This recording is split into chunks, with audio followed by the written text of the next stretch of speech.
Title: Through the World of Naruto. Once a blind man, I now inhabit the body of Uchiha Shisui, and the timing of my transition is particularly remarkable. It occurs at the precise moment when Shisui entrusts his left eye to Itachi, leaping into the South River's abyss. In both lives, I have been a blind man, yet this time, I am determined to reclaim the light that belongs to me. At long last, I have crawled ashore, though it is equally plausible that I remain suspended atop the cliff. Shisui's left eye lies in the grasp of another, and I must retrieve it. I swallow the unchewed, icy pill whole, tilting my head back to cry out, "Are you there?"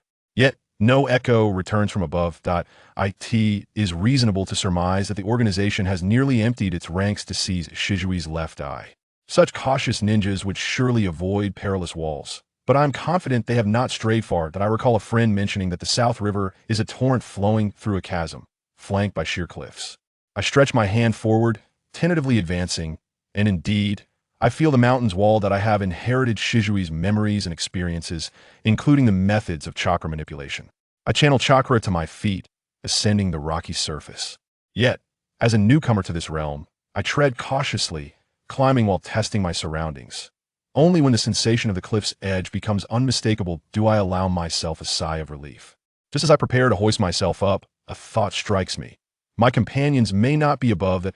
I retrieve a kunai from my ninja tool pouch and bite it between my teeth, drawing my ninja blade into my grasp. This time, I resolutely propel myself up the cliff. The night breeze caresses my skin, and the leaves in the forest rustle softly, with no other sound to be heard. My anxious heart finally eases as I detect no enemies in sight. At this moment, it is imperative to inform Itachi of my survival. Otherwise, even with Shisui's prowess, I cannot evade the relentless pursuit of Konoha.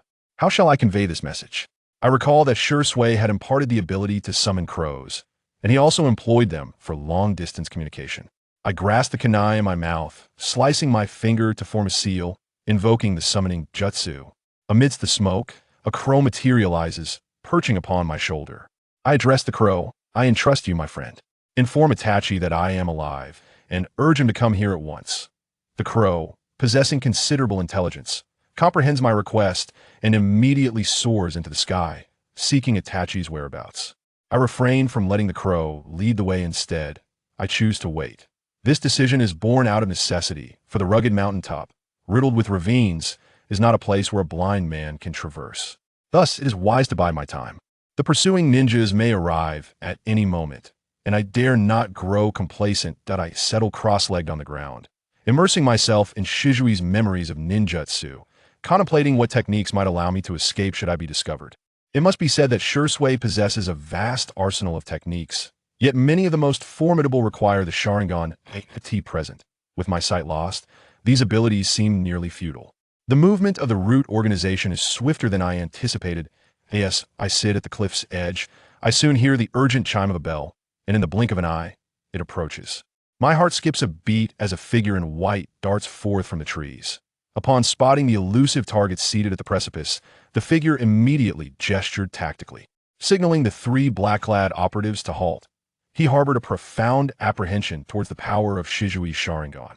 For only mere hours prior, he had lost contact with the two captains of the white-clad division after encountering Shisui. This illustrated that even with but one eye remaining, Shisui was not a foe to be trifled with in an unknown engagement. The white-clad captain, gazing from a distance, remarked to Shisui, "It appears you realize you are at an impasse. Surrender your left eye, and perhaps we can afford you a dignified demise." At that moment, I slowly lifted my head, observing Shisui's eyes, now entirely devoid of color. The pupils of the black-clad operatives constricted sharply. "Where's your left eye?" I inquired, a smirk playing upon my lips. One might imagine the white-clad operatives pondering whether this was a riddle. Yet, given that he had already lost his sight, there was little left to fear. Swiftly, the three black-clad operatives dispersed, the white-clad operatives leading the way to the interrogation chamber. "We possess countless methods to extract the whereabouts of your left eye," they declared. I had no intention of awaiting my fate passively. Rising, I confronted Shisui, aware that without the aid of the Sharingan, my formidable ninjutsu was rendered nearly ineffective. After the South Crane had leapt down, it could no longer ascend. Before me stood four ninjas, encircling me, the timing of their arrival still a mystery. This was indeed a dire predicament, Yet I refused to surrender. Having faced death once, I was determined not to succumb again before reclaiming the light. I concentrated all my chakra into the tree before me, initiating a series of hand seals. Do you fear the darkness? I intoned, invoking the Jinjutsu of dark illusion. The vision of the four operatives was engulfed by an interminable void. The white-clad operatives quickly discerned the Techniquian ocular deprivation Jinjutsu attributed to the second Hokage. Their speculation was that, if they were deprived of sight, they might as well blind their adversary as well. Indeed, this was a desperate gambit, but one that seemed to prolong my existence rather than save it. We have noted your general position. Your proud body flicker technique has relied upon the Sharingan for years. Now, deprived of sight, how long can you withstand our onslaught? The organization, relying on their recollections, began to hurl kunai. The sharp whistling of the projectiles was recognized by me, prompting a reflexive evasion from Shisui's body. The anticipated scream did not follow, leaving the organization bewildered. Did we miss? He evaded. Have you misjudged? I'm not a mere blind novice. Prior to this, I had traversed the shadows for 17 years. In terms of auditory discernment and positional awareness, I am not inferior to anyone. Then, the battle-hardened body of Uchiha Shisui endowed me with the acumen to evade attacks in darkness. After the initial onslaught failed, the organization swiftly launched another wave of strikes, this time employing explosive tags.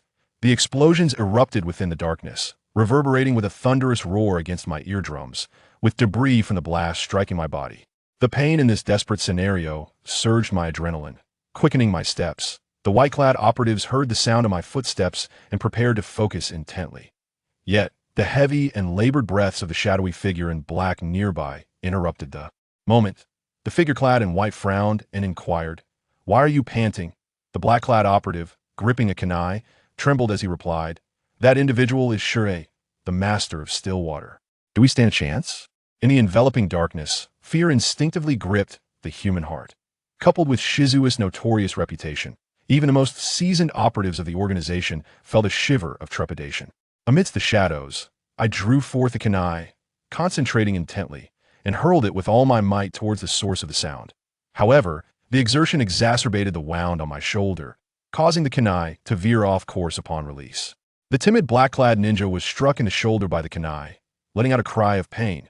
This tangible success further validated the earlier apprehensions of the black operatives, even startling the white-clad ones. They marveled at my ability to strike true in the darkness. Yet, the white-clad operative pondered, while Shisui's throwing technique was indeed exquisite, a single fatal blow was customary. If Zhishui had failed to strike a vital point, it indicated he was merely enduring that in a measured tone. The white-clad operative cautioned, "Do not panic. He is already injured. This technique of obscured movement cannot be sustained for long. When it dissipates, it will mark his end." The black-clad operatives steadied themselves, weapons at the ready, refraining from any rash actions that might alert Zhishui to their presence. Time slipped by, each second a testament to the waning adrenaline. My already feeble chakra could no longer uphold the technique of obscured movement. Leaning against the cliff's edge, I gasped for breath, using my ninja blade for support. The white-clad operative coldly remarked, "I see you are at your last gasp. Will you not reveal the whereabouts of your left eye?" Realizing that my left eye could be seized at any moment, I feigned composure and stated, "I have entrusted the left eye to the third Hokage, Hiruzen. You may seek him for answers." This was but a desperate ploy to buy time, yet it elicited a stark shift in the expressions of the operatives. The third Hokage, Hiruzen, was a political adversary of Danzo, and the possibility of my claim held weight. The white-clad operative, his gaze clouded with uncertainty, replied, "Whether your words bear truth is uncertain. We must take you back to the organization for thorough interrogation." At his signal, 3 black-clad operatives swiftly advanced toward me. This was my last vestige of chakra. I concentrated every remaining ounce of energy, my chest swelling with the fervor of survival and yearning for light. With hands forming 5 seals, I unleashed a torrent of flames that surged forth. The 3 black-clad operatives recoiled simultaneously. One, adept in water techniques, employed a water barrier to intercept the flames. After a turbulent clash, my fireball was ultimately extinguished. The white-clad operative expressed admiration, "As expected of you. Even at your last breath, the potency of your ninjutsu remains formidable." Alas, this is where it ends. With my chakra thoroughly depleted, I lacked even the strength to continue fighting. I lay prostrate on the ground, the abyss of the cliff looming behind me. While another might have leapt once more into the void, I would not. Falling into the hands of the organization would undoubtedly lead to a brutal interrogation.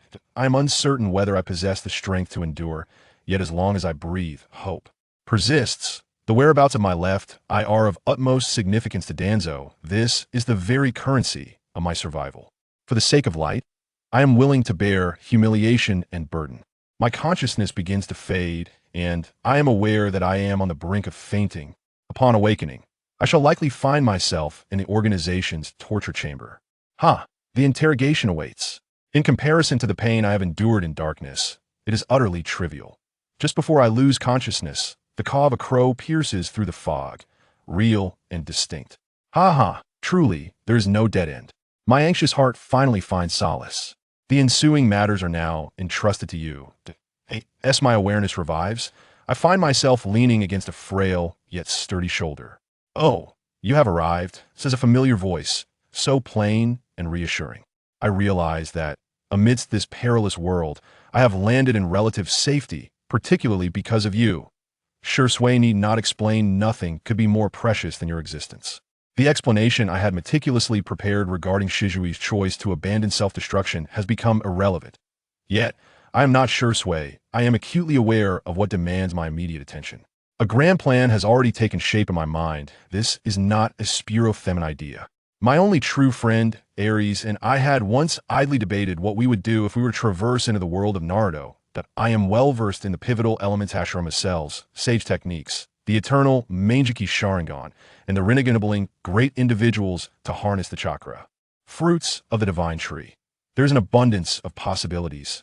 Should I find myself reincarnated as an ordinary ninja, perhaps the pursuit of light would be my singular ambition.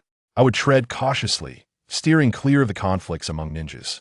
However, the most pressing matter at hand is to reclaim Shisui's eye. The left eye is with me, while the right eye resides in Danzo's possession. Whom shall I target first? It is self-evident.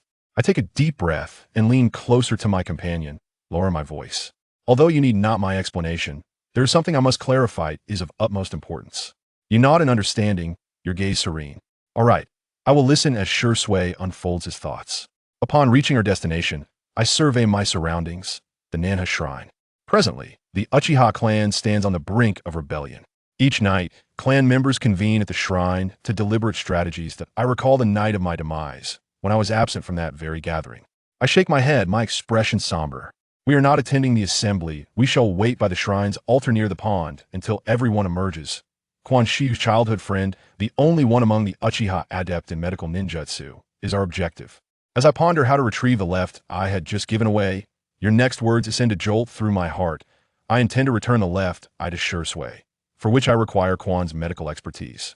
Under the shrine's altar, you and I sit side by side, finally poised to execute my plan. I begin to speak, and at the moment I fell from the cliff, a sudden clarity enveloped me. Rather than sacrificing one side between foreign clans and the village, a better path awaits. Your brow furrows slightly, your expression grave. What path? I gaze deeply into your eyes. The Uchiha clan must withdraw from Konoha and seek refuge elsewhere.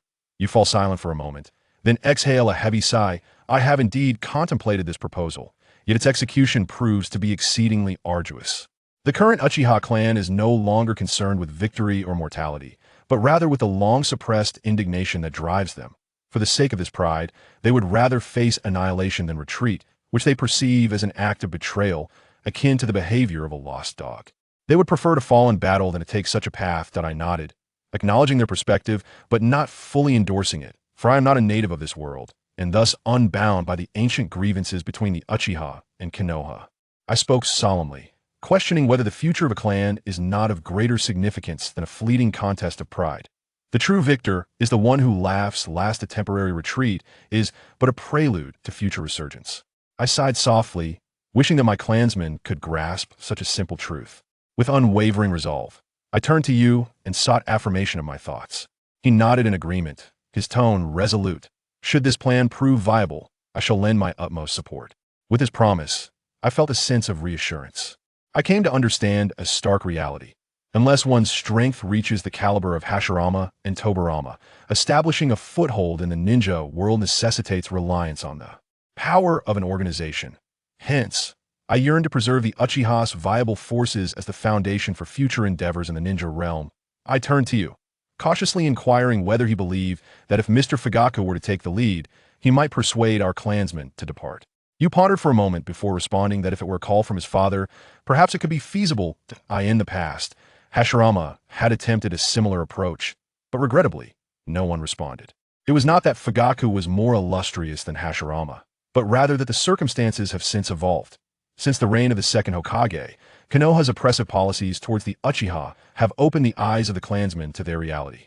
At this juncture, a bittersweet smile graced his lips as he remarked on the difficulty of persuading my father.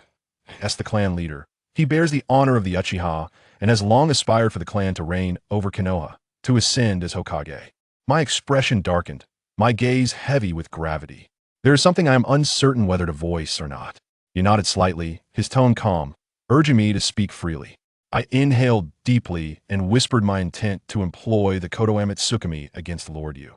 His expression shifted dramatically, prompting me to hastily clarify that this time, the Kodoeme Tsukumi would not be to thwart the Uchiha's rebellion, but rather to facilitate his departure from Konoha with his clansmen to alleviate Yu's psychological burden. I further explained that I do not wish to resort to such drastic measures. Yet the situation has grown urgent. I assure you that once the Uchiha are settled, I shall lift the Kodoeme Tsukumi imposed on Lord Yu and offer my apologies. As I spoke these words, a sense of anxiety welled within me. For my left eye remains in his right hand. Should he refuse, the light that is within my grasp may vanish entirely. Nevertheless, I possess a broader vision. Given that Yu is exceptionally astute, should I wait until my left eye is returned to propose the Kodoeme Tsukumi, my sincerity would be greatly diminished. My subsequent plans hinge on Yu's unwavering support. Thus, I must be forthright, leaving no room for discord. That I trust in Yu's foresight. His perspective shall not be confined by the present circumstances. As long as there exists a semblance of possibility, he will devote himself entirely to collaboration. Indeed, Yu's response did not disappoint me. His gaze was resolute as he solemnly declared, I understand. If Shisui believes that this course of action can salvage our clan, avert conflict between our kin and the village, and preserve the future of the Uchiha, then let him proceed. At that moment, the assembly within the Nain's shrine concluded, and the great doors creaked open. Uchiha clansmen, their faces marred by anger, emerged in groups, their voices rife with speculation. What is that guy Yu up to? Absent at such a crucial time? Is he oblivious to his own stance? He ought to provide an explanation to the clan, lest he be apprehended by the police force. Yet, that was typical of him, ever the maverick. But this time, even Shisui was missing. A sense of foreboding washed over me. Trailing behind the clansman was a girl clad in a form-fitting black outfit, me childhood sweetheart, Ino. Her beautiful eyes darted anxiously around, burdened with unspoken thoughts. Why had she not attended the assembly tonight? The clansmen were growing discontent with her absence. Surely, she was not in any danger. Suddenly, a shadow leapt from the tree above, swiftly covering Ino's mouth. She instinctively struggled, but a familiar voice whispered in her ear, Don't move, it's me. It was Yuyo, standing behind her, making a shushing gesture. Ino's cheeks flushed crimson as she softly reproached. What are you doing, scaring me like that? Yuyo's expression was earnest as he replied quietly. There is something urgent we must discuss. Follow me. With that, he took her hand, leading her into the depths of the forest surrounding the Nain's shrine. The night was as dark as ink, and the forest was tranquil and silent. Yet Ino's heart surged with tumultuous emotions. She stole a glance at Yuyo, her cheeks warming. Surely, he wouldn't be intending to. Oh dear, why must it be at such a moment? However, when Yuyo brought her to the altar and she beheld Shisui waiting there, she was momentarily taken aback. Shisui, brother, what are you doing here? She exclaimed. Yuyo maintained his calm demeanor, his tone grave. We will discuss the details later. Ino, please, first tend to Shisui's eyes, she urged. It was then that she noticed his eyes were tightly shut, streaks of blood lingering at the corners. His expression shifted to one of grave concern. What happened to Shisui's eyes? Yuyo remained silent, merely handing her a vial containing Shisui's left eye. Ino accepted it, her gaze lowering, a hint of reproach in her voice. It seems you have concealed some matters from me. Yuyo sighed softly, his eyes filled with complexity. I apologize. I wish to keep you uninvolved for as long as possible. Ino lifted her head, her eyes resolute. I understand, but you must recount everything to me afterward. I do not wish for you to bear this burden alone. With that, she crouched down, her hands swiftly forming seals. Azure chakra enveloped her palms as she prepared to perform the necessary sterilization. Cautiously, she extracted the left eye from the solution and gently placed it into Shisui's eye socket. I will utilize medical ninjutsu to connect Shisui's optic nerve, she murmured. There may be some discomfort, so bear with it. Yuyo smirked slightly, his tone unwavering. Bring on. This minor pain pales in comparison to the abyss of darkness. Once more, he formed seals, the green radiance of medical ninjutsu illuminating his hands as it gradually enveloped Shisui's left eye. At that moment, my heart can no longer be described by mere excitement. The searing pain emanating from the depths of my pupils sends tremors through every cell of my being. 10 minutes later, I lower my fist and wipe the sweat from my brow. Softly murmuring, it's time. Open your eyes. That I clench my fist tightly, slowly prying open my left eye, a narrow slit through which moonlight cascades. My eyelids instinctively close, but I take a deep breath, summoning my courage, and fully open my eyes.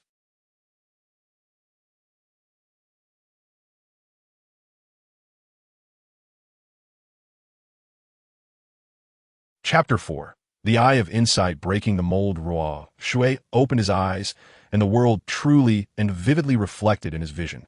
The night sky was black, but that black had a certain charm. Countless words and books depicted the beauty of the moon, yet none could compare to the moon before him. The stability of the mountains, the vitality of the leaves, all so moving. Ruoshui was instantly captivated, greedily capturing everything within his sight with curious eyes. That was the Sharingan. Even the subtle movements of dust were perfectly in tune.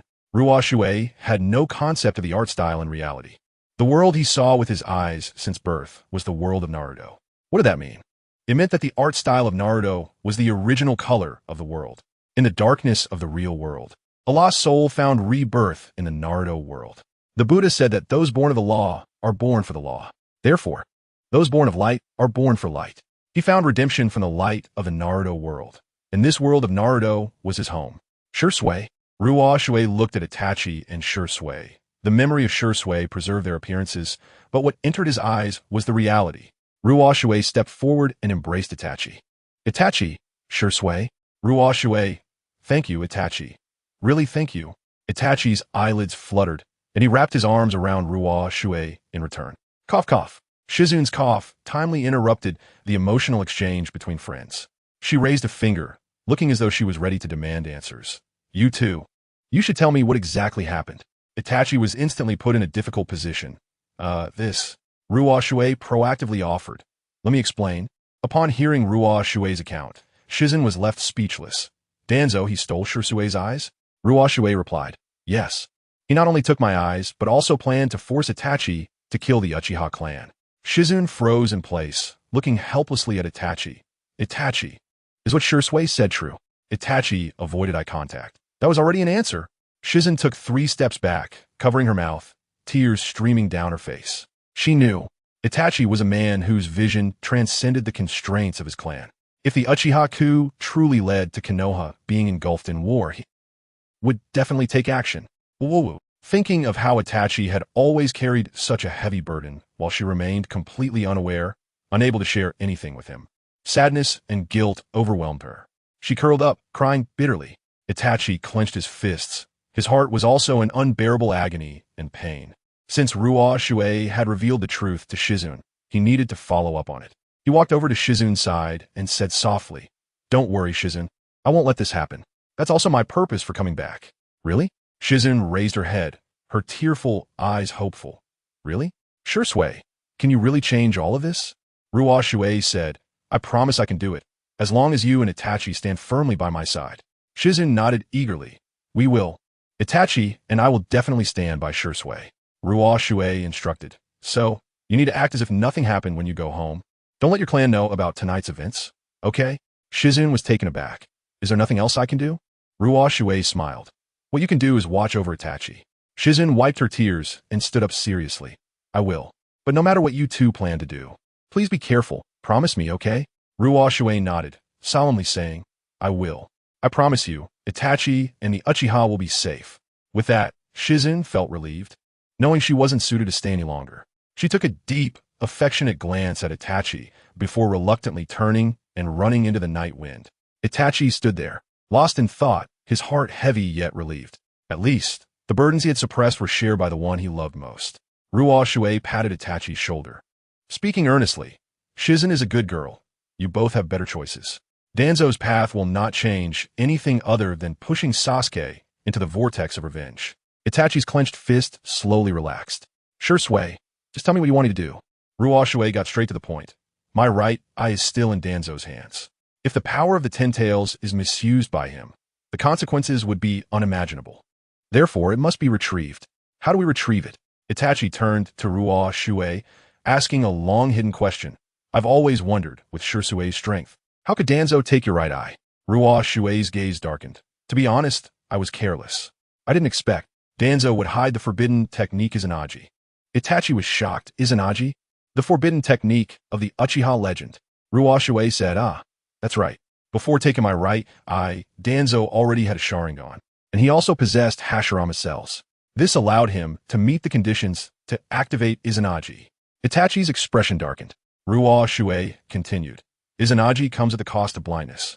Looking back now, his desperate desire to annihilate the Uchiha was to collect their Sharingan as a backup for extending Izanagi. Itachi clenched his fist tightly. If not for Shisui's return, he would have almost become an accomplice to Danzo's evil deeds. Ruoshui explained, because I didn't know beforehand that Danzo had Izanagi, I couldn't defend against his surprise attack in time, resulting in a loss of my right eye. Itachi replied, who could have predicted that? It's simply impossible to guard against. Ruoshui said, therefore, whether we can successfully retrieve the right eye depends on getting ahead of Danzo before he activates Izanagi. Itachi, after you return to the clan, Raida will imitating my handwriting and publicly announce my death. You must make Danzo believe that I am dead. Then, if all goes well, Danzo will summon you tomorrow night to issue the order for the extermination of the Uchiha. That will be our opportunity to draw Danzo out in the open. At that time, you will confront Danzo head-on, while I will launch a surprise attack from the shadows, aiming to retrieve my right eye. If possible, we should eliminate Danzo to prevent future troubles. Itachi's gaze flickered with hesitation. Eliminating Danzo equated to a break with Konoha, making it difficult for Itachi to consider himself a Konoha ninja anymore. Ruoshui said, I know this is difficult, but if Danzo is not eliminated, even if the Uchiha leave Konoha, troubles will continue. Do you understand? Itachi complicatedly responded, I understand, but I feel like Shisui, you seem different from before. Anticipating Itachi's question, Ruoshui smiled lightly. Having experienced life and death, I have seen through many things. The ties of this world often hinder a person's progress. At necessary times, one must perform detachment. Itachi nodded thoughtfully. Perhaps that's what it means to be a ninja. Itachi, in the future, you will discover more differences in me. Ruoshui casually mentioned, by the way, Itachi, your Mangekyō has awakened, right? Itachi replied, yes, the right eye's ability is Amaterasu, and the left eye's Ithiyami, with their respective functions. I see. Ruoshui said, Itachi, I have a small request. Itachi asked, what is it? Ruoshui scratched his head and said, to be honest, when I fell off the cliff, it seems I hit my head, and my memories of ninjutsu have become quite hazy. The situation is urgent, and I can't take my time to adapt, so I want to borrow your Tsukuyami to reinforce my ninjutsu. Itachi was taken aback. Ruoshui asked, is there a problem? Itachi shook his head, still in disbelief, and said, no, I'm just surprised. I never thought Tsukuyami could be used this way. Ruoshui smiled meaningfully and said, hey, I taught you before, the power of ninjutsu depends on the ninja. Trust me, whether it's Tsukuyami, Amaterasu, or other divine techniques in our hands, there will be many unexpected uses. Please, Itachi, use Tsukuyami on me. Itachi partially closed his left eye and asked, how long do you want to be in Tsukuyami, Shisui? Ruoshui inquired, how long can you manage? Itachi replied, at this stage, creating a year's worth of Tsukuyami time in the illusion world is my limit. That year would correspond to just 1 second in reality. But I must say, the world of Tsukuyami is not real. This method might help regain familiarity with existing ninjutsu, but it won't aid in chakra growth. Also, experiencing a long duration in a short time will put a mental burden on you, so it can't be used continuously. The fateful night Tsukuyami of 50 years that Itachi used on Izumi comes from the fanfiction Itachi's True Legend. not from official settings, so it should not be referenced. Ruoshui laughed. Then let's start with a year's worth. Itachi sighed. Sure, Sui, you really are tough on yourself. Ruoshui replied, if you're not tough, you can't stand firm. Look into my eyes. Gee. Itachi's left eye transformed into a Sharingan, meeting Ruoshui's left eye. Tsukuyami. The web version of the chapter content is slow. Please download the Good Reading Novel app to read the latest content. Please exit the transcoding page and download the Good Reading Novel app. The web provides you with the fastest updates for Naruto, traveling from Shisui, starting as a blind man, Chapter 4, The Eye of Clarity, free to read. Chapter 5, The Eye of Insight, the twin heroes' farewell to Shisui. Itachi returned to his clan and acted according to the plan. The news of Shisui's death, accompanied by the announcement of his will, caused a tremendous uproar within the Uchiha clan. Both Shisui and Itachi were absent from last night's meeting, leading to suspicions directed at Itachi without surprise. Aside from Izumi, no one knew what had happened last night. However, these disturbances were trivial to Itachi. He was no longer fighting alone. After learning of Shisui's death, Danzo summoned Itachi that evening as planned. The meeting place was a temple built deep in the mountains of Konoha, with two fierce bronze statues standing in front of it. Leaning on his cane, Danzo issued the order to annihilate the Uchiha clan to be executed by the next night, with the condition of sparing only Sasuke. Originally, Itachi would have accepted this task after a mental struggle, but this time was different. Faced with Danzo's aggressive threats, Itachi surprisingly countered. Danzo, do you really intend to eradicate the Uchiha clan completely? Danzo dismissed Itachi's words as mere complaints and coldly replied, the Uchiha are a clan that has willingly fallen from grace. Their current fate is entirely self-inflicted. To his astonishment, Itachi pressed on, are you sure that the Uchiha's downfall didn't have your covert assistance? Danzo's brows furrowed sharply, and he shot a piercing gaze at Itachi. What are you trying to say? Questioning me at this moment, save the Uchiha. They have buried the village's trust with their own hands. Itachi clenched his fists, his gaze darkening, driving the clan to the edge of the village, assigning them the role of a police force that attracts hatred, even planting spies within the Uchiha to spread anti-village sentiments and incite rebellion. Aren't these all you're doing? Danzo's wrinkled face twisted in anger, and he issued a final ultimatum to Itachi. Either assist Konoha in exterminating the Uchiha to save your brother, or you and the Uchiha will die without a burial place. Choose your path. I choose neither. Itachi's somber gaze suddenly lifted, and his Sharingan erupted with a dark glow. Boom! A fireball rushed forth, forcing Danzo to retreat. Danzo never expected Itachi would openly attack him. For a long time, he believed Itachi held a heart for peace, which is why he had been compliant with the village's higher-ups' manipulation. Danzo steadied himself, striking the ground with his cane. Itachi, do you know what you're doing? I know, and that is why I want to be lost anymore. With those words, Itachi charged forward with his sword. Foolishness! Danzo discarded his cane, leaping onto the mountainside with a flip. After forming hand signs, his wrinkled old face puffed up. Wind release, vacuum wave, swish. He violently swung his cheek, unleashing a sharp wind akin to a sickle, sweeping down and cutting through the mountainside and the ground below. Swish! Itachi evaded, throwing explosive tagged kunai towards the mountainside where Danzo stood. Boom, boom, boom, boom, boom. After a series of explosions, rocks tumbled down. Danzo landed amidst the smoke, his face dark as night. Swish, swish, swish. Just then, members of Root, disturbed by the noise, rushed to Danzo's side. Oomph. Danzo felt more confident. Do you really think you can resist me alone? I am not unprepared for your rebellion.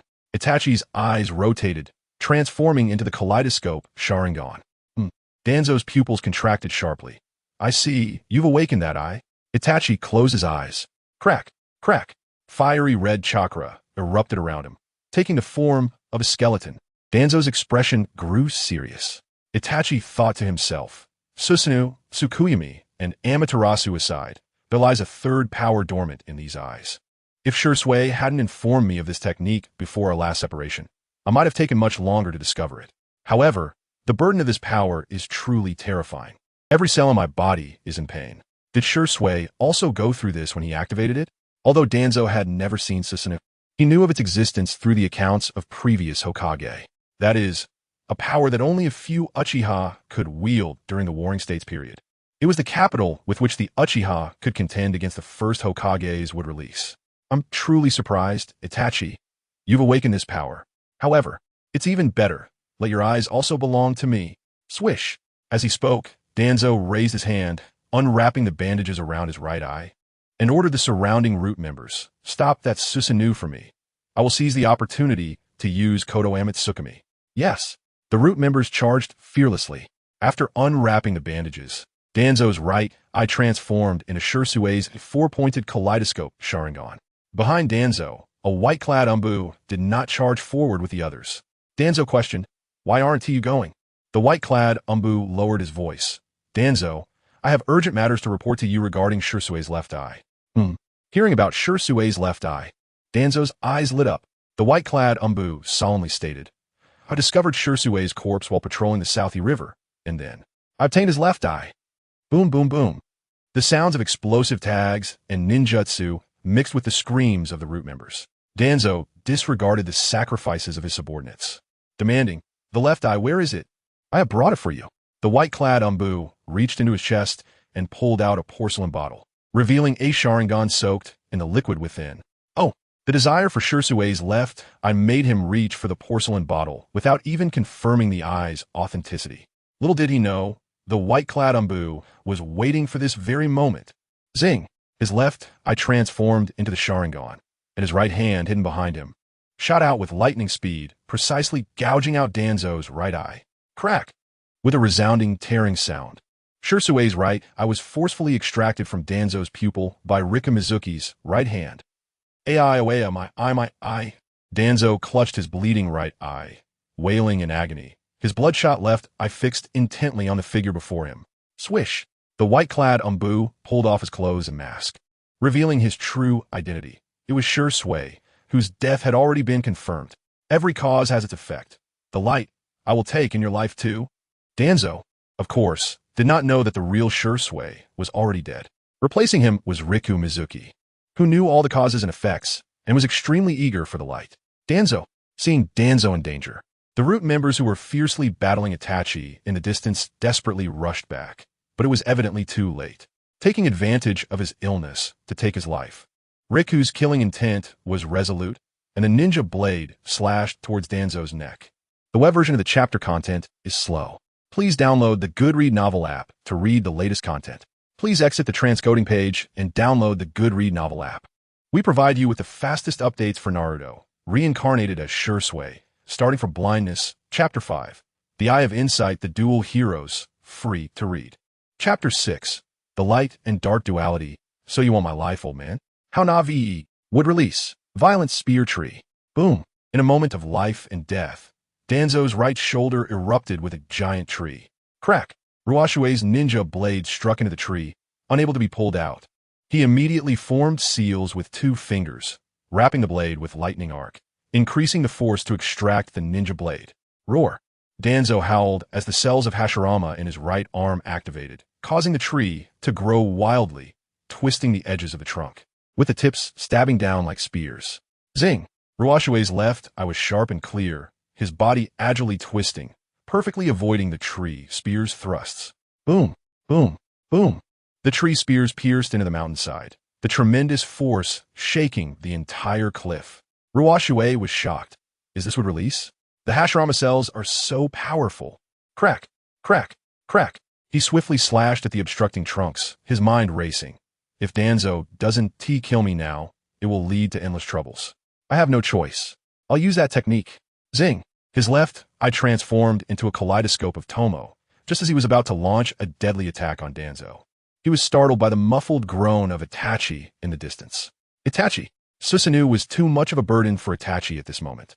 Not to mention that he had just used Tsukuyami last night and had not yet recovered from his fatigue. Danzo's eyes flashed. Kill Itachi. Swish! The members of Root rushed towards Itachi to kill him. There's no choice. Ruoshui retracted his killing move. The Sharingan's light burst forth. Illusion, body flicker technique. Swish! He transformed into dozens of phantoms, which were also physical entities. The body flicker technique was the origin of the name Shisui the Silent. Ruoshui had mastered this technique perfectly from Itachi's Tsukuyami last night. Ruoshui approached like a startled swan, instantly killing several members of Root along the way. arriving at Itachi's side before the others en route, helping him up and disappearing from the scene. The battle ended with Danzo losing his right eye and 7 elite members of Root dead. Ugh! Crack! Danzo roared, breaking the giant tree from his right arm. The surviving members of Root crowded around him, terrified. Lord Danzo! Huff ha huff ha! Danzo gasped in exhaustion, feeling that the dangers he had faced in his life were nothing compared to tonight's. He had just laid hands on his right eye and lost it. Even he had to use the Hashirama cells to save his life. Damn it! Frustration, rage, filth, and fear made him lose his composure and roar in front of his subordinates. I have always schemed against others, but today I was schemed against so miserably. Uchiha. After tonight, you will never be able to stand in Konoha. Izanagi. Indeed, with this power, I can stand invincible. At all costs, I will eradicate the Uchiha and plant their Sharingan all over my body. As Danzo was helped up by his subordinates, he darkly said, "Notify Hiruzen. Prepare for war." Swish. After Root exited, a mysterious black vortex spun in the void. A long-haired man in a black robe, wearing an orange and black striped mask and wielding a long katana at his waist, slowly descended upon the mountain peak. Gazing at the traces of battle below, the man remained silent. 1 minute later, a white figure with aloe vera leaves for hair emerged beside him. The white figure spoke in a teasing tone. "Oh, have they started fighting?" "It seems Itachi didn't act as you expected," the masked man said in a low voice. "Shisui is still alive. He changed the actions Itachi should have taken. It seems the fate of the Uchiha will face a new turning point." The white figure asked, "Should we adjust the plan?"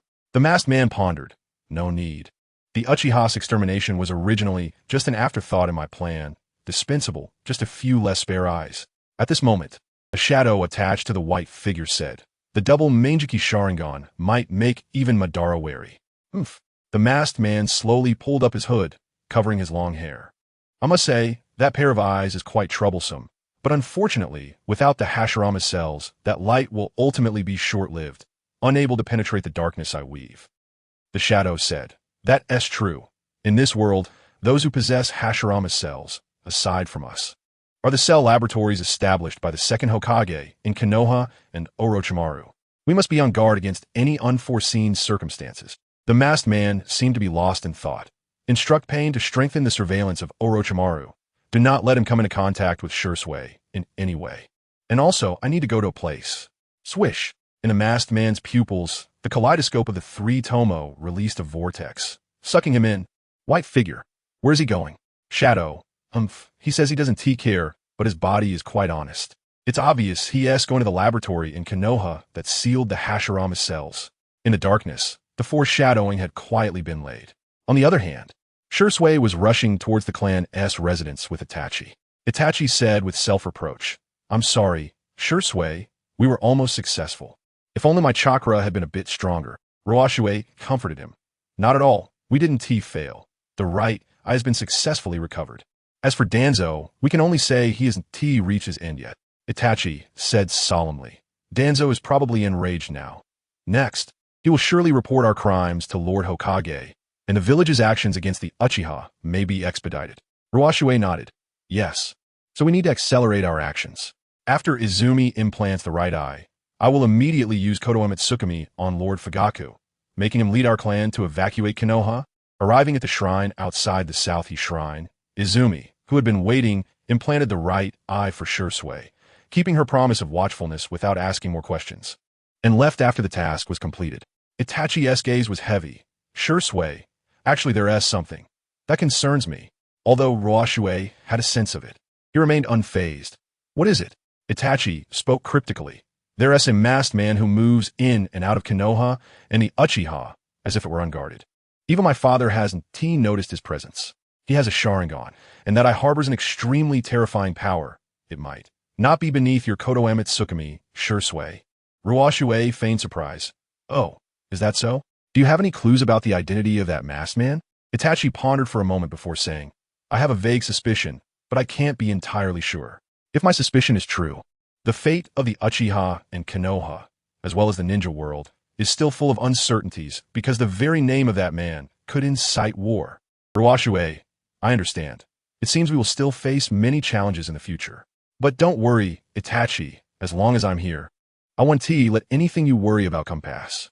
Itachi closed his eyes in relief. Ah, I will fight alongside you, Shisui, but for now, let me lean on your shoulder and rest a bit. Susanoo really hurts. Leaning on Ruoshui's shoulder, Itachi fell into a deep sleep. Zing! Ruoshui's newly born eyes gazed sharply at the last darkness before dawn, as if to pierce through it. Obito, I know your plot is deep. Perhaps the fact that I'm still alive hasn't escaped your gaze, but my plans are likely beyond yours. No matter how deep the darkness you weave, I will use the light of these eyes to break through. Let time prove everything. The web version of the chapter content is slow. Please download the Goodread novel app to read the latest content. Please exit the transcoding page and download the Goodread novel app. We provide you with the fastest updates for Naruto, traveling through Shisui, starting from Blindness, Chapter 6. The Eyes Open, Light and Dark Dual Heroes for free reading. Chapter 7. The Eye of Light. Outside the tent set up by Konoha for emergencies, the bodies of 7 root members lay stacked. Hokage Sarutobi Hiruzen lowered his head in silence, while advisors Mito Gaiden and Uzumaki Koharu had varying expressions. Danzo, leaning on his cane, walked up to Hiruzen and reprimanded. Hiruzen, this is the good work of your trusted Itachi and Shisui. They openly attacked me, killed my subordinates, and even threatened to take you down as Hokage, willing to let all of Konoha's ninjas and innocent civilians perish alongside them. The Uchiha have already had their souls taken by demons. How much longer will you remain indecisive? Hiruzen murmured, it shouldn't be like this, it shouldn't be like this. Shisui and Itachi. They value the peace of Konoha and the ninja world above the survival of the Uchiha. How could this happen? Danzo struck the ground with his cane. In the face of bloody facts, you still defend those 2 traitors. Hiruzen raised his eyes to question. Danzo, you didn't kill your own subordinates and then slander the Uchiha, did you? You. Danzo was momentarily speechless. To tell the truth, he had indeed considered that. If you don't trust me, that's fine. Then see for yourself. With that, Danzo used his cane to lift the shroud off one of the dead root members, revealing a knife wound that had pierced the throat. Looking at this wound, created by Shisui's body flicker technique, it was something neither you nor I could imitate. Could be fake? Hiruzen stepped forward to inspect, and instantly felt a chill. Although he was reluctant to admit it, there was no doubt that Shisui had killed this root member. After a long while, Hiruzen sighed, alas, how did it come to this? At that moment, Mito Gaiden and Uzumaki Koharu stepped forward. We trusted those 2 so much, and this is how they repay the village's hospitality. There's nothing more to say. Hiruzen, it must be Fugaku who instructed them to do this, trying to carry out a decapitation of our higher-ups, and then it would be easy to handle the aftermath, right? Their calculations are quite clever. We must not let them succeed. We must act first and use all of Konoha's power to eliminate the Uchiha. Danzo and the 2 advisors pressed hard, and Hiruzen knew that the situation was urgent. There was no room for maneuver. Hiruzen sighed, alas, without Itachi's assistance. This matter cannot be managed solely by the Umbu. Kakashi, hearing his name called, Kakashi, who was then part of the Umbu, stepped forward, kneeling on one knee. Hokage-sama. Hiruzen took out the pipe he had been holding in his mouth and looked up at the desolate night sky, heavily issuing the order, go. Notify the clan leaders of the major families. Gather the elite from all clans and commence a purge against the Uchiha. Kakashi stood frozen in place upon hearing this. The significance of the Uchiha to him was self-evident. Go quickly. Yes. Kakashi could only suppress his grief and accept the order. As he turned to leave, Kakashi silently prayed, why did it come to this? Obito, if you have any spirit in the heavens, let your clansmen return to their senses. Just as Kakashi left, a white-clad Umbu appeared in front of Hiruzen, bringing heavy news. Hokage-sama. The village's laboratory researching the first Hokage cells was attacked by unidentified ninjas. All existing samples of the first Hokage cells have been taken. Hiruzen was shocked. What did you say? How could this happen? At such a time? Could it be Orochimaru? Hiruzen thought of his former beloved student, the man who became obsessed with forbidden research, severed their master-student bond, and betrayed Konoha. And Danzo, who had countless connections to Orochimaru, couldn't help but feel strange. Why didn't Orochimaru inform me of this action in advance? But regardless of Hiruzen and Danzo, they both had a consensus at that moment. The Uchiha was the priority issue to be resolved in Konoha. Hiruzen steadied himself. Understood. We will investigate this matter later. In the evening, at the Uchiha clan, Fugaku stepped out of his house, preparing to head to the South East Shrine to preside over tonight's gathering. He had already decided to officially announce the Uchiha's coup against Konoha tonight. Walking along a secluded path, Fugaku was burdened with thoughts that he couldn't express to his clansmen. Itachi, as the bridge between the Uchiha and the village, was under pressure from both sides. What choice would he make? I suppose I will have an answer soon. But no matter what, Itachi, you will take care of Sasuke, right? The only thing that left me undecided was Shisui's death, which was still full of mysteries. The other clansmen couldn't see clearly and could only guess, but that couldn't escape my eyes. That letter was written in Itachi's own hand, and also, he activated the Mangekyō Sharingan. Itachi is a kind child. He could never kill Shisui with his own hands, but he must have witnessed Shisui's death. Shisui, what exactly did you go through? A gust of wind rustled the leaves, interrupting Fugaku's thoughts. What he was concerned about was not the wind, but the presence hidden within it. Only top-tier ninjas could do this, hiding their presence so subtly, seemingly just to let him detect it at the right moment, revealing a fleeting aura. He knew the person hiding in the dark had unfathomable strength, perhaps even surpassing him, the Uchiha clan leader. Fugaku stopped in his tracks, his eyes instantly shifting to the Sharingan, looking towards the darkness around the corner, and said in a deep voice, "Come out." From the darkness, a figure stepped forward. Upon seeing the person's true face, even Fugaku could no longer hide his astonishment. "Shisui, you're still alive?" Shisui stood in front of Fugaku, politely greeting. "Lord Fugaku, thank you for your concern. I am still alive." Fugaku lowered his eyelids. "Does Itachi know about this?" Shisui nodded. "He knows. He has basically been with me these days." Fugaku suddenly understood.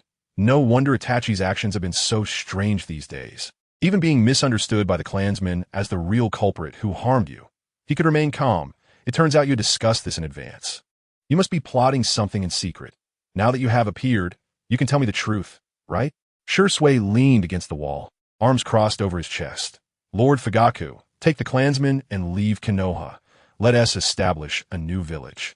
I have already thought of a name, Kain Village. If you are willing, the title of the first Hokage will be inherited by you." Listening to Shisui speak such earth-shattering words in a calm tone left Fugaku speechless. But soon after, Fugaku gave a firm rejection. The roots of the Uchiha are in Konoha. Konoha owes the Uchiha a Hokage.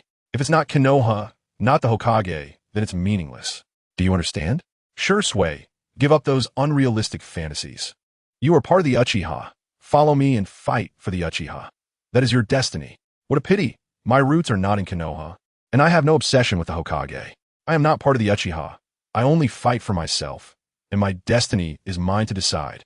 Shisui said regretfully, leaving the wall and facing Fugaku, slowly raising his head. "Since you have no intention of this, then the name of light will be inherited by me." The moment those two eyes opened, light enveloped Fugaku's heart and spirit, causing him to instantly fall into despair. No, Tenketsu. The web version is slow.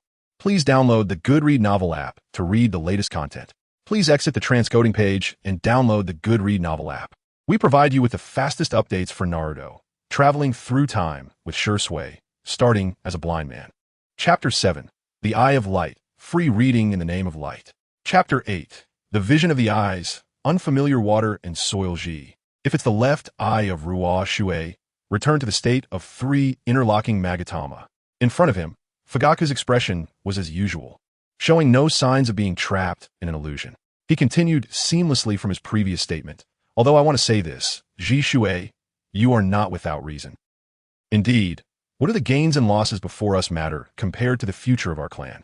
The value of the Uchiha exists not only through the Hokage." Fugaku stepped forward. "The light-hidden village. Indeed, it suits the Uchiha to stand alongside the light, but I cannot inherit the title of shadow." Walking past Ruoshui, Fugaku stopped. "I have passed my prime. From now on, I will only decline. But you are different. You and Itachi are the pride of the Uchiha, brimming with endless possibilities. Compared to me, you are more capable of shouldering the title of shadow." He patted Ruoshui's shoulder, a smile on his face. "Zhishui, the future of our clan rests on your shoulders. Now, as the head of the Uchiha, I must exert my last effort." After saying this, Fugaku rushed to the South Higa Shrine, using the Kodoe Mitsukami for the first time. It startled even Ruoshui. There was no feeling of force control. Everything unfolded naturally, and even the inner emotions subtly changed with the will of the user. Kodoe Mitsukami truly lives up to the title of the strongest illusion. Ruoshui knew that he had just used Koto Tsukumi with his left eye, and to restore his ocular power to normal would take decades. How many decades can a ninja live? Even with the Koto Tsukumi from both eyes. The number of times it can be used in a lifetime could probably be counted on one hand. Did I just use it once? The so-called cost of power can only be truly felt through personal experience. At the same time, he completely recognized a reality. Without Hashirama's cells, the ocular power of Koto Tsukumi is almost equivalent to a one-time use item. I don't want that. How Fugaku persuades the Uchiha clan members is not a concern for Ruoshui. The final outcome is enough for him to want. Before obtaining Hashirama's cells, I need to reserve my right eye's Koto Tsukumi as a backup. Concerning the light, Ruoshui does not like to wait. Konoha had conducted research on the first Hokage's cells, and that laboratory still retained samples of Hashirama's cells. Zhishui's memory recorded this. The laboratory was built underground, and the entrance was located at. He turned his gaze toward the northwest direction of Konoha and vanished from his spot. Under the cover of night, Ruoshui arrived near the entrance of the experimental base and saw the Umbu transporting corpses. Those corpses were the guards of the underground base. Ruoshui frowned deeply. Have they been one step ahead? That was quick. He knew who was responsible, and even the motives were clear. Uchiha Bido. Approaching the night of the Uchiha massacre, he lurked in Konoha, waiting for an opportunity. He knows I'm still alive, and even knows about my interference with Itachi. Fearing that my Koto Tsukumi would become a threat, so he attempted to block my access to Hashirama's cells. But Abido's decisiveness is indeed faster than I anticipated. Although unable to obtain Hashirama's cells immediately, Ruoshui felt regret, but not frustration. Hashirama's cells have their strengths and weaknesses, with recipients as strong as Madara and as weak as Yamato, and then there are peculiar cases like Danzo. The factors that determine the final outcome are simply the quality of the recipient, the purity of the cells, and the transplantation technique. Only when all three are perfected can the power of Hashirama's cells be maximized. Zhishui's physical talent is unquestionable. He can activate Susanoo with a single eye, so he can certainly withstand Hashirama's cells. The Konoha First Hokage Cell Research Facility was established during the Second Hokage's administration, so one can imagine the purity of the cells. It might not even match the flesh that Madara bit off from Hashirama's arm.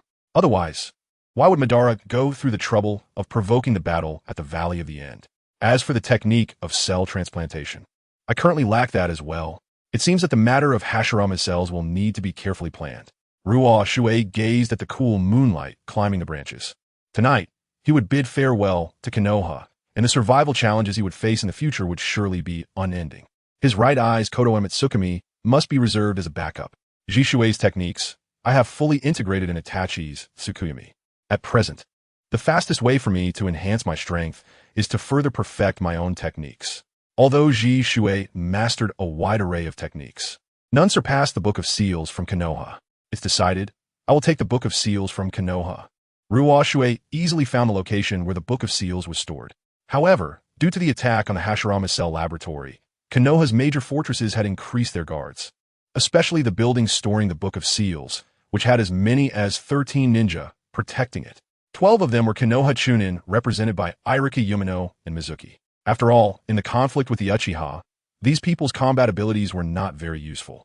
What truly concerned Ruoshui was that Kakashi Hitaki was among them. Kakashi sat in the center of the stairs, his mask unable to hide the heavy thoughts he bore. His iconic spiky silver hair made the mask almost pointless for those who knew him well. Irika, who had a close relationship with Kakashi, handed him a bento and said with concern, "Mr. Kakashi, eat something." Kakashi replied, "Thank you, I'm not hungry." Unlike before, the news of the Uchiha preparing for war spread throughout the village, and Irika was certainly aware of it. Kakashi said, "The Hokage must not want me to personally clash with Abido's people, which is why I was allowed to avoid it." Irika responded, "The situation has developed to this point, and it's something everyone wishes to avoid. To be honest, I feel quite heavy about it. I have a student in my class who is also an Uchiha." Kakashi asked, "Uchiha, is it Sasuke?" Irika confirmed, "Yes, that prodigy Itachi's younger brother, also a genius. Tomorrow. He might not be present in class, and I truly don't know how to explain this to the other students. I just hope that the Hokage, considering he is an innocent child, won't push for his extermination."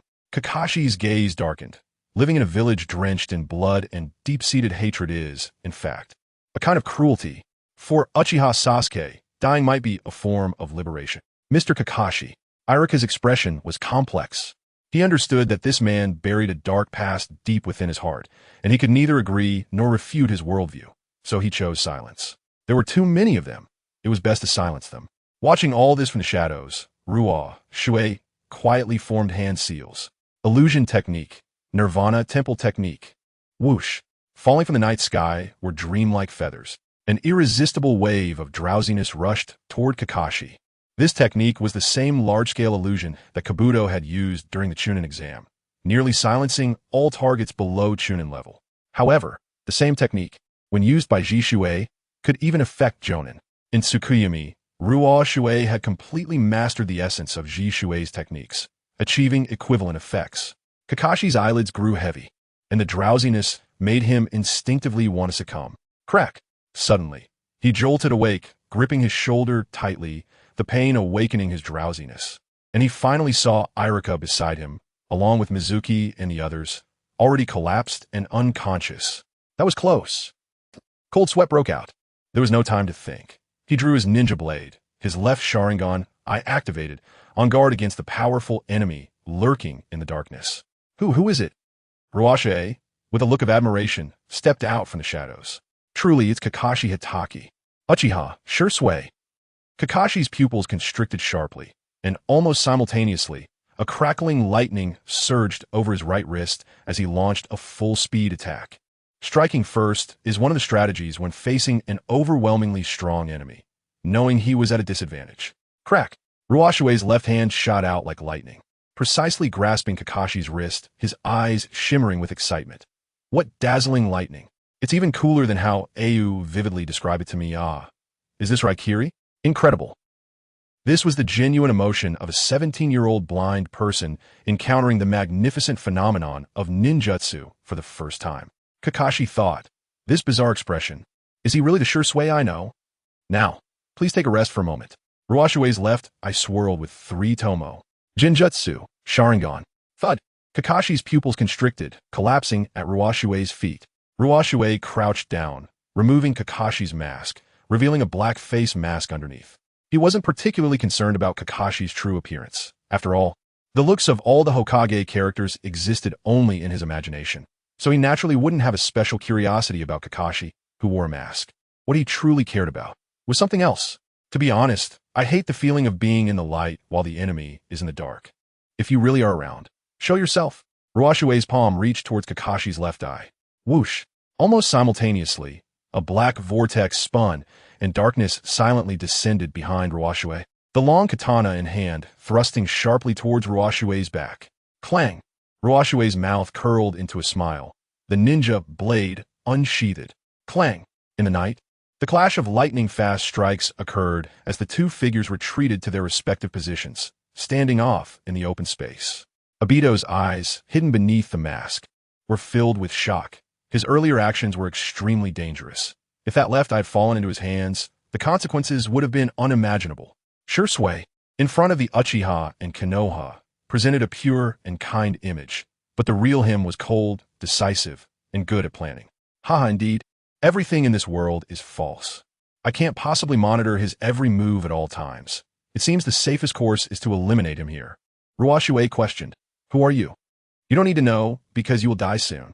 With a swish, chains fell from Obito's sleeves. Charging forward, Shisui knows nothing of my abilities. As long as he doesn't meet my gaze, his Kodoame Tsukumi cannot take effect. Ruoshui thought, I was just testing, but I didn't expect to draw him out. However, this works for me. Even if I can't take him down, I will make sure he never dares to appear behind me again. Crackle. Lightning crackled on Ruoshui's left palm. Obito, so you're not attempting to activate Kodoame Tsukumi, but using a learned Raikiri instead. Ha! Is it confidence in Phantom, body flicker technique? I really have underestimated you. Zing! Ruoshui's Sharingan whirled, his form splitting in a 5, charging toward Obito. Obito, it's meaningless. The moment your attack passes through my body, I can imagine your shocked expression. That moment of hesitation is enough for me to absorb you into the endless darkness. Whoosh! Ruoshui's rushing figure passed through Obito. What? Just as Ruoshui was shocked, chains had already wrapped around his waist. Obito turned like a ghost, his hand coldly reaching for Ruoshui's back. The end came too easily, without any sense of anticipation. Shisui was ultimately not the yellow flash. But he never expected that Shisui, who should have been immersed in the bizarre phenomenon of penetration, would unexpectedly turn around, aiming his attack, and in the moment he had to materialize. The lightning in his left hand struck fiercely. How is this possible? Crack! The lightning sliced through. A severed arm wrapped in a black sleeve, splattering white fluid, flying towards the night sky. Chapter 9. The Eye of Insight, the highest good, is like water. Obito covered his injured right shoulder, awkwardly retreating to Kakashi's side. As for the chain wrapped around Ruoshui's waist, it fell off on one side and pulled away as Obito moved further away. The right eye beneath the mask was filled with disbelief. Know the truth about my abilities. Ruoshui's left palm crackled with lightning, and he noncommittally said, "Who knows? But maintaining a calm judgment at all times is a basic quality of a ninja. Do you think I would be shocked and at a loss because your attack penetrated your body? That is precisely your arrogance. It was your arrogance that gave me the opportunity." Ruoshui's words were somewhat pretentious. The only reason he succeeded was precisely because he had the information from a god's eye perspective about Obito's abilities, and by utilizing the asymmetry of information between them, he was able to defeat him in one move. If it were a real life-and-death battle, the outcome was still uncertain. Both showing weakness and showing strength are ways to survive.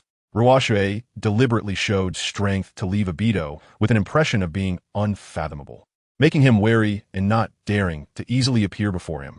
Playing the pig to eat the tiger only exists in the world of brainless pretentiousness. This is the world of Naruto, where every piece of land beneath our feet flows with the blood of ninjas. Ruoshui had not yet truly become strong. He must utilize all survival wisdom. Obito's gaze darkened.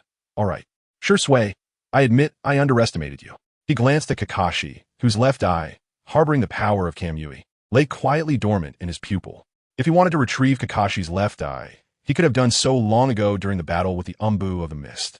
Knowing that the Sharingan could only unleash its true power when both eyes were gathered, he still did not take back the easily obtainable left eye, because he harbored resentment and rejected the eye that killed Rin.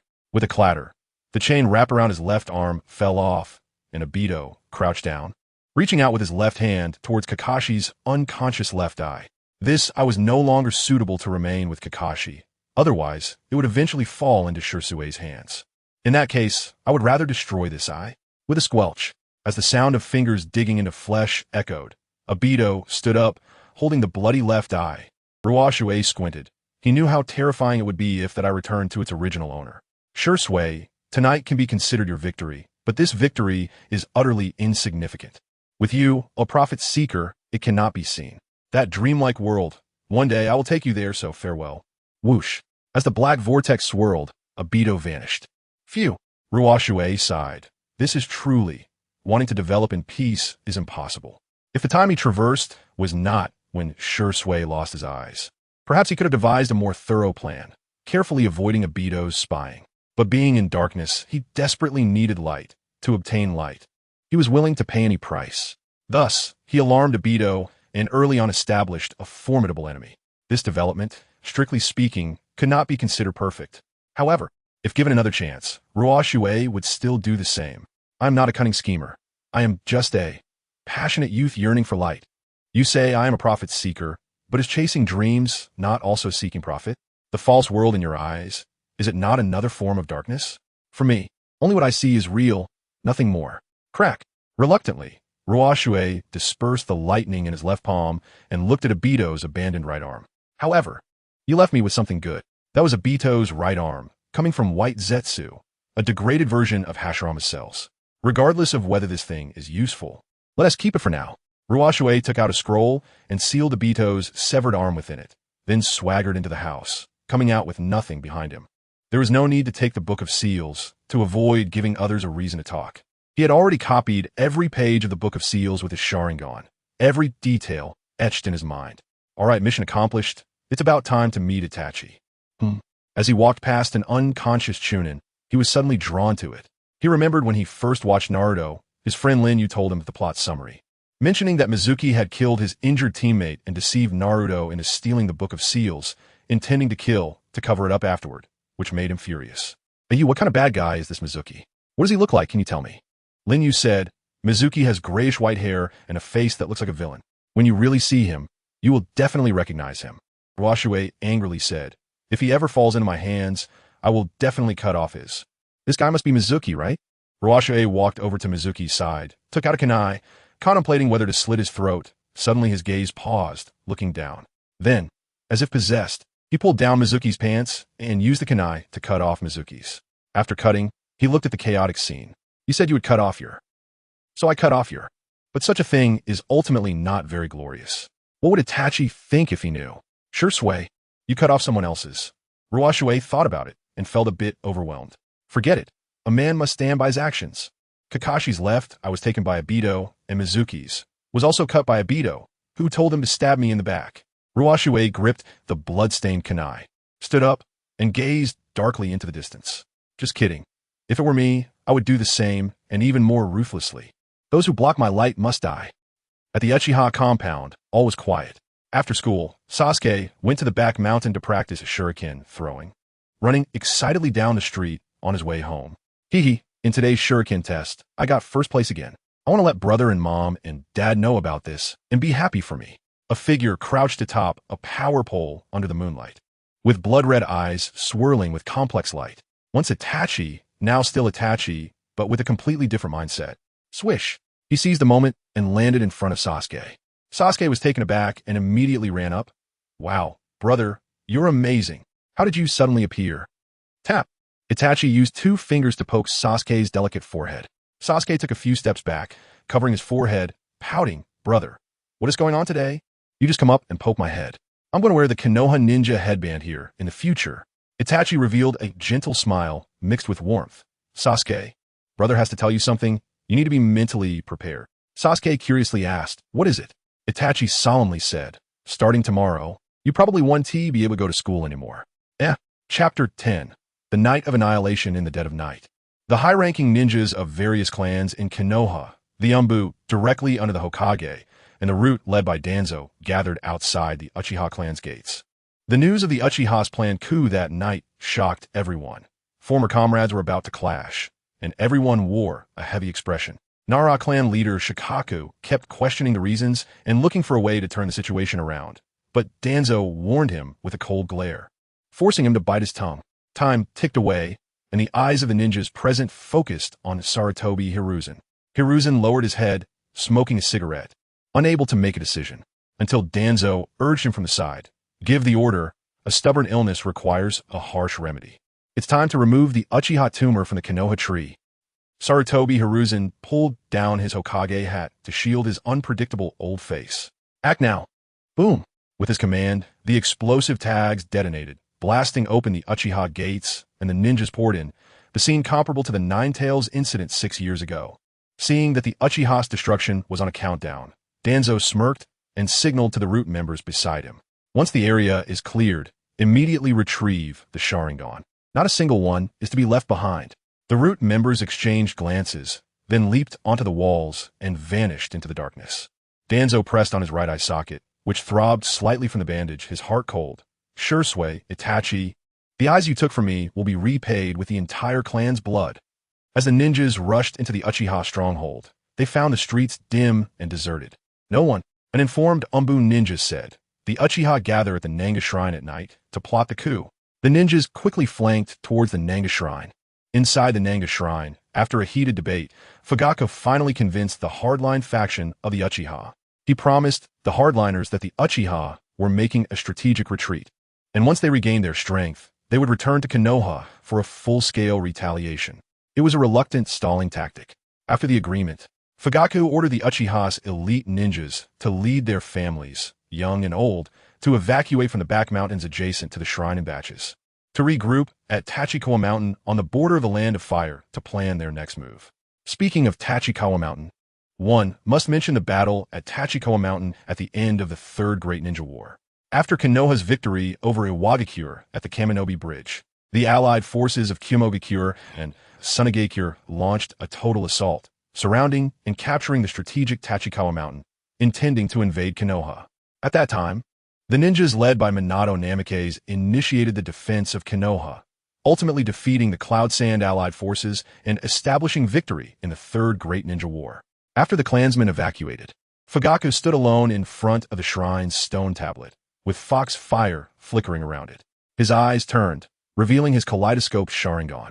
After witnessing the remains of his fallen friend from the Tachikoa mountain battle, he opened this pair of eyes. Since his eyes had not been revealed during the battle, the fact that he had awakened them remained hidden to this day, even from the village's higher-ups. The power of these eyes, Kei and Biko no Mikoto, could trace causes to effects, and vice versa. The past and future could all be presented in these eyes if he wished, allowing him to see the fate.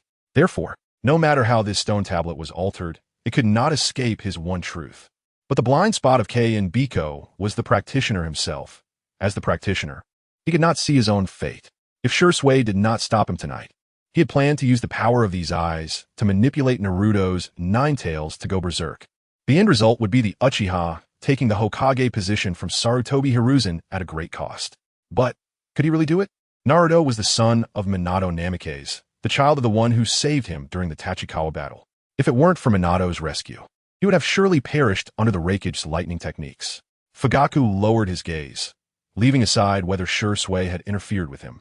He had genuinely seen a bright future for the Uchiha through Shisui. Even the hidden hand behind the alteration of this stone tablet was shattered under his bright ocular power. Undoubtedly, one day, he would become a being on par with, or even surpassing the creator of this stone tablet, the Sage of Six Paths, Kagaya Otsutsuki. Perhaps this was the true reason he wanted to entrust the future of the Uchiha to him. When the Konoha ninjas surrounded the Nanga shrine, outside and inside the shrine, apart from the rustling sound of leaves in the wind, there was not a single sound. This was indeed a bit strange. A tall and powerful Umbu shouted with full force, "Uchiha clan members, listen. You are surrounded by all Konoha ninjas. If you don't want to suffer unnecessary casualties, surrender obediently." However, there was no response from the shrine. The atmosphere grew increasingly tense, and the ninjas began to become restless. At this moment, the head of the Hyuga clan, Hyuga Hizashi, stepped forward. "Let me see what they're up to. Byakugan." Swish! His vision penetrated the shrine's walls, and the scene inside the shrine was immediately laid bare before Hizashi's eyes. Akimichi Choza asked, "Lord Hizashi, what is going on?" Hizashi replied, "There's no one in the shrine." The ninjas were astonished. How is this possible? There's no one in the Uchiha residence. And now there's no one at the Nanga shrine either.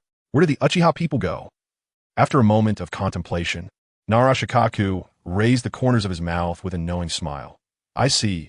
It seems we've been played." Yamashiro Aoi asked, "What do you mean, Shikaku?" Shikaku replied, "It's simple. The Uchiha chose to retreat, and they retreated as a clan. They may have plotted a coup, but in the end, they realized that the outcome would only be mutual destruction or total annihilation, so they chose to avoid battle." Akimichi Choza said, "It's either fighting or fleeing. Didn't they consider sitting down to negotiate? I think the Hokage is quite reasonable." Shikaku chuckled. "Not being in their position, one cannot speculate on their politics. Perhaps the situation is more complicated than we think." Akimichi Choza scratched his head. I just can't understand their thinking. They're leaving the village with their families, becoming rogue ninjas wanted by all nations. How can they live well?" Shikaku said solemnly, "No. The Uchiha's prestigious name can attract their power or nations. They can have as much as they want. In the end, it means the village has handed over this powerful force to enemy nations. It's not the Uchiha who will have a hard time, but us." Outside the Uchiha gates, Danzo, waiting to count the eyes, received the news of the Uchiha clan's defection instead. He was furious. Impossible. These warmongers. How could they compromise like this? This is absolutely impossible. There must be a trick involved. Hiruzen remained silent, his silence carrying both relief and concern. Danzo's face twisted in rage. They must not have gone far. Chase them down at all costs and wipe them out. Hiruzen's expression fell silent. "Forget it. If they want to leave, how can we possibly stop the Uchiha?" At the village's north gate exit, Itachi, carrying the already sleeping Sasuke, approached Kakashi. Kakashi leaned against a tree, raised an eyebrow at Sasuke, and asked, "Did you calm him down?" Itachi smiled helplessly. "Oh, let's use Tsukuyami to put him to sleep for now. Otherwise, he'll keep crying on my back, and that's not a solution." Ruoshui empathized. "I can imagine. A young master from a prestigious family, a little genius adored by everyone, suddenly being told that his good days are over and that he has to become a rogue ninja. Oh right, Sasuke isn't even a ninja yet. Itachi gently set Sasuke down. Shisui, can you help me watch over Sasuke? Ruoshui knowingly asked. What? Where are you going? Itachi's gaze lowered. I can't shake off the feeling that if I don't meet him before I leave, I won't be at peace. Before this, Itachi had always taken pride in being a Konoha ninja. If he really left without saying goodbye, that wouldn't be Itachi. Ruoshui picked up Sasuke and smiled. Go ahead. Before dawn, let's meet at the Valley of the End. We'll sit on top of Madara's statue and watch the sunrise together. Itachi smiled brightly. That suits me perfectly. The web version's chapter content is slow. Please download the Good Reading Novel app to read the latest content. Please exit the transcoding page and download the Good Reading Novel app. The web provides you with the fastest updates for Naruto, crossing Shisui, starting from being blind. Chapter 10, The Eye of the Moon, The Night of the Clan Massacre, free reading. Chapter 11, The Eye of Clarity, Bright Eyes, and Good Intentions. The departure of Uchiha has allowed Konoha to avoid an imminent civil war, but has also left future hidden dangers. What remains for Hisashi is an unresolvable melancholy. At this moment, his sense of unease is even stronger than during the clan extermination night, when he had no interference from time and space. Why is that? Perhaps it is because things did not develop as he had anticipated. Whether it is Shisui, Itachi, or the Uchiha clan, they all took actions he did not foresee. And that sense of frustration made him doubt whether he truly possessed the strategic vision a Hokage should have. Thus, he stayed up late at night, coming to the lonely moonlight on the platform of the Hokage residence, gazing at the silent Hokage rock, immersed in emotions he could not articulate. In the night breeze, the sound of crows gathered behind him. Hisashi took a puff from his pipe without turning around.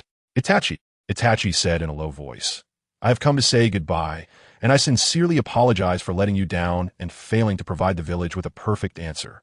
Hisashi pondered and said, Not all. I am very glad you could come see me. Was leaving the village Fujitaka's own decision?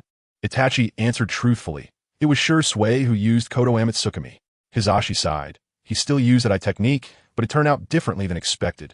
Shisui had promised in front of Hisashi and Danzo that if the situation got out of control, he would use Kodo Amatsukami to stop the coup. But in the end, it became using Kodo Amatsukami to facilitate the Uchiha defection. Itachi defended. This was Shisui's choice under unavoidable circumstances.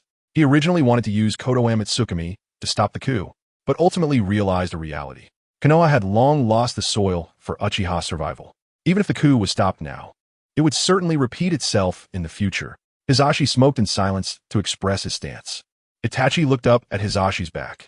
You must be wondering why Shisui and I acted against Danzo. I can now tell you the truth. Danzo, unbeknownst to you, took Shisui's right eye. Hisashi's back suddenly shook, and he turned around to ask, Is that true? Itachi affirmed, yes. Shisui's suicide at the Southie River is also true. Before his suicide, Danzo and Root were scheming to take his left eye. Brother Shisui experienced life and death, and only then did he become truly disheartened with the village. Hisashi gripped his pipe tightly. Itachi said, If Kodo Amatsukami is misused by Danzo, you should understand the consequences. So for both public and private reasons, we must retrieve that right eye, even if it gives Danzo an excuse to destroy the Uchiha. Hisashi felt guilty. I, as Hokage, have made such a serious oversight. Itachi's gaze lightly swept over Hokage Rock. You need not blame yourself. This is the concentrated outbreak of historical contradictions, not something that can be shifted by your will or anyone else's. Hisashi urgently asked Itachi, Do you think the Uchiha will become a major threat to the village? Itachi said objectively, The hardliners among the clan will still be restless for a long time. Father, Shisui and I will do our best to mediate and alleviate their hostility. But what worries me the most is, Danzo will definitely launch a manhunt against the Uchiha, both openly and secretly, because he is deeply reliant on the Uchiha's forbidden technique, Izanagi. He needs a large number of Uchiha eyes to sustain that immortality. The clansmen cannot indefinitely tolerate Danzo's atrocities. But personally, I do not wish to see the village and our clan turn against each other again, so, at this point, Itachi actually knelt down. I implore you to restrain Lord Danzo's actions to ensure long-lasting peace for the village and the Uchiha. Hisashi quickly stepped forward and helped Itachi up. Don't say that. This is not only your hope, but also my wish. After Itachi stood up, he said solemnly, There is one more thing I must inform you. There's been a masked man who has been entering and leaving the village without hindrance through space-time techniques.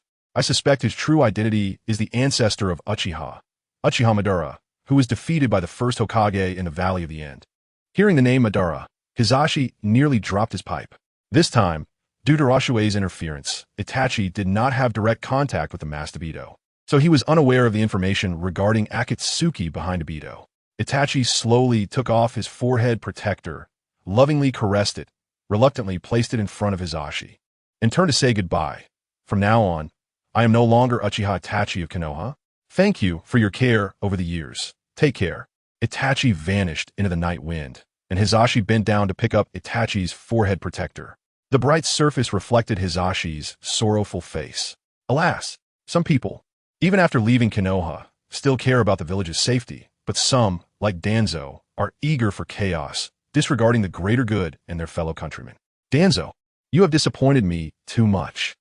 Dawn, Valley of the End. Ruoshui sat atop the statue of Uchiha Madara, waiting for news from the horizon. After days of laboring for the light, he finally had this moment of leisure to sort out his thoughts. In reality, he was abandoned by his parents due to a congenital eye disability and spent a dark childhood in an orphanage. Growing up, his best friend Lin Yu was the only light in his dark world. Lin Yu, the boy with depression, promised to be his eyes. But one morning, Lin Yu vanished without a trace. I have no attachment to my parents, but the pain of losing my best friend is something I understand more deeply than anyone else. After that, all I longed for was light. The suffering of unfulfilled desires made me despair, choosing to end my life, but heaven did not completely cut off my path. I gained a new life in an unexpected way. You, can you see me? In the world of Hokage we once traced together, I have become Shisui. Where are you now? Heaven or hell? I suppose I have finally found my foothold here. My dear friend, please be my light and illuminate my path ahead. Whoosh! Itachi hurriedly arrived. Brother Shisui, I hope I'm not late. Ruoshui smiled.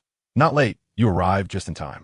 The brilliant light tore through the darkness, and Ruoshui and Itachi stood side by side, gazing at the sun rising slowly on the horizon. Ruoshui's bright eyes shone like a pilgrimage as he spread his arms and embraced the light that rushed into his arms, weeping together. At this moment, the dark soul was truly redeemed. Ruoshui wiped away the tears from the corners of his eyes and saw Itachi staring at him intently. Itachi, this is the first time I've seen Brother Shisui cry. Ruoshui, this is the first time and the last time. Itachi, if Brother Shisui does not mind, you can use my shoulder. Ruoshui smiled ambiguously and then said seriously, let us go, Itachi. Follow me to the bright future. Light Hidden Village, the 6th major ninja village in the ninja world, is about to rise strongly on the stage of the ninja world, and he, Ruoshui, will also take on the name of Uchiha Shisui, shouldering the title of the first Hokage's shadow. Chapter 12. The ritual of the night before on the orange-fringed mountain. Heavy rain fell, lamenting the scarred land from past battles. The Uchiha clan members gathered here showed no signs of relief from their near escape.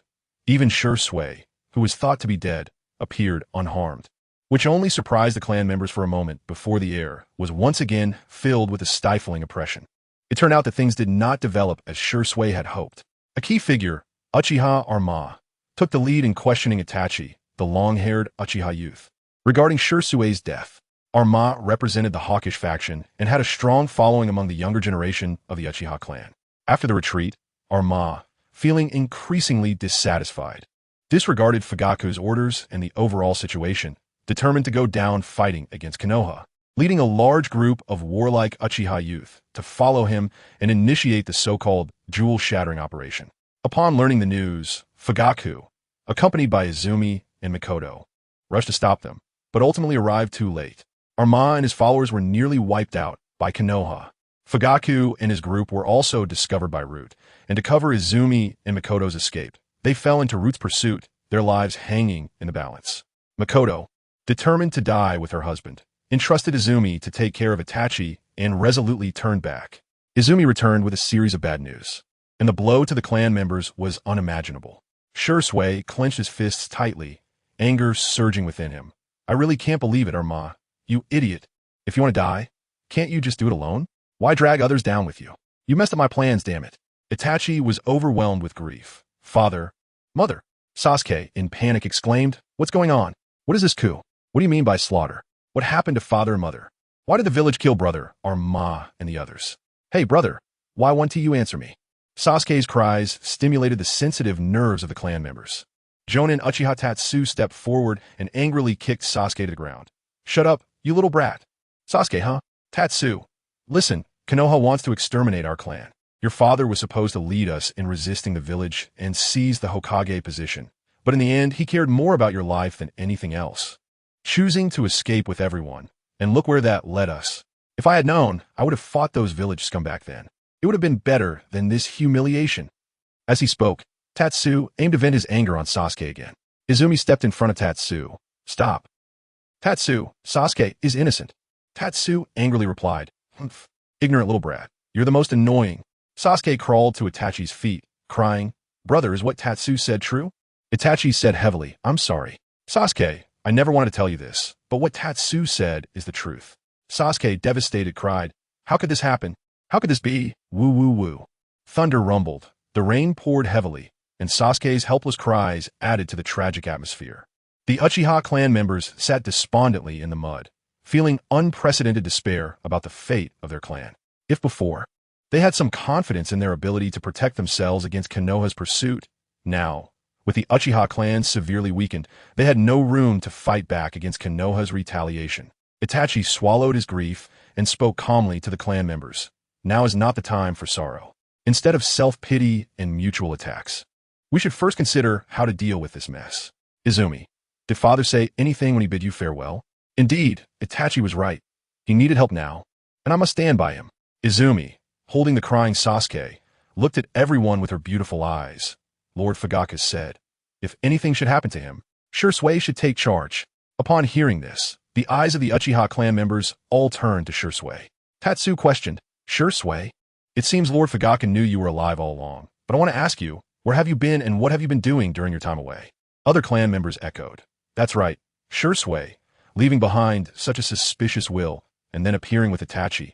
Your actions are too suspicious.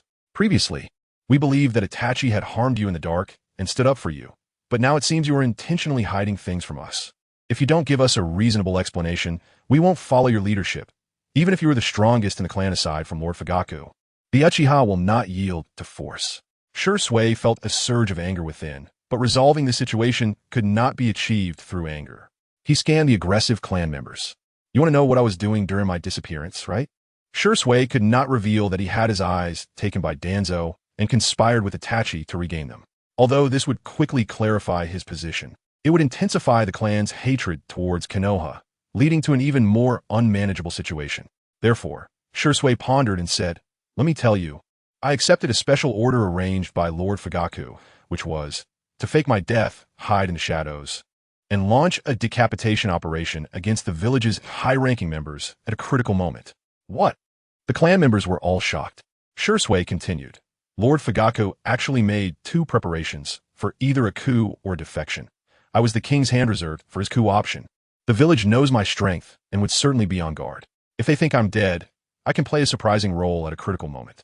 Of course, to deceive the enemy, I first needed to deceive our own people. So Lord Fugaku, Itachi, and I stage a play in front of the clan members. However, as you all can see, Lord Fugaku ultimately did not implement this plan. After all, Konoha's combat power and foundation are quite formidable. Even if the decapitation operation succeeded and I took Sarutobi Hiruzen's head, Konoha could quickly decide on the next Hokage and maintain control.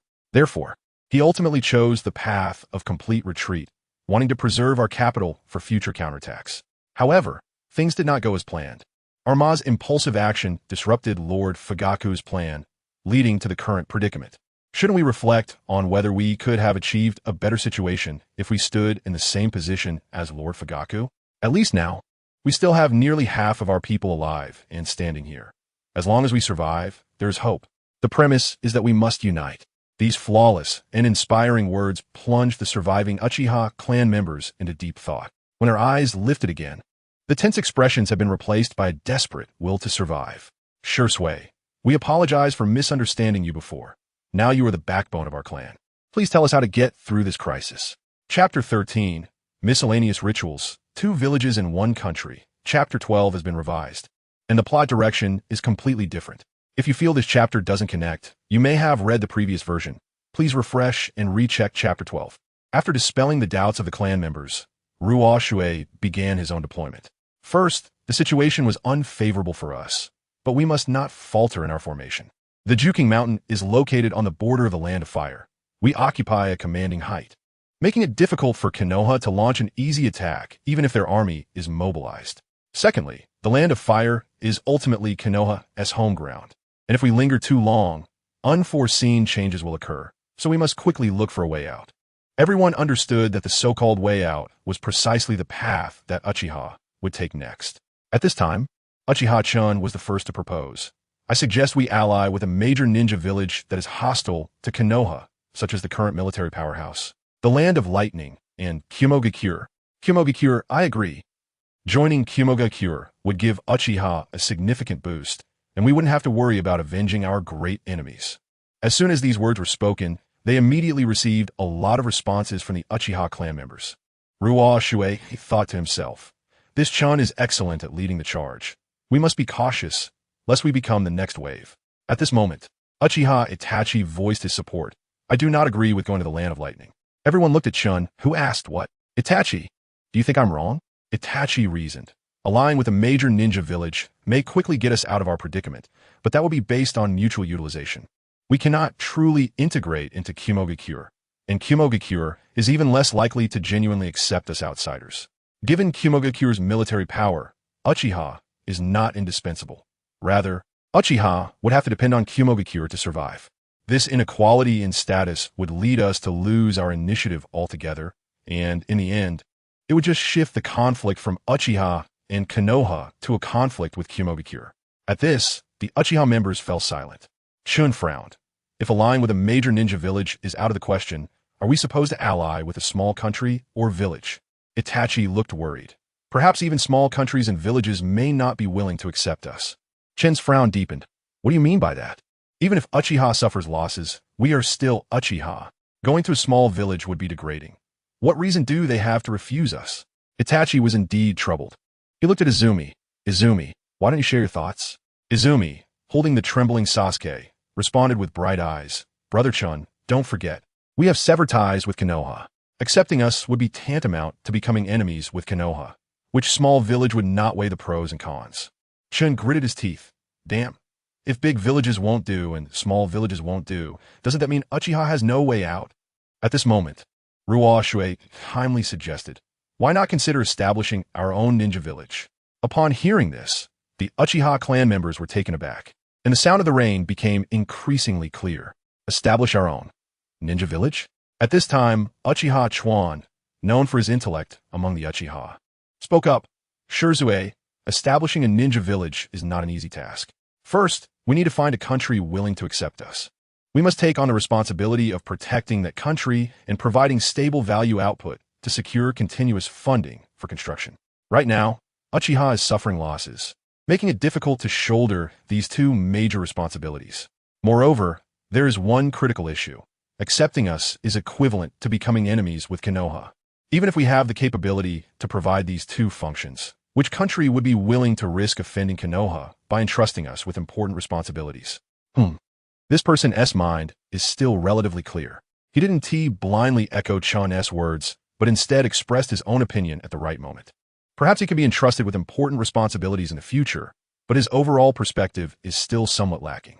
Chuan continued, furthermore, even if there is a country willing to risk offending Konoha and allow us to establish a ninja village in the current environment of one country, one village, the ninja villages are already saturated. Where would we find a place for ourselves unless? Ruoshui smiled. Unless what? Go on, Uchiha Chuan said. Unless we destroy a ninja village and replace it, that might be possible. However, that would label Uchiha as invaders, which would be extremely detrimental to our future development. Do you really think that is feasible, Shisui? Everyone looked at Ruoshui, waiting to see how he would answer Chuan's question. Well, you're thinking quite thoroughly. I initially planned to do just that. Ruoshui then said astonishingly, who said we have to destroy a ninja village to establish one? By the way, who stipulated that there can only be one ninja village in a country? The ninjas were stunned, as this was a path they had never considered. Chuan said, the one country, one village system was a consensus reached globally, initiated by the first Hokage, Senju Hashirama, and our ancestor Uchiha Madara during the pacification of the chaotic times. Ruoshui replied, exactly. This is why everyone's vision is limited to this. What is the current situation? Many countries, especially the 5 great ninja countries, utilize the convenience of their subordinate ninja villages while also fearing the threats brought by having a single dominant ninja village, leading them to cut funding to reduce personnel. As he spoke, Ruoshui raised 2 fingers. If a country has 2 ninja villages, it can enhance its combat power and allow the 2 subordinate ninja villages to check and balance each other, alleviating the ruling class's concerns. My idea of 1 country, 2 villages is based on utilizing the ruler's needs. Chuan's eyes brightened, but his brows furrowed into a Chuan character. Sure I admit your thinking is very advanced and bold. However, we are currently struggling to survive, and breaking the existing system is not an easy task. It might even be called a fantasy. What specific measures do you have for this? Ruoshui pondered for a moment and said, here's what I think. We can merge with small countries and villages. Note, it's merging, not annihilating. Of course, to make the small villages we merge with more psychologically accepting, we can publicly declare it as an alliance. Thus, as we continue to merge, like a snowball, we gradually grow stronger. Then, when we have enough powerful influence, we can choose a major country and propose the 1 country, 2 villages plan to the ruling class. So your goal was aimed at the big country from the start? Chuan asked, which big country do you plan to choose? Undecided. It could be the land of lightning, the land of earth, the land of wind, the land of water, or even. Ruoshui slightly raised the corner of his mouth and pointed to the land beneath his feet. It could be the land of fire beneath us. Chuan was genuinely impressed. I admire you, Shirzei. I used to think you were just a genius ninja with exceptional ninjutsu skills and combat IQ. I never expected you to have such outstanding political acumen. Sigh, if you had shown such talent during the time of clan leader Fugaku, our clan would not have fallen into such a predicament. Ruoshui humbly replied, you flatter me. This plan is just a preliminary idea. Specifics still depend on actual circumstances. In any case, let us camp here on Juking Mountain tonight. The matter of the wave made Ruoshui truly understand what it means for plans to fall short of changes. However, after this incident, the way the Uchiha clan members looked at Ruoshui was completely different from before. It was the look they once reserved for Fugaku. In the deep of night, the candlelight flickered in the tent. Itachi, Brother Shisui, is truly remarkable. He managed to stabilize the situation in such a short time. Ruoshu, actually, establishing a new ninja village is not the most urgent matter at the moment, Itachi. I know you're anxious, but you don't say it because you're worried about the safety of Lord Fugaku and Lady Mikoto, right? Itachi's hands were tightly gripping the fabric of his pants at the knees. At such an important moment, I can't be by Shisui's side. Will you blame me for that? Ruoshu, not at all. You were with me during my hardest times, and now it's my turn to help you through this. Tomorrow morning, after I make arrangements with the clan members, we will set off immediately to find Lord Fugaku's whereabouts. Itachi said, if my father can be saved this time, Shisui, from now on, I will follow you to the ends of the earth. Ruoshu felt suspicious. This statement seems to carry a deeper meaning. Ruoshu patted Itachi's shoulder meaningfully. Itachi, Sasuke, from now on, you will become my right arm and left wing. Under the candlelight, a map of the ninja world was spread out. Ruoshu, when it comes to merging small country ninja villages, where do you think we should start? Itachi said, regarding this matter, I think Shisui, you have overlooked an important aspect, but I didn't mention it in front of everyone. Ruoshu, oh, go ahead and tell me. Itachi said, every ninja has a sense of patriotism, and this applies to both large and small villages. The premise of merging is to ensure the interests of their homeland are protected, and that they do not suffer losses due to being merged. If we cannot perfect this, there will certainly be many ninjas who will fight to the death against the merger. Truly, this has opened my eyes. As a time traveler, Ruoshu, combined with his already considerable intellect, is able to have a broad perspective that transcends the world of Naruto. However, what he lacks is precisely the sentiment that a true practitioner possesses. And Itachi's ability to think of this point in an instant makes up for Ruoshu's greatest shortcoming. Ruoshu contemplated. We promise the merged parties that if their homeland is in conflict, we will provide assistance to protect their country at any time. And we will also send combat forces to assist them. This way, in terms of results, it will be a win-win situation. What do you think, Itachi?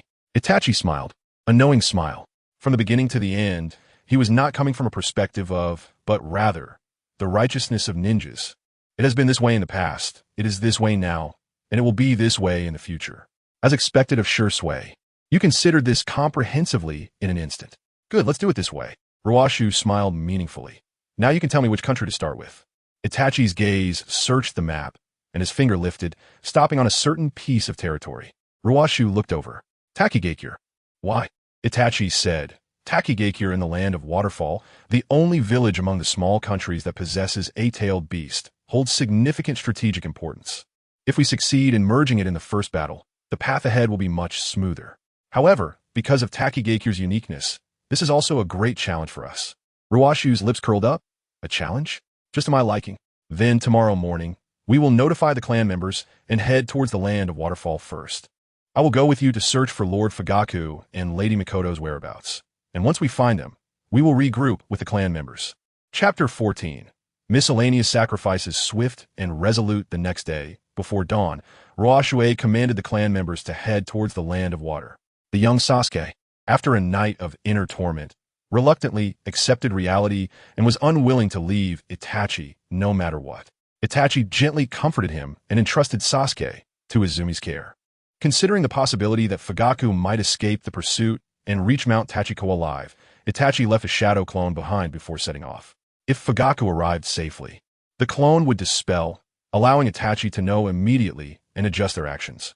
With everything arranged, Ruoshui and Itachi turned back to search for Fugaku's whereabouts. The journey from Konoha village to Mount Tachikawa was only about 100 miles, and they could reach it within a day by passing through the Forest of Fire at ninja's pace.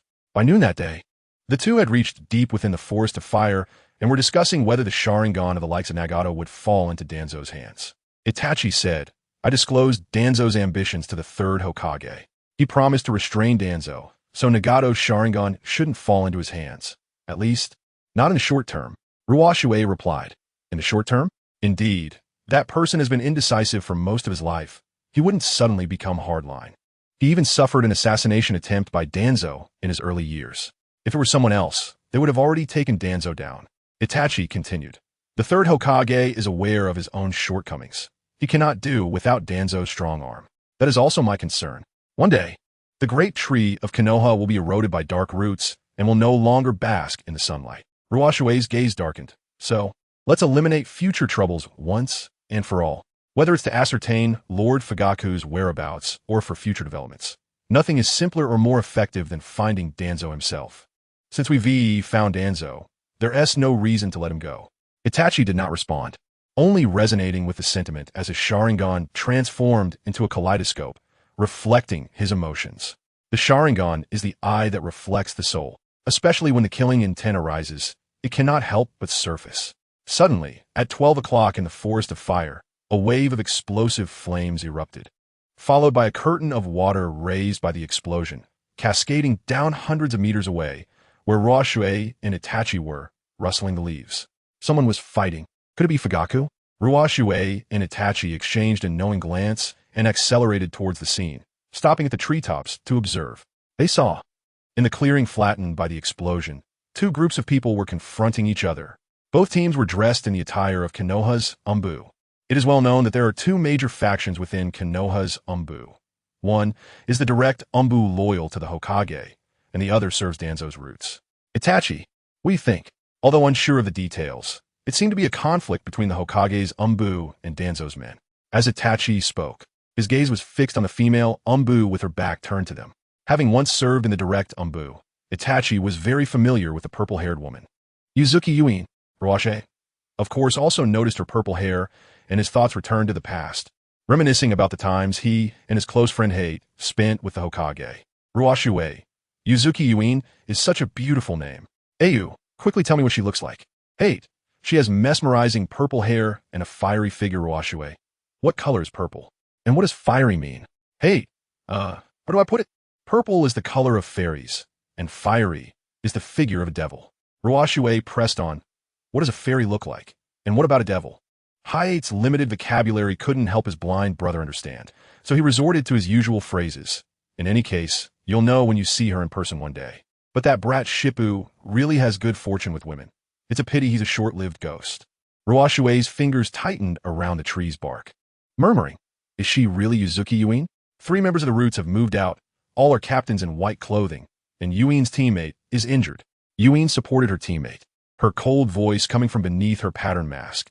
Is this how you roots treat your own kind? The leading white-clad Umbu coldly replied. Anyone who obstructs the interests of the roots, even if they are compatriots, must be killed. As he spoke, he plunged his ninja blade into the ground. Lightning release, earth walk, crackling. A golden lightning light spread towards Yuin's feet. Cough, cough. The injured Umbu she was supporting coughed weakly twice and urged, Yin, don't mind me. Hurry and leave. Ruoshui frowned. That cough, is that person Moonlight Shippu? What a joke. How could I leave you behind to escape alone? If we're leaving, we leave together. If we're dying, we die together. Yuin, supporting Shippu, tried her best to retreat, attempting to distance themselves from the spreading lightning.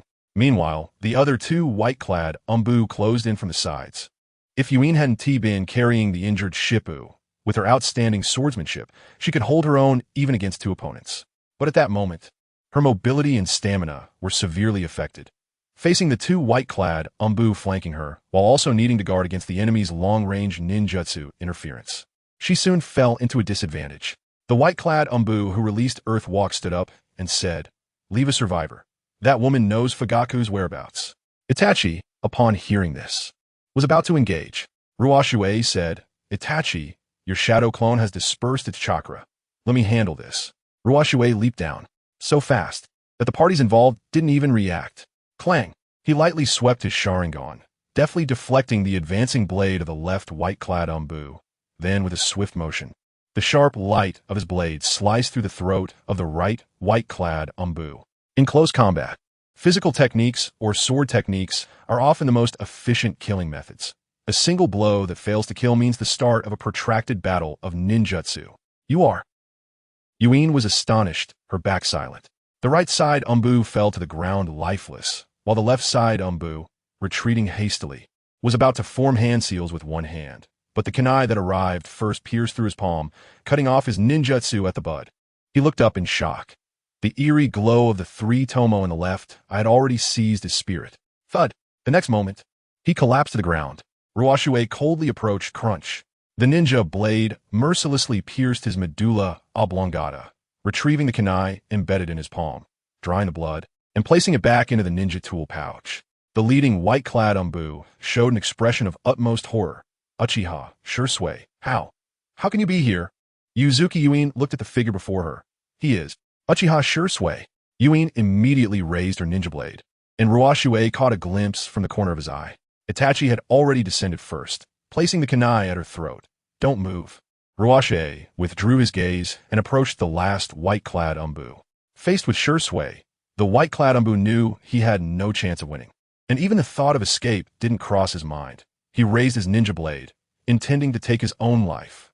Ruoshui would not let him succeed. Using the phantom body flicker technique, he knocked away the ninja blade, seized the throat of the white-clad Umbu, lifting him into the air, and said coldly, You came to hunt down Fugaku, so you must be a witness to last night's massacre. The white-clad Umbu had some backbone. You think I will say a word under the Sharingan? As he finished speaking, he actually bit off his own tongue. Ruoshui coldly replied, Oh, you have real backbone, but unfortunately, I don't need you to speak. The principle of the Sharingan's Jinjutsu is hypnosis, which interferes with the opponent's mind through illusions, subsequently revealing information. However, the Sharingan cannot read the opponent's memories. Only the Yamanaka clan can perform deep mind-reading techniques using large-scale jutsu, and the outer path of the Rinnegan can delve into the layers of the mind. But there's one person's Sharingan that is an exception, and that is Shisui. If Shisui wishes, he can even use Jinjutsu to forcibly connect to the opponent's brain and directly read their information. But the cost is quite cruel, at least for the recipient, because it will directly destroy the recipient's brain nerves. Let me see how that reckless guy ended up destroying himself. Ruri whispers coldly, Sharingan. Cold light suddenly appears. Jinjutsu. Heart-to-heart communication. The web version of the chapter content is slow. Please download the Read Novel app to read the latest content. Please exit the transcoding page. Please download the Read Novel app. The web provides you with the fastest updates on Naruto, reincarnating as Shisui, starting from being blind. Chapter 14. Miscellaneous Rituals Swift and Resolute, free to read. Chapter 15. The Miscellaneous Rituals, Uchiha Raijin, Jinjutsu. Heart to heart. As the brainwaves connected, The memories of the white-clad Umbu were projected in images directly into Ruoshui's mind. After all, this was the power of the Sharingan. This process was inevitably not as swift as the human path of the Rinnegan. Ruoshui closed his eyes and focused on observing. The time was midnight, and the place was in front of the Konoha gates. Leading 30 Uchiha youths, Raijin raised a torch high. Before them stood a dark mass of Konoha ninjas. Yet, Raijin showed no fear in his eyes, as if the Hokage, Danzo, and the clan leaders and elite jonin before him were nothing but chickens and dogs, easily defeated. Just after meeting Itachi, Hisashi, having been informed that the Uchiha had launched a counterattack, had changed into battle attire. Gripping the Rui Bang, transformed by the Monkey King, he questioned Raijin, "Why have you returned?" Raijin replied emphatically, "To show you all the pride of the Uchiha." Upon hearing this, the Konoha ninjas all shook their heads in disbelief, casting either pitying or disdainful glances at Raijin, except for Danzo, whose lips couldn't help but curl upward. The reason was simple. The eyes he desired were once again unexpectedly within reach. Hisashi said solemnly, "An hour ago, Itachi came to me, hoping for a peaceful coexistence between us. I agreed. Do you want to let Itachi's efforts go to waste?" "What?" Itachi sought out the Hokage. The Uchiha behind Raijin exchanged uncertain glances. Raijin bellowed, "Enough. Old monkey Saratobi, stop pretending. You forced the Uchiha into a corner. At this point, who still needs your charity of peace? Itachi seeking you is his business. He does not represent the Uchiha. At least, he does not represent me. Uchiha Raijin. Behind me are the Uchiha warriors who inherit my will. They will never become deserters. They are all heroes." "Well said, Lord Raijin." Inspired by Raijin's emotions, the clansmen united against the common enemy. The Konoha ninjas felt hopeless. These people were truly possessed. Danzo timely walked to Hisashi's side, fanning the flames. "Look, Hisashi, you have the heart to win people over with virtue, but they don't appreciate it. Why not let them maintain this pride?" But Hisashi still tried to salvage the situation. "Only tonight. Raijin, you all should leave." "Shut up, hypocrite. Once the bow is drawn, there is no turning back. The Uchiha fear not death. We only fear living in a wretched state. Warriors, ignite the smoke of revenge. Even if we die, we must die gloriously." Raijin bit his finger and wrote a jutsu formula in blood on the torch, then raised the torch high, forming seals with his fingers. Secret art, spirit of the ritual fire. With a flash, as the blood jutsu was activated, the flames on Raijin's torch suddenly soared over 10 meters high, engulfing the torch and suspended in the night sky, revealing a face formed by the flames, that of Raijin, cold yet fervent. The ninjas were astonished. The flames turned into a spirit. "What jutsu is this?" Raijin proudly declared, "Spirit of the ritual fire, a fire release technique I created. Clansmen, smear your blood on the torch, and I will ignite the ritual fire. Thus, the power of the fire spirit will grow stronger." Raijin's followers were in awe. "Brother Raijin, we never knew you had such a technique. To witness such a spectacle at the end of life is truly worthwhile." They all cut their wrists, letting their blood splatter on the torch. "Brothers, I swear, your sacrifices will not be in vain. I will carry your unyielding will and direct the flames of revenge toward our clan's mortal enemies." Raijin formed seals with both hands, his long hair flowing with the flames. Boom! The fire spirit behind Raijin, having absorbed the blood offerings from the clansmen, grew wildly, transforming into a colossal entity that could rival the Yata mirror Susanoo previously displayed by Itachi before his death. The raging heat wave swept through, causing all Konoha ninjas to cover their faces in shock. Hisashi sighed deeply. The spirit of the ritual fire. This is probably the only truly S-rank fire release. The presence of Shisui and Itachi overshadowed Raijin, causing us to completely overlook him. Now I recall Raijin's history. He awakened the 3-tomo Sharingan at 10, became a jonin at 12, and had previously rejected the Umbu's recruitment, voluntarily serving in the police force. Undoubtedly, in terms of talent, he was even more outstanding than Kakashi. Danzo's thoughts churned. Uchiha Raijin, his eyes, undoubtedly possessed the potential to unlock the Mangekyō, truly remarkable. If it weren't for Shisui disrupting my plans, inadvertently leading to such a great pair of eyes, perhaps Raijin's eyes would have been treated as consumables for activating Izanagi. Ha ha ha ha ha ha. After laughing to the heavens, Raijin sighed. What a pity, what a pity. If all my clan members had gathered here, the power of this fire spirit could have increased several times. but that would have exceeded my control. My original plan was to teach this technique to Shisui before our clan staged a coup. If it were Shisui, he could surely unleash the true power of this technique. But fate is cruel. Shisui died inexplicably. I suspected it was Itachi, but now I think it was also your doing, right? You feared Shisui's talent, worried he would become a threat to the village, and used despicable means to kill him. You are unforgivable, utterly unforgivable. Spirit of the ritual fire, great dragon fire technique. Boom! A fire dragon, almost comparable to the stunning Great Fire Annihilation of the Fourth Great Ninja War, surged toward the Konoha ninjas. The temporary water release team formed in response to the Uchiha's fire release unleashed a large water barrier, intercepting the fire dragon right before the Konoha gates. Boom! The steam produced by the collision of water and fire spread out, making it a disadvantageous start for the Uchiha, who relied on visual insight. The Mountain Clan, leveraging their excellent perception abilities, located Raijin and others in a mist and conveyed their position to the Nara clan using telepathy. The Nara clansmen collectively used the shadow imitation technique. Dozens of shadows precisely connecting to the feet of Raijin and others like ghosts. Rumbling. The Akimichi clan, after doubling in size, charged forward as a battering ram, followed closely by the Hyuga clan. Then, countless Umbu and a tidal wave of Konoha's lower-level jonin surged forward with a mighty charge. This was a battle destined to be one-sided, but no one expected that Raijin and the others would fight desperately, causing Konoha to lose nearly 100 men despite their overwhelming numerical advantage.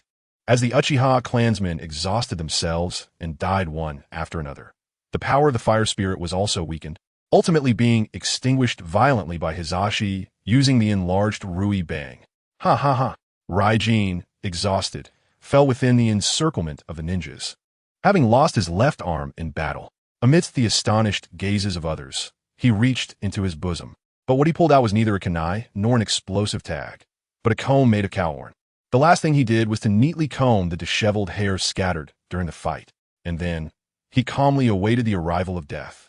Sarutobi Hizashi, you do not deserve the title of Hokage. The one truly worthy of the title of Hokage is that talented genius of our clan, who died young, Uchiha Shisui. Crack. The image cut off here, as the white-clad Umbu succumbed to the shock of the brain's nerves. Ruoshui discarded the corpse of the white-clad Umbu, his back appearing quite desolate. He originally thought he would see a comical and grotesque scene of waves crashing against rocks, but unexpectedly, what he saw was a stunning and tragic picture. He admitted he was moved by the wave's perseverance. Alas, why do you have to suffer like this? You have such talent. Why must you take your final bow in this way? At this moment, Ruoshui made a decision in his heart. When he turned around, he regained the usual coldness he displayed to outsiders. The kunai of Itachi was still resting on Yuzuki's neck. Stepping forward, Ruoshui stared intently at Yuzuki. Do you know the whereabouts of Lord Fuji? The web version of the chapter content is slow. Please download the Good Reading Novel app to read the latest content. Please exit the transcoding page and download the Good Reading Novel app. The web provides you with the fastest updates for Naruto, reincarnated as Shisui, starting from the Blind Man, Chapter 15, Ritual Miscellaneous. Uchiha Ryu can be read for free. Chapter 16, The Miscellaneous, offering the unpredictable waves facing Shisui. Yukino was filled with vigilance. She retorted, Uchiha Shisui, shouldn't you already be dead? Ruoshui spoke meaningfully. In your script, I indeed am dead. However, the one writing the script has changed. To Yukino, this statement carried another layer of meaning, as if declaring that everything was under his control. There must be some ulterior motive behind this. Yukino's thoughts raced. His tone was entirely that of a schemer, completely unlike the upright image portrayed in rumors. The reason he didn't immediately kill me and Shikaz must be because the information I possess holds value for him, right? What should I do? If I don't speak, he might use that Jinjutsu on me again. She gazed at the corpse of the white-clothed Umbu in the distance. That white-clothed Umbu was a genuine jonin. His hard strength would not be much weaker than hers, yet even such a person had died tragically under Shisui's Jinjutsu. She did not believe she had the ability to resist it. But as a member of the Hokage's direct Umbu, she would never leak village information to the enemy, even if it meant death. She sighed inwardly. It seems that today, both Shikaz and I are in grave danger. Noticing Yukino's unusual emotions, Itachi immediately corrected her. Miss Yukino, you may have misunderstood. We do not intend to harm you or Mr. Shikaz. Before leaving the village last night, I spoke with Lord Hokage. hoping for peaceful coexistence in the future. The attack on the village was actually unforeseen by both sides. Yukino was taken aback. She had witnessed the battle last night. She remembered Hisashi had admitted to reaching some kind of consensus with Itachi. Itachi continued, "We really only want to inquire about my father's whereabouts. Unless absolutely necessary, we wouldn't attack former comrades. Of course, if it involves a threat to my father's life, that's another matter." Yukino's gaze darkened. "Unless absolutely necessary. Which means if I don't cooperate, you can't guarantee our safety. However, it is certain that Lord Hokage and Itachi have reached a consensus. Based on this, perhaps it wouldn't be a violation of Lord Hokage's orders." Finally, Yukino revealed the truth. "All right. Actually, after last night's battle, Fugaku, who was hiding, was discovered by the Hyuga clan's Byakugan. Danzo immediately ordered Root to hunt down Fugaku. In front of many ninjas in the village, Lord Hokage couldn't openly oppose Danzo, so he sent me, Shikaz, and several other Umbu teams to mediate and assist Fugaku in escaping from Root's pursuit. As you can see, Root attacked us, and then we encountered you. I wonder if that's a good thing or a bad thing." "I see." Although Waver had turned against them midway, Hisashi had no intention of abandoning the agreement with Itachi. Itachi moved the kunai pressed against Yukino's throat away and said, "Miss Yukino, could you tell me my father's whereabouts?" Yukino replied, "Your father killed several waves of Root pursuers until he encountered oil girl Ryoma." "What?" Upon hearing Ryoma's name, even Itachi lost his composure. He urgently asked, "Then what happened?" Yukino said, "He originally had a chance to defeat Ryoma, but your mother got involved. She stabbed your father from behind." Cold sweat streamed down Itachi's face. Ruoshui, listening nearby and pondering, realized that there was no information about Ryoma in Shisui's memories. He had once been blind and, while watching the Hokage, had inevitably overlooked some ninjas with low presence and few lines. Itachi clenched his fists and asked, "How do you know all this?" Yukino hesitated on how to respond. Cough, cough. Shikaz, who was being supported by her, coughed a couple of times and said, "It's me. I possess the translucent bloodline limit, which allows me to conceal my form, making it ideal for reconnaissance. I saw all this in the shadows. But I couldn't intervene because Ryoma's poisonous insects are too dangerous. Just getting close carries the risk of succumbing. Yukino and I could only wait for our comrades to regroup and plan further." Itachi asked, "Where did my father fight Ryoma?" Shikaz replied, "In the southern canyon of the Forest of Fire, known as the Southern Stream Valley Fortress." Itachi and Ruoshui exchanged nods. Itachi said, "Time is of the essence. We must rush to the Southern Stream Valley immediately. Thank you both for sharing such important information. Please hurry back to the village and report." Before leaving, Ruoshui glanced at Yukino's mask, wanting to say something but ultimately held his tongue. Phew. After they left, the feeling of having narrowly escaped death caused Yukino to relax completely. She leaned against a large tree, slowly sat down, and removed her mask, revealing her stunningly beautiful face. "I never expected that we would have to rely on a defector from the village to escape from true comrades." Cough, cough. Shikaz said solemnly, "The darkness in the village has always existed. The Uchiha's defection has accelerated the intensification of internal conflicts, and the aftershocks may last for a long time. In the long run, this may not be a bad thing, because as contradictions accumulate, the backlash will be even more severe. After this incident, Konoha will inevitably usher in a new era. However, Yukino, for some reason, I have a premonition that my life is not long for this world. And I won't see that time." Yukino was taken aback and hurriedly covered Shikaz's mouth, scolding, "What are you saying, Shikaz? I want to allow you to say such things. You only developed this asthma because you saved me from drowning." Lady Tsunade mentioned before leaving the village that it wouldn't be life-threatening, right? It's just that your ninja career will be shorter. Once you retire from being a ninja, I will marry you and devote myself to taking care of your later years. Shikaz felt happy yet helpless, knowing Yukino's temperament. So he refrained from discussing such heavy topics. Yukino used medical ninjutsu to treat Shikaz's shoulder injury from the battle with Root. Shikaz absent-mindedly asked, "Yukino, do you remember what Uchiha Waver said last night?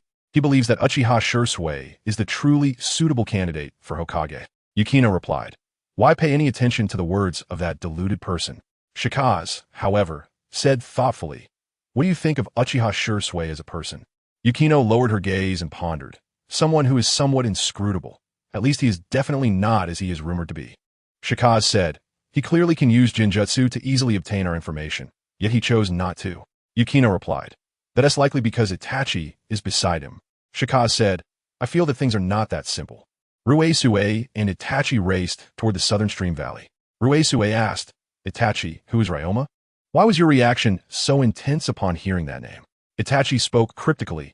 Oil Girl Ryoma is an anomaly from the Oil Girl clan. In the past, he served with Orochimaru and Root.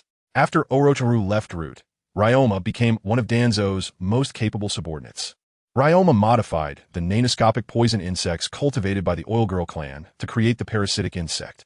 The parasitic insect can invade the brain undetected and manipulate the victim's consciousness. In a sense, it's somewhat similar to your Kotoame Tsukumi. Itachi clenched his fists, his expression pained. Mother is probably being manipulated by the parasitic insect and attacked father. Ruoshui thought to himself, so that is how it is. The depths of Root are much deeper than I imagined. The web version is slow. Please download the Goodread novel app to read the latest content. Please exit the transcoding page and download the Goodread novel app. We provide you with the fastest updates for Naruto, crossing into Shisui, starting from the blind man. Chapter 16, Ritual Miscellaneous. A Cloud of Uncertainty is available for free reading. Chapter 17, The Miscellaneous Rituals. The immortal river the stream is surrounded by valleys, with lush trees and blooming flowers, so the traces left by the battle are quite conspicuous in this southern valley. If not for the effort of Yakushi and Itachi, they wouldn't have found the place where Fujiwara fought Ryoma last night. Looking at the pool of blood at the bottom of the dirt gully, Itachi restrained his anxiety and tried to maintain a calm judgment. Judging from the degree of the dry blood, the battle occurred about 7 hours ago. Almost. It was when we just set off from the Tachikan mountain. Yakushi opened his Sharingan and looked around. In the grass, he found a bloody footprint, and he and Itachi immediately searched for it. The intermittent footprints extended from the grass to the edge of the stream, crossed the stream, and continued on, leading from the opposite bank to the mountain wall. Ninjas, at any time, would erase their traces of action. This is common knowledge for a lower ninja. The person who left the footprints must have been severely injured and unable to pay attention to these details. Itachi looked at the bloody footprints left at the foot of the mountain, clenched his fist, and his expression tightened. It's father. He was holding mother. Father's weight wouldn't leave such deep footprints unless it was the weight of two people. Yakushi patted Itachi's shoulder and comforted him. Let us go up and take a look. Maybe we can find their whereabouts. After climbing the mountain wall, the footprints continued until they disappeared completely next to the cliff in the southeast. The footprints couldn't extend any further because below the cliff was an endless river, originating from the Sai River source in the northwest border of the Land of Fire, flowing southeast. The Immortal River, named Immortal, yet has buried countless souls, both ninja and civilian. Itachi's heart almost chilled. He knew that Fujiwara, while severely injured, holding Mikoto, faced Ryoma's pursuit and fell into the Immortal River. The possibility of survival was nearly slim. Itachi, look here. Yakushi squatted in the grass in front of the cliff, looking at a pool of blood. The color of the blood leaned towards dark black, clearly different from Fujiwara's blood. Yakushi, besides Lord Fujiwara, did another person come here? Do you know who it is? Itachi determined. Oil Girl Ryoma. His body is home to poisonous insects, hence his blood appears dark. Yakushi, this pool of blood formed from drops, indicating that Ryoma followed Lord Fujiwara to the cliff and observed for a long time before finally lacking the courage to jump down. The basis for this judgment? Look at this footprint. I can imagine him stamping his foot in frustration. That's right, Ryoma was also injured and quite severely, which caused him not to jump into the Immortal River and pursue Fujiwara to the end, leaving him to resign in frustration. Yakushi stood up and said, also, the fact that Lord Fujiwara could come here proves that he hasn't lost his eyes. At least, his eyes weren't taken together. He returned alive from the battle at Tachikan Mountain. Believe me, he won't die easily. Itachi's heart felt slightly relieved. The sky darkened, and a heavy rain was approaching. Yakushi's gaze moved as he pulled out two small blood-stained grasses and tucked them into his arms. Itachi wondered, Shisui, what are you planning? Yakushi's expression turned somber. Itachi, at this point, I might as well tell you that before leaving Konoha, I visited the ninja den that conceals Konoha's secret scrolls and copied the contents of the Book of Seals with my Sharingan. Originally, I intended to use it as leverage in special circumstances to threaten Konoha's enemy by leaking it to them, forcing the village not to act against us. But I never expected a day would come when I would truly use it. Itachi pondered for a moment and said, using it. Shisui, are you referring to the Edo Tensei? Yakushi replied, Edo Tensei requires living sacrifices and itachi. You definitely wouldn't want to sacrifice another person to confirm your father's life or death, even if the other party is a member of Root, right? Itachi nodded. Yes. Sure, Zue, you know me well. Yakushi continued. Besides, I don't believe Lord Fujiwara will die. The use I mentioned isn't referring to Edo Tensei, but another technique called shadow insect, which was invented by the second Hokage. It can track using just a drop of blood. Itachi, you mean? Yakushi picked up the grass, stained with Fujiwara's blood. Exactly. We can use the shadow insect to find your father. But I only copied the contents of the Book of Seals and haven't truly mastered it. So, I need you to perform a procedure. Itachi, like last time, using Tsukuyami, right? Yakushi, next, we will face many difficulties, so I plan to take this opportunity to fully master the Book of Seals. Itachi slowly closed his eyes. Since the awakening of Susanoo, my ocular power has increased, and my current limit for Tsukuyami is 2 years, which may cause a significant impact on your mind. Is that okay? Yakushi smiled. No problem, bring it on. Swish. Itachi's left eye opened. The Mangekyō Sharingan releasing a blood-red light. Tsukuyami. Boom. The dark clouds covering the sky, with thunder crashing, poured down a continuous rain, cleansing the dirt of the earth. 10 minutes later, Yakushi carried the exhausted Itachi, braving the heavy rain, to the cave in the southern valley. He remarked, let me prepare myself mentally. And in the end, you end up collapsing. Itachi, what should I say about you? Itachi weakly said, there's no helping it. My body isn't as tough as Shisui's. Since I was little, whenever it rains, I feel cold all over and my mood inexplicably drops. I sometimes have a premonition that one day I will fall seriously ill and then die early. After putting Itachi down, Yakushi looked down. Itachi, don't worry, that day won't come. Even if it does, I will find a way to heal you. Itachi smiled faintly. Then please make sure to heal me. And leave the burden of the Uchiha clan on Shizue's shoulders alone. I can't rest easy. However, if unfortunately what I said comes true, then please promise me one thing, Shizue. What is it? Yakushi didn't need to ask. He knew it must be entrusting his eyes to Sasuke. I want to let that day happen, Yakushi thought. In the clearing of the cave, after drawing the ritual circle, Yakushi found an earthworm. The shadow insect also requires a living sacrifice, but that living sacrifice is not a person, but an insect.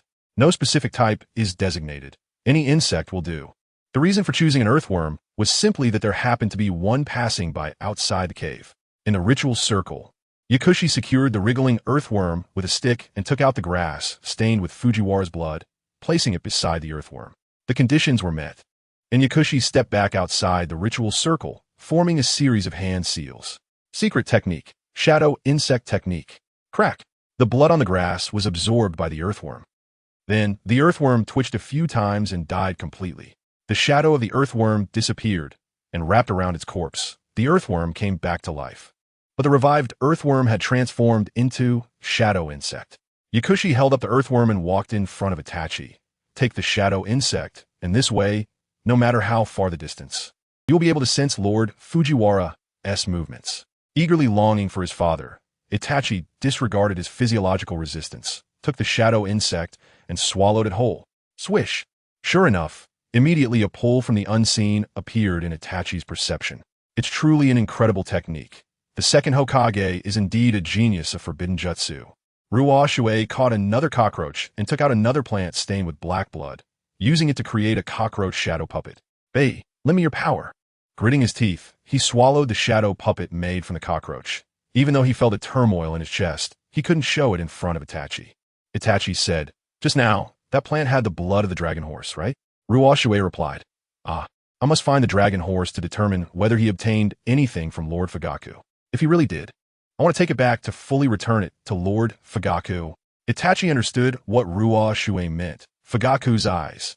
Ruoshui said, then Itachi, after you rest, let's split up and act. Once our mission is accomplished, we will meet at a designated point in the land waterfalls with our clansmen. The web version of the chapter content is slow. Please download the Goodread novel app to read the latest content. Please exit the transcoding page and download the Goodread novel app. The web provides you with the fastest updates of Naruto, reincarnated as Shisui, starting from a blind man. Chapter 17, Ritual Miscellaneous, The Immortal River Flow, free to read. Chapter 18, The Miscellaneous Offerings entering the curtain in 3 parts in the evening at Konoha Hospital. Kakashi was sent to the postoperative care unit. He had lost the eye socket of his left eye, which was heavily wrapped in bandages. The third Hokage, Hiruzen Sarutobi, came to visit amid his busy schedule. "How are you feeling, Kakashi?" Kakashi, filled with self-reproach, replied, "I'm sorry. At such a critical moment when the village was confronting the Uchiha, I made such a big fool of myself and couldn't help at all." Hiruzen sat down on a chair beside the bed and picked up his pipe. "The Book of Seals is still in the ninjutsu library. So it seems the enemy was after your left eye." Kakashi reached for the bandage over his left eye, confused. "But I really can't remember who attacked me." The third Hokage's gaze darkened. It was Orochimaru. Kakashi's eyes widened in shock. The third continued. Orochimaru had visited the ninjutsu library years ago and had already been involved with the Book of Seals, so there was no need for him to take such extra steps. Before your incident, the underground laboratory of Hashirama cells was attacked, and then your Sharingan was stolen. This aligns with Orochimaru's motives. He has long shown an unusual obsession with the first Hokage's cells and the Uchiha Sharingan. But to be honest, just this alone, I had also suspected the recently suspicious Shisui, but what truly confirmed Orochimaru's involvement for me was what he did to Suemu. Kakashi asked, "Suemu? What happened to him?" Hiruzen took a deep breath from his pipe. Suemu's urinary organ was removed. Kakashi was stunned. What? Hiruzen said, "At least I can be sure that Shisui would never do such a thing. Only Orochimaru, who is obsessed with large-scale experiments, would resort to such cruelty." Kakashi asked, "Then can Suemu be reattached?" Hiruzen shook his head regretfully. "It was discovered too late. The nerves have already died. And even if we call Tsunade back, it would be hopeless." After a moment of silence, Kakashi lifted the covers. "No, I have to go see him." Hiruzen said no. Suemu is currently in a very unstable mental state. Irika will take care of him for now, and later there will be specialists to provide psychological counseling. Kakashi leaned back against the bed. Compared to Suemu's fate, he was truly lucky. However, he felt somewhat guilty towards Obito for not protecting Rin well, and also not protecting the eye entrusted to him by Obito. Yet deep down, Kakashi felt a faint sense of relief. Perhaps this was truly fate, allowing him to be freed from the bondage of that eye and to truly start being himself. At night, an unexpected guest arrived at the morgue of Konoha Hospital. 30 bodies of Uchiha youths were laid out, and Danzo, with ambitious designs, smiled as he took out a flashlight to search in the dark. He wanted to prioritize obtaining the pair of eyes he favored the most before collecting all the eyes. He uncovered the shroud to confirm Raiga's body. But when the flashlight beam hit, his gaze suddenly shrank. This is... Suddenly, the lights in the morgue turned on, and Hiruzen entered, accompanied by the Umbu. Hiruzen, under his Hokage hat, looked furious. "Danzo, you really came here for Sharingan, didn't you?" Danzo realized he had been ambushed, waiting to be caught. Seeing he had been discovered, Danzo quickly threw out a prepared excuse. "I was thinking that rather than letting these Sharingan go to waste, it will be better to use them to strengthen Root's combat power." Hiruzen questioned, "Are you suggesting giving each member of Root a Sharingan?" Danzo replied, "The village's combat power has suffered too much damage. What I am doing is also for the greater good." Hiruzen retorted, "At this point, are you still planning to quibble?" He exposed, "Izanagi, you have tainted yourself with this forbidden technique. You bastard. How does he know this?" Danzo's pupils contracted. I don't know what Izanagi is." Hiruzen shouted, "Stop playing dumb. Itachi told me everything. You set a trap with Izanagi to steal Shisui's right eye, which led Shisui to take such desperate measures and attack you alongside Itachi. You intended to annihilate the entire Uchiha clan to satisfy your greed for Izanagi." Yuzuki Yuin realized. So, that's how it is. After being exposed, Danzo gripped his cane tightly. Hiruzen continued to press. "And about Ryoma, shouldn't you give me an explanation?" Years ago, the oil woman Ryoma had killed his cousin oil woman Shurhei to cultivate nano-level parasites, and Ryoma had been closely involved with Orochimaru. Ryoma's parasites were incredibly troublesome. Even a ninja of Hokage level like Hiruzen had specially injected an antidote serum developed for these parasites. In order to obtain Fugaku's eyes, you even liberated such a dangerous element from Konoha's prison, and worse, to cover this fact, you even ordered your subordinates to silence Yuin and Kaze. Danzo's sinister gaze swept over Yuin and Kaze's masks. Hiruzen had made up his mind to strike hard at Danzo. "Danzo, I can no longer turn a blind eye to your past crimes. Tonight, I will have you dismissed and brought to justice." Danzo glanced at the morgue table, a dark smile appearing. "Hiruzen, I have something to say to you. Hiruzen replied. Go ahead, but no matter what you say, it won't change my determination. Danzo said, you might want to let the people behind you step back first. Hiruzen frowned, and after a moment of contemplation, he raised his hand to have the Umbu retreat to the corridor outside. The iron door closed. Danzo then sat on Raiga's morgue table. Hiruzen, you constantly criticize me, but you and I are equally guilty. He lifted the shroud, covering Raiga once again. When I collected the bodies last night, I saw clearly that Raiga's eyes were intact, but now his left eye's gone missing. Can you tell me where it went? Hiruzen smoked his pipe. Remaining silent for a long time, Danzo pressed on. This seems to greatly contradict the righteous path you uphold. If word gets out, your reputation will surely be questioned, right? How will you, who values your reputation, respond? The sun's blade softened. What do you want? Danzo smiled. I know, we're both thinking of the village.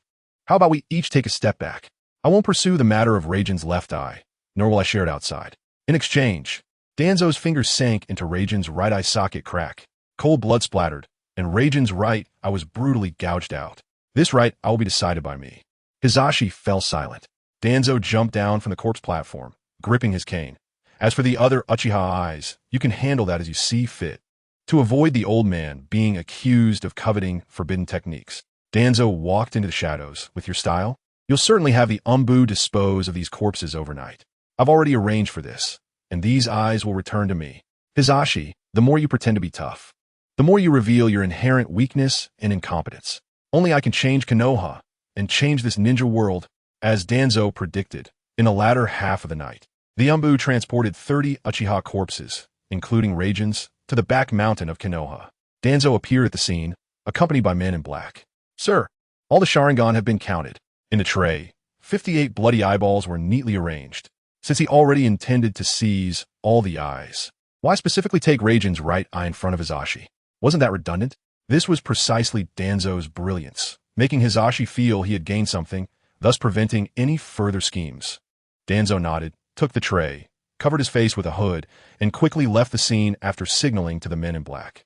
Beneath the black sunglasses, unnatural bruises appeared on the faces of several stiff-faced Umbu, as they were ordered, continue. Dispose of the corpses cleanly and report back, as usual. And all of this was witnessed under the cold moonlight by the crows on the branches. Sizzle. The corpses melted away in strong acid, a pungent smoke rising. The crow flew down from the branch, landing on the remains of Raijin that had not yet been corroded, pecking off a piece of flesh before flying into the night.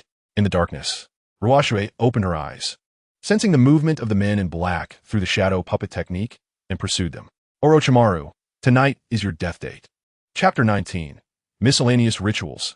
Night battle with Ryoma in the dark of night.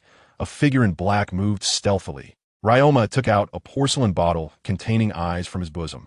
During the bloody battle in the southern valley at dawn, he had stolen Fugaka's left eye, but did not report it to Danzo. Danzo, you want to squeeze out the remaining value from me before discarding me. But I fear I cannot let you have your way. The toxicity of the parasitic bug had caused Ryoma to suffer from septicemia, an incurable disease in the ninja world. Only the special antidote developed by Orochimaru could prolong Ryoma's life. In the original work, the oil woman Ryoma died of septicemia in Konoha's heavenly prison. Hence he only appeared in Tobi's memories with no achievements. However, due to the temporal changes caused by Ruoshui's time travel, Ryoma regained his freedom. He certainly wouldn't sit idly by. He intended to trade Fugaku's left eye with Orochimaru to extend his life. Suddenly, at the entrance of the Forest of Fire, a figure crouched on a tree branch under the moonlight blocked Ryoma's path. Ryoma's pupils, hidden behind sunglasses, suddenly constricted. Uchiha, Shisui. Ruoshui said quietly, Ryoma, I've heard you're quite strong, comparable to the 3 legendary ninjas, Orochimaru. The oil woman Ryoma smiled. I can't take credit for that. In front of Shisui's Shunshin, even the strength of the 3 legendary ninjas wouldn't dare to act rashly. Ruoshui thought to himself, more refined than I imagined. But the more such a person is, the less they hesitate to kill. His Sharingan was already in motion. Look, he's starting to set up a formation. Those blue particles dispersed in the air, only visible to the Sharingan, are the so-called parasitic bugs, right? Before splitting up, Itachi had warned cautiously, Shisui, I trust your strength, but Ryoma is an exception. The parasitic bug is the natural enemy of all flesh and blood. If you don't understand Ryoma's abilities, even the strongest power could fall victim. The oil woman Ryoma, like oil woman Shurhei, could manipulate nano-sized poisonous bugs. But he surpassed Shurhei and didn't even need to make direct contact. He could release the bugs into the air for propagation. In Ryoma's bug formation, breathing would be tantamount to suicide. Ruoshui asked. Then holding your breath and finishing quickly, would that work? Itachi shook his head. Unfortunately, that won't work. Because the parasitic bug can even permeate through pores into the body. Once it penetrates, it will quickly parasitize the brain with the blood circulation unless an antidote specifically developed for the parasitic bug has been injected in advance. But that serum has only been injected by the Hokage and Danzo. Without the antidote, to defeat Ryoma, one must stay away from the range of his bug formation and use extremely long-range attacks to kill him. Or what? The time it takes for the parasitic bug to move from the host to controlling the brain is only about 3 seconds. The biggest weakness of the parasitic bug is that it dies the moment the user dies. If one can deliver a fatal blow within those 3 seconds of parasitism, they can escape the fate of being controlled. 3 seconds, Ruoshui, hand over Fugaku's eye, and we won't interfere with each other. Ryoma, that's no different from one in my life. I might as well end it myself. That would be more straightforward, Ruoshui. All right, please feel free to do so. Ryoma adjusted his sunglasses. Sure, Sivin, you really know how to joke through Itachi. You should know my abilities, and through Danzo, I'm also well aware of yours. We might just be each other's natural enemies. What a pity, in our first meeting, one of us will have to fall forever, or become the other's slave. Ruoshui did not respond with arrogance due to being a time traveler. Seeing is believing. Let's test whether his bug formation is truly as Itachi said. Ninja technique, shadow clone jutsu. Bang, bang. 2 of Ruoshui's shadow clones materialized from midair and charged at Ryoma. With a faint smile, Ryoma met them head-on. The moment the shadow clones touched the edge of the bug formation, Ryoma suddenly retreated. 1, 2, snap. The third sound was a snap of his fingers. Bang, bang. Ruoshui's 2 shadow clones simultaneously vanished in a white smoke. Ruoshui's gaze darkened. As expected, this is really troublesome. Troublesome, not only because of the bugs themselves, but also because of their controller. The difference in battle experience between ninjas often manifests in the details. Ryoma moved forward to accelerate contact, facilitating the occurrence of parasitism, and then retreated, to guard against the sudden shunshin launched by the shadow clones. So experienced. It was as if he had fought Shisui before, but Shisui's memories contained no information about Ryoma, so they had surely never interacted. Ruoshui thought, but I have confirmed 2 things. First, Ryoma's bug formation can expand 7 meters around him. Second, the formation moves with Ryoma. Ruoshui's lips curled up. As expected of a veteran, perhaps my first real battle after time traveling is about to begin. How exciting. It feels completely different from facing the roots, white-clad, Nin lackeys. Swish. Ruoshui landed from the treetops, hand seals formed. How about this technique? Chakra gathered at his throat, and with a breath, a blazing fire dragon surged forward. Ryoma focused. His fire release is significantly stronger than Fugaku's. Does he want to exploit the bug's fear of fire? Unfortunately, I want to overlook that weakness. Swish. As Ryoma retreated, he unfurled a scroll, summoning a jar from it. Just because I can run doesn't mean I give up walking. The bugs I can use aren't limited to just the parasitic bugs. Secret technique. Insect waterfall. Boom. From the jar sealing Ryoma's chakra, thousands of parasitic bugs surge forth like a black waterfall, blocking the fire's scorching flames. Swish. Swish. Using the fire release as cover, Ruoshui's shadow clones flash from both flanks. The oil woman's parasitic bugs are parasitic within the body and can even reproduce and replace themselves in a short time. Thus they keep coming. If you use a jar, then that advantage disappears, right? The clones perform their seals, launching 2 great fireballs. Ryoma, using shadow clones in conjunction with fire release. Uchiha Shisui's chakra truly differs from ordinary Uchiha clan members. He targets my parasitic bug's inability to reproduce and uses overlapping fire release attacks to wear me down. I'm underestimated. Ryoma smirked. Insect substitution. Bang. He used the substitution to evade the fire release's pincer attack and charged straight at Ruoshui. Bang. Bang. Ruoshui's 2 shadow clones vanished after being affected by the bug formation. Ruoshui was astonished. He actually dared to charge straight through? Oil woman Ryoma. My bug formation is the strongest weapon. Uchiha Shisui. Do you have the courage to engage me in close combat? Swish. Ryoma formed hand seals. Prolonged battles are not advisable. Let us settle this quickly. Secret technique. Insect shadow clone. Bang, bang. Two shadow clones made of bugs appear beside him, simultaneously expanding the bug formation to encircle Ruoshui from three sides. Then let's reveal ourselves. Ruoshui's right eye transformed into a kaleidoscope of four-cornered magatama. Susanoo. The green chakra flame instantly materialized into a skeletal figure, and from the bones of the skeleton's palm, a spiral sword formed, sweeping across. Crack! The two bug clones of Longma were obliterated by the wave of slashing created by the great sword. Longma's main body was startled. This ability, I've never heard of it. Ruoshui calculated 7 meters with the length of this sword, it should work. Boom! Ruoshui charged forward with Susanoo, the edge of the spiral sword aimed directly at the unguarded Longma. Longma quickly calmed down. He's breathing, proving that the skeleton isn't completely closed. Does he think he can break my bug formation with the length of the sword? But unfortunately, 7 meters is not the real range of my bug formation. Zing! The blue bruises appeared on Longma's white skin. Whoosh! The outer bug formation's range instantly expanded to 10 meters, while Longma swiftly retreated. 7 meters was actually a false range. Having already entered the edge of the bug formation with a virtual Susanoo, Ruoshui had no way out. In 3 seconds, the outcome and life and death would be decided. One must never be careless. I must remember, I only have the body of a ninja, but not the soul of a ninja. I'll use that move. I'm all in. Ruoshui's left hand gripped the ninja sword behind him, and with his right hand, he threw a kunai forward with all his strength. Longma, a kunai as long as I avoid the vital points then. Whoosh! But he could never have imagined. The next second, Ruoshui actually vanished into thin air within the Susanoo, and with the flying kunai, he zipped past Longma, drawing his ninja sword in one fluid motion. Flying Thunder God slash. Crack! The blade light flashed. It was so fast that by the time Longma's head flew into the sky, he still had consciousness. This is too absurd. Boom! The green skeleton of Susanoo and the blue bug curtain in the air were both obliterated. Thud! After a few seconds, Longma's head fell to the ground. Clang! Ruoshui supported himself with his ninja sword on the ground. Feeling waves of nausea in his chest, he dug his fingers into his throat. Finally, ugh! Under the moonlight, a torrent of vomit, along with the shadow bug that died with Longma, fell into a pile of vomit. Ruoshui lay back on the ground, gasping for fresh air, took out a military food pill from his ninja tool pouch, and swallowed it. Resting for a full minute before getting up and retrieving the porcelain bottle containing Fuyue's left eye from Longma's embrace.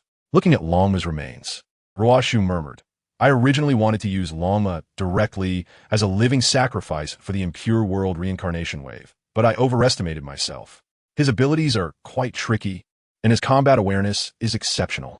If it weren't for having learned Flying Thunder God through Itachi's Tsukuyami and combining it with Shishui's swordsmanship in an instant, I would have truly flipped in tonight's battle. The path of a ninja is still a long way to go. The ninja sword returned to its sheath, and Ruoshui formed hand seals. Secret technique. Corpse dissolution technique. Crack, crack.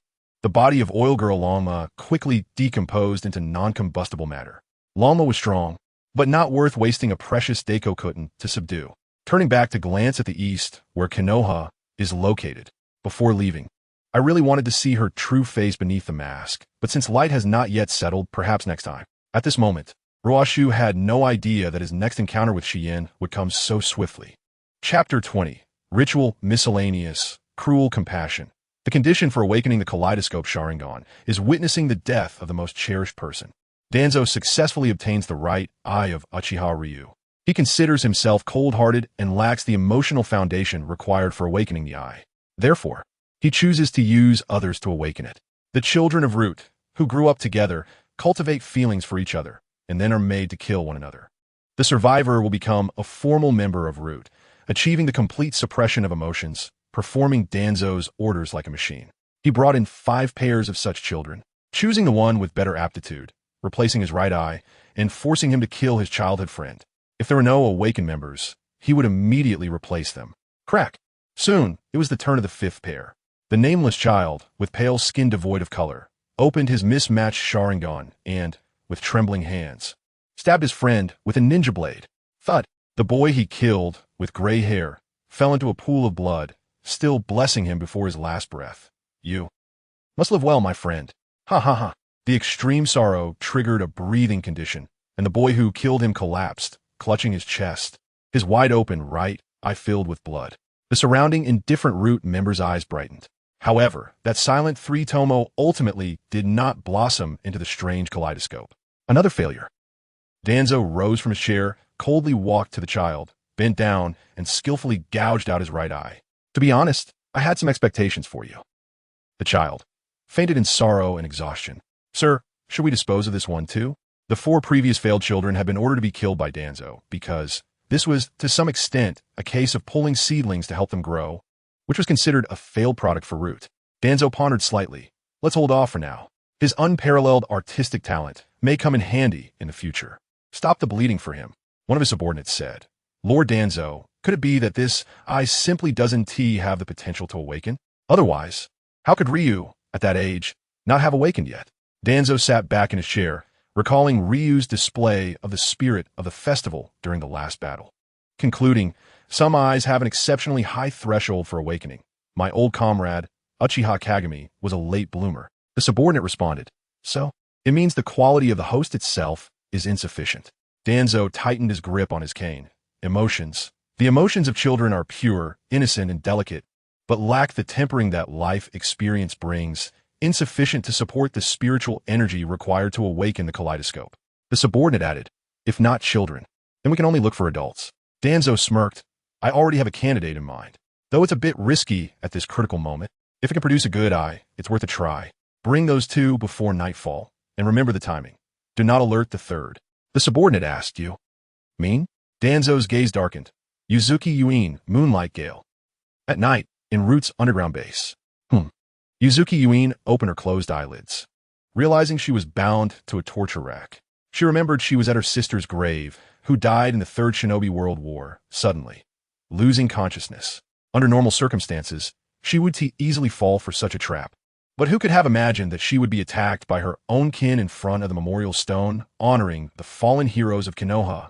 Her blurry vision gradually cleared, and she saw Danzo sitting upright, a faint smile on his lips. Yuin immediately understood. Danzo was taking personal revenge for her reporting him to the 3rd Hokage. She just didn't expect Danzo to be so audacious, daring to act against her right after being warned for invading the morgue. After all, she was a direct subordinate of the Hokage, highly regarded. If something happened at this critical moment, Hiruzen would definitely suspect Danzo. Yuin scoffed. Lord Danzo, you really hold a grudge. Danzo teased. I am not so petty. What happened with Ryoma has already been put behind. Yuin asked, then what do you mean? Danzo signaled to his subordinates, and with a click, the iron door of the torture chamber opened, and 2 Root members in white brought in Moonlight Gale. Gale, don't hurt Gale. Come at me instead. Due to her agitation, the chains binding Yuin's arms clanked loudly, leaving noticeable red marks on her fair arms. Gale, hunched over, struggled to raise his head, looking at Yuin's blood-red right eye in shock. What did you do to Yuin's eye? Right eye. From Gale's shout, Yuin suddenly realized. Her right eye seemed to have been tampered with somehow. Danzo leaned on his cane and slowly stood up. Yuzuki Yuin, your sister Yuzuki Yuin was a hero who sacrificed herself valiantly in the Battle of Kichigami Mountain. You, who have been influenced by the will of fire since childhood, admired your sister. So shortly after being promoted to Jonin at the age of 14, you joined the Hokage's direct Umbu, determined to become a ninja like your sister. Yuin's expression turned cold. Danzo approached her with his cane. I heard you and Moonlight Gale are childhood sweethearts, deeply in love. Yuin interrupted coldly. What do you want? Do you want me to betray the Umbu and join Root? You might as well give up on that idea. Ha ha ha. Danzo laughed mockingly. After all, you are still a sheltered flower. Even if you serve in the Umbu and have killed countless enemies, the darkness you can imagine is only at this level. Yuin broke down. What do you want? Danzo raised his gaze ominously, staring at Yuin's right.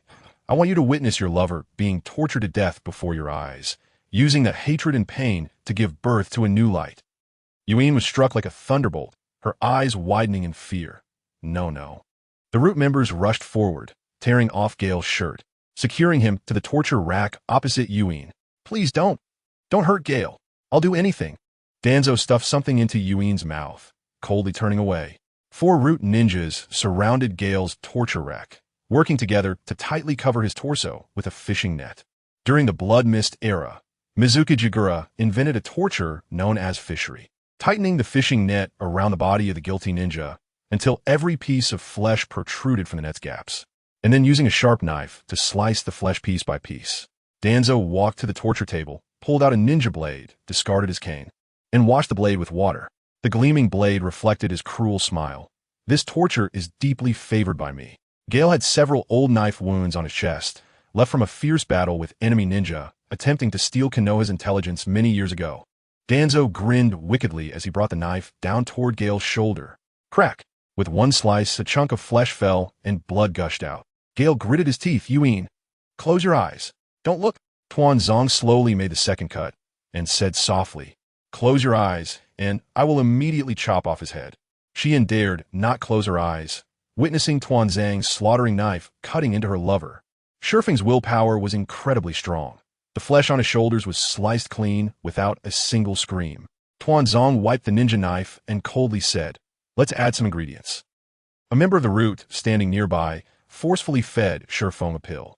Tuanzong threw a bloody rag on the table and coldly remarked, I heard that when you were a child, you developed asthma while trying to save the drowning Xian, and when it acted up, you would cough uncontrollably, right? Just now, I gave you a medicine that intensifies coughing, and now, can you endure the feeling that your chest is about to explode? Cough, cough, cough, cough, cough, cough, cough, cough, cough. Shifeng's eyes widened as his chest heaved violently, continuously emitting cough sounds. The moment of extreme suppression burst forth, the art of torture. Tuanzong grinned maliciously, the ninja knife digging into the old wound on Shifeng's chest. In an instant, Shifeng's tragic scream echoed through the dark torture chamber. Xian, overshadowed by the screams, was overwhelmed with despair, tears streaming down her face. Thud! A violent heartbeat. Kakashi sat up abruptly on the sickbed, covering his newly transplanted left eye. The scenes that took place in the root torture chamber blurred in his mind. This feeling, it seems like I have. He focused his mind on the blurry image, and the scene in the torture chamber became clearer. He saw the man covered in blood, exposing his white bones, being lifted down from the torture rack. Only a pale face allowed Kakashi to recognize his identity. Shifeng. In the torture chamber, Tuanzong glanced at the almost mad Xian. It was about time. Tuanzong approached Shifeng from behind, raised the ninja knife, and chopped down toward the latter's head. Xian screamed hysterically, woo-woo. Shifeng bid farewell. Xian, do not be sad for my death. You must live strong. One day, you will find someone to love you for me. Crack! Shifeng's head was mercilessly chopped off by Tuanzong, rolling in front of Xian's torture rack. Ugh! Despair surged past the breaking point. And Xian's right eye's 3-tomo finally completed its evolution into the kaleidoscope Sharingan. The pattern of that Sharingan was beautifully tragic, like the death symbolizing Higanbana. Ha ha ha! Finally, my right eye has a replacement. Tuanzong came before Xian, gouging out the already awakened kaleidoscope, right eye, unveiling the bandage over his right eye, placing that bloody eyeball inside. The cells of Hashirama in his right arm activated, and the optic nerve quickly connected.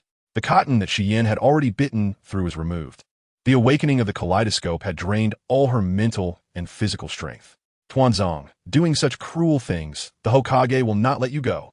Tuanzong slowly recovered his right eye with a bandage, picked up his cane, and said, but as a return for opening my eyes, let me tell you the truth before you die. This Sharingan was taken from Uchiha Obito, right in front of the Hokage you mentioned. Upon hearing this thunderous news, Xian's left eye lost its brilliance completely. Tuanzong, clean it up and dispose of this woman as well. Boom!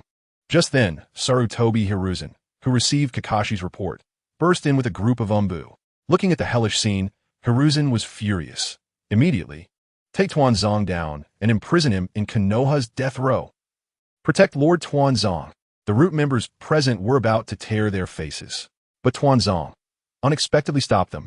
Everyone retreat. He didn't even resist, allowing the Umbu to come forward and put shackles on him. However, as he walked past Hiruzen, Tuanzong said profoundly, Hiruzen, I will say this.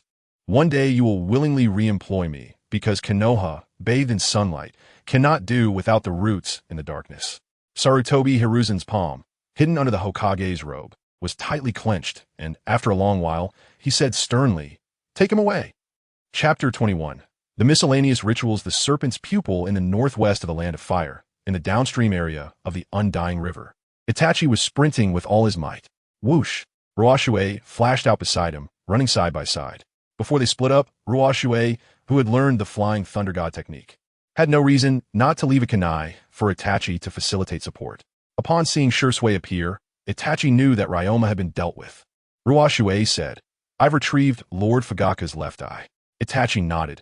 In the perception of the shadow puppet, my father's chakra suddenly stopped moving. "I'm a bit worried," Ruoshui replied.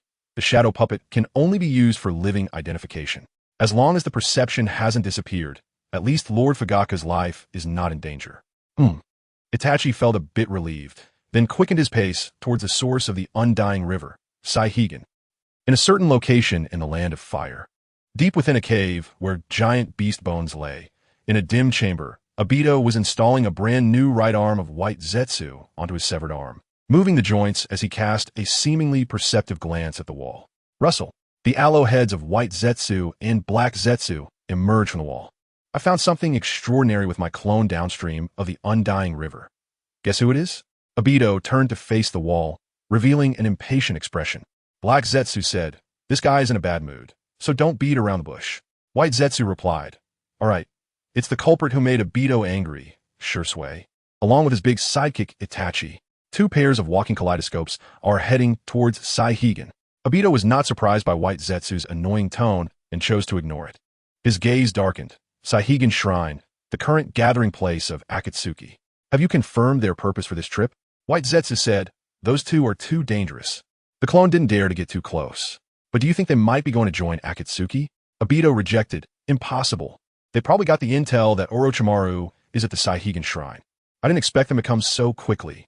Is Shisui so eager to obtain the cells of Hashirama?" White Zetsu optimistically replied, "What's there to be afraid of? Pain and Akatsuki's main forces are present. Those two can't turn the tide, can they?" Obito recalled that night, the terror in front of the Konoha Ninja Transfer Pavilion, Shisui's agility. Being able to instantaneously replicate Kakashi's Raikiri with his Sharingan was not surprising. He could do what he thought. But what shocked him the most was that Shisui actually knew the breakthrough point of his intangibility ability. He couldn't imagine, if that Raikiri hadn't struck his right arm but had sliced his neck, what would the consequences be? Obito said, "We can't be careless. Those two are very dangerous, especially Shisui. He exudes an eerie aura." Black Zetsu indirectly suggested, "Didn't you get the left eye back from Kakashi? Just combine the powers of both eyes and take him down directly." Obito clenched his fists, not hiding his disgust. "That filthy eye? I don't even want to touch it. If it weren't for worrying about it falling into Shisui's hands and ruining my great plans, I would have let it rot in that trash can called Kakashi." Knowing Obito's stubborn nature, Black Zetsu followed along. "That's quite a problem." Obito donned a brand new orange vortex mask from the table. "It can be said that it's easy to say it's hard. If the problem can't be solved, then eliminate the person who brings the problem." Black Zetsu asked, "What do you mean?" Obito looked directly at White Zetsu. "Issue an order to Pain to execute Orochimaru." White Zetsu exclaimed, Hey, although that guy is somewhat restless, it's unreasonable to execute him without cause, right?" Obito declared with killing intent, "I don't care. I want to eliminate Shisui and the possibility of obtaining Hashirama's cells." At Saihigan, in a windswept gully, there was a windbreak. A bespectacled boy wearing a Suna headband finished treating with medical ninjutsu. He wiped the sweat from his forehead and said to the one-eyed man beside him, "My lord, there are no major issues anymore." Fugaku looked at the recovering Mikoto with his single eye and thanked the Suna boy. "Thank you. If it weren't for meeting you, my wife's life might have been lost." The boy adjusted his glasses and said harmlessly, "Not at all. It's just a small effort on my part. Your left eye seems to be quite injured. Do you need me to check it for you?" Fugaku replied, "It's fine. It's no longer serious." The Saihigan at the northwest border of the Land of Fire, adjacent to the Land of Wind, so it was not surprising for Suna ninjas to appear here. After all, sending ninjas to disturb the borders of neighboring countries had become a routine operation. Your medical ninjutsu is quite remarkable. You must not be an unknown ninja in Suna village, right? The boy smiled slightly. "My name is Kabuto Yakushi. I serve in the Suna Medical Corps. I can't say I'm famous, nor can I say I'm unknown." Indeed, it was Kabuto who was currently conducting espionage activities in Suna. As for why he discovered Fugaku, it was not by chance. He operated a vast intelligence network, with his eyes all over the borders of the wind and fire countries. After discovering Fugaku's whereabouts, they immediately notified Kabuto. As for why Kabuto came personally, his glasses reflected white light as his heart was as clear as a mirror.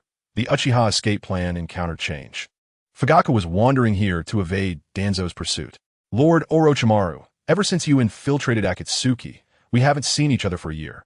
It's time to bring you a precious gift for our meeting. Before he arrived, he had already informed Orochimaru, who was in the Saihigan Shrine, as the void dust of Akatsuki. At Saihigan Shrine, Kiba Juz sat on the steps in front of the stone house. 3 days ago, he was ordered to monitor Orochimaru and not let him step out of the stone house. From the long stone steps below, footsteps were heard. Kiba Juz, as a master of the silent killing technique of the mist, was familiar with everyone's footsteps. He knew that the person coming was the highest leader of the organization he served, Akatsuki Pain. After putting away the beheading sword, Juz stood up to greet him respectfully. Leader. Pain nodded slightly, looking at the door of the stone house. No mistakes, right? Juz replied. Everything is just as arranged. Oh. Pain raised his hand, and without touching it, the door to the stone house opened by itself. In the light and shadow, one could vaguely see a figure dressed in a fire cloud robe standing at the table. Pain stepped over the threshold and Juz closely followed. Orochimaru. That figure did not respond at all. Pain narrowed his eyes and reached out. Whoosh! At the moment of contact, the fire cloud robe collapsed completely, and dozens of small snakes crawled around, flicking their tongues. Pain gently raised his finger, and the void ring rose from the pile of small snakes and fell into Pain's hand. He glanced at Kiba Juz. This is what you call everything just as arranged? Juz was furious. Damn it, he actually slipped away under my nose. Once I catch him, I will tear him to pieces. Pain turned around. You should go with Scorpion. Both of you must bring back Orochimaru's head. Clatter. Just as he said this, the puppets of Haiden had stopped in front of the stone house, and Scorpion was very agitated. I can't wait any longer. I want to kill Orochimaru. Juz responded, but we don't know where Orochimaru went. No problem, I know. Pain raised his palm adorned with the zero ring and formed a hand seal. Rain Tiger Free Technique. Just moments ago, the Seijin was clear and sunny. Suddenly, a torrential rain poured down. In the rain of Seijin, Ruoshui and Itachi paused. Did you sense it, Itachi? Itachi's Sharingan gazed at the sky, cryptically saying, in this rain, there is a chakra that makes one's heart race. Rumbling, a lightning bolt flashed across the sky. The two continued on. If there were worries hanging high, could this oppressive feeling be him? The web version of the chapter content is slow. Please download the Goodread novel app to read the latest content. Please exit the transcoding page. Please download the Goodread novel app. The web provides you with the fastest updates for Naruto, reincarnating as Shisui, starting from being blind. Chapter 21. Festival Miscellaneous Chapter Orochimaru's Pupil for free reading. Chapter 22. Miscellaneous Offerings. The stage is set braving the rain and utilizing the tiger's freedom technique. Following the perception of the shadow puppet, Ruoshui and Itachi quickly approached the valley where Fugaku was located. In front of the rain-drenched valley stood a figure. Ruoshui and Itachi stopped together on a high hill to observe. They saw that figure in the valley, dressed in an ethereal white robe, with a hemp rope tied around the waist, enchanting black long hair, and pale skin. The white figure exuded an air of mystery. Itachi's gaze immediately sharpened. Orochimaru, how could he be here? This is bad. My father. Itachi, preoccupied with Fugaku's safety, did not notice the ecstatic expression on Ruoshui's face. Orochimaru. Orochimaru, it's Orochimaru. I was just worrying about how to approach him. And now he is right in front of me. Just as Itachi was about to leap down from the hill, a figure emerged from the valley. It was the young-looking Kabuto. Itachi focused. It's him, Yakushi Kabuto. He really did join Orochimaru, as rumored. Following Kabuto, another person walked out. It was Uchiha Fugaku. Itachi, father. How could he be with Kabuto? They saw Kabuto kneeling on one knee. Lord Orochimaru, I have awaited your arrival for a long time. It's good to see you, Kabuto. Orochimaru greeted in a hoarse voice, glancing at Fugaku behind Kabuto, and smiled meaningfully. Mr. Fugaku, you seem to have grown much haggard. Fugaku fell into deep thought. I thought so. How could I receive help from the sand-hidden ninja? It seems all part of your plan. Orochimaru. Orochimaru smiled non-committally, his gaze turned towards the high hill. Since you both have arrived, why not show yourselves? Kabuto suddenly froze. Swish, swish. Ruoshui and Itachi both descended. Kabuto was shocked. Uchiha Shisui, Uchiha Itachi, when did these two arrive? I didn't notice at all. Orochimaru smiled. Lost in thought. I was really surprised. When this genius Itachi came before me, I found it hard to maintain my composure, but Shisui came with him. It seems that even if I wanted to do something, it would be impossible. Ruoshui assessed Orochimaru's true appearance. Golden elongated pupils, purple eyeshadow extending to the nostrils, and blue-green magatama-shaped earrings. His beautiful face paired with an enchanting aura. This man's very existence had an irresistible allure. Ruoshui's heart surged. Is this the man who could determine my future? Seeing Itachi and Shisui arrive, Fugaku was relieved and asked, "Are the clan members safe?" Itachi replied, "Aside from Ryo and his followers, everyone has safely arrived at the agreed location." Fugaku nodded. Ryo brought this upon himself. What a pity. Those young people who accompanied him to their deaths. Itachi asked, "Mother, is she well?" "She is fine, resting inside. It was Yakushi Kabuto who saved her." Saying this, Fugaku glanced meaningfully at Orochimaru. However, this matter is not as simple as it seems. Orochimaru merely smiled lightly, while Kabuto was sweating nervously. Uchiha Shisui, Uchiha Itachi, Uchiha Fugaku. Any one of these three would be a troublesome existence even for Lord Orochimaru. If things turn sour here, I can't imagine the consequences. At that time, I would have to take Uchiha Mikoto hostage to cover Lord Orochimaru's escape. As Kabuto plotted his retreat, Orochimaru looked up at the rain-soaked sky, his eyes flickering slightly. "It's raining heavily. Shall we go inside to talk?" Ruoshui said. "I have no objections." Swish! Itachi quickly dashed into the valley, heading towards the still unconscious Mikoto. Fugaku remained vigilant against Kabuto, preventing him from acting rashly. Ruoshui activated his Sharingan, following closely behind Orochimaru, seemingly fearful that he might turn to flee. Orochimaru noticed Shisui's actions and paid attention. Shisui-kun is using his Sharingan to keep an eye on me. Could it be that he is ready to hit me with a Koto Amatsukami at any moment? I must be extra cautious and avoid making eye contact with him. Ruoshui's left, I had already used Koto Amatsukami on Fugaku, leaving only one use left in his right eye.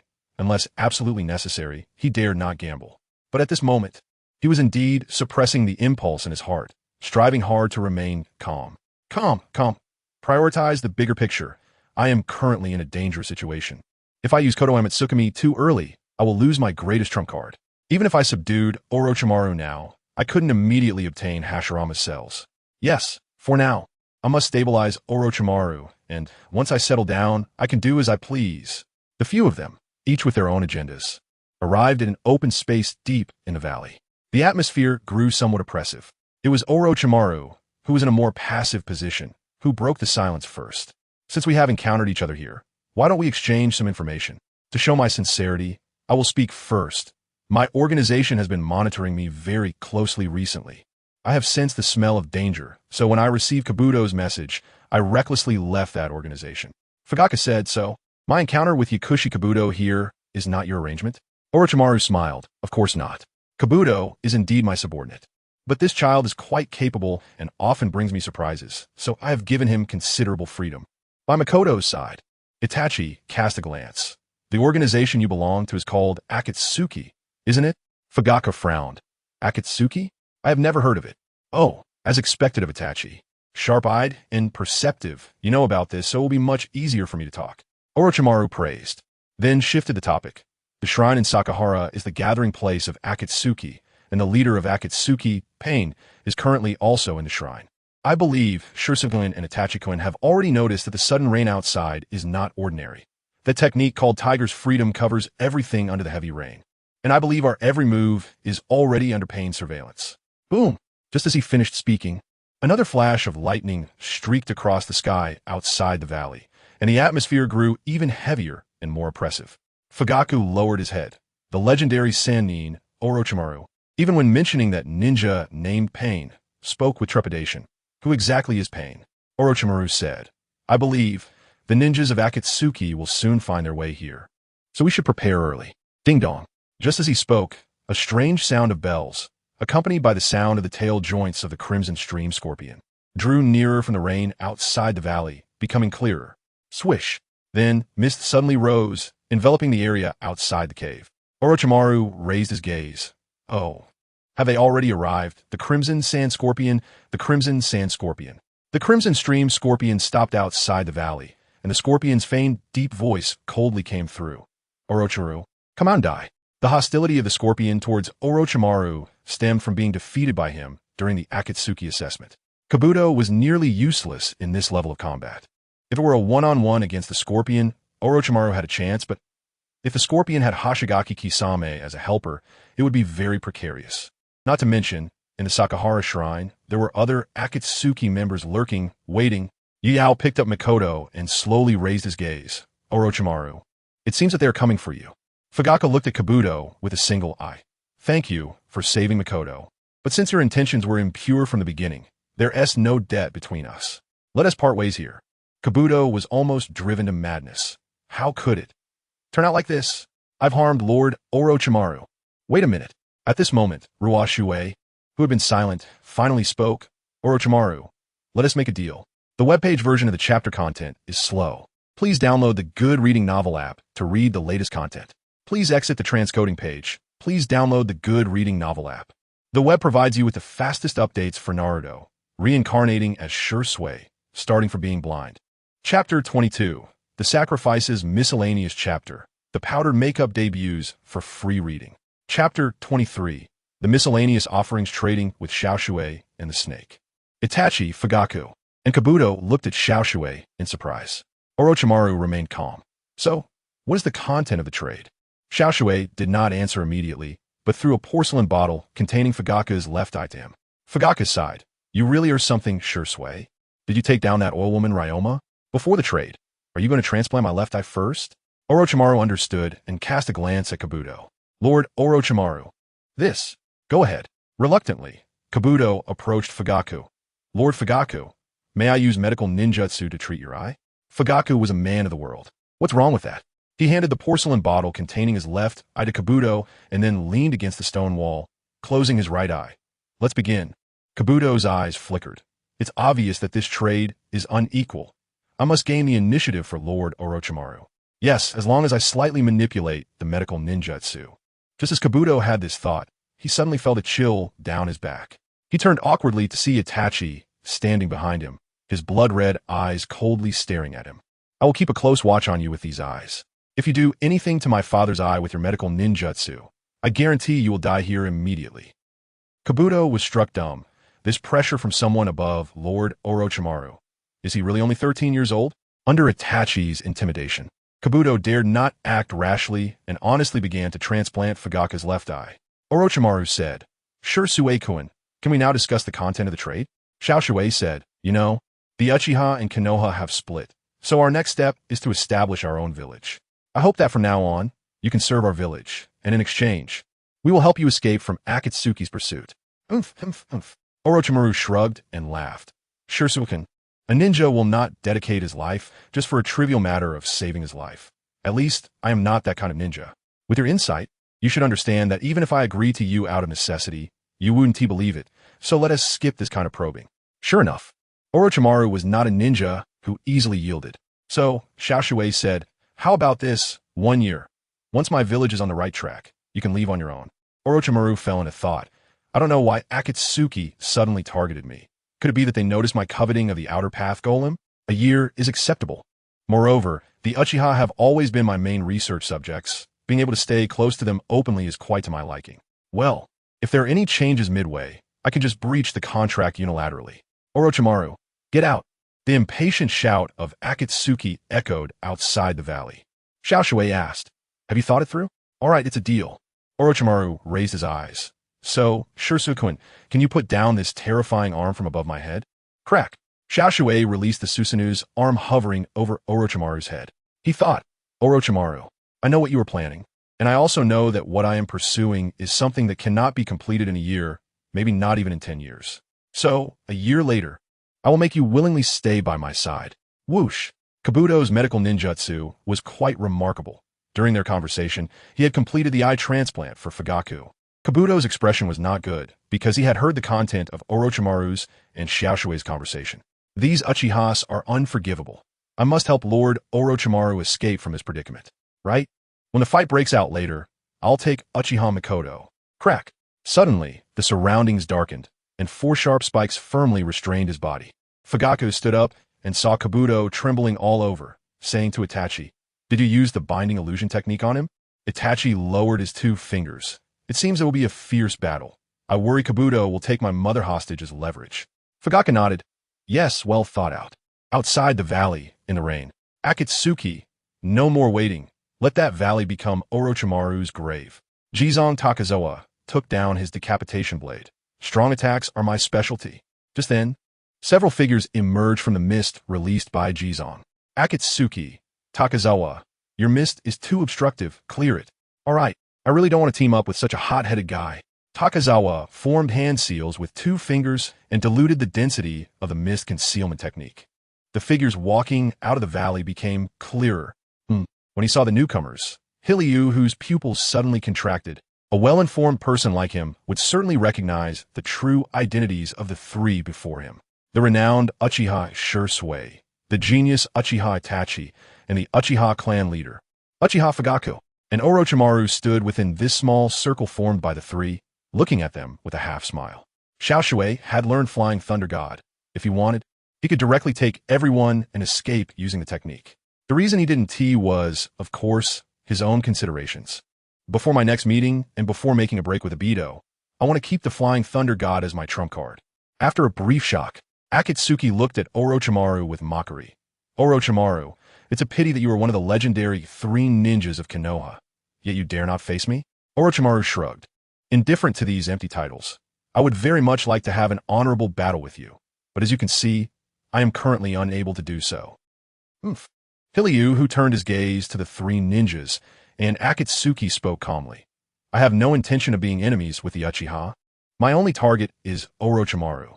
So, could you please not interfere with me?" Xiaoshui immediately replied. "That probably won't work.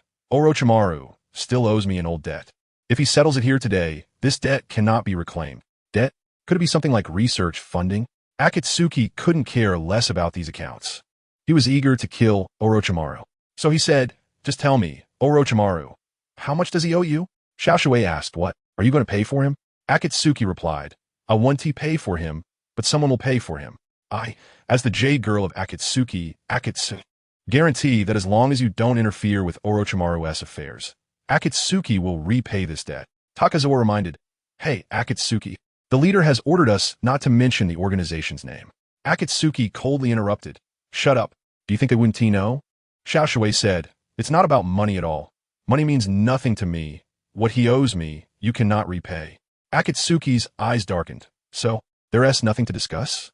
Xiaoshui said earnestly, "There is. As long as you return the same way, the matter will be resolved." "Ridiculous." Akatsuki suddenly felt insulted. "Then you can accompany Orochimaru to the grave."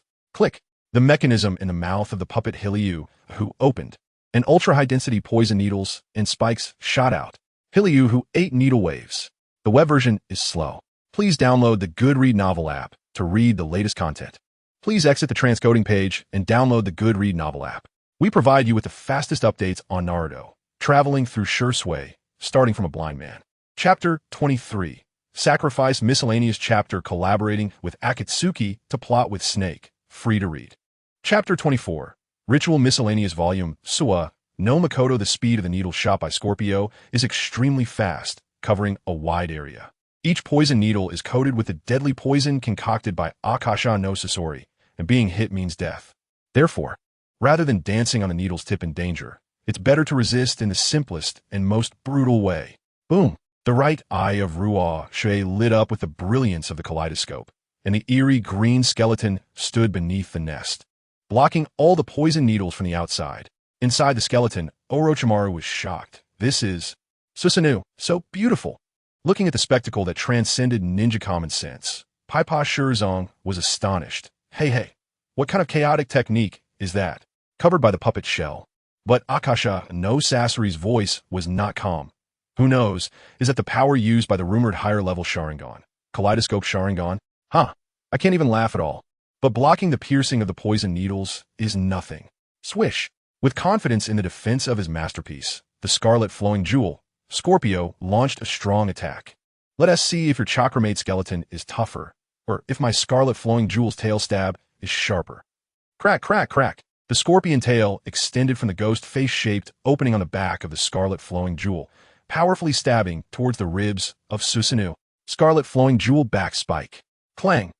With a sound of metal clashing, the tail stab of the scarlet flowing jewel stopped. It couldn't even pierce an inch. At the moment of Scorpio's shock, Ruoshui's gaze was indifferent as he looked ahead. I'm not saying, Scorpio, we Uchiha's family is really underestimated by you. Crack. The right arm of Susanoo charged up and smashed down towards the scarlet flowing jewel in front. Boom! The scarlet flowing jewel narrowly avoided the attack.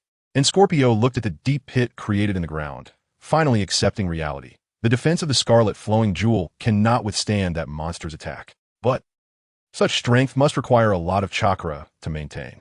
By continuously attacking with strong poison, I can force him to maintain that skeleton and consume his chakra. Scarlet flowing jewel prosthetic 1,000 hands. Crack, crack, crack, crack. The mechanism cannon fired from the left arm of the scarlet flowing jewel, stopping directly above Susanoo. The barrel filled with poison needles rapidly spun, shooting needles in all directions, completely enveloping Ruoshui's Susanoo's standing ground. The barrage of poison needles continued for a full minute before finally stopping. Did it work?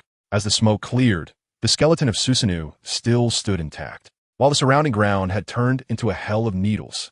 Akashan no Sasori didn't work, but the consumption of maintaining that technique must have had some impact on him. Ruoshui sighed.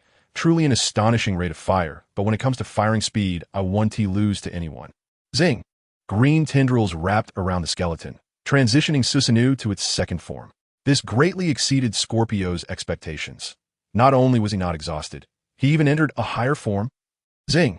The second form of Susanoo was completed, with a crimson light igniting in its chest, the shape resembling a tomo. Ruoshui was delighted, and the joy in his chest was expressed. A touch of red among the sea of green. No need for much to move the spring colors. Oh, how magnificent is my Suwa no Mikoto. That red tomo is extraordinary. It is Uchiha Shirsui's Susanoo, the divine tool, known as Suwa no Mikoto. Crack! The ribs in front of Susanoo separated to the sides, and an astonishing amount of chakra brewed within the tomo. Scorpio's pupils contracted. This feeling is not good. Susanoo 99. Crack, crack, crack, crack, crack, crack. Green arrows whistled down like a torrential rain. Akasha no Sasori controlled the scarlet flowing jewel to quickly retreat, maneuvering left and right, striving to avoid the arrows. Ruoshui subtly turned Susanoo, adjusting the shooting angle, as the arrow rain pursued the scarlet flowing jewel like maggots on rotten flesh. It's really unbearable to watch. Behind, Pai Pa Shirzong lifted the back of his decapitation blade with his foot and rushed forward to cover Scorpio. Whoosh! An arrow shot towards him, and Pai Pa Shirzong's round eyes widened as he gripped the decapitation blade tightly and slashed at the arrow. Clang! With a loud explosion, the large blade in Pai Pa Shirzong's hand flew out, causing the arrow to deviate from its trajectory. Shirzong staggered back 10 steps, his arm that swung the blade hanging weakly, and he exclaimed, "What the hell? What kind of power is this?" The arrow was blocked, and Shisui was not surprised at all. The arrows fired by Suwa no Mikoto are divine tools, but the arrows shot by Suwa no Mikoto are not. The attack frequency and range are the strengths of Suwa no Mikoto. Ruoshui stopped the firing of arrows. Let alone Shirzong, Scorpio still has some skills. Winning in this open area is not easy. Moreover, Pain and Akatsuki's main force are just 10 kilometers away at the Saihigan Shrine, and they could arrive at any time for support. More importantly, Ruoshui only promised to protect Orochimaru from Akatsuki's pursuit, not to eliminate Akatsuki's members for Orochimaru. If the threat is eliminated, then the so-called deal becomes a mere formality, without any binding force. He wouldn't be foolish enough to be used as a pawn. Therefore, letting Scorpio and Shirzong know to retreat is Ruoshui's goal. Inside the scarlet flowing jewel, Akasha no Sasori's gaze darkened. Just a Uchiha Shisui is already this troublesome. Orochimaru can't be killed unless the leader personally intervenes. Let's retreat. Scorpio, Shirzong, the opportunity to kill Orochimaru will be plentiful in the future. In the hearts of Scorpio and Shirzong, Pain's instructions came. Pain did not choose to intervene because only Nagato, the Deva Path, was at Saihigan Shrine, while the other Pains were in the Rain Village. If the Deva Path were to be defeated, Nagato's true body would also risk exposure. Understood, leader. The scarlet flowing jewel looked up, and Akasha no Sasori spoke in his feminine voice. Orochimaru, I'll let you off this time. Enjoy your remaining life. Orochimaru smiled like a spring breeze. Oh, then I am looking forward to it. Crack. Hai-Pa Shirzong pulled the decapitation blade from the ground. Looking at the notch on the blade, he said fiercely, Uchiha Shisui. This grudge has been settled. Ruoshui had no words to respond. Hai-Pa Shirzong raised 2 fingers. Ninja art mist concealment technique. Whoosh. As the thick fog spread, the sounds of Scorpio and Shirzong gradually faded away. Rustle. The rain curtain of Saihigan. As Scorpio and Shirzong retreated, it gradually ceased. It was Pain who lifted the rain tiger free technique. Ruoshui's gaze wandered among the majestic mountains, his thoughts flowing. If Pain is here, then Nagato. The true body of Pain must also be hiding somewhere in these magnificent mountains. Surrounded by enemies, we are still struggling to survive in the cracks.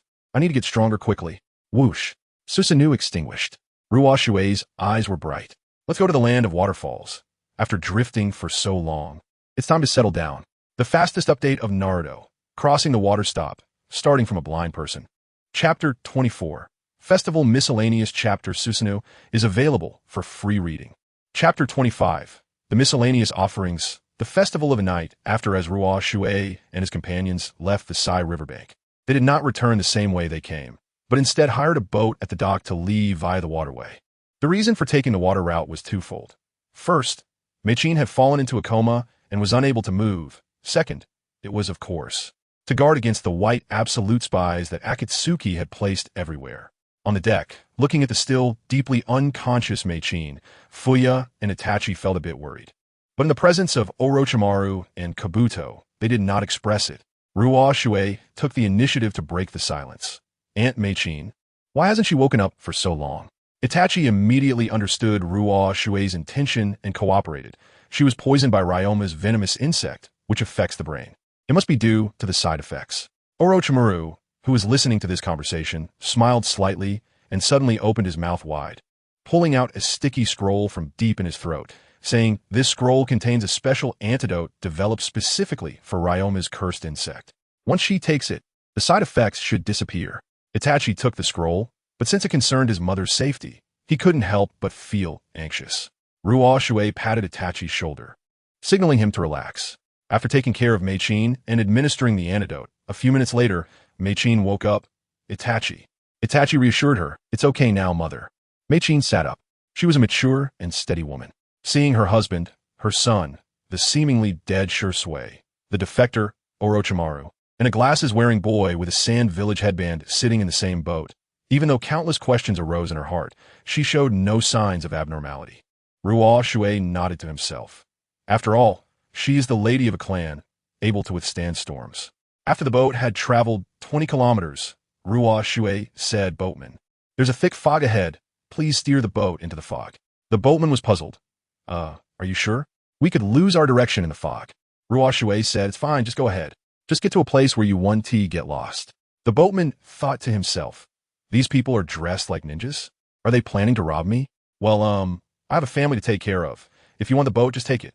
Ruoshui replied, "If you take the boat, what will you do?" The boatman said, No, don't look at me like that. I'm a swimming expert in this area." Ruoshui, "Oh really? That's impressive." Trembling with fear, the boatman paddled into the fog. "Guests, is this okay?" We turned back. There was not a single person on the empty deck. Whether it was fear or relief, he sat down on the deck. These ninjas, too terrifying? In the southern valley of the Land of Fire, in the cave where Itachi and Ruoshui initially parted ways, Ruoshui, along with Orochimaru and the others, flashed out from the flying thunder god mark. Kabuto was astonished. This is the yellow flash of the flying thunder god. Orochimaru said, "Shirsukun, you really surprised me." Yes, what surprised him was not just Ruoshui mastering the flying thunder god technique, but also the mark of the flying thunder god that Ruoshui had conveniently left on his shoulder. If the flying thunder god mark is applied to a living being, it will be recorded in the soul. Aside from the yin-yang release technique after becoming the 10 Tails Jinchūriki, there is no way to erase the flying thunder god mark. And Orochimaru's substitution technique is certainly no exception. Ruoshui sincerely said, "Orochimaru, Akatsuki won't easily let you go. With this mark, it's safer, right? Look, This flying thunder god mark is in the shape of a snake, tailor-made for you. Thus, Orochimaru had nothing more to say. Looking at the small snake-shaped mark on his shoulder, he said, "Ah, Shurseven, your considerations are so meticulous. It really moves me." At that moment, Kabuto questioned, "You can use the flying thunder god, so why didn't you just take us away when we were at Sai Riverbank?" Ruoshui glanced at him. "You're asking too many questions." Kabuto gritted his teeth, clenching his fists tightly. At this moment, Ruoshui noticed Itachi, giving him a look. Ruoshui said, "Everyone, please rest here for a while." He went outside the cave with Itachi. Itachi said, "Sure, Sway. I couldn't ask earlier, but what is your true purpose in recruiting Orochimaru?" Finally, Ruoshui had been waiting for Itachi to ask this question. Ruoshui threw out the prepared explanation. The Uchiha clan will face too many uncertainties in the future. The Kotoe Mitsukami is a powerful safeguard. So I want this power to continue as a trump card to protect the Uchiha clan. For this, Orochimaru's power is indispensable. Itachi asked, "Is it really just that?" Ruoshui smiled. "What? Are you worried that I might misuse this power?" Itachi replied, "An excessively powerful force often triggers deep-seated desires. I don't want you, Shisui, to become someone who blindly chases after power. Sorry, my concerns might be unnecessary." Ruoshui said, "They're not unnecessary at all. Not one bit. If you didn't have such concerns, you wouldn't be you. You just need to remember one thing, Itachi, at no time will I impose Kotoe Mitsukami on you." Although the time spent with Itachi was short, it reminded Ruoshui of his once dear friend, Lin Yu. Even the hardest of hearts must reserve the little softness they have for those closest to them. He couldn't guarantee that he could keep everything about Shisui under wraps. Assuming Itachi learns the truth in the future, whether he stays or leaves, Ruoshui would respect that. This is a privilege reserved for Itachi alone. The promise that Shisui didn't need to make brought a gentle warmth to Itachi's heart. "By the way, my shadow clone is still on the Orange Stem Mountain. It would be better to release it." Ruoshui smiled. "No need. Before fighting Ryoma, I already had chronotify him. He should be heading to the meeting place in the land of Waterfall with my flying thunder god Kanai now." Itachi sighed. "Shisui, you really are too thoughtful. To be honest, after experiencing life and death in the Nanha River, you've become even more meticulous. You used to be smart, but in some areas, you were a bit careless." Ruoshui said, "People always change. By the way, Itachi, besides the shadow clone, have you forgotten anything else?" Itachi was taken aback. What else?" "Never mind," Ruoshui thought. "It seems that even smart people have their careless moments. I may not be smart enough, but I can only try my best to be meticulous." The perception effect of the shadow insect lasts for 12 hours. And, at this moment, the time had already passed, so Itachi forgot that he had ingested the shadow insect made from an earthworm. However, the shadow insect that had merely lost its perception was still alive. Because of this, years later, on the night of his wedding with Izumi, Itachi made a big mistake, which earned him the nickname Stinky Weasel from his partner, but of course, that's another story. As night fell, Itachi's shadow clone was released at the destination. 1,000 miles away, Itachi immediately sensed it. The shadow clone had arrived. Setting off, whoosh, following the flying thunder god Kanai. Ruoshui and his companions appeared within the borders of the land of Waterfall, 5 kilometers from Takigakure, with their clansmen 5 kilometers away. To prevent their clansmen from being overly surprised and delaying important matters, Orochimaru temporarily did not show his face and was responsible for keeping watch. Fuya and Meichin returned safely, and the clansmen were ecstatic. Fugaku announced, "Although I have returned from now on, the actual leader of the Uchiha is still Shisui." At the peak of Kaiki Mountain, Ruoshui, in the identity of Shisui, displayed leadership that has gained the trust of the clan members, and everyone had no objections. Ruoshui got to the point, his chest broad, prepared to send a letter of challenge to Takigakure. The letter must clarify our intentions. This battle is to win people's hearts and strengthen our power, not for slaughter and invasion. We must win this battle openly and honorably, and then bring the entire Takigakure under our banner. However, the clan members showed unusual expressions. Ruoshui frowned. "Is something wrong?" The clan members hesitated to speak. "Let me say it." Uchiha Chuan stepped forward. "Last night, seeing you and Itachi not returning for a long time, Shin took it upon himself to provoke Takigakure." Ruoshui's brow furrowed even deeper. "Where is Chun?" "Sigh." Chuan sighed. "Not only did he provoke verbally, but he even went to provoke them in person." "Fine." He went in person. As a result, he got captured.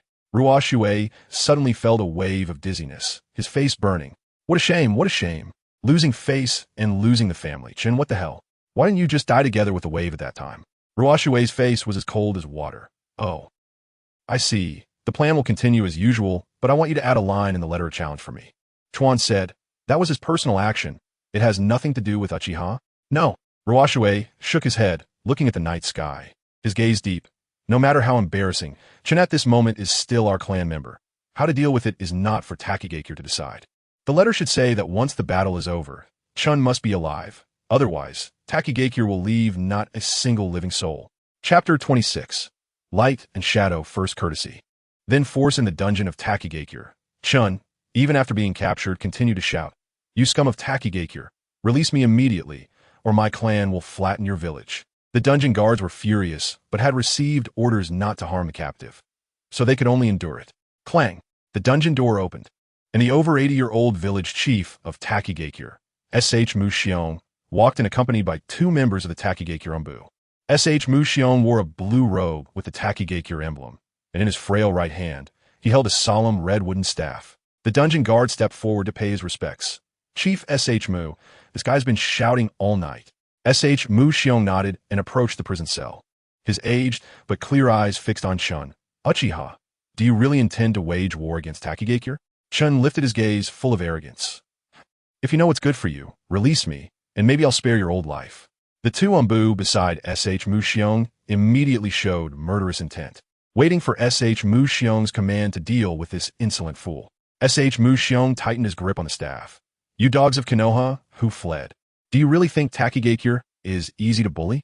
Takigakure, hidden behind a massive waterfall, had never been invaded by other countries due to its unique geographical location, despite being surrounded by 4 nations. While there were no external threats, internal issues did exist. Decades ago, the rogue ninja Kaku from Takigakure rebelled, killing many high-ranking officials and severely injuring the village. S.H. Mushion took over as chief after that upheaval and managed to restore the village's prosperity. If he was now over 80 and planning to retire by the end of the year, passing the chief position to his son, he never expected to face such a catastrophe. The Uchiha clan, which had defected from Konoha, was actually planning to attack Takigakure. If it weren't for Uchiha Chin's provocation leading to his capture by the Takigakure Umbu, the Uchiha's plot might have gone undetected. S.H. Mushion thought to himself and said to the Umbu captain, Mizuki Matsu, evacuate the civilians, put the whole village on high alert. If the Uchiha dares to attack, let them come and never return. Yes, chief. At this moment, the dungeon guard asked, what should we do with this kid? S.H. Mushion replied, since he is a rogue ninja from Konoha, after we repelled a strong enemy, send him back to Konoha for handling. Uchiha Chun finally panicked. Hey, old man, are you out of your mind? We are the Uchiha clan. S.H. Mushion glanced at him. So what? I've seen your clan leader from the Warring States period. Shinyu, you've seen Uchiha Madara.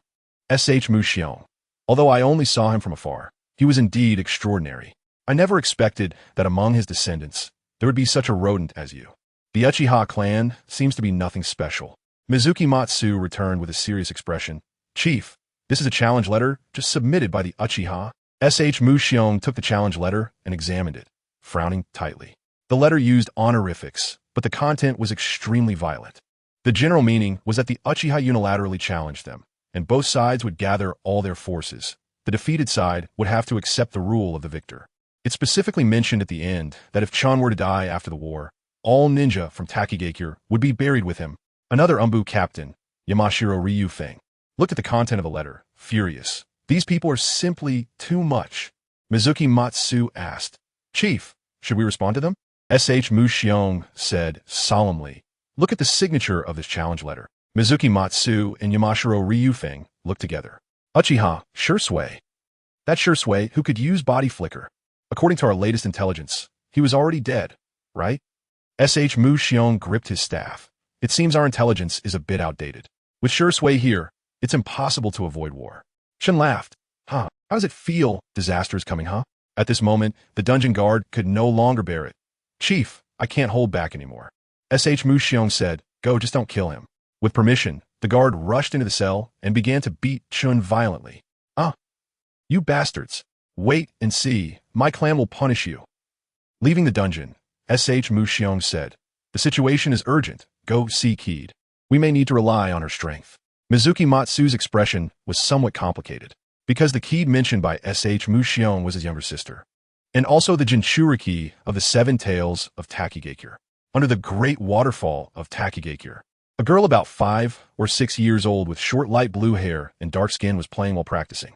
As a small nation and village, Takigakure had not experienced the baptism of the shinobi world wars, thus retaining a simple folk culture. Here, whether ninja or civilian, all regarded Kid, who contained the seven tails, as a guardian deity, so her childhood was not as bleak as Naruto's. Therefore, Kid developed a lively and cheerful personality. Seeing S.H. Mushion and Mizuki Matsu coming, Kid smiled and jumped onto the shore, proudly showing off a bug she had just caught. Full of energy, "Look, Grandpa S.H. Mu. This big shovel bug looks just like the weird bug sealed inside me." Here, Pusi is a pun on the Japanese, which is Kid's catchphrase, similar to Naruto's Databayo. S.H. Mushion's eyes revealed a loving expression as he patted Kid's little head. Kid giggled. S.H. Mushion said, "Kid, a strong enemy is about to attack the village." Upon hearing this, the childish smile on Kid's face immediately turned serious. Who is going to attack the village? S.H. Mushion.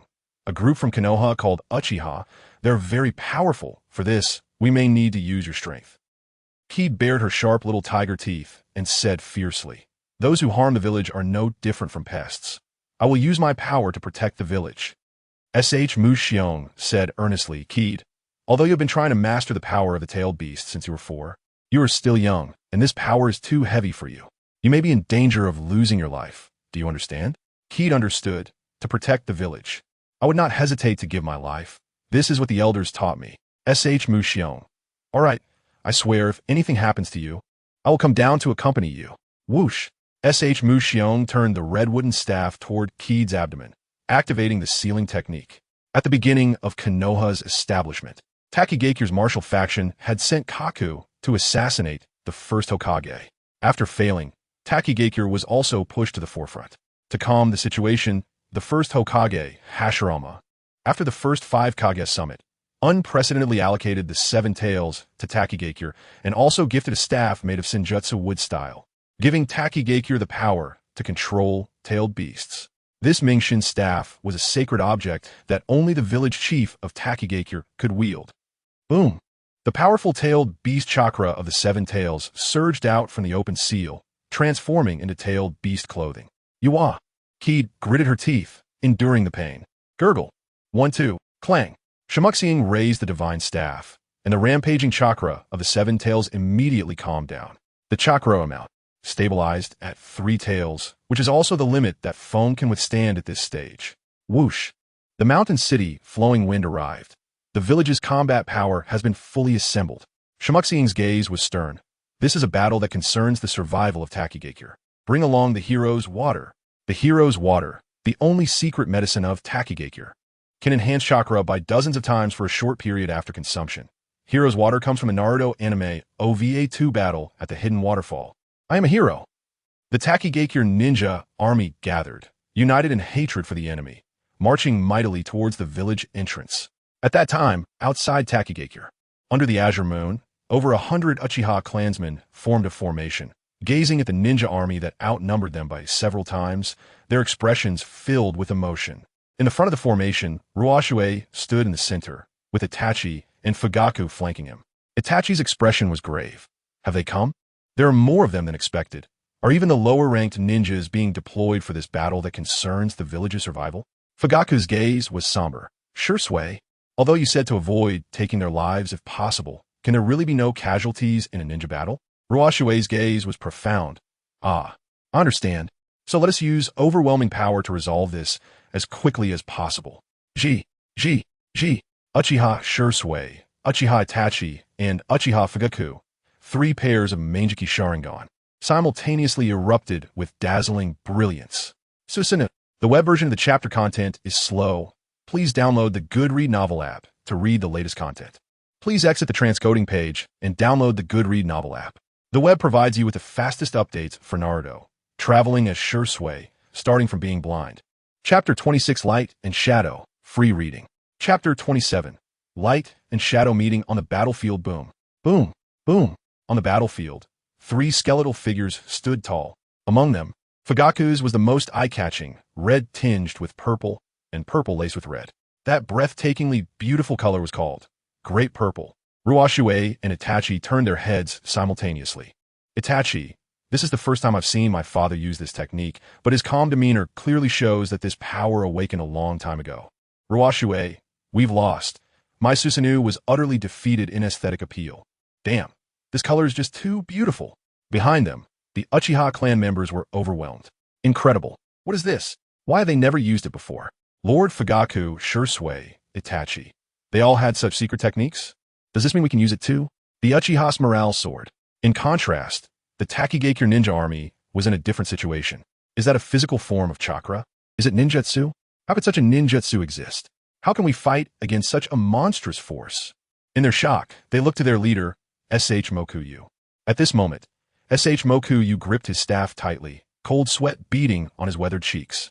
It can't be wrong. It's Shisui. Over 60 years ago, during the Warring States period, I witnessed Uchiha Madara use it. It is a divine power that can only be unlocked with the Mangekyō Sharingan. I thought that, after Madara, this technique would become a legend, but I never expected that later generations of the Uchiha would still unlock this power, and moreover, 3 pairs of Mangekyō. Knowing they faced a strong enemy, showing fear would only hasten their defeat. After steadying himself, S.H. Mokuyu said to the young Takigakure members behind him, "Don't be afraid. The more powerful the technique, the more it consumes chakra. Our numbers are our greatest advantage. Disperse the formation and use sustained, stable attacks to continuously wear them down." Upon hearing this, the Takigakure ninja army felt reassured. Nearly 1,000 troops spread out in the open ground, forming their formation. At this moment, Mizuki Matsu removed his Umbu mask. At this moment, he was no longer an Umbu, but the leader of the Mizuki clan of Takigakure. Mizuki clan, follow me in a battle. Matsu led the charge, followed closely by dozens of Mizuki clan ninjas as they approached the Uchiha frontline, forming hand seals in unison. Scale release, scale powder concealment. SHHHH. Sparkling luminous powder quickly spread across the battlefield, rapidly reducing visibility. The well-informed Fugaku immediately sensed the situation. That is the Mizuki clan of Takigakure, a bloodline limit known as scale release. Its ability to obscure vision is superior to the mist concealment technique. More troublesome is that the scale powder ignites upon contact with fire, countering our Uchiha's pride in the Sharingan and fire release. Itachi asked, "Can wind release disperse this scale powder?" Ruoshui's expression darkened. Shisui's chakra affinities are water, fire, lightning, so he is not skilled in wind release. Fugaku said, "Theoretically, yes, but our clan has very few ninjas proficient in wind release, and we cannot disperse the Mizuki clan scale powder used with the full strength of their clan. So, crack." The muscle membranes wrapped around Fugaku's Susanoo skeleton, and his right arm, along with part of his right rib, transformed into its second form. In Fugaku's Susanoo's right palm, an eerie purple-red lotus flower bloomed. Unexpectedly, at the start of the battle, he used this Mokurin. "Shisui, Itachi, keep the clan members away from me. I need to absorb that scale powder." Swish, swish. Ruoshui and Itachi jumped to the side, and the Uchiha clan members quickly retreated. Fugaku's eyes shone brightly. Divine artifact, Mokurin. Whoosh. The lotus held by Susanoo slowly rotated, unleashing a powerful suction that instantly absorbed the scattered scale powder. Ruoshui admired. The lotus emerges unsullied from a mud. Fugaku's divine artifact is perfect for absorbing this obstructive scale powder. Similarly, Danzo's summoning beast, the Dream Demon, might be the nemesis of this scale powder concealment. I must find a way to get it in the future. Mizuki clan members, our scale release was absorbed. Damn, let's release it again. If that doesn't work, I'll release it 2 or 3 more times. I refuse to believe that thing can keep absorbing indefinitely. This logic wasn't wrong. All absorption has its limits. However, Fugaku said lightly, "Give it up. With your strength, you can't even touch the absorption limit of Mokurin. This level is just a sip." Zzz. The Mokurin petals closed and vanished in Susanoo's palm. Almost simultaneously, Ruoshui charged out, and Susanoo delivered a heavy punch toward the Mizuki clan's position. That overwhelming visual shock caused the Mizuki clan members to forget to dodge. Water release. Great waterfall technique. Boom. The water surged from the ground, rapidly compressing into a massive water sphere, but under Susanoo's skeletal fist. Within just a second, the great waterfall sphere was crushed and on the brink of collapse. The caster, Mizuki Matsu, shouted, "Quickly spread out counterattack!" The Mizuki clan members suddenly realized and scattered. The water sphere burst, and Mizuki Matsu was thrown out in a disheveled manner. The Mizuki clan members organized a counterattack, throwing kunai, shuriken, and explosive tags all at once. These attacks were nothing but tickles to Susanoo. In Susanoo, Ruoshui glanced around. One elite J-nin, 5 J-nin, and the remaining 26 are all CH-nin. He raised his hand to form seals. Jinjutsu, Nirvana Temple Technique. Swish, suddenly descending feathers. Except for Mizuki Matsu, the other 32 fell simultaneously. This is the power of Uchiha Shirsui's Genjutsu. Mizuki Matsu pierced his shoulder with a kunai, forcibly overcoming the desire to sleep. No, this Genjutsu is utterly trivial. Look in my eyes. Ruoshui's voice seemed to carry a magical power, and Mizuki Matsu could not help but raise his gaze, locking eyes with Ruoshui. That was the secret technique. Sound demon heart capture from the Book of Seals, which, when the opponent is injured or frightened and has weakened willpower, allows them to accept verbal suggestions. This suggestion lasts only an instant, but that instant is enough. Jinjutsu, Sharingan. Thud. Mizuki Matsu could not rise again. The entire process seemed slow, but occurred in the blink of an eye. Ruoshui stood among the captives of the Mizuki clan, looking at the Takigakure army, which was on high alert, and shouted, "There have been no casualties yet. If the battle continues, that may not be the case." SH Moku Village Chief. Why not consider my proposal? Bang! SH Moku Yu's staff struck the ground. His aged yet resonant voice echoed, "We will gather all our strength and eradicate you, the invaders. Completely. That is all." I see. Forcing the ninjas to surrender is indeed not an easy task. Well, boom. Ruoshui led the charge, followed closely by Itachi and Fugaku, and then the Uchiha ninjas represented by an SH Moku Yu attack. Swish. While the Mizuki clan used scale powder concealment to buy time, they had already made arrangements. In front of Takigakure, hundreds of Earth-style ninjas formed seals and struck the ground together. Earth release, Earth flow trench. Boom, boom, boom. On the plain, the soil layer rumbled up, forming trenches that stretched over 100 meters long, more than 5 meters thick, and 10 meters high. Swish, swish, swish. Hundreds of water-release ninjas leaped onto the trenches, simultaneously forming hand seals. Water release, waterfall technique. The torrents cascaded down from the trenches, turning into a rushing river, surging towards the Uchiha's formation. Wataru, Itachi, and Fugaku exchanged glances. Each wielded their Susanoo, generating large swords, and struck down at the rushing river. Susanoo, wave-cutting slash. Swish. The tidal wave raised by the 3 swords split the waterfall, and the 3 entered the flow seamlessly. Wataru's Susanoo transitioned to its second form. The chest armor opened, releasing countless arrows from the divine tool, known as Susanoo, bombarding the earth-release trenches. Boom, boom, boom, boom, boom. The trenches collapsed. The water-hidden ninjas on top of the trenches fell amidst their wails, suffering numerous casualties. The water and earth trenches that the water-hidden took pride in were broken so easily. It was beyond their imagination. We will die.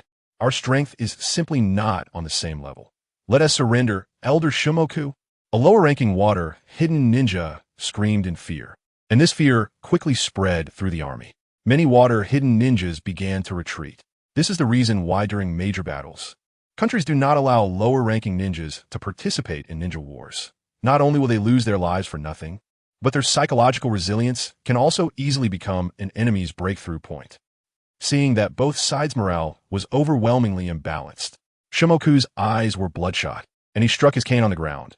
If we don't restrain the opponent's Susanoo, we don't even need to fight. We have already lost. He signaled Yamashiro Ryufu, who then brought forth the hero's water. After drinking it, Shimoku's aged body erupted with powerful chakra that rivaled the Hokage. Elder Shimoku. Shimoku stepped out of the formation, placing the shining god staff given by Senju Hashirama into the ground. The staff sealed the sage chakra of the first Hokage, Senju Hashirama, and the wood release techniques. All the old man needed to do was to draw out the sealed chakra, nothing more. This staff was the only means to suppress the 7 tails within Kid. If Hashirama's chakra was released, this staff would lose its effectiveness, and by then Kid. Shimoku thought for a moment, formed hand seals, and infused the chakra amplified by the hero's water into the shining god staff, unsealing the seal left by Hashirama back then. Keat. After this, Grandpa will accompany you to the underworld. Now, we must save this village from these murderous demons at all costs. Boom! Light purple chakra surged from staff. Wataru, Itachi, and Fugaku's expressions changed simultaneously, and they stopped in their tracks. Crack! Cracks appeared on the staff, and hidden black patterns flowed out, covering the staff. The wood release technique was activated, and now, let the old man restore the astonishing divine technique of the first Hokage, Senju Hashirama. Clap. Shimoku embraced with both hands. Wood release, wood dragon technique. Chapter 28. Light and Shadow. The grief of ceasing war. The first Hokage, Hashirama Senju, sealed sage chakra into the divine staff and left the wood dragon technique within it. The original consideration was that Takigakure lacked strong combat power, like Konoha's shadow level, making it unable to cope with the risks of tailed beast rampages.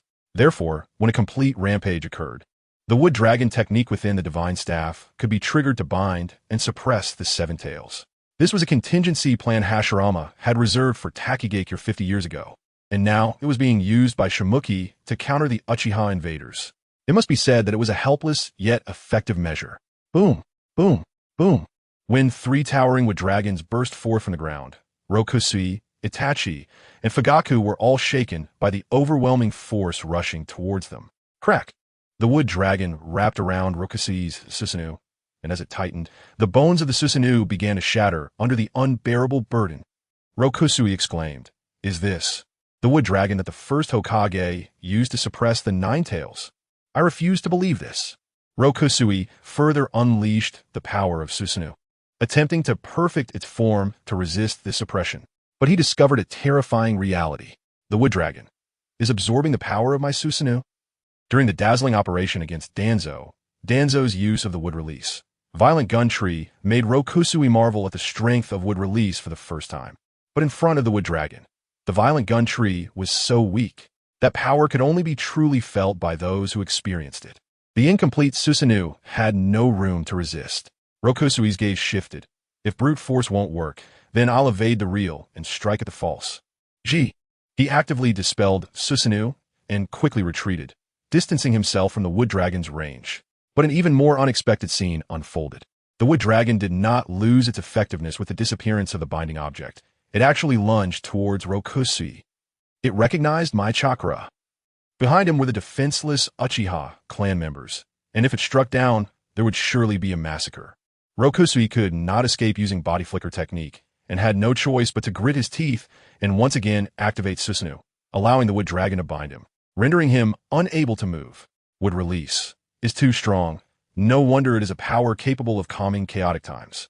No, it's not that wood release is powerful, but that Hashirama Senju is powerful. At this moment, Rokusui made a firm decision. Merely solidifying the Kotoemitsu Tsukumi is not enough. I must obtain Hashirama Senju's complete cells at any cost.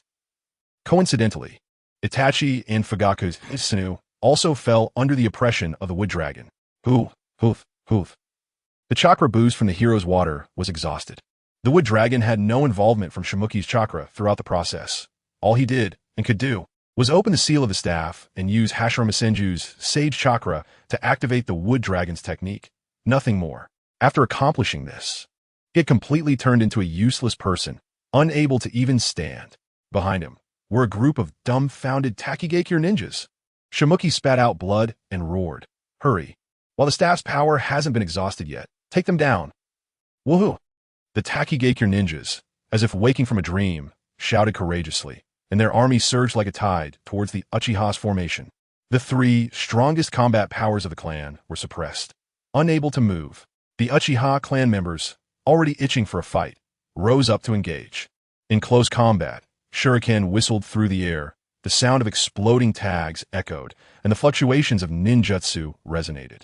Takigakure had the advantage in numbers, while the Uchiha excelled in individual combat capabilities, especially the unpredictable Jinjutsu of the Sharingan, which could render enemies unable to fight with just a glance. In an instant, the scene was tense. Whoosh! Amidst the chaos, a figure darted through the crowd. His body flicker technique was exceptionally powerful, although it was far from Shisui's level. it still allowed him to move freely on the battlefield. He was one of the two Umbu captains of Takigakure, Ryufu Yamashiro. His uniqueness was quickly noticed by two sharp-eyed Uchiha, Inahono and Tetsuhono, who flanked him. After locking onto him with their Sharingan, Inahono and Tetsuhono attacked him from both sides with their kunai. There was no way to evade. Ryufu Yamashiro formed hand seals with both hands. Crack! Crack! Strange black tentacles suddenly sprouted from his shoulders. Inahono and Tetsuhono sensed the anomaly the moment their Sharingan detected it and quickly withdrew their blades. But those tentacles extended and ensnared them tightly. Inahono, Tetsuhono, what is this? Ryufu Yamashiro coldly said, "You haven't seen this before, have you? This is the Earth Grudge Fear technique. Since its creation, I am one of only two who have learned it, and it's perfect for killing you damned invaders." He was about to kill Inahono and Tetsuhono when his peripheral vision suddenly caught sight of a striking figure in the distance, fighting with grace.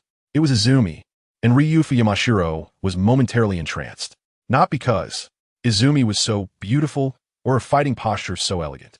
In Ryufu Yamashiro's eyes, no matter how beautiful this girl was, she was still an invader. Ryufu Yamashiro had a younger sister named Sakura Yamashiro, who suffered from congenital heart disease and was on the brink of death. Sakura looked very much like Izumi. Swish!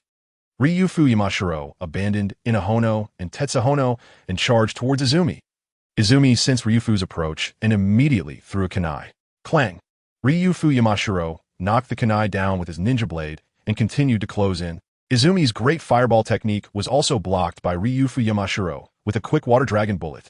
In close combat, Izumi's Sharingan was charged and ready to unleash Jinjutsu. But Yamashiro had already prepared for this. A ninja smoke bomb fell from his sleeve, and in the moment the smoke obscured their vision. The black tentacles of Earth Grudge Fear had already grabbed Izumi into the air. Izumi!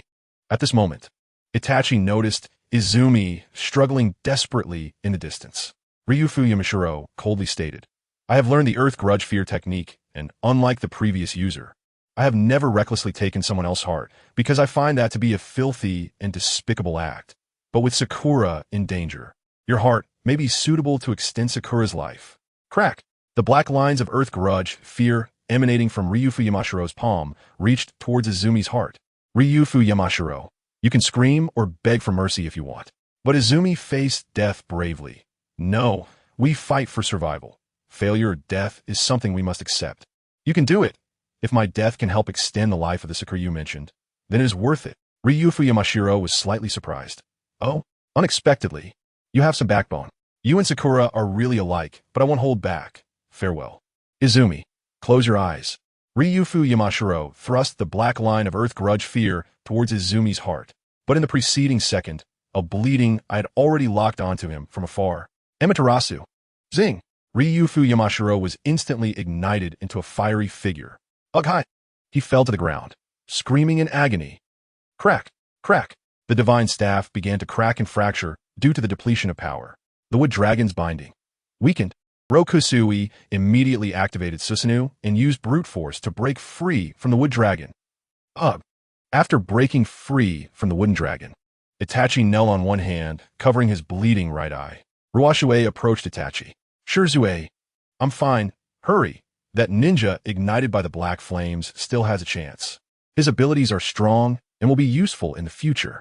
Ruoshui asked, but he just tried to kill Quan. Can you forgive him? Itachi replied, I can't forgive him. But war is this cruel. Both sides are always victims. Shisui, I agree with your stance before the war. Don't forget our original intention, which is not extermination. Ruoshui said, I understand. Swish. When he reached the side of Yamashiro Ryufing, he spread out a scroll on the ground. The sealing technique on the scroll had been prepared in advance for emergencies. Sealing fire technique. Whoosh. The black flames peeled away from Yamashiro Ryufing and were sealed in the scroll. Yamashiro Ryufing was severely burned, but still alive. Ruoshui said to Quan, treat his wounds.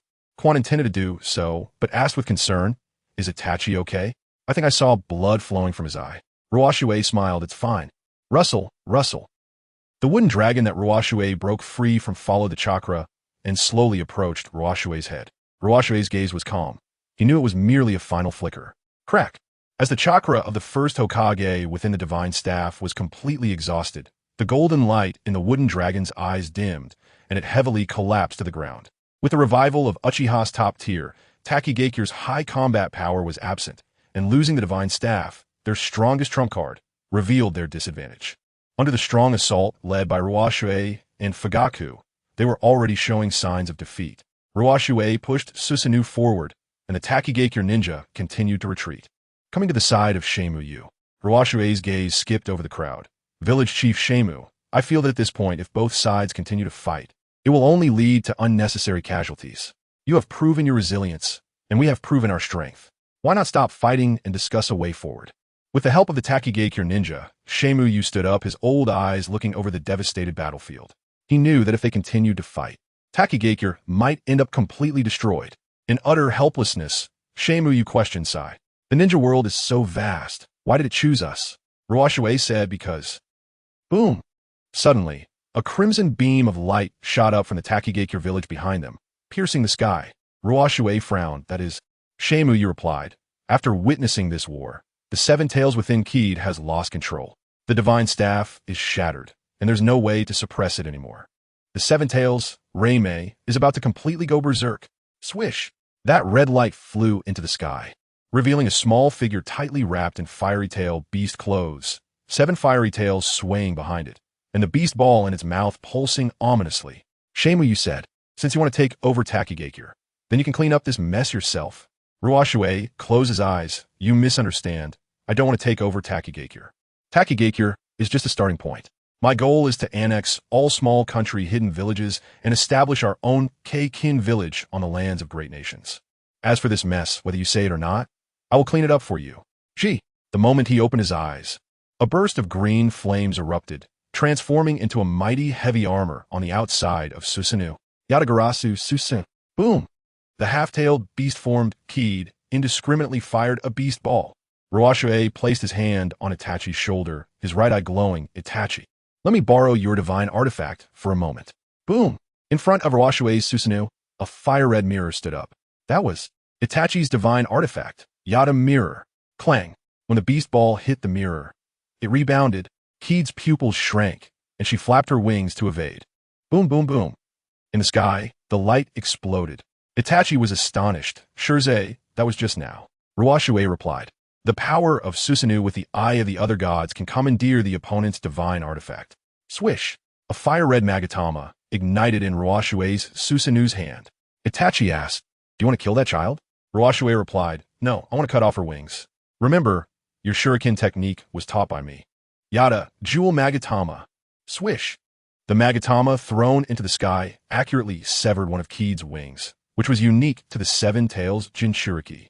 One wing cannot allow flight, and Keed heavily fell to the ground. Whoosh! Ruoshui, carrying Susanoo, rushed up, reaching out with a large hand to press Keed harshly to the ground. I'm sorry, it might be a bit rough, but it will be over in an instant. Ruoshui's left eye met Keed's blurred eyes, filled with killing intent. Genjutsu Bright Mirror Shirzue. Chapter 29. Light and Shadow. The match against the tailed beasts. Adjustments have been made to the previous plot as follows. The Uchiha operation initiated by Lang is primarily led by Ruoshui, aiming to use Konoha's hands to eliminate the militant faction within the Uchiha clan and eliminate potential threats. Besides Lang, Ruoshui also recovered the 58 Sharingan by killing Loma, with specific details referring back to Chapter 19. Chapter 26 has added scenes of negotiations between Ruoshui and Shimushion before the battle, while the part where Chun provokes and gets captured has been removed. In Chapter 28, the rampage of Fang's tailed beast and the battle process has been altered. There are also some minor adjustments that do not affect the main plot direction, which will not be detailed here. If there are no changes in the relevant chapters upon review, you can delete the bookshelf and re-add it. Crack! The sword of the great sun, Shiki, pierced the hard shell on the chest of the seven tails, but did not penetrate. Ruoshui, so hard. Boom! The tip of the Susanoo's sword exerted force, pushing the seven tails back. While the seven tails was retreating, it suddenly halted, then circled forward, colliding all around with the armor of Susanoo. Boom! Boom! Boom!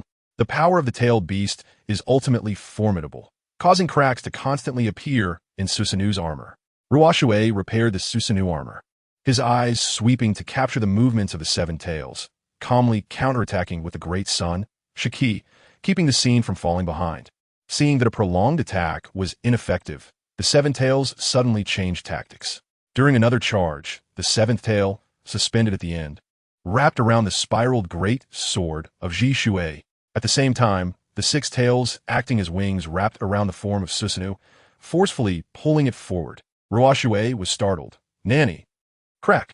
At close range, the seven tails hook-like sharp spikes slashed at the Raven Tengu-shaped helmet of Susanoo, forcefully lifting it up. Snap! The helmet of Susanoo, along with the skin, was actually torn off, exposing the bones hidden inside. Hiss! The Uchiha clan members watching from the back showed expressions of shock. Zhishui!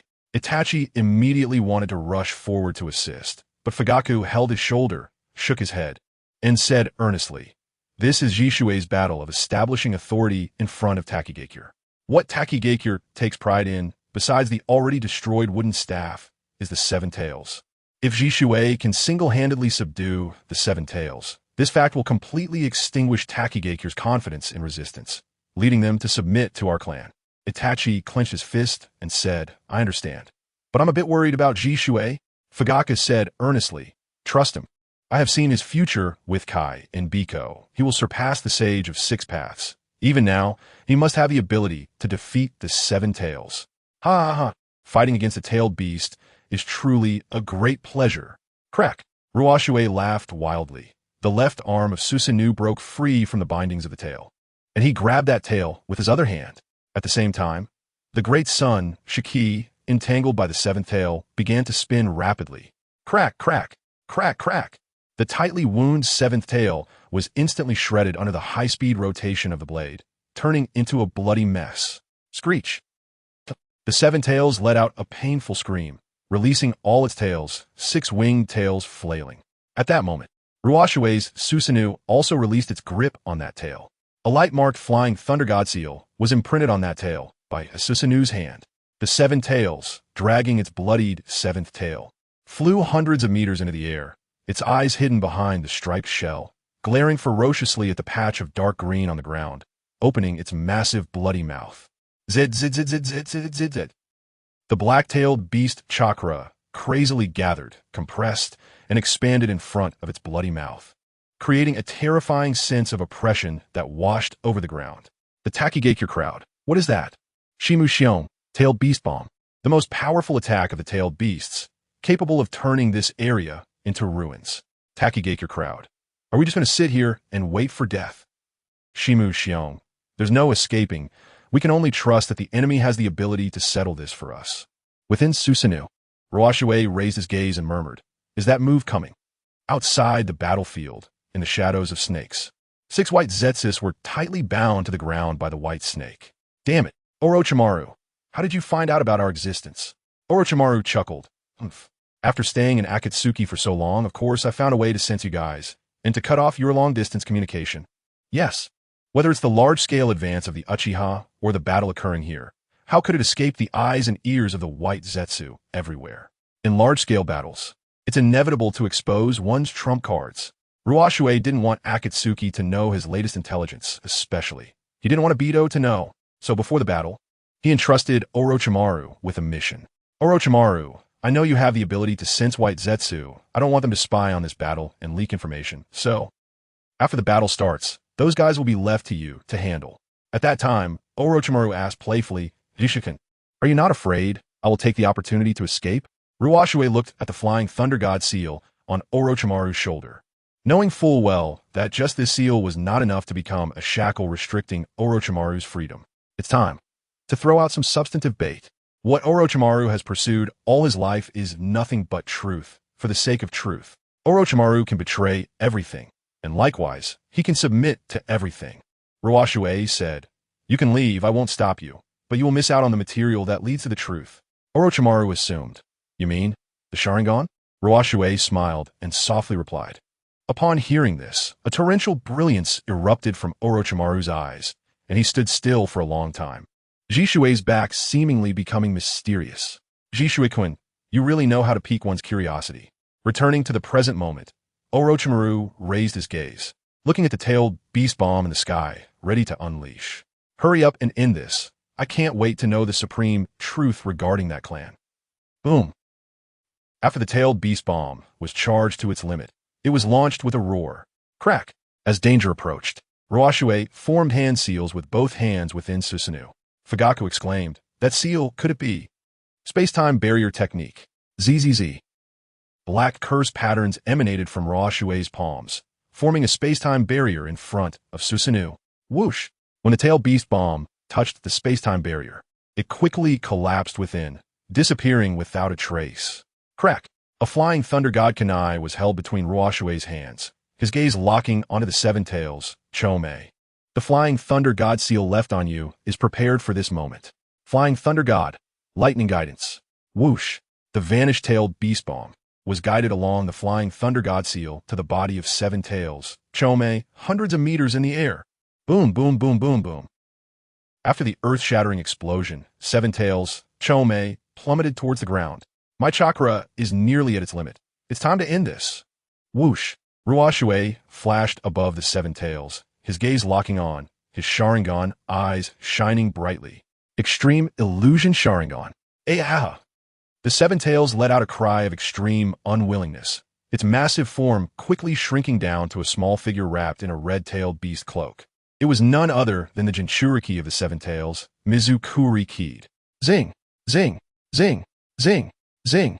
5 clusters of flames, representing metal, wood, fire, earth, ignited at Ruoshui's 5 fingers as he charged forward, pressing his fingers against Keed's small abdomen. Your tail beast seal is on the verge of collapse. Let me use this sealing technique from the Book of Seals to patch it up for you. 5-element seal. ZZZ, the imprint of 5 fingers, appeared around the unknown sealing technique on Keed's abdomen, reinforcing the seal that was on the verge of disintegration. Whoosh! It tightly adhered to Keed's tailed beast cloak, quickly retracting, revealing Keed's dark skin, torn and bleeding. Keed was just a girl the same age as Naruto, and with the tailed beast out of control, her mind had long been on the brink of collapse. The moment she regained consciousness, her eyes rolled back, and she fell to the ground, unconscious. Whoosh! The form of Susanoo extinguished. Ruoshui took a deep breath, turned to face the silent crowd of Takigakure, and said coldly, "Submit or die." The village chief of Takigakure, Shimyu, knelt on the ground. "I, Shimyu, am willing to lead the people of Takigakure to submit to Uchiha." Chapter 30. Light and Shadow. The darkness of light. The battle is over, and Uchiha Ko leads his people back. The first thing they do is tally the casualties. 15 Uchiha have died, and 200 from Takigakure. Both sides have suffered injuries to more than half of their personnel. The Uchiha have only one medical ninja, Izumi, and the local medical ninjas in Takigakure are also scarce. Kabuto, who came with Orochimaru, becomes the main medical support. Even though Kabuto is unwilling, he has no choice but to do his best to treat the wounded under Orochimaru's pressure. Afterward, both sides settle in Takigakure. From an uninvited guest before the war, Ruoshui has transformed into the master of this village, while the former village chief, Uchiha Ko, has become a subordinate, a fate that is quite ironic. Ruoshui plays with the kiln-changed teacup, no longer needing to care about so-called etiquette. With a single word, he can control everything in Takigakure, including Uchiha Ko's life and death. However, Ruoshui is not a petty person. After playing with the cup for a while, he puts it down and looks at the fidgeting Uchiha Ko, calmly saying, "Mr. Uchiha, I suppose we can say we have become acquainted through battle." Uchiha Ko replies timidly, "Not at all, not at all. I should thank Lord Shisui for not holding past grudges and allowing us a place to stay." Ruoshui's gaze is soft as he shakes the teacup. "Village Chief Uchiha, you shouldn't be someone who fears death, right?" Uchiha Ko is taken aback. This. Ruoshui tilts his head back and drinks the water from the cup. Speaking frankly, originally, it was your grandson Uchiha Tai who was to inherit Takigakure. He is only 12 years old, and you were afraid that he would be implicated, so you are bowing and scraping, right? Uchiha Ko does not respond, but his silence is the best answer. Go, get Mr. Uchiha a more comfortable chair. Once the chair is replaced, Ruoshui dismisses the people in the room. With the door closed, Ruoshui and Uchiha Ko face each other. Ruoshui leans back in the chair, tilting his head slightly back, and clasps his hands together. "Mr.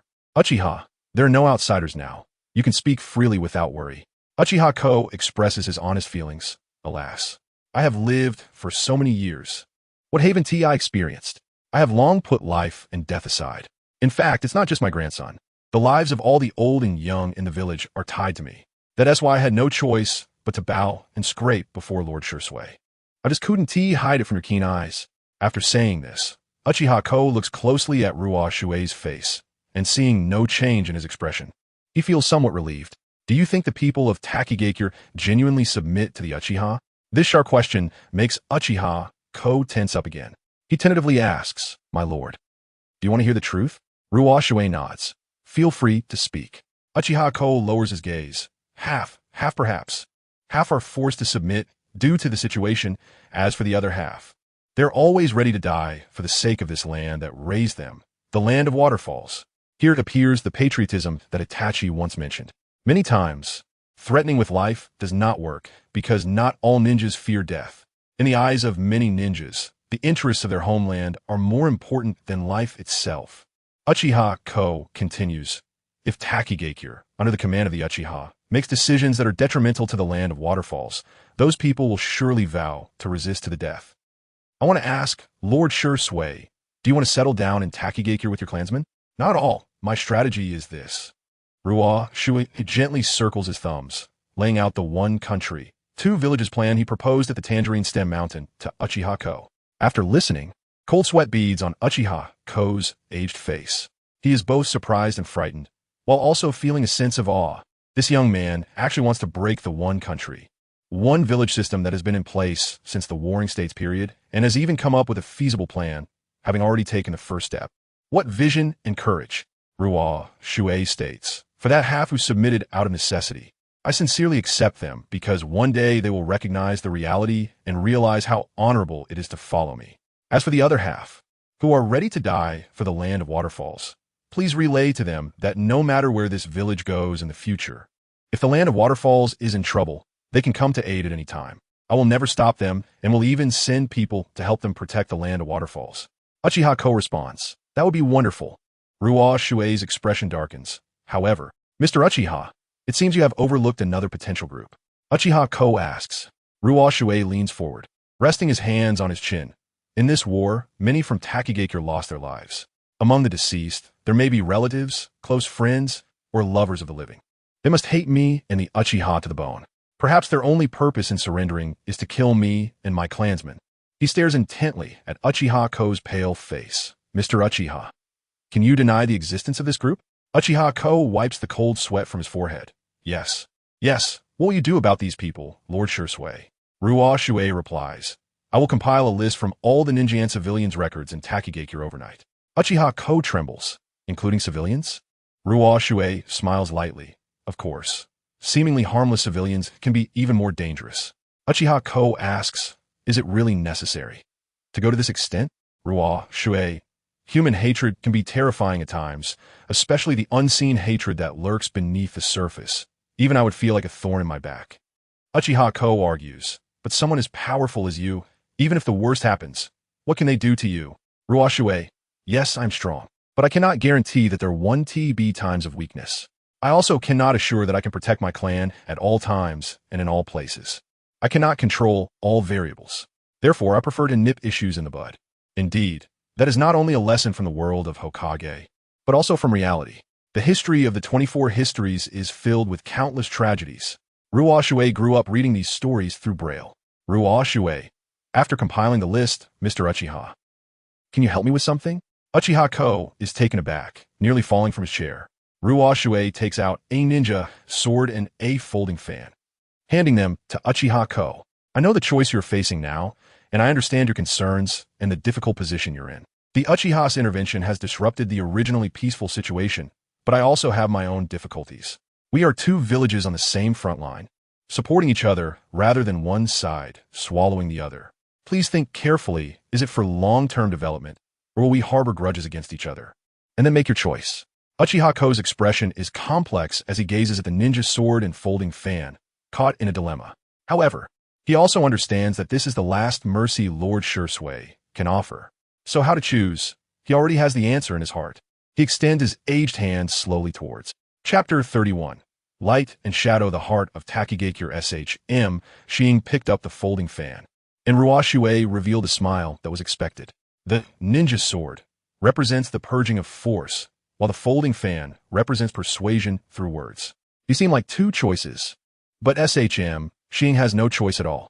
If he does not want to open a massacre, he must use his prestige as the former village chief of Takigakure to clean up the mess, allowing the Uchiha to have no worries.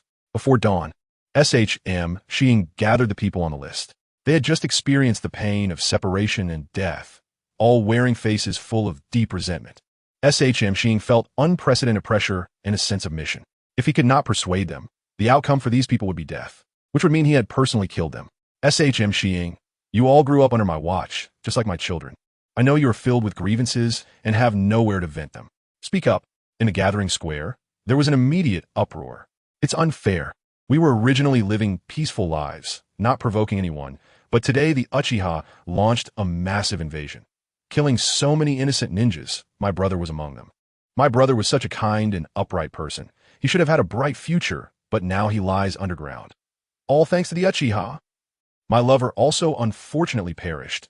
Our unborn child will lose his father from birth. His life should have grown healthily under the care of his parents. But now the sky has collapsed for him. When he grows up, how will I tell him that the clan that governs this village is the culprit that killed his own father? Village chief, indeed.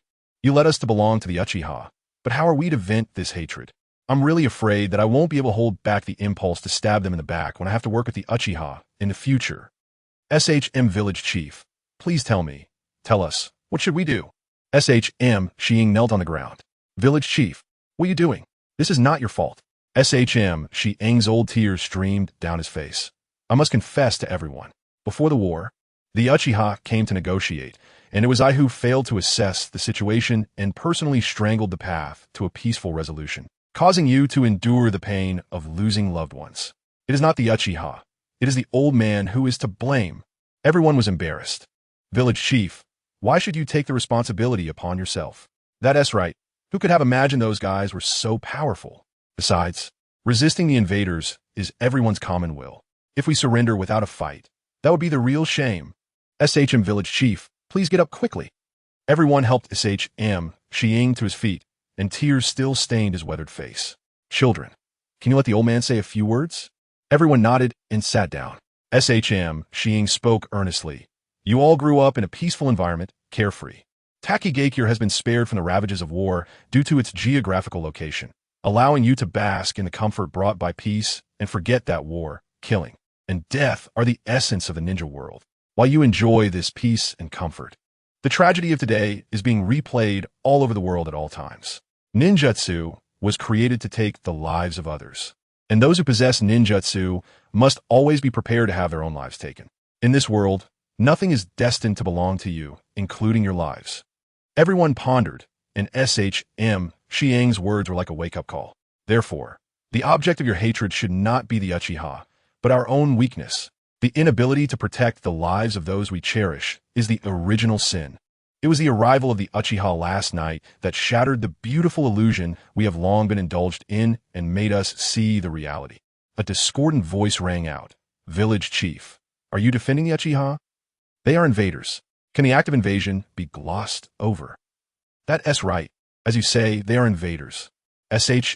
Shing pondered. But let me ask, if we were in the same position as the Uchiha, not launching an invasion, our cherished ones would lose their homes to survive. If you had the same powerful strength as the Uchiha, what would you do? Would you dare to say, I would rather let my loved ones die than invade another's territory? At that time, when the people of other countries die because of your invasion and their family, friends, and lovers come to seek revenge, can you still stand in their shoes and think about it? Would you kneel down and repent for your sins, begging for their forgiveness? Weakness is the original sin. Do not hate anyone. The crowd bowed their heads in silence. The Takigakure member who lost his brother clenched his fists and questioned, are you saying that the desire for revenge for loved ones is wrong? Shing shook his head. No, the impulse to seek revenge is an emotion. Without this emotion, one cannot be called human. However, the patience that does not act on that impulse is a ninja. A ninja is one who endures what others cannot endure, burying the regret of losing cherished ones deep in their hearts, striving to become stronger, and vowing never to let tragedies repeat. This is your true way out. Think carefully. Does the old man speak the truth? The people of Takigakure fell into sorrow, and sobs occasionally rang out. Cry for those you love. Then, after feeling the pain, accept reality. As a true ninja, engage in the upcoming ninja duties. You may not be able to accept the Uchiha right away, but that's okay. Time will wash away everything.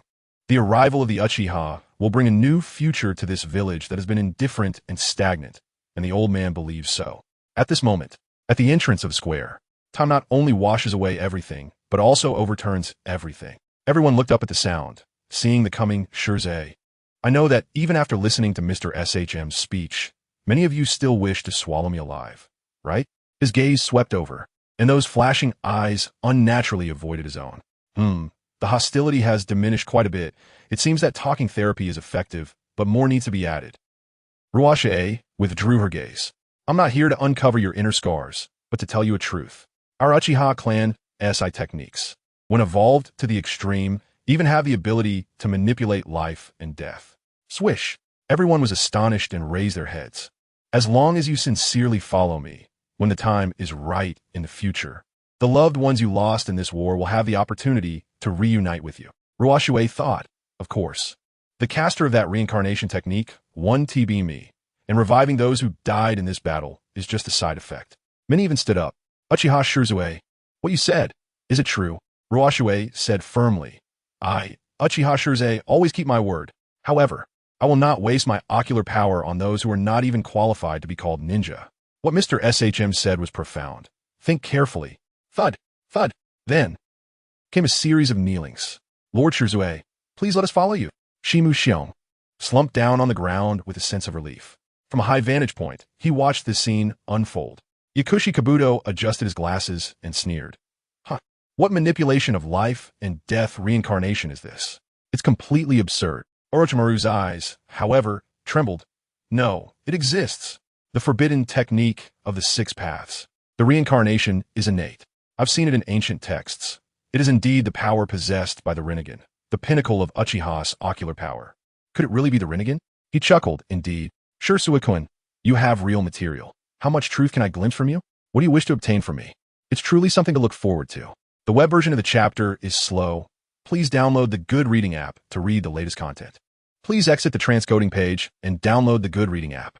The web provides you with the fastest updates of Naruto, traveling through Shisui, starting from being blind. Chapter 31 Light and Shadow Arc Takigaku's Return of the Heart for free reading. Chapter 32 Light and Shadow. Hashirama cells Orochimaru. I want Hashirama cells. In the dimly lit secret chamber, Ruoshui succinctly stated his request and quietly awaited Orochimaru's response. Orochimaru supported his chin with one arm, his fingers running through his hair, his expression much calmer than expected. He had guessed a bit beforehand. In the Warring States period, the Uchiha had a brief appearance of the Kodoeme Tsukumi, but unfortunately, due to unclear intelligence, the only two users of the technique were given to insignificant individuals. Otherwise, the history of the ninja world would likely have been rewritten. It has been proven that only the cells of Senju Hashirama can control the Kodoeme Tsukumi. Otherwise, it is just a fleeting ocular technique. This inevitably leads one to think. The Senju and Uchiha both originate from the same lineage of the Sage of Six Paths. Perhaps the gene mission bestowed upon the users is to reunite the scattered bloodlines. Orochimaru's current research has yet to touch upon the true essence of the Sage of Six Paths, but that doesn't affect his perception of the truth, allowing him to glimpse the door to what is called truth. Orochimaru turned his face, his vertical pupil fixating on Shisui, his tone inexplicable. Desire is ambition. Sure. What is your ambition? Ruoshui lowered his gaze at the flickering candlelight. Ambition? Is this answer really important? Orochimaru smiled slightly. It is crucial. If you merely wish to continue your Kodoeme Tsukumi and make Hashirama cells a plug-in for your body, that would be extremely easy. With a modification similar to Danzo's right arm. I could accomplish it tonight, but that would also mean your achievements with Hashirama cells would end there. Ruoshui, how so? Orochimaru, Hashirama cells have a powerful backlash against the host. Their mechanism of action is similar to cancer cells. Therefore, a host with conditions for transplanting Hashirama cells will, from the moment they accept them, begin to produce suppressor cells against Hashirama cells. This is the truth behind the so-called suppressing Hashirama cells. However, the total number of cells in the human body is limited. For a successful transplant recipient, Hashirama cells, their own cells, and suppressor cells must coexist and achieve a delicate balance. Additionally, A very small number of exceptionally gifted hosts will gradually assimilate half of their own cells with Hashirama cells, while the other half will turn into suppressor cells. The final result is that their own cells completely disappear, shifting from a three-way balance to a two-way balance, meaning half of the body is composed of Hashirama cells and half of suppressor cells. Yes, those who obtain Hashirama cells through transplantation can at most attain half the power of the first Hokage, because suppressor cells exist permanently. This means that no matter how hard you try, you cannot break through the bottleneck of half. I see. Through Orochimaru's analysis, Ruoshui understood many things and also developed new questions. Could it be that there are other means to obtain Hashirama cells aside from transplantation? Orochimaru smiled. There are. Through gene modification technology, we can transform your own cells at the genetic level, allowing them to completely metamorphose into Hashirama cells, thus skipping the process of suppressor cell production. However, the risks are dozens of times that of transplantation. Ruoshui focused. Have you conducted similar experiments? Orochimaru's gaze turned nostalgic. Yes. I remember the first time was over a decade ago. I gathered 60 newborn infants and performed Hashirama cell transplants on them. Unfortunately, only one child survived. Oh, isn't that Yamato? Ruoshui remained composed. Ah, I have heard of this matter. That child later survived and was taken under Danzo's wing, codenamed 10. But you just mentioned transplant, right? Orochimaru explained. What I did was a transplant, but it accidentally triggered gene modification, probably due to the fact that the subjects were infants. Upon learning that the child was still alive, I immediately conducted targeted research and perfected this gene modification technology. Unfortunately, there haven't been any successful cases since.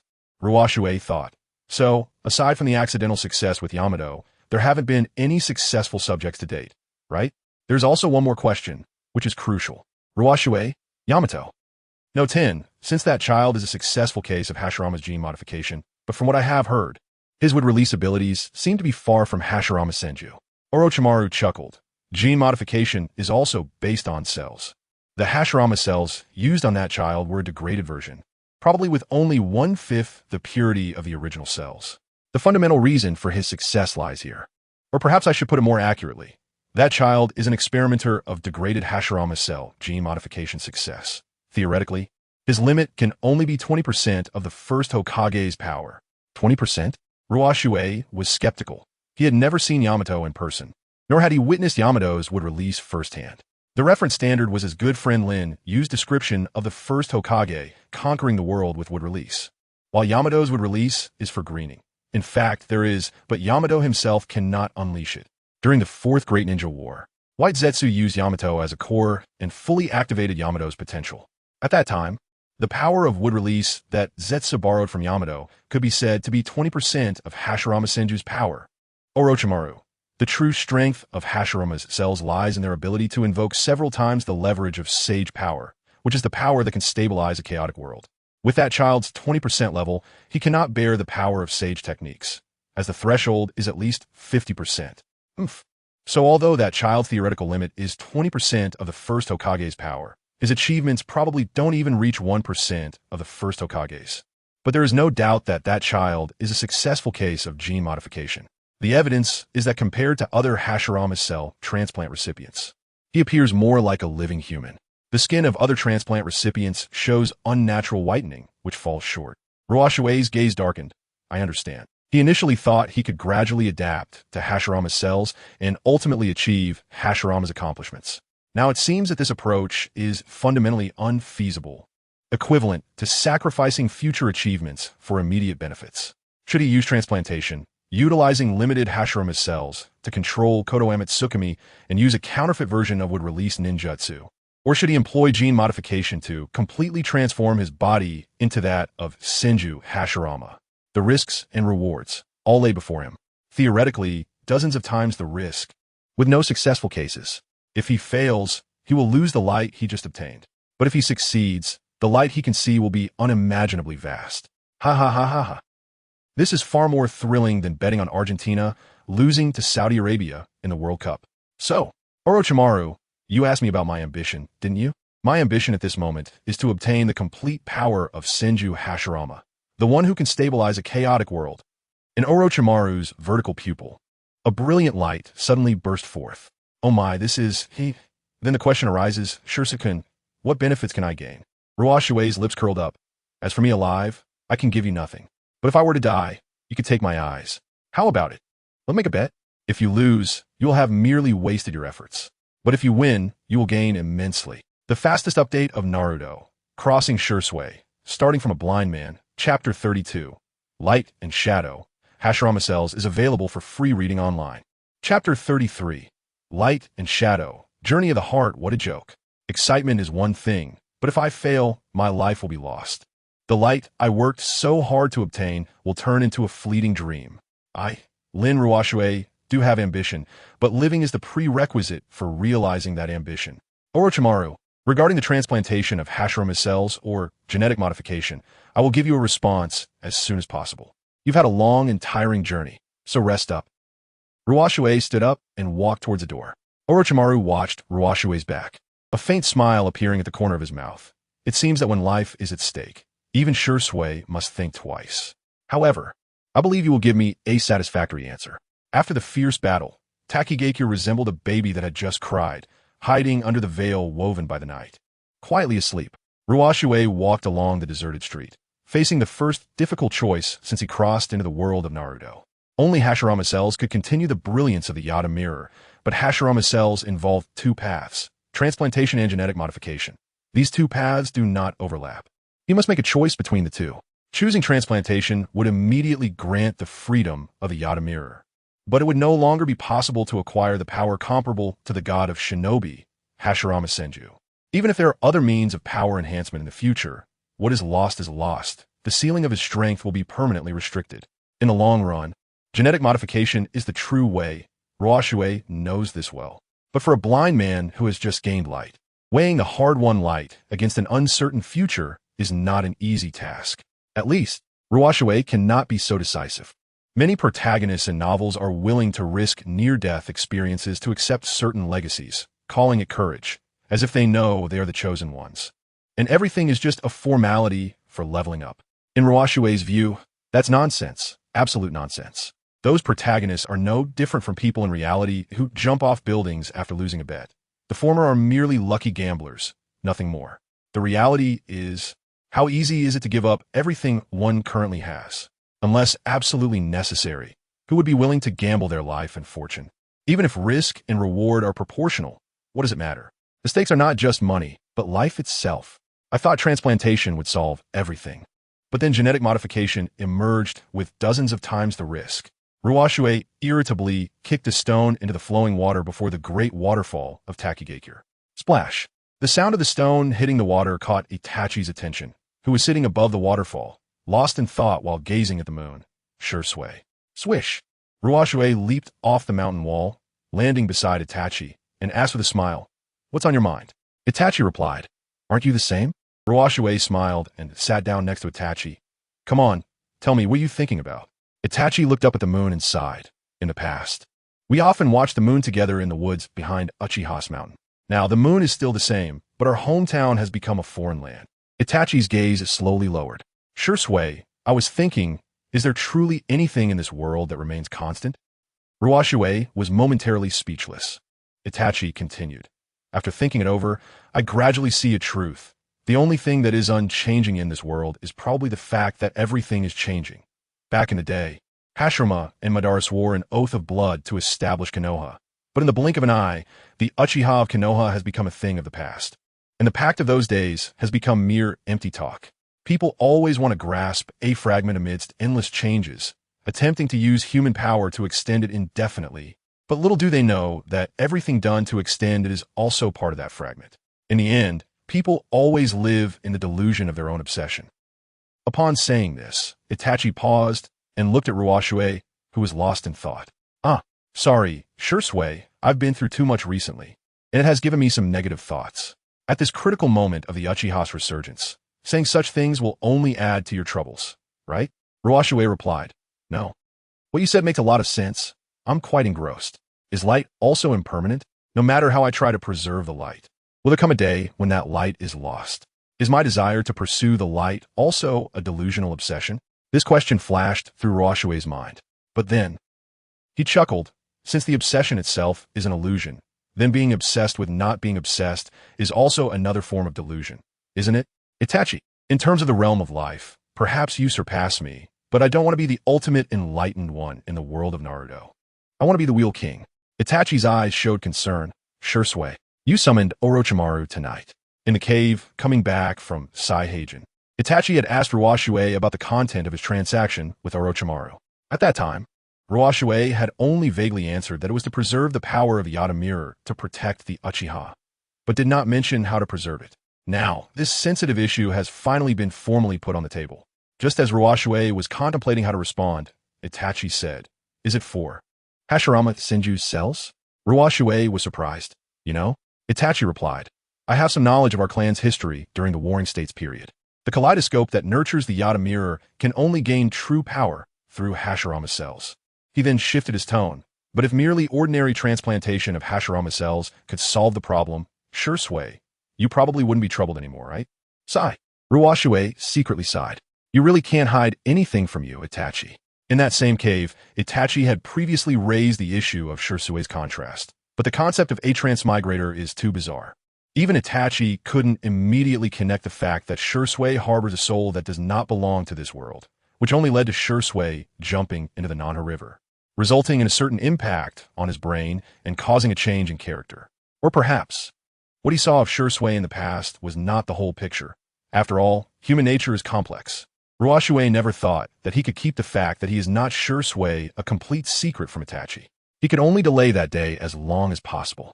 But if, in the future, Itachi learns the truth, who knows? Thinking about this, a surge of impulse to use the Yata Mirror overcame Ruoshui. "Itachi, look into my eyes." Itachi raised his eyes, unguardedly meeting Ruoshui's gaze. The sincerity and gentleness in that gaze made Ruoshui's heart stir. That sincerity and gentleness were probably directed toward Shisui, right? But for the first time in his life, Ruoshui captured such vivid emotion from another person's eyes. Even if that emotion was directed towards the already deceased Shisui, it still moved Ruoshui's heart. Dismissing the thought of using the Yata Mirror, Ruoshui put on an innocent face. "Itachi, I'm quite troubled right now. Orochimaru gave me two options, so I was just about to discuss this matter with you." He completely overlooked the sensitivity Itachi had regarding Hashirama's cells and spoke straightforwardly. Itachi was momentarily at a loss, thinking, "Shouldn't you explain it to me first?" "Shisui, go ahead and tell me what are the two options." Thus, Ruoshui detailed the risks and rewards of transplantation and genetic modification to Itachi. "Itachi, I see." Ruoshui looked troubled.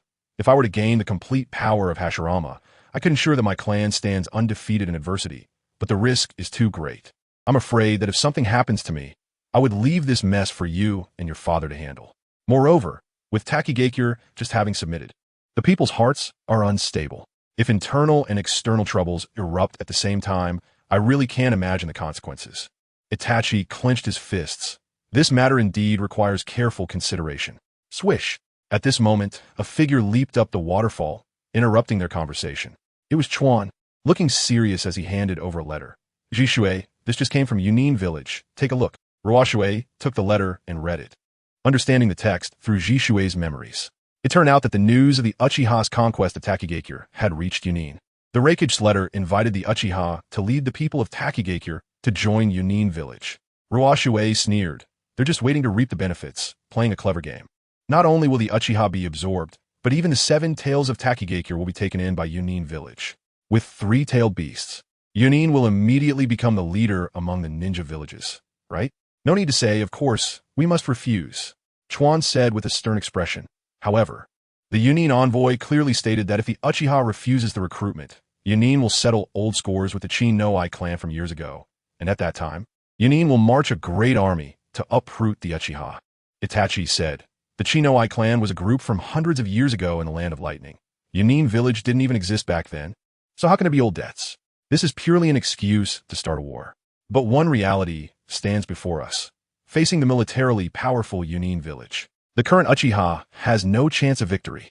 Chuan said, "Perhaps avoiding war is also a path." Ruoshui, "Avoiding war? Then the prestige we gained from defeating Takigakure will be destroyed in an instant. Who would be willing to sincerely submit to the Uchiha in the future? My plan for the ninja village will be ruined." "All right, Yunin, so you want to play the game of hegemony, huh?" Whoosh! The flames ignited in Ruoshui's palm, burned the letter to ashes. Yes, in the world of ninjas, only absolute power can earn the respect of others. Weak light will one day return to darkness. We can no longer evade this, because this is not a gamble with a guaranteed outcome, but a war of living through death. Just as Sima Yubai said, a ninja's life does not belong to oneself, so how can one talk about loss? Light is the same. Itachi, I think I have made my choice.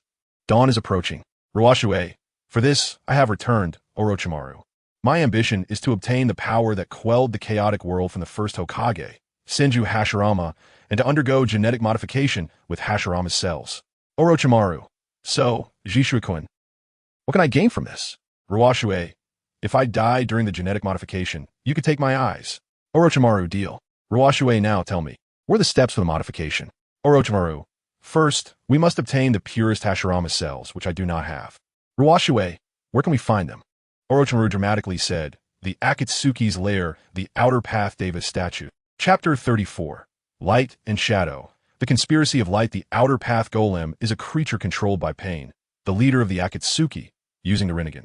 On the chest of the golem, there is an artificial body of Hashirama. I have only experienced that underground lair in Pain's phantom body technique, so I still do not know the actual location of that lair. But I can be certain that the artificial body of Hashirama, created by the golem, aside from lacking consciousness, is no different from the real Senju Hashirama. It is the most perfect source of Hashirama cells, without exception. Orochimaru's words were all known to Ruoshui, and he knew even more comprehensively. During the battle at the Valley of the End, Madara obtained Hashirama cells by biting off a piece of flesh from Hashirama's shoulder. After using Izanagi to escape death, he went to that lair and, by transplanting the flesh into his wound, awakened the Rinnegan at the brink of death. After that, Madara used the outer path golem, a vessel for the 10 tails summoned from a sealing stone known as Moon, to cultivate Hashirama cells, resulting in the creation of that artificial body identical to Hashirama himself. At the very least, Orochimaru's revelation proves that he does indeed have some sincerity. Ruoshui's gaze darkened. So, you mean to infiltrate the Akatsuki's lair and seize that artificial body? That's too crazy. It's unimaginable. Orochimaru rested his chin on one hand. Just the difficulty of this step may not be less than challenging the first Hokage himself. Ruoshui gripped the armrest of the chair tightly. Forcefully taking it is absolutely impossible. We must devise a meticulous plan, considering every detail, or else it's just looking for death. Pure and simple. Orochimaru straightened his posture. I think so too. Ruoshui slowly stood up. In any case, we need to determine the location of that lair first. Bang! The iron door of the secret room opened. In front of the entrance of Takigakure, the 6 white Zetsu captured by Orochimaru were being tightly bound by the white snake. Ruoshui held a candle and walked alongside Orochimaru. One white Zetsu shouted, Orochimaru, Uchiha Shisui, let us go quickly, or I guarantee something terrible will happen. Ruoshui said nothing and walked straight to the white Zetsu who spoke.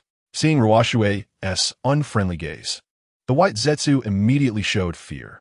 What do you want to do? I won't say anything. I won't say a word. Don't be fooled by my appearance. I'm very tight-lipped. Is that so? Ruoshui replied lightly.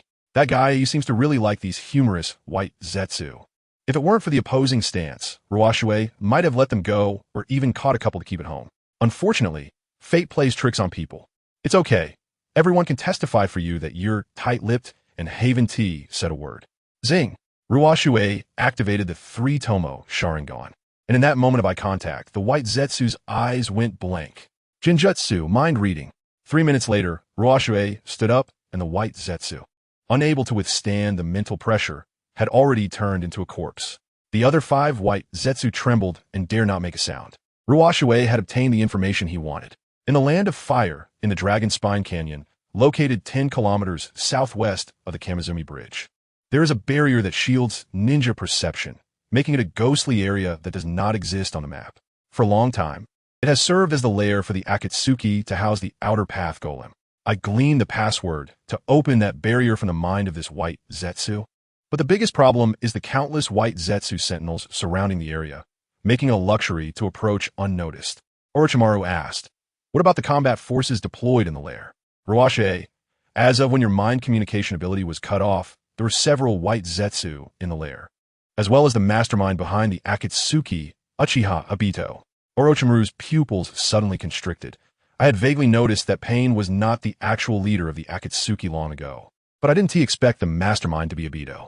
Saying that, he looked meaningfully at Ruoshui. However, Shisui, you don't seem very surprised, do you? Acting in front of Itachi was tiring enough. In front of Orochimaru, Ruoshui only needed to maintain a cold demeanor. He said, deeply, the eyes of the Uchiha harbor infinite possibilities. Even the most absurd stories can become reality. That is indeed the case. Orochimaru smiled intriguingly and looked at the other white Zetsu. How should we handle these guys? Ruoshui's gaze was somber. To personally infiltrate the Akatsuki's lair. This matter will definitely require assistance, and it's not suitable for Itachi to get involved. There is something that should be taken care of as well. Ruoshui began to draw a sealing technique on the ground. Seeing the pattern of the technique, Orochimaru's pupils brightened. His eyes filled with curiosity. Could it be? Once the technique was completed, Ruoshui gently picked up a white Zetsu using Susanu's arm and placed it in the formation. Then took out a piece of flesh and placed it aside. The white Zetsu, treated as a living sacrifice, was filled with fear. What are you going to do? Ruoshui raised his hand to form hand signs. Just bear with it a little. It'll be over soon. Forbidden technique. Impure world reincarnation. Agah! With a scream, dust swirled around the white Zetsu's form, transforming into a long-haired Uchiha man. It was none other than Tharuho initiated the plan against Konoha. His dim eyes, upon seeing the person in front of him, flashed with intense surprise. Shisui, you're still alive? The plan of R to destroy Konoha was a suggestion imposed by Ruoshui using the Sharingan. Ruoshui's decision to reincarnate him was a recognition of R's strength, not his character. So, he took out a kunai, inscribed with a curse seal, and flashed behind R. At the appropriate time, I will restore your personality, but for now, I only need you to faithfully carry out my orders. Sizzle. The cursed kunai was inserted into his brain, and with a wave of heat and smoke, R's eyes completely became a pool of dead water.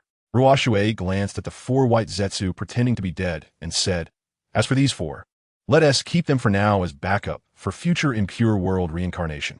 Orochimaru. Bang! The iron door of the dungeon closed once more.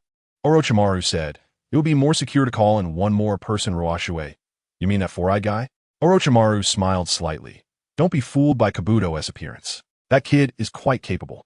His clear mind and excellent medical ninjutsu can come in handy. Ruoshui frowned slightly.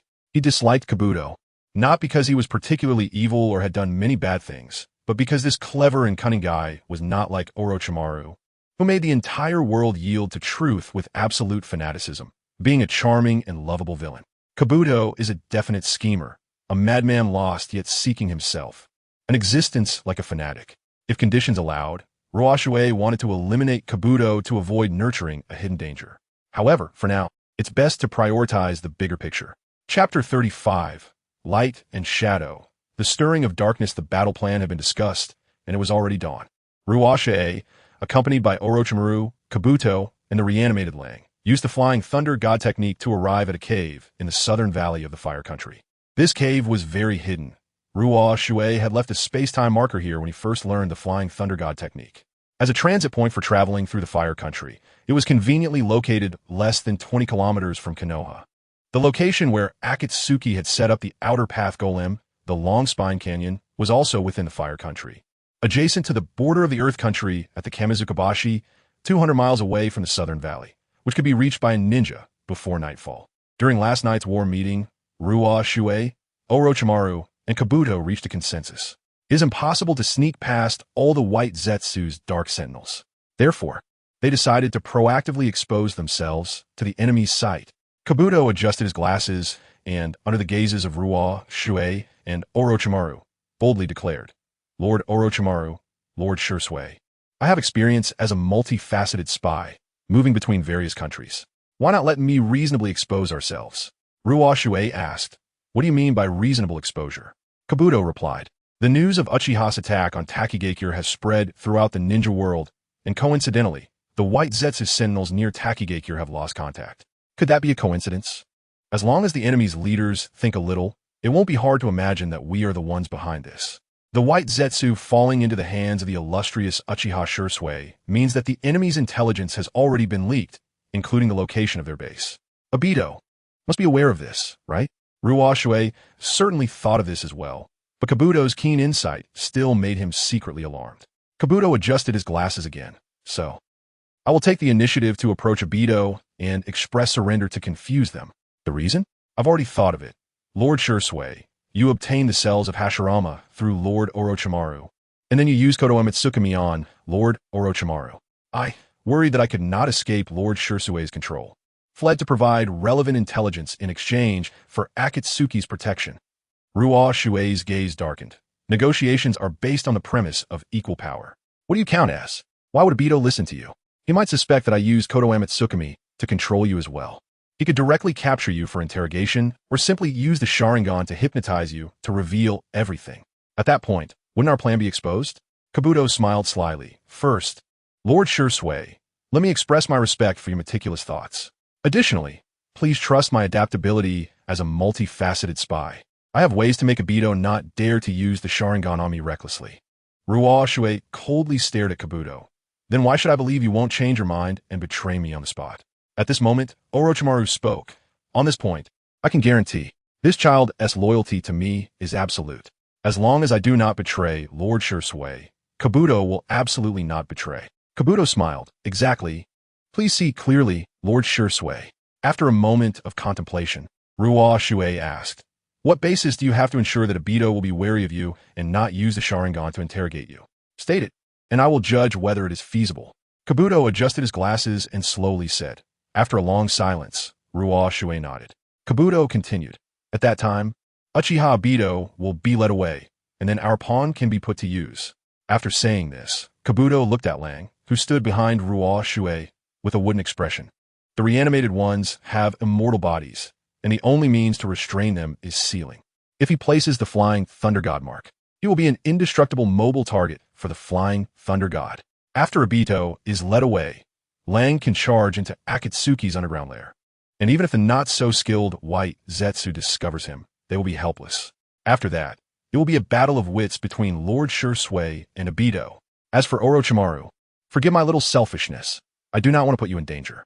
Otherwise, even if we obtain the Hashirama's artificial body without Orochimaru's assistance, Lord Shisui will not get what he wants. Ruoshui thought, Kabuto, this guy, absolutely cannot be allowed to run around freely. Once we obtain Hashirama's power, I will use Kotoa Mitsukami on him. Kabuto, your plan is very meticulous, but plans cannot keep up with changes.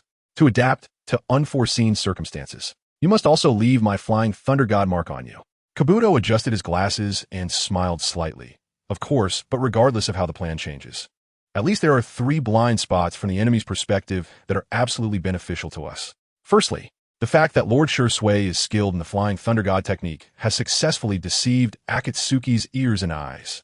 Secondly, they do not know about the existence of Hashirama's cell genetic technology, so it is difficult for them to imagine that our true goal is the artificial body of Senju Hashirama on the Outer Path Golem. Thirdly, they cannot even imagine that we dare to infiltrate their lair and take such a crazy action. In the cave of the Southern Valley, Ruoshui left the Flying Thunder God mark on Lang and Kabuto's shoulders. Then, let us proceed according to the plan. Before leaving, Orochimaru stared intently at Kabuto. Kabuto, I know you are a child with your own ideas, but Lord Shisui is an important key to my gaining the truth. I hope you do not entertain any crooked thoughts. Understand? Kabuto replied. Lord Orochimaru, please rest assured. You have given me the meaning of existence and a place to belong. Even to fulfill your ambitions, I know it should not be done. Orochimaru, go. Be careful in everything. You are equally precious to me. After bowing deeply, Kabuto turned and ran into the morning breeze. The distance from the Southern Valley to the Long Spine Canyon is 200 kilometers, and soon, Kabuto's movements were discovered by the white Zetsu ambushing along the way. In front of the Outer Path Golem, Obito was lost in thought. Russell, white Zetsu emerged from the wall. Obito, we found a glasses kid who is secretly in contact with Orochimaru at Saihigan. Obito, Kabuto, he should be with Orochimaru in Takegakure. Suddenly appearing in the fire country indicates that something has happened. Continue monitoring. 3 hours later, white Zetsu appeared again. He is heading towards our lair. Obito's gaze flashed with a deep light. Oh? Let us keep watching. 10 minutes later, white Zetsu appeared again. Clearly shocked. That kid opened the Wu-Wei barrier with a signal and is almost at the cave entrance. Oh. Obito slowly stood up. White Zetsu. Are you going to take him out? Shisui has most likely obtained the Hashirama cells. Kabuto, finding our lair at this critical moment, is likely a probe sent by Shisui. Obito turned coldly and walked towards the cave entrance. Let's go meet him. Chapter 36. Light and shadow intertwining of light and darkness. Delete the previous scene, where Obito draws the golem into the space-time dimension. Under the cold moon, at the entrance of a cave resembling the skeleton of an ancient beast, Obito met with Kabuto. Kabuto methodically explained the reason for his visit. It's like this. Lord Orochimaru has completely become a puppet of Uchiha Shisui, and I must find a new way out. Obito's eyes, hidden beneath his mask, coldly stared at Kabuto's harmless face. What you say makes sense, but I don't trust you, so let me use my Sharingan to verify the truth of your words. As he spoke, Obito moved closer. Wait, Kabuto quickly said, you can't use your Sharingan's Jinjutsu on me. Obito, oh, why not? I want to hear this. Kabuto, my brain has been cursed with a seal, and if I fall under a Jinjutsu, the seal will immediately activate, causing me to die on the spot. It doesn't matter if I die, but the precious information I hold will be lost to you. Obito narrowed his eyes. I've never heard of such a seal. Kabuto, it's a work of Danzo. To prevent members of Root from leaking information, he places the tongue curse seal on their tongues. And the heart curse seal in my brain is an enhanced version of that seal. I know too many confidential secrets of Konoha, so Danzo has to take special care of me. Obito, does Orochimaru not know about this? Kabuto, he knows, but that seal is very powerful. Lord Orochimaru cannot remove it at the moment, but he has found a way to do so, yet he fell victim to Shisui's Kodo Amatsukami. Obito's eyes narrowed. Speak. Enough for Akatsuki to provide you protection. Kabuto, Uchiha Shisui, after obtaining Hashirama's cells, immediately turned his attention to the Eternal Mangekyō Sharingan. He has even found a replacement for his eyes. Obito narrowed his eyes further. Who? Kabuto adjusted his glasses and said astonishingly, Uchiha, Kagami. Obito's pupils constricted. Kagami, a Uchiha genius who emerged during the First Shinobi World War, was a direct disciple of the second Hokage, a contemporary of the third Hokage, Hiruzen, and Danzo, the heir of the Will of Fire, and also the grandfather of Uchiha Shisui. Obito thought to himself, the transplantation of the Mangekyō can occur within 3 generations of the family. What Kabuto said may not be groundless. Continue. Kabuto methodically continued. Kagami perished in the Second Shinobi World War. When his body was discovered, he had already lost both eyes. The whereabouts of Kagami's eyes have always been a mystery. Some say he destroyed his own eyes before his death to prevent them from being taken by enemies, while others claim his eyes were acquired by rogue ninjas from a certain country and flowed into the underground black market. Over the years, Danzo has been searching for the whereabouts of Kagami's eyes, but has found nothing. Obito stared intently at Kabuto. Are you saying Shisui has found the whereabouts of those eyes? Kabuto, yes. He has found them and is about to trade with the black market members holding Kagami's eyes. Swish. Obito rushed forward, lifting Kabuto into the air. Tell me the location of the trade. Kabuto, if I tell you, I will be of no use to you anymore. You could just kill me easily. Obito coldly replied. If you don't speak, you will die immediately. I'll have someone check. Seeing Obito was serious, Kabuto said, well, let me ramble on for a moment. Shisui learned a lot of things through white zetsu, including your true identity under the mask. Obito. Kabuto, you seem to like to call yourself Madara, right? It makes sense, as Madara's identity provides many conveniences for ensuring the execution of your plan. You know, to conduct espionage. I have a large intelligence network under my command. Although it pales in comparison to your white zetsu army, it's still sufficient. Obito, what are you trying to say? Kabuto, what I'm trying to say is, if I don't contact my subordinates within a day, your true identity hidden beneath the mask will spread throughout most of the shinobi world through my intelligence network. If you lose the Madara title, it will be quite troublesome for you, right? Obito, are you threatening me? Kabuto, not at all. I just want to live. Kodo Amatsukami is a terrifying Jinjutsu.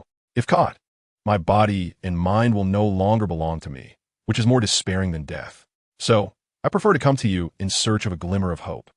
Yes, if Kabuto carelessly revealed the information, Obito would become suspicious, and the following actions would naturally become empty talk. Obito slowly put Kabuto down. All right. You live up to your reputation. You can speak freely. I won't jeopardize my overall plan for your life. But let me warn you beforehand. If you dare to deceive me, I guarantee your fate will be countless times more miserable than death. Kabuto adjusted his glasses. Of course. I am self-aware. Aside from a fairly decent brain and medical ninjutsu that is trivial to you, I have nothing. Obito, you know that good. Now speak. Kabuto said, the location of the trade is a secret base of the Uchiha in the Eastern Fire Country. Obito, Tengaku Fire Shrine? That base has been abandoned for a long time, so it's not even within the detection range of White Zetsu. But I left a Kamui power mark there a long time ago. Kabuto, when I set out, Shisui had already begun his journey. If you don't move soon, it might be too late. Normally, Obito would definitely have more concerns, but Shisui, who had already obtained Hashirama cells, was about to reach for the Eternal Mangekyō Sharingan, which was something he couldn't afford to ignore. However, he still kept in mind, if Shisui doesn't appear at the Fire Cloud Mountain Shrine, I will kill Kabuto immediately and return here. Russell, White Zetsu appeared behind him. Shall we scout the situation first? Obito said, no need. You guys are too slow. I'll be back soon. After saying that, Obito placed his hand on Kabuto's shoulder, and with the whirlpool released from his right eye, the two were drawn in together. After Obito and Kabuto left, outside the Long Ridge Canyon, a figure stopped. It was the reincarnated wave, who was remotely controlling the wave and forming hand seals. ZZZ. The Wu-Wei barrier guarding the Long Ridge Canyon opened. How could there be intruders? The White Zetsu immediately sensed the anomaly. That guy is Uchiha Wave, the one who died in front of Konoha's gate. As soon as Obito left, this guy appeared. There must be a trick. Shadow Clone, quickly go to the Fire Cloud Mountain Shrine and notify Obito. Wave, expressionless, broke into the barrier, rushing towards the entrance of the underground nest. Rustle, rustle, rustle. White Zetsu, like mushrooms after rain, emerged from the ground, charging towards Wave. Stop that guy. The Fire Country, Fire Cloud Mountain Shrine, once the battlefield of Itachi and Sasuke. When Obito and Kabuto arrived, the sky was overcast. A figure was hesitating at the foot of the mountain. It was none other than Shisui. Who else could it be? Yes, Wave, as a mobile flying thunder god target, needs time to break through. During this time, who will fight for it? Of course, it must be Ruoshui himself. If Shuei must personally arrive and hold Obito back. Yakushi Kabuto, Shisui is here. It seems his trading partner hasn't arrived yet. Obito's gaze is heavy. Last time, in front of the Hidden Leaf's Ninja Transition Pavilion, he broke my penetration ability. This time, with the cells of Hashirama, his constant use of the infinite Tsukuyami has become a major obstacle for me to achieve the Moon Eye plan, and he even schemes for the Eternal Mangekyō Sharingan. He cannot be left alive. Crack! Obito actually reached out and removed his own mask. The right side of his face, full of wrinkles, revealed a shining Mangekyō Sharingan with 3 tomo, while his left eye was a 3 tomo Sharingan. Although he didn't acquire a large number of Sharingan during the Uchiha clan massacre, Madara still left him a left eye before dying, which was the substitute he found after transplanting the Rinnegan to Nagato. After Madara's death, that left eye naturally became Obito's backup. Right here, to completely eliminate Shisui and eradicate future troubles. Gee, that left eye, lit up with a red glow, a certain ocular technique activated. Web Izanaji. The web version of the chapter content is slow. Please download the Good Reading Novel app to read the latest content. Please exit the transcoding page. Please download the Good Reading Novel app. The web provides you with the fastest updates for Naruto, traveling through Shisui, starting from blindness. Chapter 36 Light and Shadow Chapter Light and Dark intertwined for free reading. Chapter 37 Light and Shadow Water Snake Alliance Swish. With Izanagi protecting him, Obito emerged from Kamui and launched a surprise attack on Shisui. Although he had gained light, Shisui's hearing remained exceptional. Sensing the ominous wind behind him, he immediately ducked. Crack! Shisui dodged the incoming ninja blade, but Orochimaru, who was engaging in a false transaction with Shisui, was not so lucky. He was directly struck in the chest, severing his upper body and legs, leaving him standing in place. Shisui formed hand seals and turned around. Fire release. Great fireball technique. Boom! Flames roared behind him, yet Obito's figure surged through the fire, his killing intent palpable. Not even my Koto Amatsukami fears him. It seems that, as we discussed in our plans last night, upon seeing me, he indeed activated his Izanagi with his hidden left eye. Swish! Swish! Swish! Shisui retreated, retreating again as Obito closed in, his hands reaching closer to Shisui's figure. With Kamui penetrating and Izanagi activated, would he directly touch me? To end the battle? Such a decisive killing intent. It seems what Toby said pushed him to the edge. Since he would be exposed soon, let's see him waver a bit. Shisui shouted, Orochimaru. What are you waiting for? Swish. Upon hearing this, Obito glanced back. He was shocked to see the black market merchant split in half, with a snake head emerging from the space between the two halves, rejoining them. The dislocated upper limbs, with a graceful twist of the waist, immediately reset, the long arms hanging down, and the beauty unveiled was none other than Orochimaru himself. Upon seeing Orochimaru, Obito's heart skipped a beat, realizing immediately that mirror was merely a fabrication by Toby using exquisite acting. The so-called transaction was truly a duet performed by Shisui and Orochimaru. From the start, this was a scam. Obito's rushing steps hesitated, searching for the peak of the fire cloud mountain above, but he saw no trace of Toby. Obito then understood. Ah, so that's it. This was your plan to draw me away. You went to great lengths to lure me here. And what you were after was indeed the outer path. 10 tails. However, just before, Obito confirmed one thing before activating Izanagi. The Shisui here is the real body, not a clone or anything like that. Obito decided to play along. Well, no matter what Uchiha Shisui is scheming, since Izanagi is activated, I might as well take this opportunity to wipe you out completely. Obito formed hand seals, his long hair swaying in the wind. His right eye releasing a massive Kimui vortex, and he unleashed a torrent of flames, perfectly merging into a swirling firestorm, surging towards Shisui. Fire release, storm dance. Shisui was in awe. The perfect combination of Kamui and fire release. Is this the storm dance that Au is captivated by? Just witnessing this scene makes the trip worthwhile. In his amazement, he did not slow down his hand seals. With no chance of winning against the fire release, Shisui faithfully adhered to the principle of elemental advantage. Using the water release ninjutsu, he was most proficient in during his lifetime to counter. Water release, twin dragon dance, splash. Two water dragons surged up from Shisui's sides, intertwining and tracing a vast trajectory in midair, colliding fiercely with the storm dance and exploding into a mist of steam. Swish! Obito transitioned from Kamui to midair, launching black spikes from his sleeve, covering Shisui's standing ground. Clang! Clang! Clang! Shisui swung his ninja blade, knocking down the spikes. Just as he intended to counter, swish! Obito circled back from the Kamui vortex, his palm reaching out forcefully. Shisui thought. He using Izanagi to crazily close in with Kamui, trying to violently suck me in. Itachi once said, every technique has a weakness, and Izanagi is no exception. It only takes a very short time to turn damage, including death, into a dream. How short is this very short? In his mind, Shisui recalled the scene where Toby had taken Shisui's right eye with Izanagi. It takes 0.3 seconds from being hit to turning into a dream. I can make it. Crackle. Shisui's left palm crackled with lightning as he turned to slash at Obito. The moment Raikiri struck him, he needed 0.3 seconds to turn the injury into a dream, enough for me to create distance between us again. But unexpectedly, Shisui's palm, covered in Raikiri, passed right through Obito. Was it a feint? Shisui's pupils dilated. Obito's gaze darkened. Do you think I would fall twice in the same place? Swish! Their figures crossed each other, and Obito suddenly turned back, reaching for Shisui again. The follow-up was too large. I couldn't stop it. But Shisui's eyes suddenly shone brightly. Phantom technique. Body flicker technique. Crack, crack, crack. Several phantoms appeared out of nowhere, piercing through Obito's form with ninja blades. Obito's figure was thus frozen, and after 0.3 seconds, it turned into a dream and vanished. Shisui hurriedly retreated to the mountainside, on guard against the resurrected Obito from Izanagi.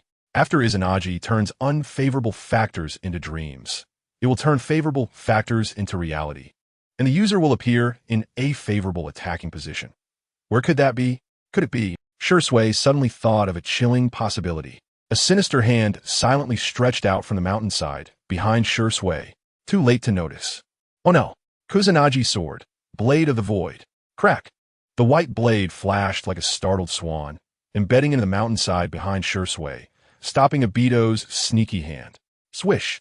Seizing the opportunity, Shisui activated body flicker technique and appeared beside Orochimaru. Orochimaru smiled knowingly.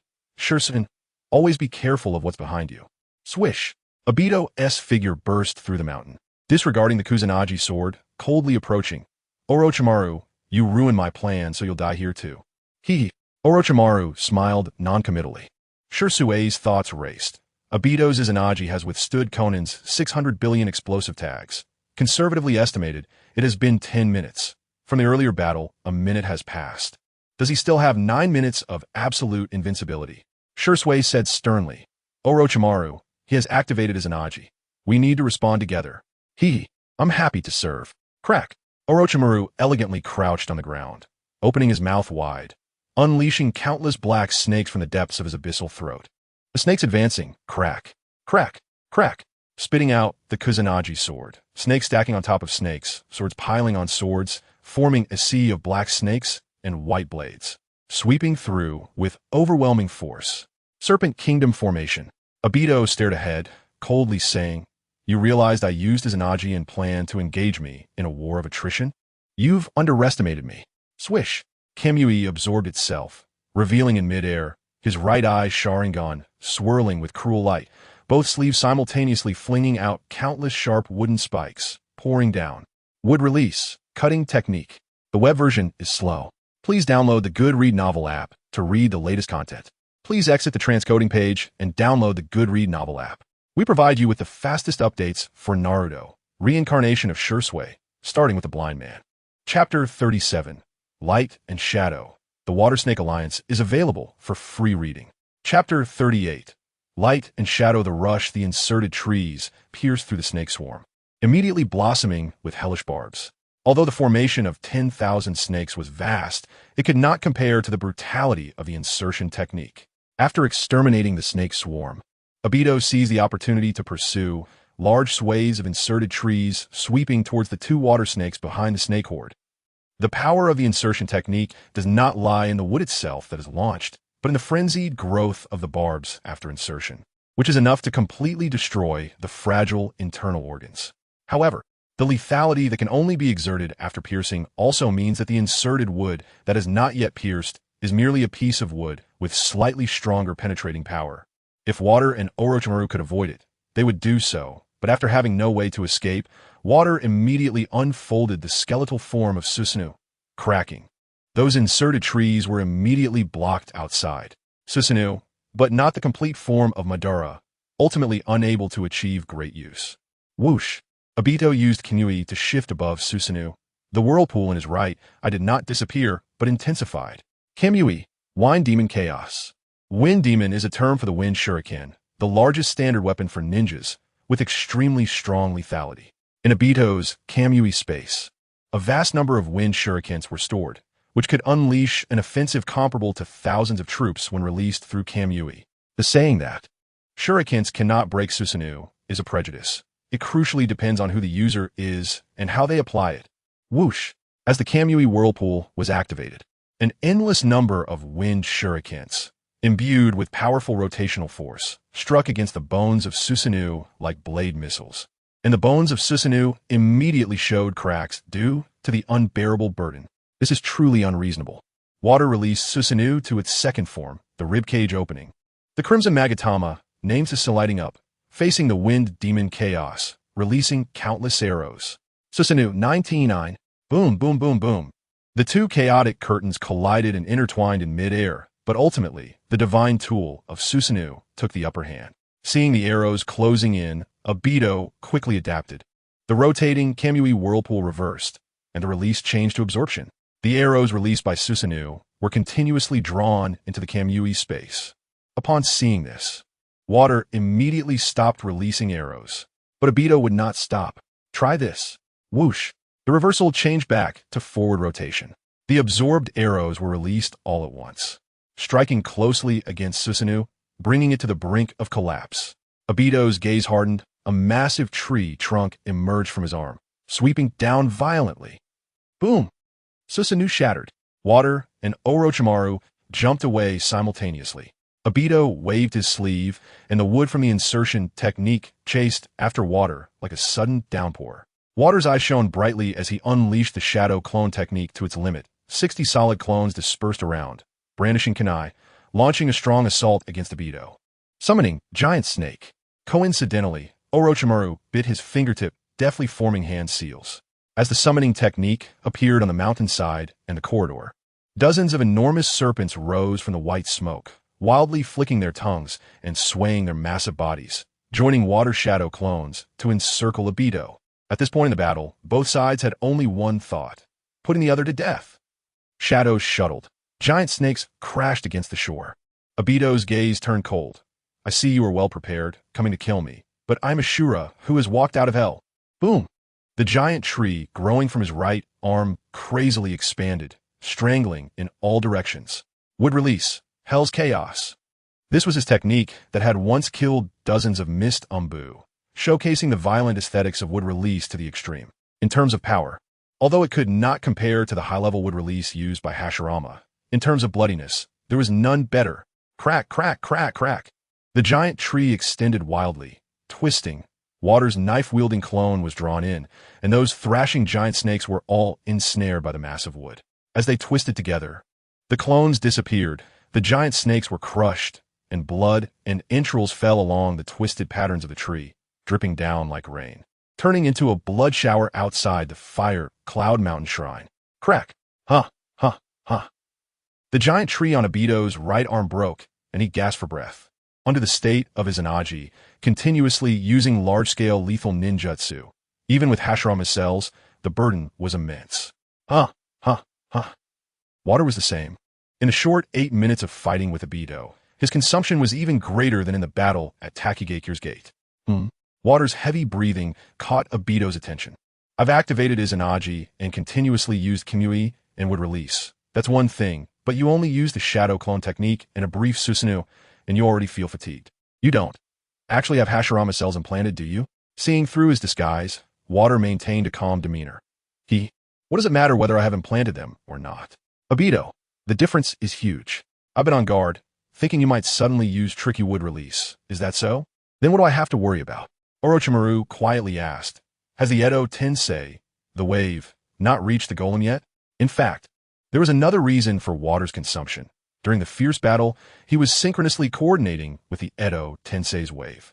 If static and close range, this could certainly be ignored.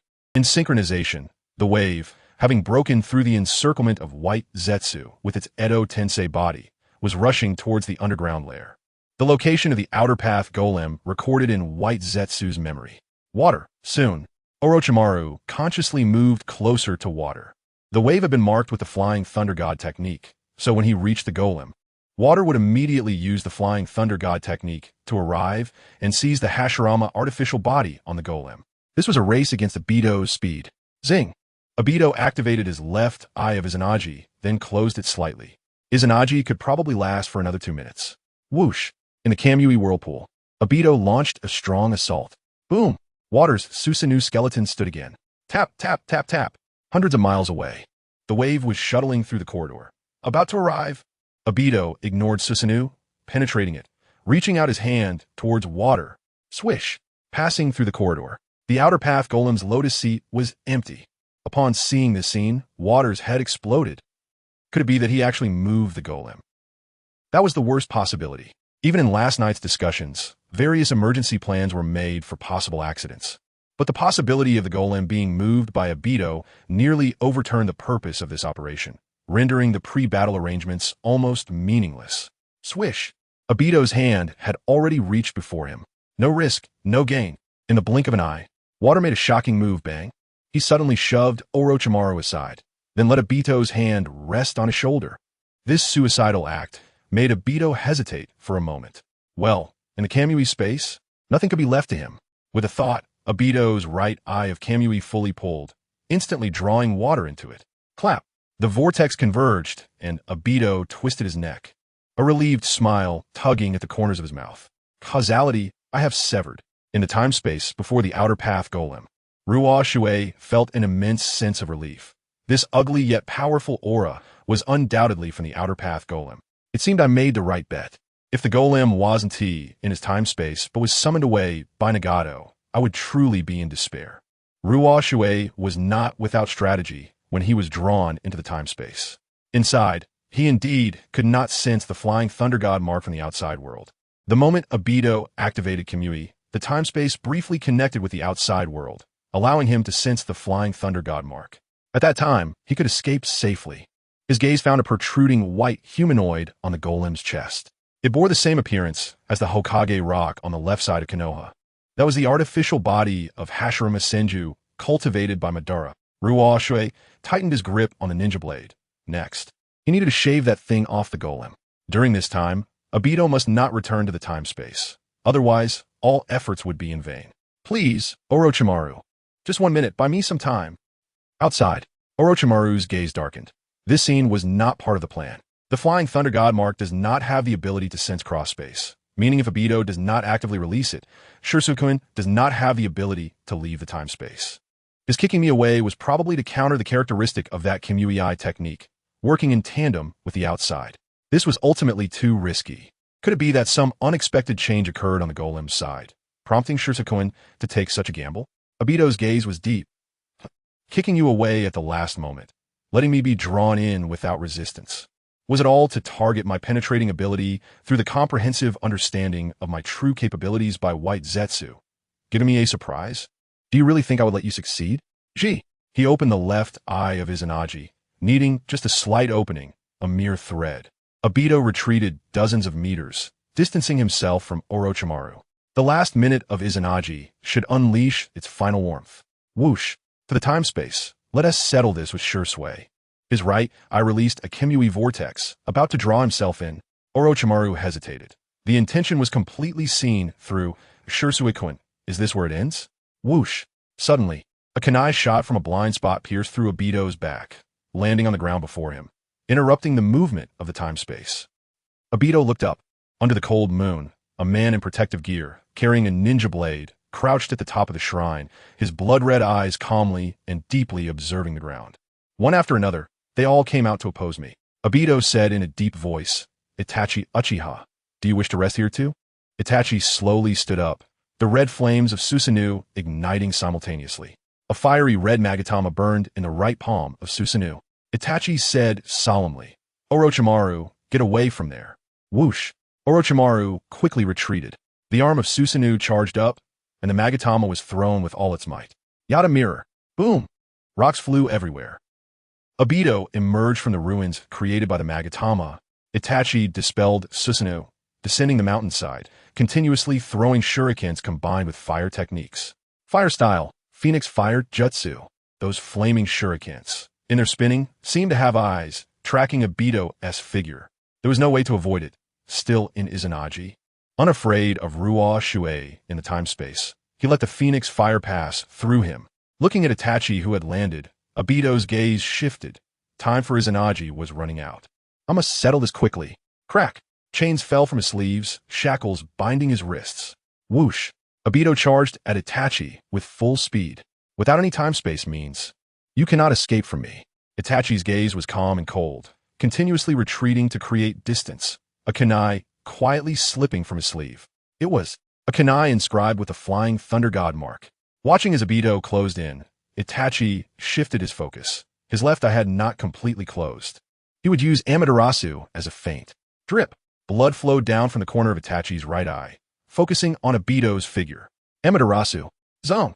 Obito's charging figure was ignited by the black flames. As a focal point, the eye technique could not penetrate. Obito's figure perished in the black flames. With Izanagi triggered, his figure vanished, then reappeared directly in front of Itachi. Your struggle is in vain. He charged towards the cornered Itachi. Gee. At the moment Obito's left eye completely closed, the flying thunder god kunai in Itachi's hand was thrown.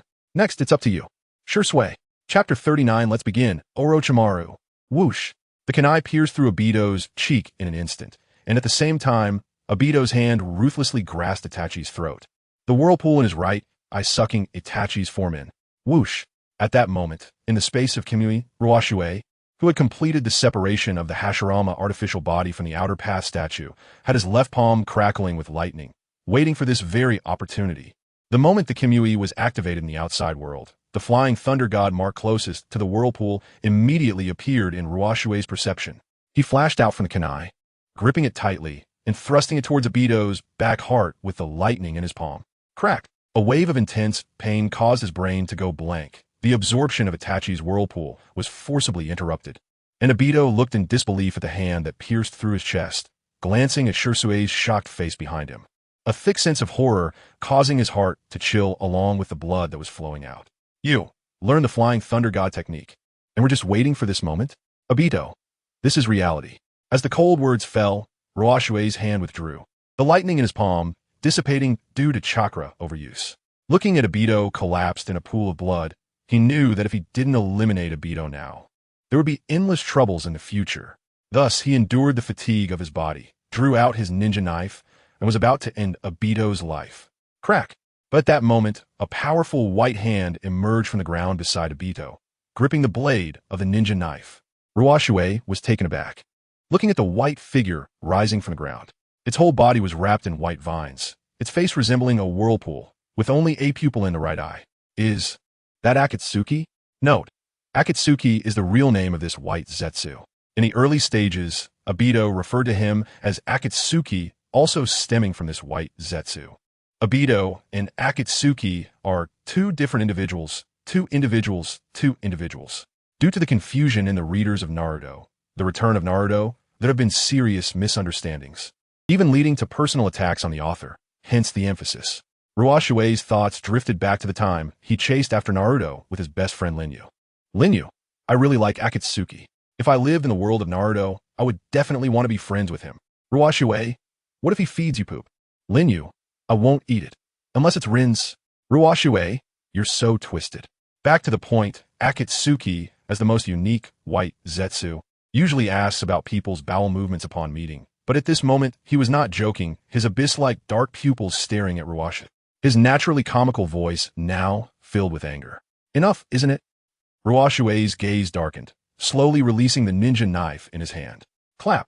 Akatsuki's form opened up, wrapping Obito within, stopping the latter's flowing blood. Obito's consciousness slightly revived. Akatsuki, is that you? Akatsuki, get to the outer path statue. It can prolong your life. With Akatsuki's assistance, Obito struggled to stand up, his right eye, filled with blood, fixed firmly ahead. Shisui, I swear if I can survive this calamity, the next thing waiting for you will be a nightmare. Whoosh! The whirlpool released from his right eye sucked both himself and Akatsuki in. It was over. The fatigue from the fierce battle surged over, and Ruoshui saw double before collapsing. Itachi stepped forward, supporting Ruoshui.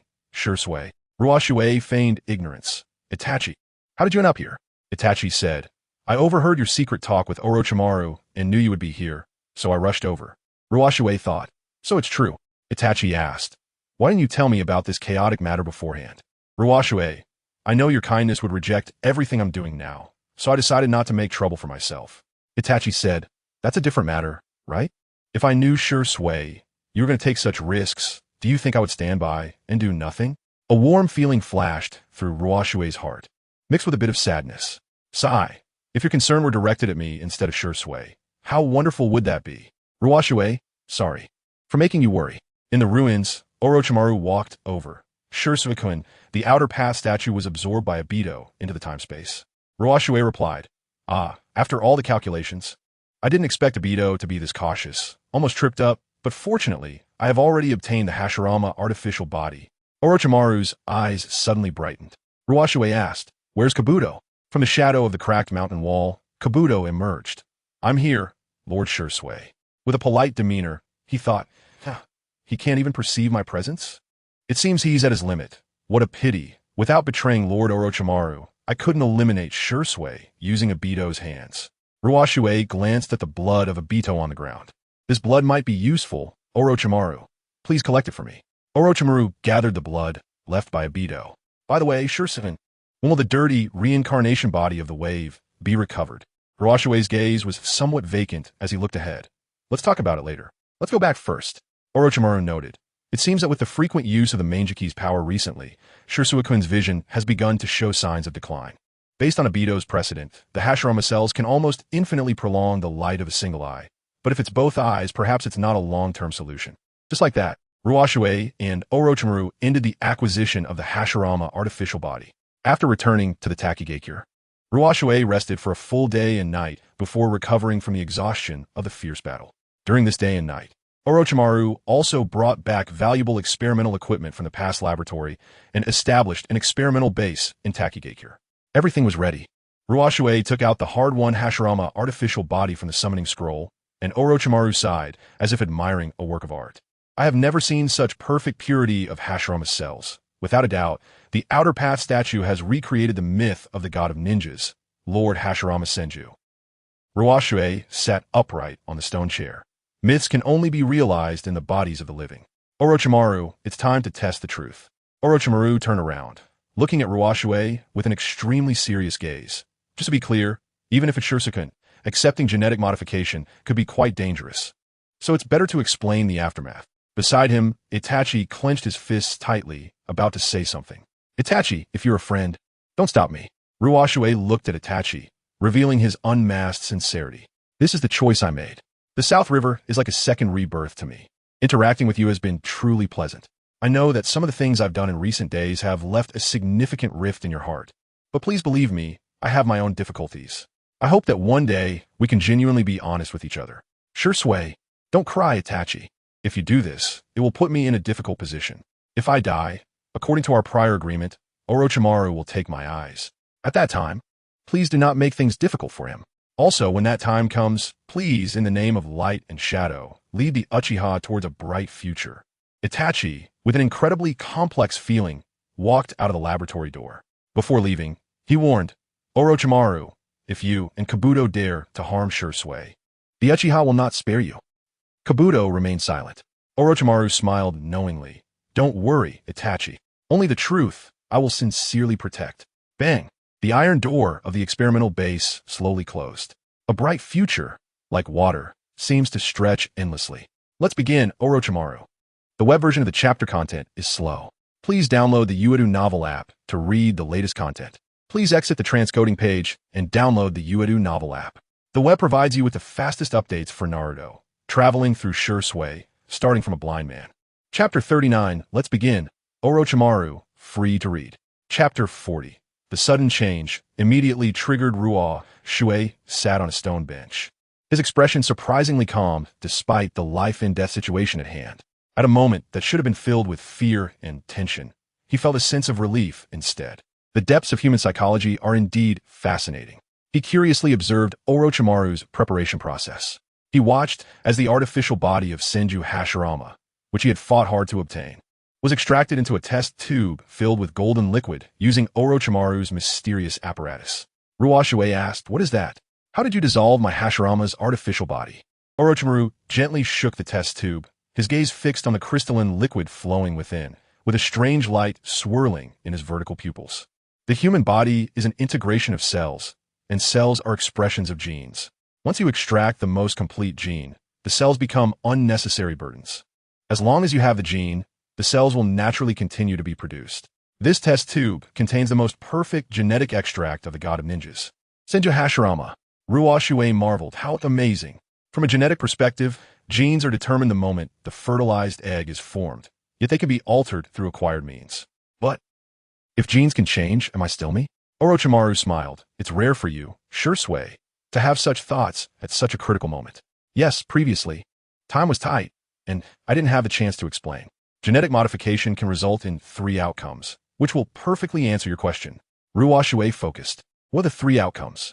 Orochimaru explained with a serious attitude. We assume the receptor's gene is the main gene, and the foreign gene is the guest gene. Destruction means the main gene is killed by the guest gene, leading to the receptor's death as it cannot carry the guest gene.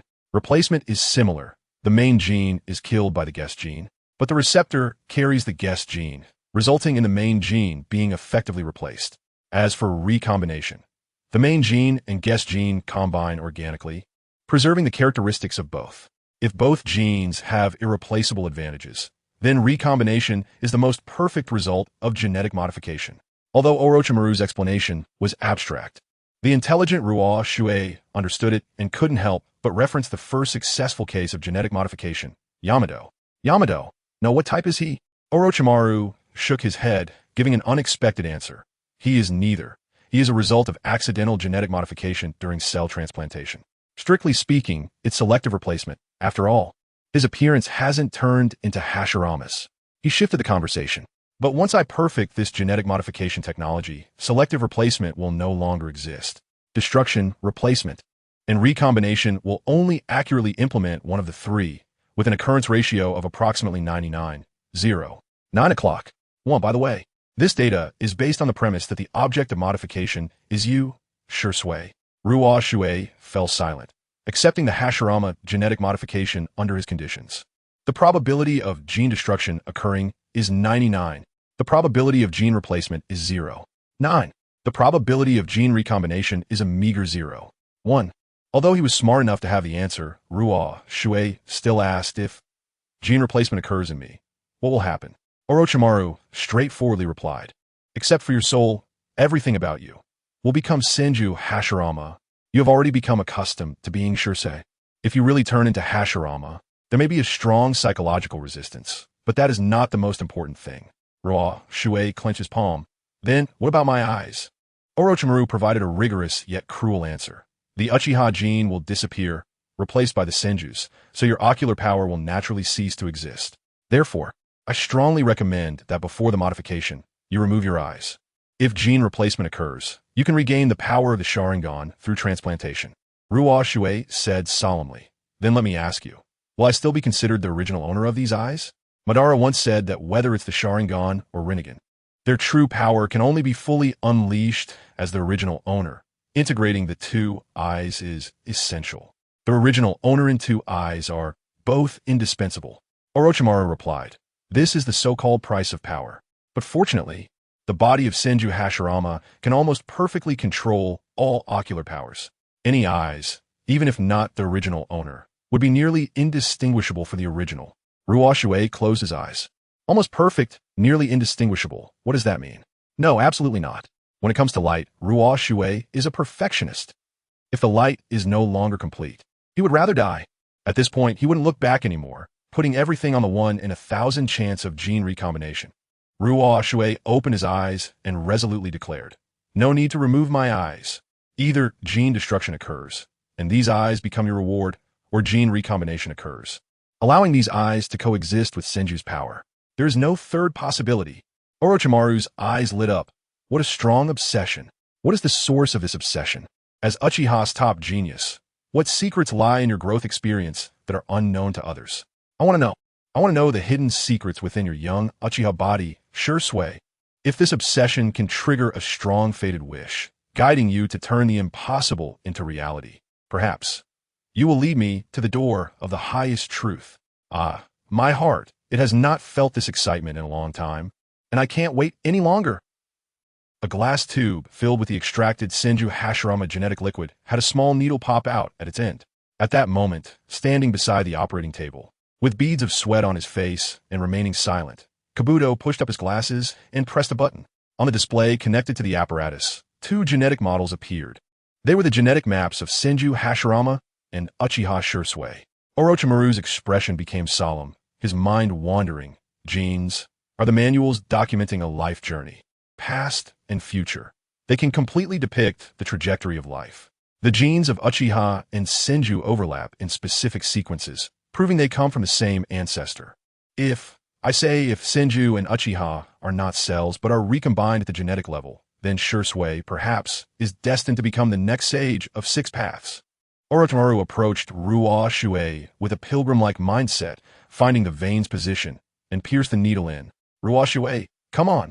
Orochimaru took a deep breath, calming his trembling hands filled with eager anticipation for the truth, and pushed down the syringe. In an instant, the genes of Senju Hashirama were injected into the blood of Uchiha Shisui. The sudden change was immediately triggered. Chapter 41, Bad Extinction Replacement or Reorganization? There is no surge in blood pressure and burning pain as expected, no manic roars or hysterical screams. Just a chilling cold like falling into an ice cellar and an utterly useless darkness. Shisui, how do you feel? If Water vaguely heard Orochimaru's call and wanted to speak, his vocal cords wouldn't respond. No, it was that all the muscles in his body were no longer under conscious control. He had entered a state akin to a nightmare. Even more despairing was the fact that, despite having no visible wounds, his blood seemed to have vanished into thin air. Of course, blood wouldn't just disappear. It was caused by an unexplained heart failure. If Water could feel it, His myocardium was struggling to beat, trying to push the silent blood. Like a lone boatman braving the raging waves, attempting to pull the vessel of life toward the shore. But, under the force of nature, that was ultimately futile. Perception of the outside world had completely vanished, and if water's consciousness sank into the endless darkness. Cold, so dark am I. Gonna die? Buzz. On the ECG machine, if water's heart rhythm transformed into a straight line. Kabuto adjusted his glasses, a glimmer of smugness flashing in his eyes. Uchiha Shirsui's heart has stopped beating. Orochimaru gazed intently at the gene mapping imaging device, took out a pocket watch, and said solemnly, "This is expected.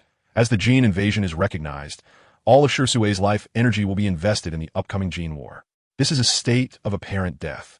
If he can awaken within 15 minutes before brain death arrives, it means he has survived. Otherwise, Shirsui will transition from a state of apparent death to a true state of death." On the gene mapping imaging device, signs of disintegration had already appeared in Shirsui's genetic blueprint. Kabuto remained calm. As expected of Lord Hashirama's genes, they are too strong. It's almost one-sided. Shirsui's genes show no resistance at all. It seems the possibility of gene reorganization has completely vanished. The final outcome is likely between gene extinction or gene replacement, with a high probability of gene extinction. Orochimaru's brow furrowed tightly. It shouldn't be like this. Shirsui's genes shouldn't be so vulnerable under Hashirama's genes. He turned to look at Hashirama's genetic blueprint and suddenly discovered something. Kabuto, enlarge Lord Hashirama's gene map. After enlarging the gene map, Orochimaru's pupils constricted sharply. This is the genes of Senju Hashirama. He was all too familiar with them, composed of 67 gene fragments. But on the gene map of Hashirama in front of him, there were actually 68 fragments. Looking at that 68th gene fragment that did not belong to Hashirama, Orochimaru's pupils shook.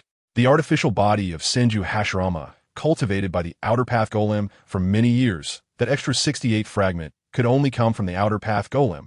Orochimaru clenched his fist tightly. I actually made such a low-level oversight. That artificial body is not Senju Hashirama, but rather the Outer Path Senju Hashirama, carrying gene fragments of the Outer Path. At this point, Orochimaru could change nothing and could only await the outcome. Though hope was slim, he still expected that a miracle named truth could occur before Shirsui. But reality was cruel. As time passed, Shirsui's genes had completely disintegrated. Click! Orochimaru closed the pocket watch, secretly wondering, is Shirsui's wind at an end? Kabuto stood up. Lord Orochimaru, we have done our best. There is nothing to feel sorry for Shirsui about, so you needn't blame yourself. Orochimaru shook his head in disappointment. Blame myself? How could I blame myself? I don't care about Shirsui's life or death. I only regret not witnessing the miracle called truth. Kabuto adjusted his glasses. Then, according to our prior agreement, let's recover Shirsui's eyes. We should leave this run-down little village. Orochimaru approached if water, extending his hand toward his pupils. Shirsui, this is reality. I will take the light. Buzz. Suddenly, the gene imaging device emitted a sound. Shirsui, the gene map that had completely disintegrated, actually revealed a fragment that was colorfully blurred. Kabuto was shocked. The hidden gene fragment. Orochimaru. No, that is the fragment of the soul within the genes. Gene expression manifests in the growth of the body and consciousness. And the growth of body and consciousness is stored as seeds in the soul fragment. The soul begins with genes but transcends them. The second Hokage's Edo Tensei and my own impure world reincarnation were developed based on this. After death, that fragment will automatically disappear from the gene map. Kabuto's face was drenched in cold sweat. But how could the gene fragment that should have disappeared with Shirsui still reappear? Orochimaru's gaze darkened. Perhaps. It didn't reappear. It never existed in the first place. We just didn't notice. Kabuto was bewildered. What? If that's true, doesn't it imply that Shirsui is already dead, and what resides within Shirsui's body is a soul that does not belong to him? Orochimaru nodded. Yes, until this moment. That brand new soul's gene fragment had truly been written into the genes. Kabuto looked at the imaging device, that blurry soul gene fragment, puzzled. Then why is it that the gene imaging device cannot clearly present the soul gene? Are all soul gene fragments like this? Well, certainly not. Orochimaru lowered his head, trembling with excitement from the profound truth contained in the sudden discovery. Perhaps that soul comes from a world I do not know. This hypothesis which even made him feel crazy. Orochimaru withheld from Kabuto.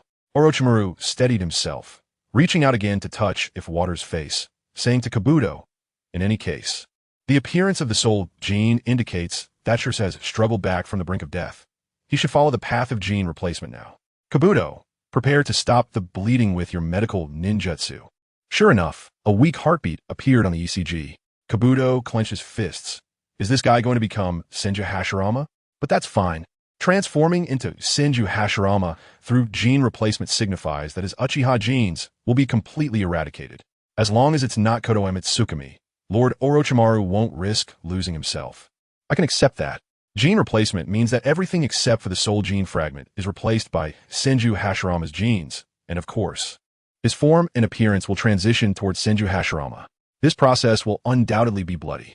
Kabuto moved from the control panel to Shirsue's side, the light of medical ninjutsu enveloping his hands. Bang! As gene replacement occurred, if water's skin melted, blood gushing out, and his entire skeleton cracking when this process ended. Shisui would no longer be Shisui, but Senju Hashirama. Orochimaru's eyes lit up. It seems the gene replacement is a done deal. I can confirm once again that Shisui holds the key to the truth. Rustle, rustle, rustle. The transformation into Hashirama was exceptionally powerful. Soon, Shisui's form and appearance had completely changed into Senju Hashirama. Only the eyes remained. The spinning tomo of the Sharingan emerged. At this moment, Yakushi Kabuto's astonished voice came. His transformation into Senju Hashirama has stopped? In a deep coma, Ruoshui let out a roar from his soul. No one can take away my light. Not even Senju Hashirama. Snap! The already solidified flesh began to melt again, transitioning back to Shisui starting from around the eyes. Orochimaru looked in shock at the gene imaging device. Apart from the soul gene fragments, the completely shattered Shisui gene had unexpectedly recombined at some point. At the same time, the outer path, Senju Hashirama gene, which had remained unchanged from the beginning, actually started to change. His eyes trembled with brilliance. Could it be that the Shurfen, who survived the result of destruction, was dissatisfied with the replacement outcome and attempted to forcibly recombine the genes? The web version of the chapter content is slow. Please download the Good Reading Novel app to read the latest content. Please exit the transcoding page. Please download the Good Reading Novel app. The web provides you with the fastest updates on Naruto. Reincarnation of Shisui, starting from a blind person, Chapter 41, Destruction, Replacement, or Recombination? Free reading. Chapter 42, The Past, the Future. The ultimate sublimation during the 15 minutes when Orochimaru witnessed the truth. Ruoshui's consciousness sank into darkness and ignorance. Those memories buried deep in his subconscious, which he thought he had reconciled with during his time travel, surged to the forefront of his mind. He was blind, and the backdrop of those memories was, of course, pure black, just like a vinyl record player, quietly playing in the small room of deep psychology as the platter turned. One memory from his time in the orphanage surfaced. He was called in for a talk by the headmaster for stealing. Lin Ruoshui, you stole Xiao Hong's underwear. I didn't steal, but it was found in your drawer. I didn't steal. Did Xiao Hong take off her underwear and throw it in your drawer? Ruoshui was speechless. The headmaster continued, I won't treat you any differently just because you are blind, but if a person is blind in heart, there is no cure. I really didn't steal. Still not admitting it. Don't you want to eat? I was wrong. I won't do it again. Good. Understand that you must admit your actions in front of everyone. Because of this coerced confession, Ruoshui became the target of ridicule in the orphanage. After that, he was frequently subjected to inexplicable pranks, such as having feces smeared on his cane, water poured on his path, and strange bugs stuffed down the back of his collar. Orphans are a vulnerable group, but being a vulnerable group doesn't mean there are no distinctions of strength and weakness. Abandoned orphans, due to the lack of emotional support and conditions for receiving a good education, are more likely to go astray than normal children. The kids who bullied him used the excuse of standing up for Xiao Hong to vent their distorted evil thoughts. In order to survive in the orphanage, Ruoshui had to endure everything. In film and television dramas, protagonists with similar experiences often have a kind girl watching over them, silently helping them. Unfortunately, such luck did not happen to Ruoshui. In the 10th year of living in the orphanage, the headmaster was exposed for molesting young girls, leading to the orphanage's closure. At that time, Ruoshui learned that Xiao Hong's underwear had actually been placed in his drawer by that headmaster, who was simply a perverted uncle with pedophilic tendencies. indulging in his own twisted pleasures. Although he faced legal consequences, he ruined the childhoods of many children, including Ruoshui. Ruoshui bore burdens that no child should have to bear. His psyche matured too early, and his attitude towards life became excessively negative. During the years he was fostered, he did encounter kind-hearted people, but when he thought about the essence of their care being rooted in aloof pity, he couldn't open his heart. His cold demeanor led to his alienation from those around him, including his foster parents. After that couple unexpectedly had their own child, he was naturally cast out. At that time, a certain charity program found him, hoping to create an episode featuring his experiences to raise awareness for congenitally blind individuals like him. Ruoshui gladly agreed. However, just before the show aired, he was told he had to follow a script and share his experiences on camera. This is not my experience. Although I was bullied, I wasn't beaten or sexually assaulted. In response to Ruoshui's doubts, the program staff said, it's for the show's effect. Deceiving the public made Ruoshui's conscience uneasy. I'm sorry. Even though I have a tragic past, I cannot deceive everyone's feelings with lies. The conscience of a child is hardly worth mentioning in the eyes of worldly and shrewd adults. Don't you want to receive support from kind-hearted people? If the program generates a response and receives donation from all walks of society, your eyes can be cured. Hearing that his eyes could be healed, Ruoshui felt tempted. Having lived in darkness for so long, light was an irresistible lure, and he was tightly grasped by it. After the program aired, it caused a huge response, and kind-hearted people from all walks of life donated money. However, Ruoshui received not a penny, let alone treatment for his eyes.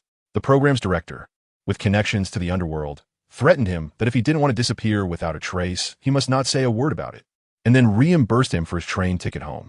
Ruoshui boarded a train, now homeless, gaining a new understanding of the malice in people's hearts and falling into deep confusion about his future.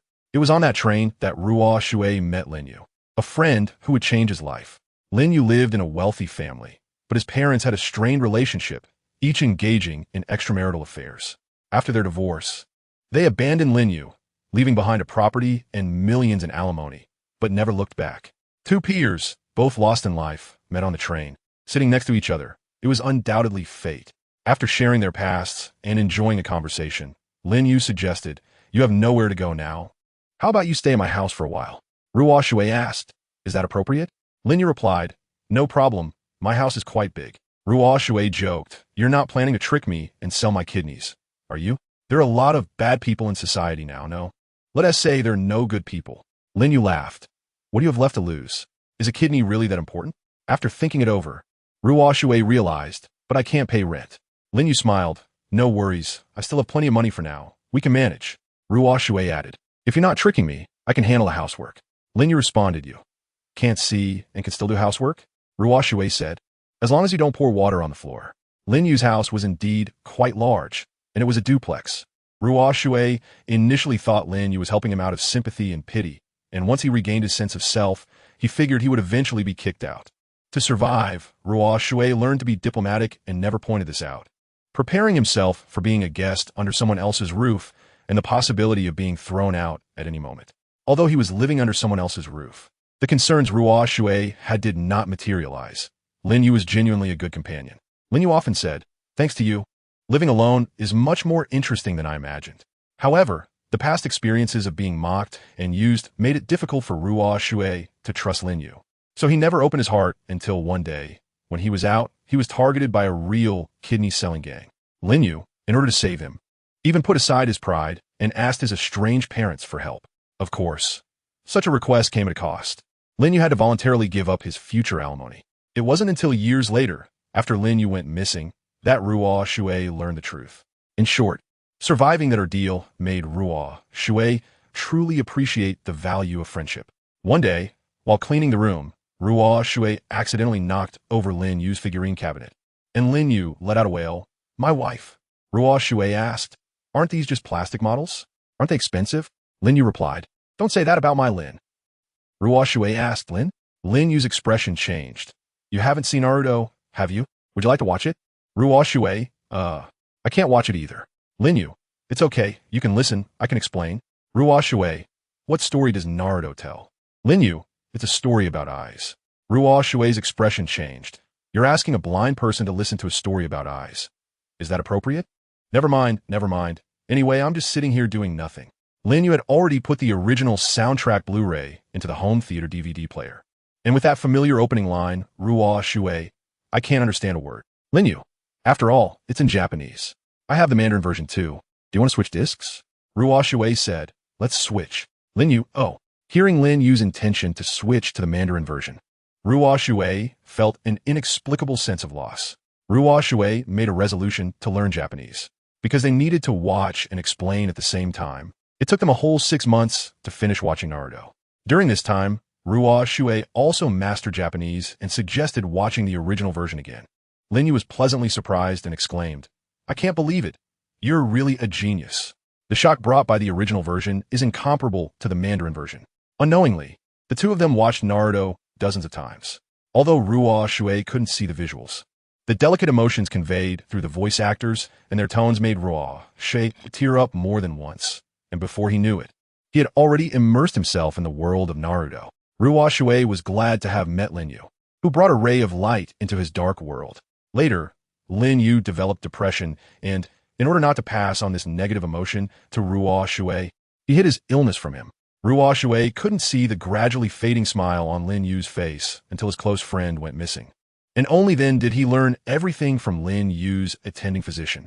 I always thought, you were living happily. If I could see, I could have helped you then. Maybe you wouldn't have left me. All troubles arise from ignorance. I want light. The light that prevents that tragedy from happening again. Boom. Ruoshui's soul, trapped in darkness, erupted with infinite brightness, dispelling the darkness. Accompanied by a heartbeat like thunder, he struggled back from the brink of death. It turned out that the overly strong obsession released a large amount of Yin Chakra in his mind. As Yin represents the source of imaginative spiritual energy, it miraculously changed the already determined gene replacement, causing gene recombination to occur. When the appearance of Senju Hashirama completely faded, Ruoshui transformed back into Shisui on the gene imaging device. The two gene maps had merged into one.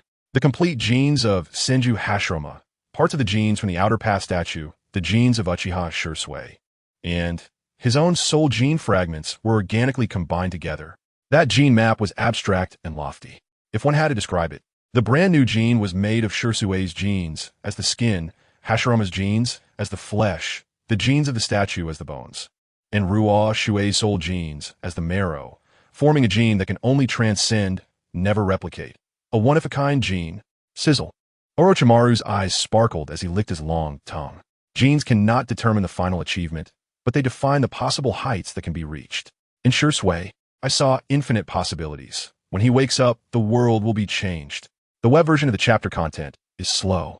Please download the Good Reading Novel app to read the latest content. Please exit the transcoding page and download the Good Reading Novel app. The web provides you with the fastest updates for Naruto, traveling to Shisui, starting from being blind, Chapter 42, Past, Future, Ultimate Sublimation for free reading. Chapter 43 at this moment, in the shinobi world, stirring with unrest, Orochimaru saw the future of truth. Yakushi Kabuto, however, only saw an unprecedented crisis. If Shisui wakes up, Lord Orochimaru will definitely not escape his Kotoeme Tsukumi's control. No, I absolutely cannot allow my respected Lord Orochimaru to become someone else's subordinate. As malice takes root, Yakushi Kabuto raised his chakra scalpel, ready to kill Ruoshui, whose genes had just been recombined and was currently asleep, reconstructing the cellular pattern within. Snap! The Kusanagi sword slashed, and Kabuto's arm fell to the ground. Clutching his severed arm, Kabuto was incredulous. Lord Orochimaru. Orochimaru said, I have found a new truth in Shisui, and I will not allow you to destroy it. Kabuto was extremely frustrated. But, I'm doing this for you, Lord Orochimaru. Uchiha Shisui possesses the power of Kotoeme Tsukumi. The reason he hasn't acted before was because he might lose that ability at any moment. But now, he has fully unlocked Kotoeme Tsukumi without any concerns. And you could lose yourself at any time. If you lose yourself, how can you pursue the truth? Orochimaru's eyes deepened, his voice hoarse. My desire to unravel all truths in this world does not mean I wish to possess this truth. The illusion known as self is a taboo in the quest for truth. I cannot completely overcome self myself. If Kotoeme Tsukumi can free me from my obsession with self, then that would be something to seek. Kabuto stood frozen, realizing a heartbreaking reality. He did not truly understand the Lord Orochimaru before him. Snap! Orochimaru sheathed the Kusanagi sword and solemnly warned, "So, Kabuto, I do not wish to see such foolish acts again." Yakushi Kabuto, with a heavy gaze, picked up his severed arm, turned, and walked away. Orochimaru seemed to sense something. "Are you leaving?" Yakushi Kabuto said, "I can see Uchiha Shirsui's aversion and wariness towards me. The reason he hasn't acted is that he still needs you as a goal. Now that the goal has been achieved, the first thing he will do upon waking is to kill me. If I stay, I will either die at his hands or become a slave to his Kodoe Mitsukami. Therefore, ever since you protected him, my departure has become inevitable. Lord Orochimaru, as long as it is not Uchiha Shirsui, as long as it is not Kodoe Mitsukami, I swear I can find you a better test subject. Do you really want to abandon me for Shirsui?" Facing Kabuto's questioning, Orochimaru rarely fell silent. Yet this silence spoke volumes. Under the white light of his glasses, Kabuto revealed a desolate smile. "I understand now, Lord Orochimaru. I once thought you were my refuge, but it seems I was overly sentimental. I will spend the rest of my life respecting you. But at the same time, I will stop at nothing to take revenge on Uchiha Shirsui, who took away my refuge. If you wish to stop me, now is the time. To die at your respected hands would be a death well-deserved." In Orochimaru's eyes, killing intent surged as he raised the Kusanagi sword, aiming it at Kabuto's heart. With a single void blade, he could immediately end Kabuto's life. However, he ultimately put the sword down. "Kabuto, you may go. All right, thank you for your care all this time." Watching Kabuto's departing figure, Orochimaru felt a sense of melancholy. Was it the same feeling that Sarutobi-sensei had back then? Shortly after Kabuto left, Itachi walked in and asked, "How is Shirsui?" Orochimaru exclaimed passionately, "He has triggered a miracle in genetics, becoming my most perfect creation. I can only say, haha, as expected of Uchiha's strongest genius. Just watch. In less than 10 years, his achievements will surpass Madara. And as for his future, it is limitless." Is that so? Compared to Orochimaru's fervor, Itachi appeared quite calm, though hidden within was a sense of unease.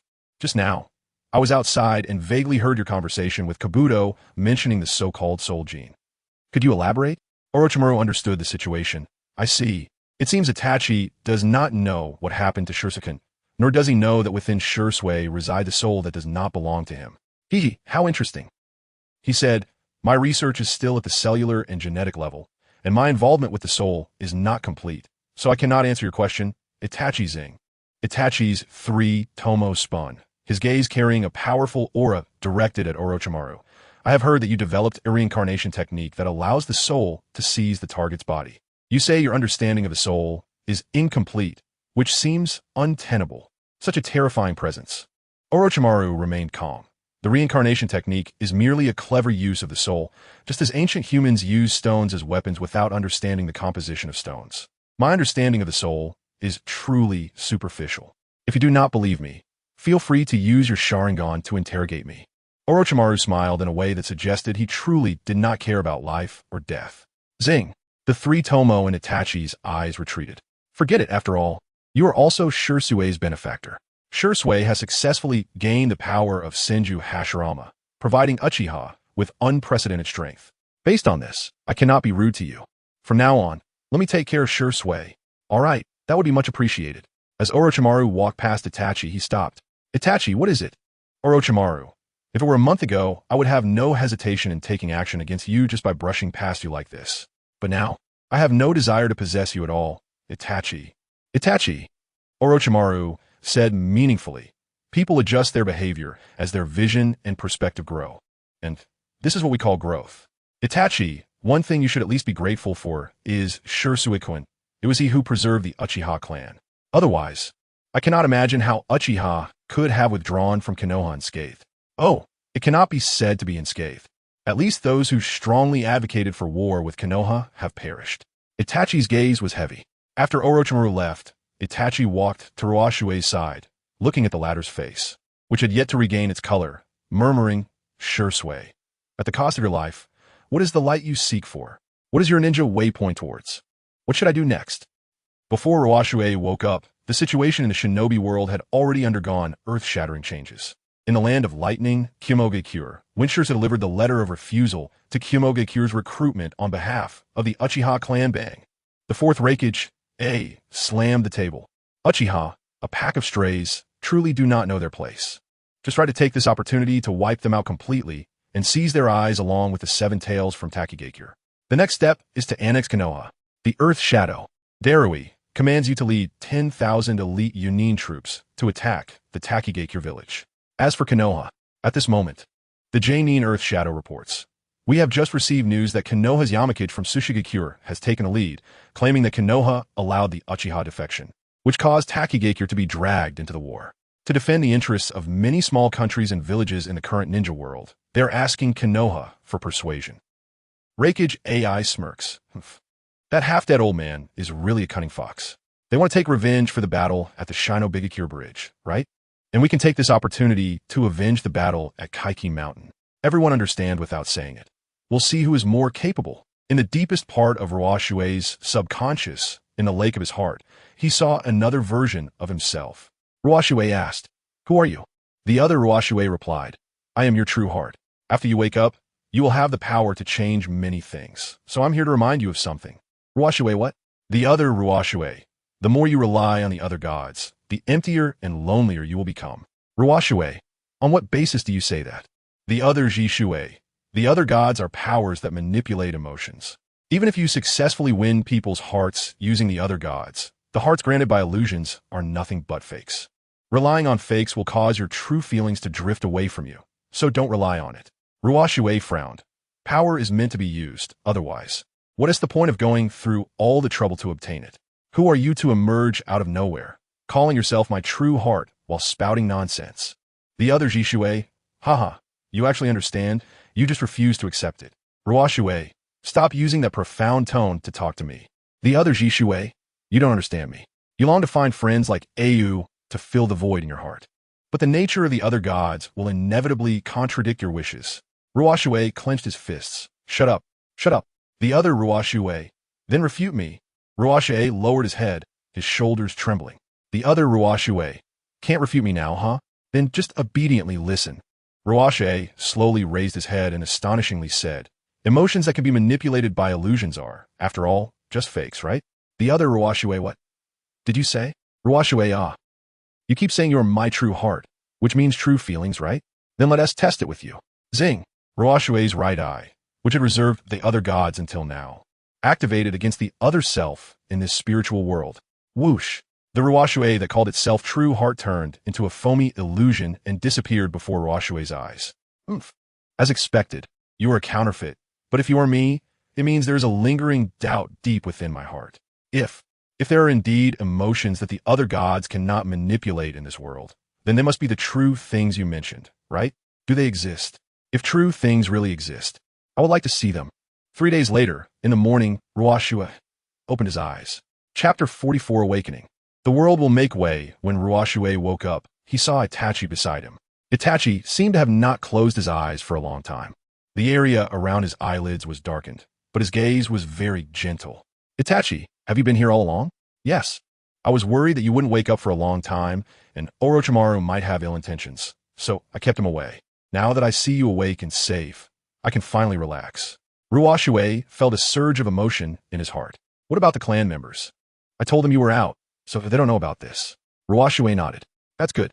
Itachi asked with concern, "How do you feel?" Ruoshui sat up, clenched his fists, feeling the vigorous pulse within him. "I feel that I can better protect the Uchiha and establish a foothold in the ninja world." "Is that so?" Itachi's heart, which had been hanging in suspense, finally felt at ease. He stood up. "You should go see Orochimaru. He must be eager to see you." Smack! Ruoshui grabbed Itachi's hand. Itachi was surprised. "Zhishui." Ruoshui said, "Itachi, once everything is settled, let's build a ninja school so that Sasuke can receive a good education." Itachi smiled for the first time in a long while. "Okay." In a land of water, a light drizzle was falling. Orochimaru, dressed in an ethereal white robe, stood outside the high walls of the experimental base, eagerly waiting. So when that familiar sound of footsteps came from the dark corridor, Orochimaru immediately perked up. "Zhishui-kun, you finally woke up." "Ah, thank you for your concern." Ruoshui's tone was as polite and cold as ever. "But I'm sorry, I couldn't let you have my eyes." Orochimaru smiled. "It's all right. You have already shown me a view beyond those eyes." "Is that so?" As Ruoshui walked past Orochimaru, he thought in the past. When they traveled together, Hashirama would always follow me with great vigilance. But now, he allows me to see his back without any defenses. What kind of change of mindset is this? Tap. Suddenly, Ruoshui stopped. Orochimaru asked, "Are you going to use Kodo Amatsukami on me?" Ruoshui glanced sideways and asked, "By the way, where's Kabuto?" Orochimaru replied honestly, "He has his own ideas, so he left. He even claimed he would take revenge on you, but I couldn't stop him. I understand. After all, you raised him, so he is like half a child to you." Ruoshui withdrew his gaze and continued walking. The flying thunder god mark I left on Kabuto lost its perception. Did that arm get destroyed by him? Ultimately, it leaves behind a significant hidden danger at the back mountain of Takigakure in an open space. Ruoshui was eager to try something. "I have obtained Hashirama's power. There's a technique I need to test." Smack! Ruoshui clapped his hands. Would release. Birth of the world of trees. But the ground was empty and nothing happened. Smack! Ruoshui clapped his hands again. Would release. Birth of the world of trees. Ruoshui frowned. What's going on? Didn't Au say that the first Hokage could easily perform would release with just a clap, and whatever he called would come? Could it be? I need to shout it out loud. Smack! Ruoshui clapped his hands and shouted, "World of trees, come!" Still no response. Smack! Ruoshui clapped his hand again and shouted loudly, "Would dragon come?"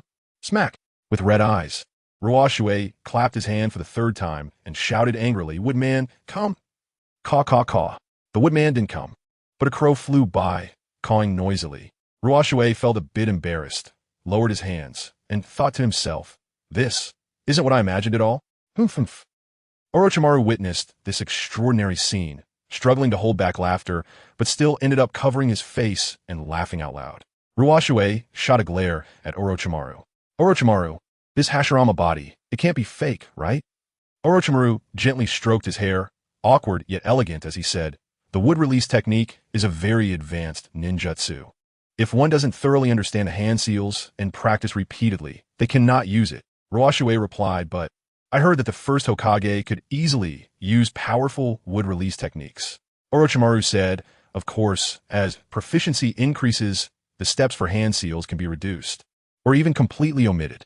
This process is long, and even the first Hokage could only skillfully use wood release after reaching adulthood. You actually understand this, Zhishui-kun. I saw you using Kakashi's Raikiri with ease, right?" Ruoshui's gaze darkened. That was the result of repeated practice in Itachi's Tsukuyami. But the current problem is that I don't even know how to form the hand seals for wood release. Not even a single word about it is recorded in the Book of Seals. However, if we're talking about who is the best at wood release in the current ninja world, at this moment, Ruoshui glanced toward a corner of the open space. "Stop sneaking around, come out." Huh. Orochimaru's eyes brightened, and he formed hand seals with 2 fingers. This is... Ruoshui walked over and saw that with just the 3 tomo activated, the left arm of Susanoo responded and dug 3 feet into the ground, pulling out white Zetsu, who had been eavesdropping there. Orochimaru's eyes brightened. "You obtained the genes of the outer path golem, so you can sense white Zetsu's presence? And unlike my need to use hand seals to activate a sensing secret technique, your sensing is completely instinctive. White Zetsu curse, damn. Why can even you discover me?" Ruoshui carefully pinched white Zetsu with Susanoo's hand and brought him close. "You're just in time. I wanted to ask you about someone." White Zetsu stammered, I won't tell you. Obito is in the space-time, using the outer path golem to heal his injuries." Ruoshui was taken aback. "You misunderstood. I wasn't asking about Obito. I wanted to ask you about another person."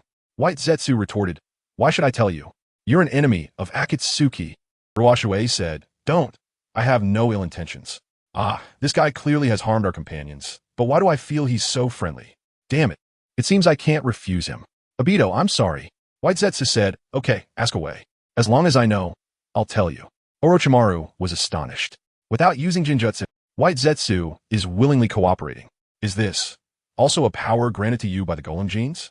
Yes. As a product of the outer path golem, White Zetsu's ultimate will is also that of the golem.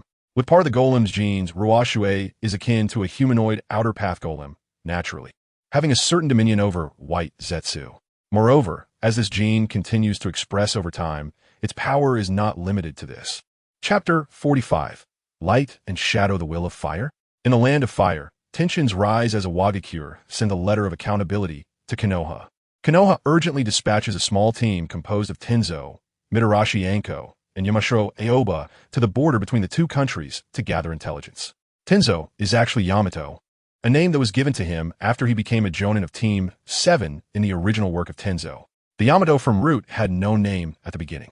His code name during the Root period was K. During a mission, he encountered a girl whose deceased brother was named Tenzo, so after leaving Root and joining the Umbu, Yamato took on the name Tenzo. It was a year 54 in the Hidden Leaf Village. Tenzo, Anko, and Aoba were all adults, but they still bore the youthful innocence on their faces. The three lay in ambush in the forest, closely watching the movements across the border. Tenzo spoke in a low voice beneath his mask. The Uchiha are lurking in Takigakure, and Kumogakure is watching closely. If Iwagakure takes action, the situation could escalate into the Fourth Great Ninja War at any moment. Anko, biting on a senbon, grinned viciously. He let them come. The blood of battle within me is already boiling. When Iwagakure shows up, we can just... Aoba adjusted his black sunglasses, cautiously saying, "We must not act rashly."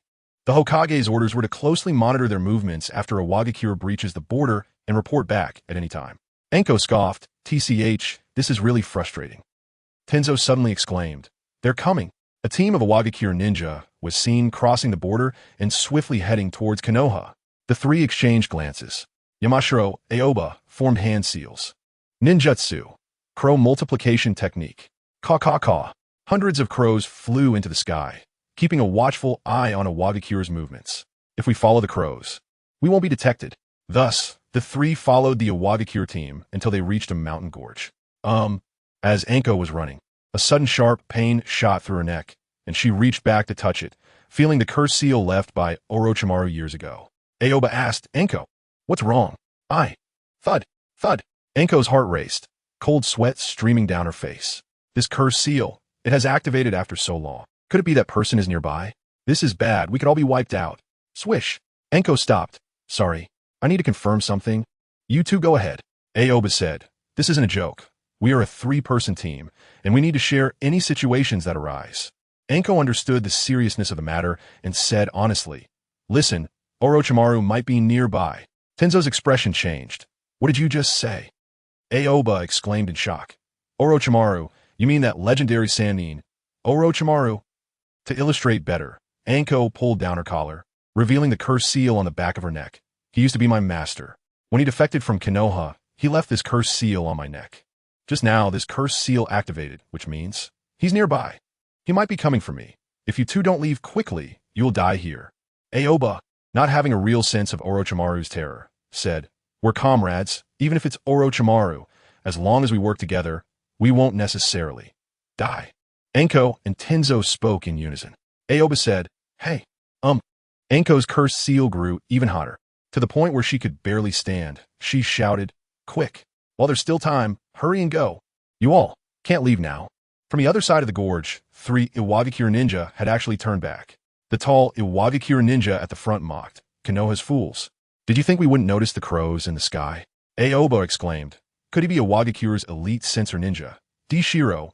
At this moment, on the cliff above them, Rokushi, Orochimaru, and the entity known as White Zetsu stood side by side, having learned of Tenzo's location from White Zetsu. Orochimaru looked down at the suffering Anko and asked, "Shisui, aren't you going to make a move?" Rokushi activated his Sharingan. "No hurry, let's observe first." Watching ninja battles live like this feels quite refreshing. Below, the two sides faced off. Dishiro arrogantly declared, "My brother Jinchūriki, he indeed exists. Check if you don't believe it, died at the hands of that bastard Minato Namikaze during the battle at Kamen. It's a pity that Minato is already dead. I can't take revenge myself, so I swore back then that I would kill every Konoha ninja I see." Clap.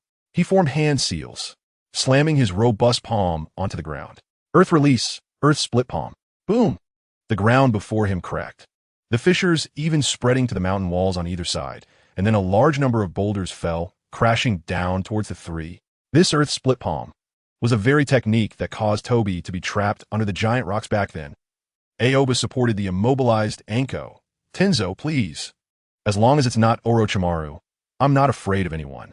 Tenzo's expression remained cold beneath his mask, and he formed hand seals. Wood release, wood pillar wall. Crack, crack, crack, crack. Sturdy wooden pillars rose from the ground, closing into a semicircular wooden defense wall. Boom, boom, boom, boom.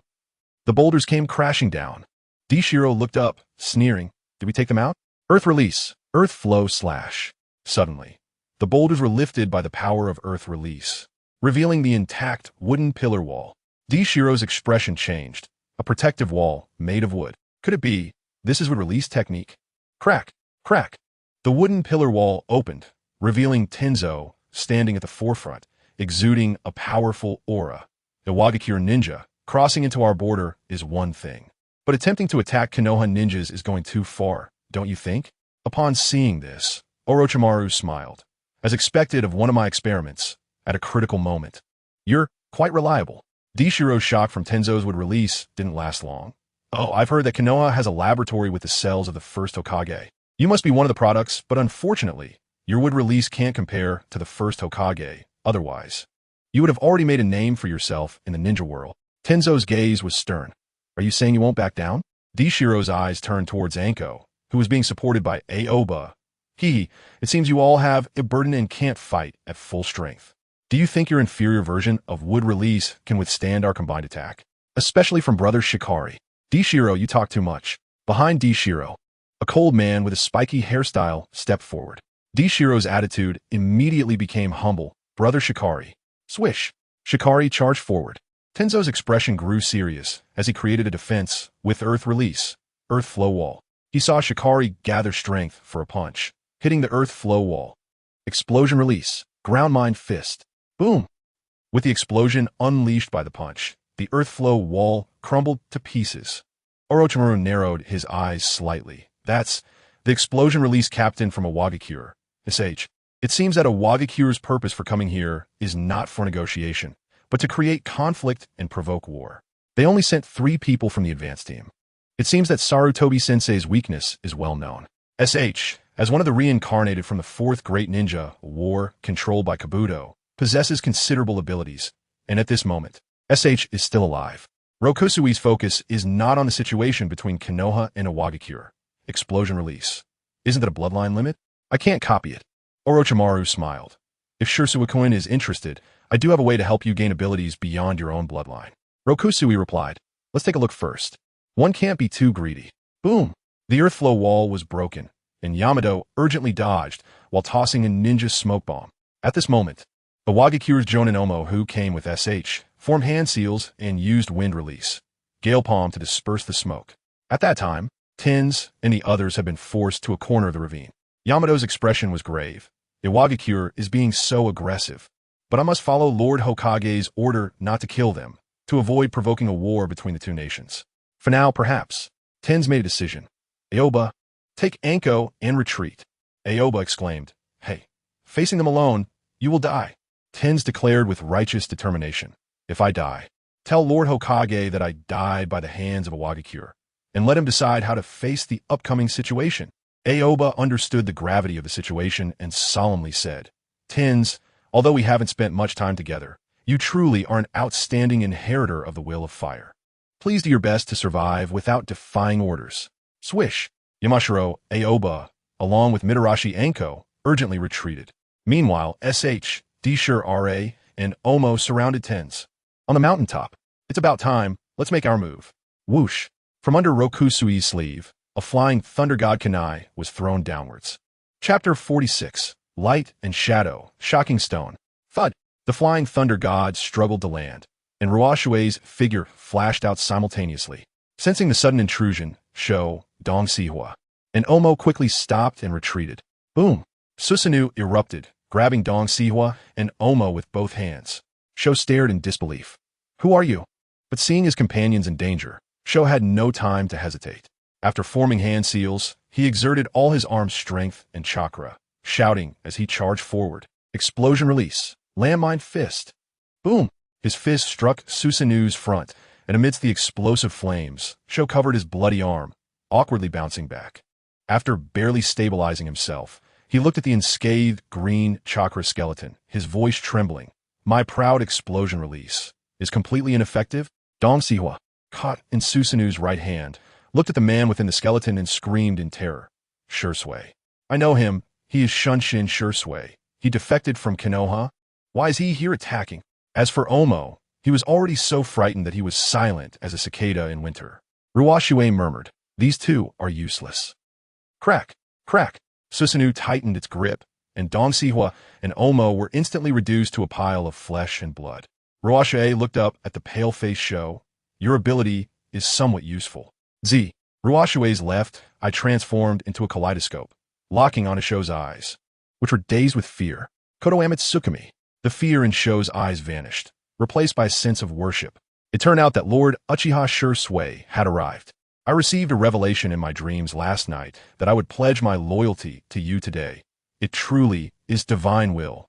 Tenzo was stunned by the scene before him. What is going on? The defected Uchiha Shisui killed the Iwagakure ninja? Am I saved or doomed? By the way, why did Shou kneel before him and call him Lord Uchiha Shisui? His wooden brain was filled with big question marks. Swish, swish. At this moment, Susanoo released its grip, and Ruoshui slowly turned around, standing on the cliff with Orochimaru and White Zetsu, who both jumped down, standing on either side of Ruoshui. Shou, who had just submitted to Kodo Amitsukami, also stepped forward, positioning himself behind Ruoshui. Orochimaru greeted with a smile. "Long time no see. Should I call you Jia or Tenzo?" The moment Tenzo saw Orochimaru appear, he felt a chill. "It seems I'm doomed." After Ruoshui turned around, his face was as cold as water as he walked forward with a slow, unhurried pace. Though he was approaching slowly, his imposing aura made Tenzo feel as if he had fallen into an ice cave, trembling all over, unable to move. After all, he was a Konoha Jonin with both root and umbu experiences, yet he couldn't even move in front of the 17-year-old Shisui. What is going on? Does Uchiha Shisui have such an aura? I never felt such an overwhelming sense of suffocation from a power gap in front of the Hokage and Danzo.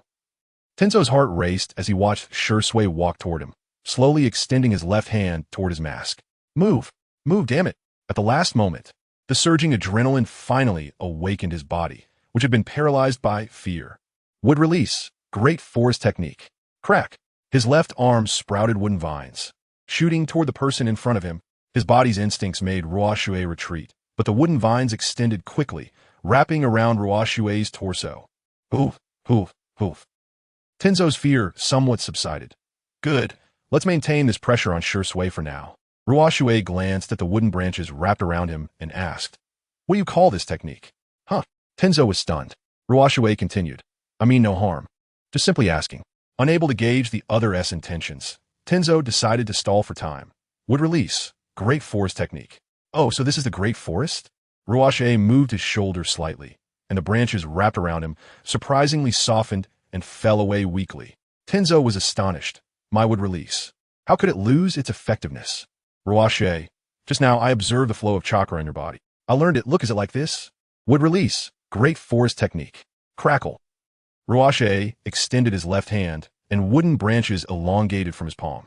A second later, they transformed into several twisted, powerful trees covered in gray bark, pushing forward with branches and leaves radiating outwards, gently lifting Tenzo high into the air. Tenzo was completely stunned. Uchiha Shisui used a chakra giant to kill the Iwagakure Jonin, allied with Orochimaru, and even used my best wood release technique in front of me. His great forest technique not only has bark, but also branches and leaves. I must be dreaming. Orochimaru approached Ruoshui from behind, saying intriguingly, "Shisui-kun, how does it feel to use wood release for the first time?" Ruoshui replied honestly, "It doesn't feel particularly special, just like using my own arm. However, this light and effortless feeling isn't bad. At least I feel like I've truly become stronger." Orochimaru smiled and nodded. "Quickly put that child down. He seems frightened." Whoosh! The tree branches in the sky quickly retracted, shrinking into Ruoshui's palm, as if nothing had happened. Only Tenzo, who collapsed to the ground with his mask fallen off, was reminded by the sensation of the tree branches almost tearing his shoulders apart that this was not a dream, but reality. Looking at Tenzo's dazed face, Ruoshui said, "Although you are called Tenzo now, I still want to call you Yamato." This statement was indeed somewhat inexplicable. Tenzo blankly raised his head. "Yamato? Who is Yamato? You must have mistaken me for someone else." Ruoshui, "You are Yamato." "Tenzo, fine. Call me whatever you want." Confirming the gruesome deaths of Dong Sihua and Omo shows submissive posture behind Shisui, the obedience of the three ninjas. Orochimaru, In that indescribable white creature, everything exceeded Yamato's understanding. But he was still a Konoha Jonin with dual experiences in root and umbu. After the shock, he quickly sorted out the situation. Uchiha Shisui gained Hashirama cells through Orochimaru. His earlier great force technique, not to mention lifting me into the air, could easily tear me apart or smash me into a pulp. What difficulty would that pose? Was his earlier action a display of contempt for a lower-level user, as a fellow would release user? Thankfully, Akado and Aoi had retreated first. Otherwise, they would surely follow the fate of those two. After all, he had barely escaped the control of Root with the help of Kakashi-senpai and the Hokage. Sigh, am I really going to die here? As Ruoshui walked forward again, Yamato closed his eyes, assuming a generous posture for death. Uchiha Shisui, go ahead, Konoha ninja, unafraid of death. He never dreamed of the words he would hear next. Yamato, please teach me would release. The fastest update for Naruto, crossing Shisui, starting from the blind man. Chapter 46 Light and Shadow Stone Shattering Sky is available for free reading. Chapter 47 Light and Shadow. Enjoying it Yamato, please teach me would release. Although the word please was used, it was merely Ruoshui's diplomatic rhetoric, devoid of any real request. What is this guy talking about? Yamato doubted he had misheard, until Ruoshui repeated, I said, please teach me would release ninjutsu. Yamato absurdly responded, are you messing with me? Your great force technique has already surpassed mine. It might even rival that of the first Hokage. What could I possibly teach you? Ruoshui shrugged. It's embarrassing to say. I just learned that great force technique on the spot. Aside from that, I don't know any would release. Upon hearing this, Yamato's smile turned bitter. How ironic. The wood release I mastered after 10 years of hard work is now surpassed by you with ease. Ruoshui comforted him. But you know so much more. Ruoshui's comfort slightly eased Yamato's wounded heart. However, Yamato firmly declared, I refuse. Ruoshui tempted him. I can offer you very generous rewards. Yamato shook his head. It's not about the reward. It's about principles and positions.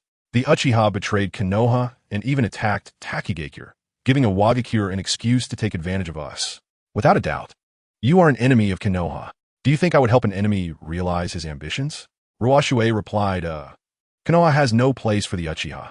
I'm just looking for a way out with the Uchiha. I have no intention of targeting Konoha. Yamato pointed at the remains of the two Iwagakure ninjas. You just killed them. This will also count against Konoha. That's a major diplomatic issue.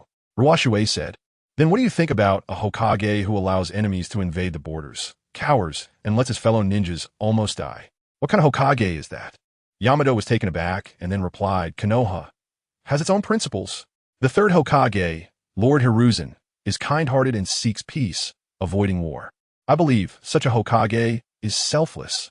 All right, so this is the so-called Will of Fire. Although he had already considered the character setups of most Hokage roles, Ruoshui still had to follow the process, as he came from a land of etiquette. When temptation failed, Ruoshui immediately resorted to coercion. Yamato, if you don't agree, I'll use Jinjutsu to control you, just like I control Hunting behind me. Saying this, Ruoshui pointed at Hunting. Hunting, who clearly heard that he was being controlled by Jinjutsu, showed no signs of discomfort. This is the revelation of a dream. It has nothing to do with Jinjutsu. Even if it is Jinjutsu that makes me submit, I am sincerely grateful for this Jinjutsu that allows me to admire the glory of Uchiha Shisui. Unlike the Kodo Amitsukami he used on Fugaku, Ruoshui's Kodo Amitsukami on Hunting had only one command, absolute obedience. What kind of Jinjutsu is that? Yamato was genuinely shocked. This is terrifying. Yamato took several steps back, creating distance to ensure he did not meet Ruoshui's gaze. However, the tension and pressure made him feel as if a lump of cotton was stuffed in his chest, desperately wanting to escape the current predicament. Running away was not an option. Perhaps he had misjudged, but his entrance was like the Flying Thunder God technique. The Flying Thunder God was certainly impossible, but he was sure sway of the... How could he escape from his hands? Pretending to agree with him, then escaping or assassinating later? This might be the safest method, but the moment Yamato thought of Ruoshui's terrifying methods of killing those two Iwagakure Jonin, he felt a chill run down his spine. Haha, is there really only this one option? Yamato gripped the kunai, extending it toward his neck. That's right. He still had the option of self-termination. Only in this way could he ensure his complete loyalty to Konoha and not be used by him. Sure enough, am I still going to die? But At least I haven't done anything to betray the village. Little did he know, Ruoshui said, "Oh, if you die, I'll use impure world rebirth on you, extract the value of your wood release, and then manipulate you to attack Konoha." What did you just say? This sentence completely blocked Yamato's escape route. What? Impure world rebirth, that forbidden technique that uses living sacrifices to summon the souls of the dead from the underworld. Uchiha Shisui learned it. No, he wouldn't, but the one accompanying him at this moment is that all-powerful Orochimaru. Haha, Shisui seems to be enjoying this. I might as well cooperate. This way it's better, as his eyes still risk blindness. And he should minimize the use of his ocular techniques before finding the eyes to cure him. Orochimaru, in sync with Ruoshui, said languidly, "Who should we choose as the living sacrifice? I think I'll pick that woman who just ran away. Using a woman as a living sacrifice sounds rather interesting, doesn't it?" The two's banter completely drove Yamato to despair. "Are you saying I have no choice?" Ruoshui smiled gently. "Yes, you have no choice, but at least everyone present knows that you are not making a move to betray the village out of fear of death. You are making a noble sacrifice to protect the village." White Zetsu echoed. That's right. You are definitely not afraid of being crushed to pulp by Susanoo. Hunting. Everything is a choice of fate. We have not betrayed our village. Yamato, holding on to his last hope. But if I teach you would release, and then you use it to destroy Konoha, wouldn't I become a criminal of Konoha again? So, Uchiha Shisui, can you promise that after learning would release for me, you won't act against Konoha? Ruoshui smiled and refused. I can't promise that, because Konoha still has things I want. Yamato, because of Yamato, you are not a necessary choice for me to learn would release. It's just that you are currently more convenient for me. Do you understand? Ruoshui's gaze gradually darkened as he issued his ultimatum. Only because I'm in a good mood today did I chatter so much with you. You can either do me a favor and become a guest of my light-hidden village in the future, or be a puppet manipulated by me, becoming a sacrificial offering of the will of fire. You choose. Yamato lay on his back, staring at the sky. Oh my, why has it come to this? It seems that since the Uchiha defected from Konoha, there hasn't been a single good thing happening in the village. Now, I'm forced to make such a cruel choice. For the first time in his life, Yamato felt what it meant for life and death to be beyond one's control. Clang! His hand holding the kunai fell, and the kunai dropped to the ground. Yamato dejectedly asked, I just want to ask one question. In the future, can I still return to Konoha? Ruoshui said, that depends on whether you are willing to share everything you know with me. Yamato clenched his fist and said with determination, I know all wood release techniques, except for the legendary wood release sage art. I will teach you everything, though many techniques I cannot perform myself due to chakra limitations. Of course, I will spare no effort to teach you, hoping to return to Konoha as soon as possible. I just hope, Uchiha Shisui, that as a renowned young ninja, you will keep your promise. Ruoshui nodded. All right, it's a deal. However, by then, it may not be up to you, Yamato. The promise you made to Shisui has nothing to do with me. Ruoshui. The web version is slow. Please download the Goodread novel app to read the latest content. Please exit the transcoding page and download the Goodread novel app. We provide you with the fastest updates for Naruto, Reincarnation of Shisui, starting from the Blind Man. Chapter 47, Light and Shadow. Enjoying the moment, free to read. Chapter 48, Light and Shadow. Just right on the back mountain of Takigakure village. 5 figures appear at once. Yamato exclaimed, so it's indeed the flying thunder god. Where did you learn to steal this from? Ruoshui did not answer Yamato's question, but casually left a flying thunder god mark on Yamato's shoulder, then looked towards Orochimaru. Orochimaru, you haven't had a proper rest since you came with me to Takigakure village, have you? Go take a nap. Orochimaru replied, I'm fine. I can hold on a bit longer. Does Ruoshui really care about Orochimaru's sleep? No, he just didn't want Orochimaru to see him looking like he was learning to walk in Hondan. So he ordered, go to sleep quickly. When you wake up, we have things to discuss. All right, Orochimaru shrugged and vanished from the spot. As for Sho and that white Zetsu, one was a loyal slave under the control of the Shinjutsu, and the other was a cute subordinate under the affinity of the Golem genes. Whatever they might witness was inconsequential, so they were allowed to stay. Yamato looked at the on his shoulder, feeling utterly lost. This is the mark of the flying thunder god, right? With this on, does it mean that even if I run to the ends of the earth? Yamato-sensei? Ruoshui's soft call made Yamato snap back to reality. Why yes. Ruoshui said, can we start our teaching now? Yamato steadied himself and asked, what do you want to learn? Ruoshui answered, would release. Yamato replied, I know, are there specific techniques for wood release? Good heavens. He is testing my understanding of wood release to determine if he should hold back, right? Ruoshui pinched his chin. My request, isn't high. Let us start with true thousands of hands. Yamato was dumbfounded. Ruoshui seemed to ponder. Is it really a bit difficult? Then I'll take a step back. Let us start with the divine spirit gate. Yamato wiped the sweat from his face. I've heard of these two techniques. They're in the realm of sage arts. I can't teach you. Ruoshui's gaze was calm. Oh, then you can just handle it as you see fit. The divine spirit gate. True thousands of hands. He even knows the long-lost would release sage art? It seems. I can't hide anything. And this flying thunder god mark is clearly a warning to me. Forget it. I shouldn't play any tricks with him. If Uchiha Shisui learns would release from me, at least it would give me the title of teacher, right? That's right. I, Yamato, am Shisui's teacher. Yamato suddenly felt his back straighten, casting aside the psychological burdens brought by life and death, duty and humanity, fully immersing himself in the role of teacher. Then, I will teach you the technique known as wood release from shallow to deep. Since you have learned great forest technique, I will teach you an extension of the great forest. Wood release, violent spear tree. Ruoshui was excited. Oh, is it the technique Tuanzong is good at? Quickly teach it to me. On the other hand, due to the delay in receiving communication from the advance team, Iwagakure sent out search teams. Crossing the border of the land of fire once again. In the mountain gorge where the battle occurred, they discovered the horrific corpses of Tokusaro and Omo. It was too tragic. Where's Sho? There were traces of explosive release used at the scene, but no sign of Sho. To be able to kill Tokusaro and Omo in front of Sho, it seems Sho is in grave danger as well. Who is it? Which ninja from Konoha did this? Hey, look at that. The wooden pillar wall left by Yamato still lay among the rubble. The squad leader of the search team smirked. Oh, a wood release ninja? Indeed. Everything makes sense now. I think we need to report to our Tsuchikage. The next morning, under Yamato's protection, Aoyama and Mitarashi Anko safely returned to Konoha and reported the situation truthfully to the third Hokage, Sarutobi Hiruzen.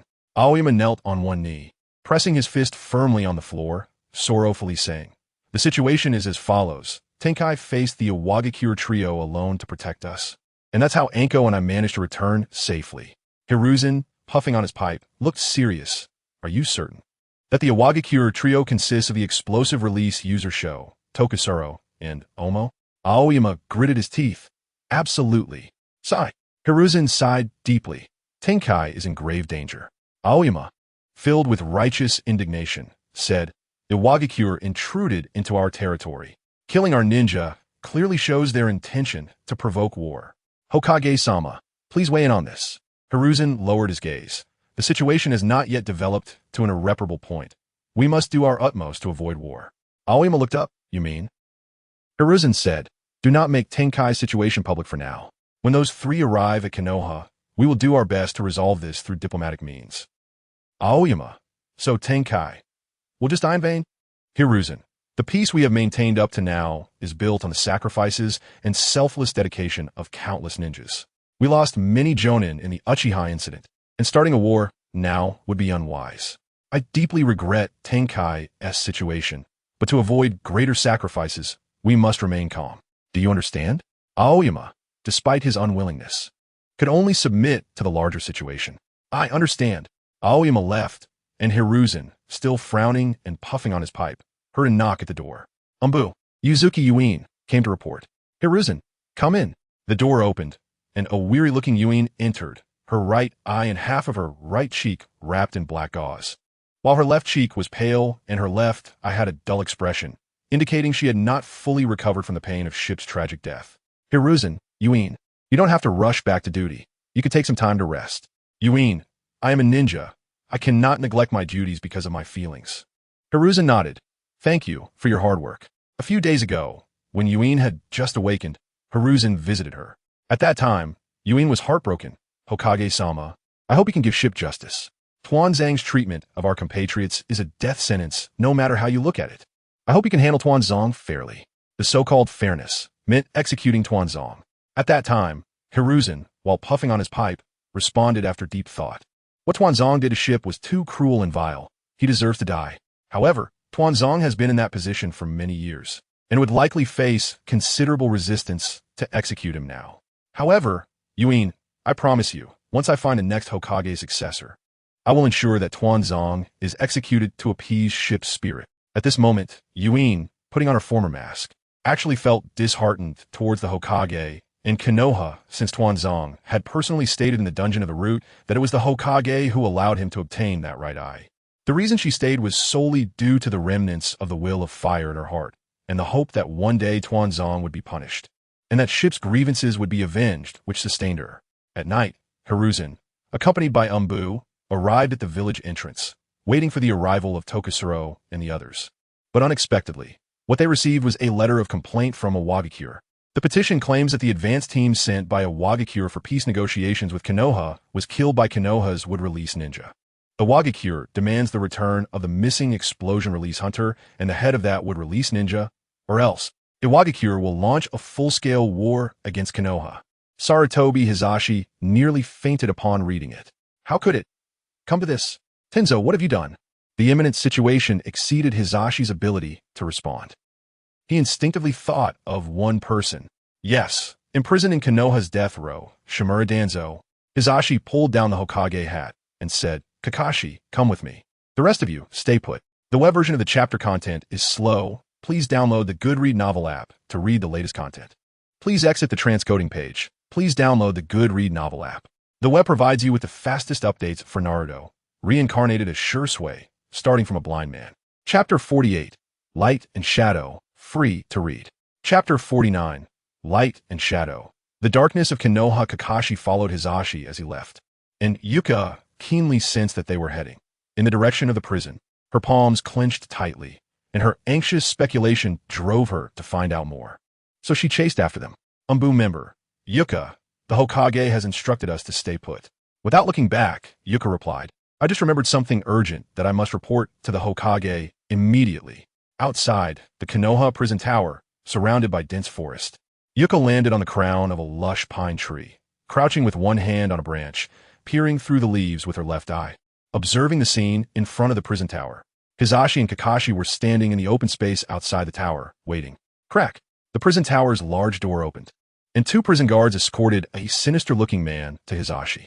Recognizing the man from afar, Yuka's hand instinctively tightened around the tree trunk. Her expression nearly twisted in rage beneath her mask. Danzo. Danzo raised his lowered head, a mocking expression spreading across his wrinkled old face. Oh, isn't this Hizashi? Are you ready to execute me on the spot? Clearly aware of the situation, he provocatively made his statement. Hizashi replied in a deep voice, Danzo, it seems that being in Konoha's death row hasn't led you to reflect at all. Danzo dismissively said, Reflect? Everything I've done is for Konoha. The ones who truly need to reflect are those who are swayed by unnecessary emotions and cannot be decisive in their actions.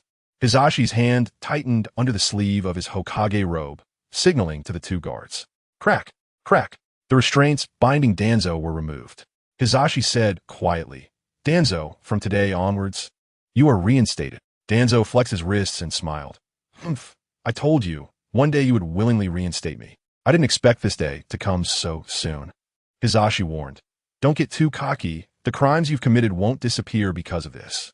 You must atone for your sins. Humph, Danzo sneered and asked, so, what troublesome matter have you encountered? Hizashi took a deep puff from his pipe and said, the Uchiha attacked Takigakure. Iwagakure took the opportunity to strike, and then Tenzo, who was your subordinate back then, killed the Iwagakure ninja who entered our territory. He was caught by Iwagakure. We must hand over Tenzo, or the situation will spiral out of control. Danzo chuckled coldly. Iwagakure and Kumogakure just ended their standoff 4 years ago. I wanted to intervene back then to stir up conflict and let Konoha benefit from the chaos. But you were afraid of exposure and stopped me. Now that they have regained their strength, they can deal with us, right?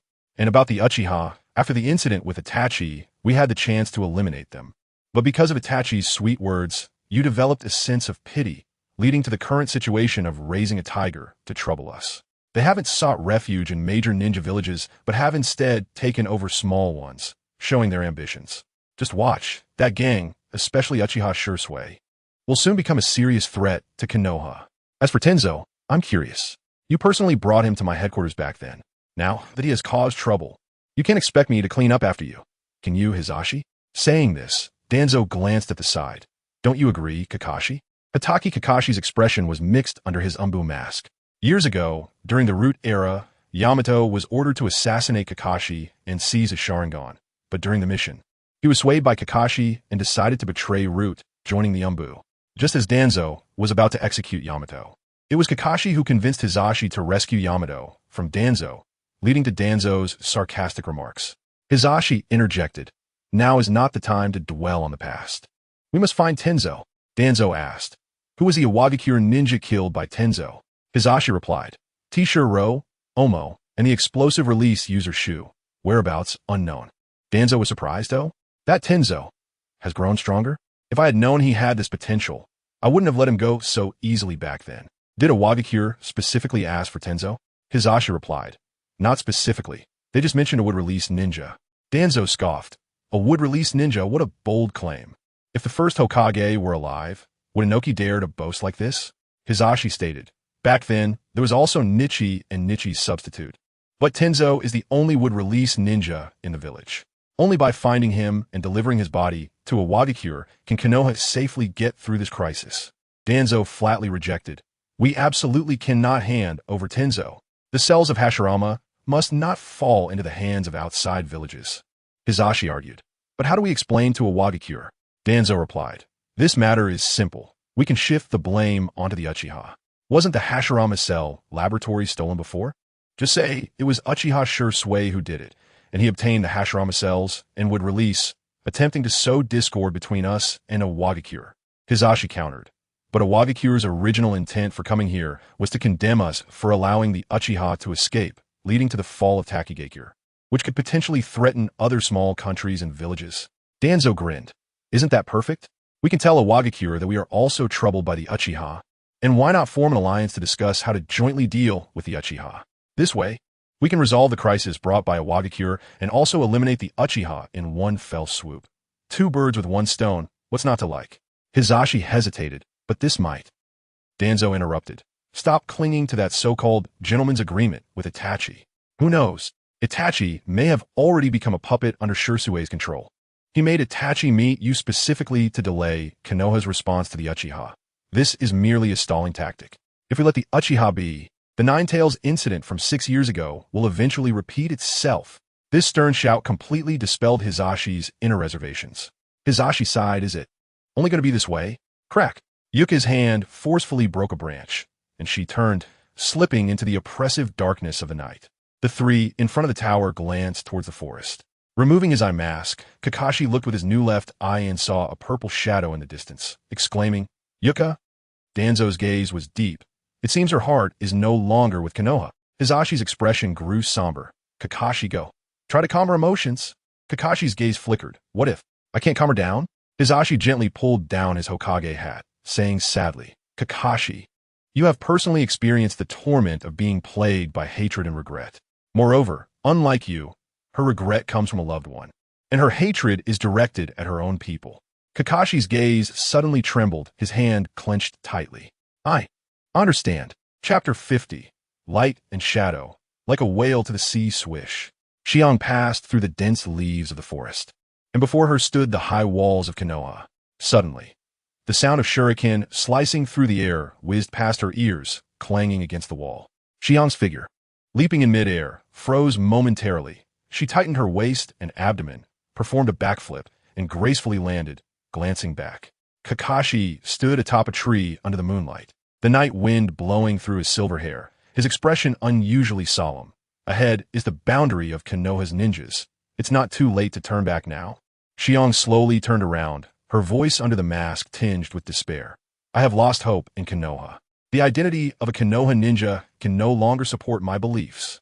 Kakashi replied, "I understand your feelings, but I cannot agree with your actions." "Huh, you understand my feelings?" Xiang retorted. White Fang betrayed his comrades and was scorned. He died under the flaws of the ninja rules. Obito and Rin both died in war. Despite the regrets, they fulfilled their duties as ninjas. But what did Shippa do wrong to suffer this unwarranted disaster? The real culprit not only escaped punishment, but is also greatly favored. Is this how Hokage should act? Kakashi was momentarily at a loss for words, recalling the moment Shippa died. The scene of execution he witnessed through the resonance of his eyes in Konoha Hospital sent a chill down his spine. I do not wish to defend Danzo's actions, but the third Hokage had his reasons. Shion countered, he has his reasons, but who will speak for my reasons? I can only fight for myself. It seemed that further discussion was futile. Kakashi's left eye focused, and his right hand erupted with lightning, his figure charging forward like the wind. Lightning release. Lightning cutter. Shion leaped into the air, swinging her long sword to create a crescent-shaped afterimage, slashing towards the incoming lightning. Konoha-style sword technique. Hazy moonlit night. Clang, clang. As their weapons clashed, tufts of silver hair were severed from both Kakashi and Shion. Kakashi seized the moment with his Sharingan, defeating her with one move. Shion fell back onto the ground. Her wrist holding the sword was restrained. Kakashi raised the lightning cutter, his murderous intent flickering, still trying to persuade her. Be practical, Shion. There are many ninjas stronger than me in this world. You are not my opponent. How will you survive outside Konoha? You serve in the Umbu, knowing many village secrets. And Danzo will never let you live. Shion replied, I already have a destination in my heart. Someone can help me fulfill my wish. For this, I am prepared to pay any price. Kakashi's pupils constricted. You don't mean Uchiha, do you? Shion replied enigmatically. You should be happy for me. Isn't that the clan of your best friend, Obito? Oh, by the way, your left eye is no longer Obito's, but belongs to Rin paired with Danzo, right? Kakashi, how do you know that? Shion, I once briefly possessed that right eye. In the moment of awakening, I understood. You saw it too, which is why you could find Sarutobi Hizashi, right? How ironic it is that this eye led to Shippu's death. It was also the same eye that saved me. I, Yuzuki Shion, am perhaps destined to have a fateful connection with the Uchiha. Kakashi, fateful connection. Shion, yes, a fateful connection. I was fortunate enough to see that man's back. He could have killed me, but spared me. He also had his right eye taken by Danzo, but he retrieved it through his own abilities.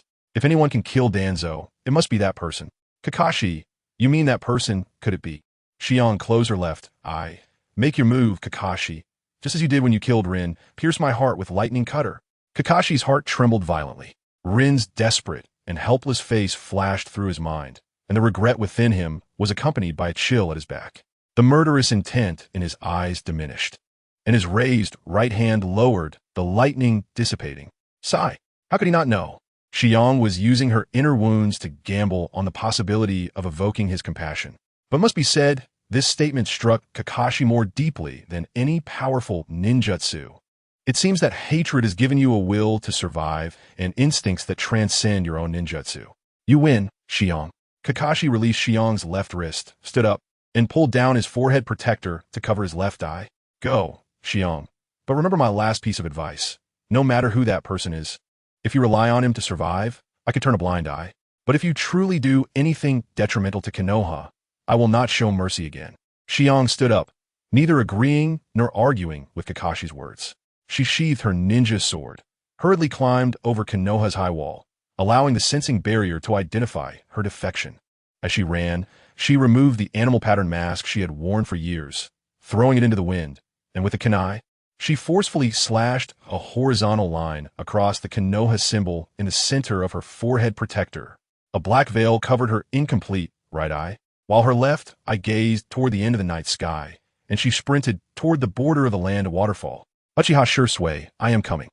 The next evening, in the back mountains of Takigakure, Ruoshui pressed his palm against the ground.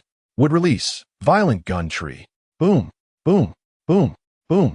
As his left arm sprouted trees, dozens of towering trees burst forth from the thick soil, unevenly scattered across the land. Yamato looked at the scene in front of him, astonished. What a joke is this violent gun tree? Crack. Ruoshui snapped the trees connected to his left arm and said earnestly, It took me 2 days and 2 nights to master this. It's quite difficult. Yamato, despite being shocked, maintained his teacher persona and said solemnly, Wood release is different from ordinary ninjutsu. It emphasizes gathering more than releasing because the chakra consumption for wood release is enormous. Don't you feel tired? Ruoshui replied energetically, Not tired at all. Instead, I feel more spirited. Let's strike while the iron is hot and move on to the next project. By the way, I want to learn the birth of the divine tree. Teach me quickly. Thud. Yamato was exhausted, collapsing on the ground. Let's take a break. Balance between work and rest is the right way. Just as Ruoshui was about to say something, a figure walked out of the forest. It was Kawa. You rest first, Teacher Yamado. Ruoshui approached the woods. Kawa reported, there's a situation. A woman from the Konoha Umbu has come to the village gate and wants to see you. Ruoshui's eyelids moved. A woman from the Konoha Umbu. Kawa said, she used to belong to the Hokage's direct Umbu. I was going to send her away, but she said that Konoha's next move will target the Uchiha, and only by seeing you can she explain the details. I think this matter is significant, so I came to tell you. Ruoshui was unconcerned about Konoha's actions. He asked, what is that woman's name? Kawa. Yuzuki Shion. Ruoshui, take me to see her. Chapter 51. Light and Shadow. Like birds returning to the forest in front of the Takigakure Gate, on the land that had just been through the baptism of war. Ruoshui, accompanied by Chuan, met the person known as Yuzuki Yuin. She looked haggard, with knife wounds on her shoulders, indicating that she had been pursued on her way here. Upon seeing Ruoshui, Yuin knelt on one knee. I am the rogue ninja, Yuzuki Yuin from Konohagakure. I pay my respects to Lord Shisui and humbly request you to take me in. Ruoshui felt unsettled. Not long ago, in the Forest of Fire, Yuin had remained unwavering in her loyalty to Konoha even while facing the pursuit of her compatriots. And yet, in just over a month, it felt like a different world. Yuin was not a ninja who would easily betray her stance. If she was not a spy sent by Konoha, then she must have encountered a significant change. Ruoshui, who disliked beating around the bush, asked directly, what happened? Why did you defect from Konoha? Yuin replied frankly, the swift wind. The male ninja you saw with me in the Forest of Fire was my lover. He was killed by Danzo. Ruoshui was taken aback. The swift wind? I remember he died at the hands of the sand shinobi Jounin Maki years later during the Chunin exams in Konoha.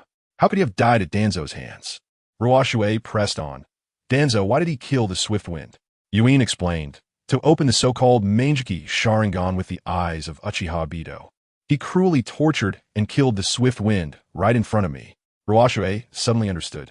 So that's how it is. The cause and effect are indeed not false. Yuin said sadly. I once thought that the third Hokage would handle this fairly, but he protected Danzo. I have lost all hope for Konoha and its Hokage. Ruoshui gently clenched his fist. He understood Yuin's intentions, but still asked, then why come to me? Yuin hesitated, unsure how to answer. Ruoshui said, look up and look into my eyes. Do you want to use Jinjutsu to peer into my heart like that root member? Yuin raised her head and looked into Shisui's eyes without fear. Good courage, Ruoshui thought to himself. He did not use Jinjutsu, but simply gazed into Yuin's light purple eyes and said solemnly, I hope you speak the truth. Yuin calmly replied, there are two reasons. First, I defected from Konoha and have no home to return to. To survive, I hope to find a place to stay. Second, Danzo once took your right-eye and attempted to eliminate the Uchiha clan. His interests are opposed to those of the Uchiha clan, and sooner or later, you will have to deal with Danzo. Our interests align, so I humbly request to help you. Oh, Ruoshui was somewhat surprised by Yuin's answer. The most straightforward answer would have been, I want to borrow your hand to eliminate Danzo. Yet she managed to present this intention in a way that was acceptable and pleasant to hear, as if she were considering it from the other person's perspective. Although Ruoshui did not need Yuin's help to kill Danzo, no one could dislike a woman with depth. At least it proved that Yuzuki Yuin was not just a beautiful vase. Ruoshui said seriously, I understand your intentions, but right now, the Uchiha clan situation is not ideal. Although we have annexed Takigakure, Kumogakure has already issued a declaration of war against us. 100,000 troops from Kumogakure are on their way. You should know that we are not their match right now, right? He had already gained the power of Senju Hashirama and would not fear the mere 10,000 from Kumogakure. This matter had not yet been made public. He wanted to see Yuin's response. Yuin did not disappoint him. I know so. I choose to come at this time, to share in your fortunes and misfortunes. Ruoshui's inner monologue. If, after I become famous in the ninja world through the power of wood release, transforming into light and shadow, you come again.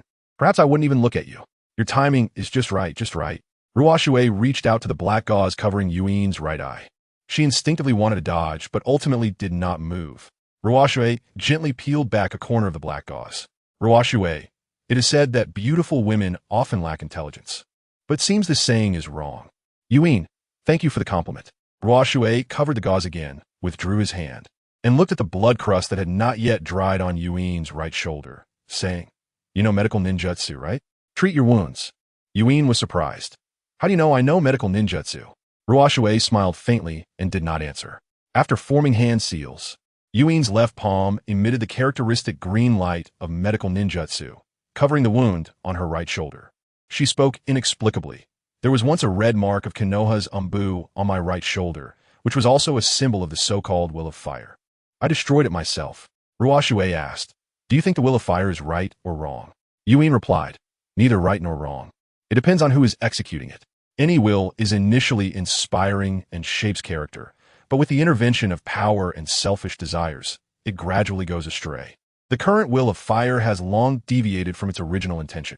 Ruoshui nodded approvingly and said solemnly, Yuzuki Yuin, I Uchiha Shisui, in the name of the future light and shadow, welcome you in advance to become a member of Kagekure.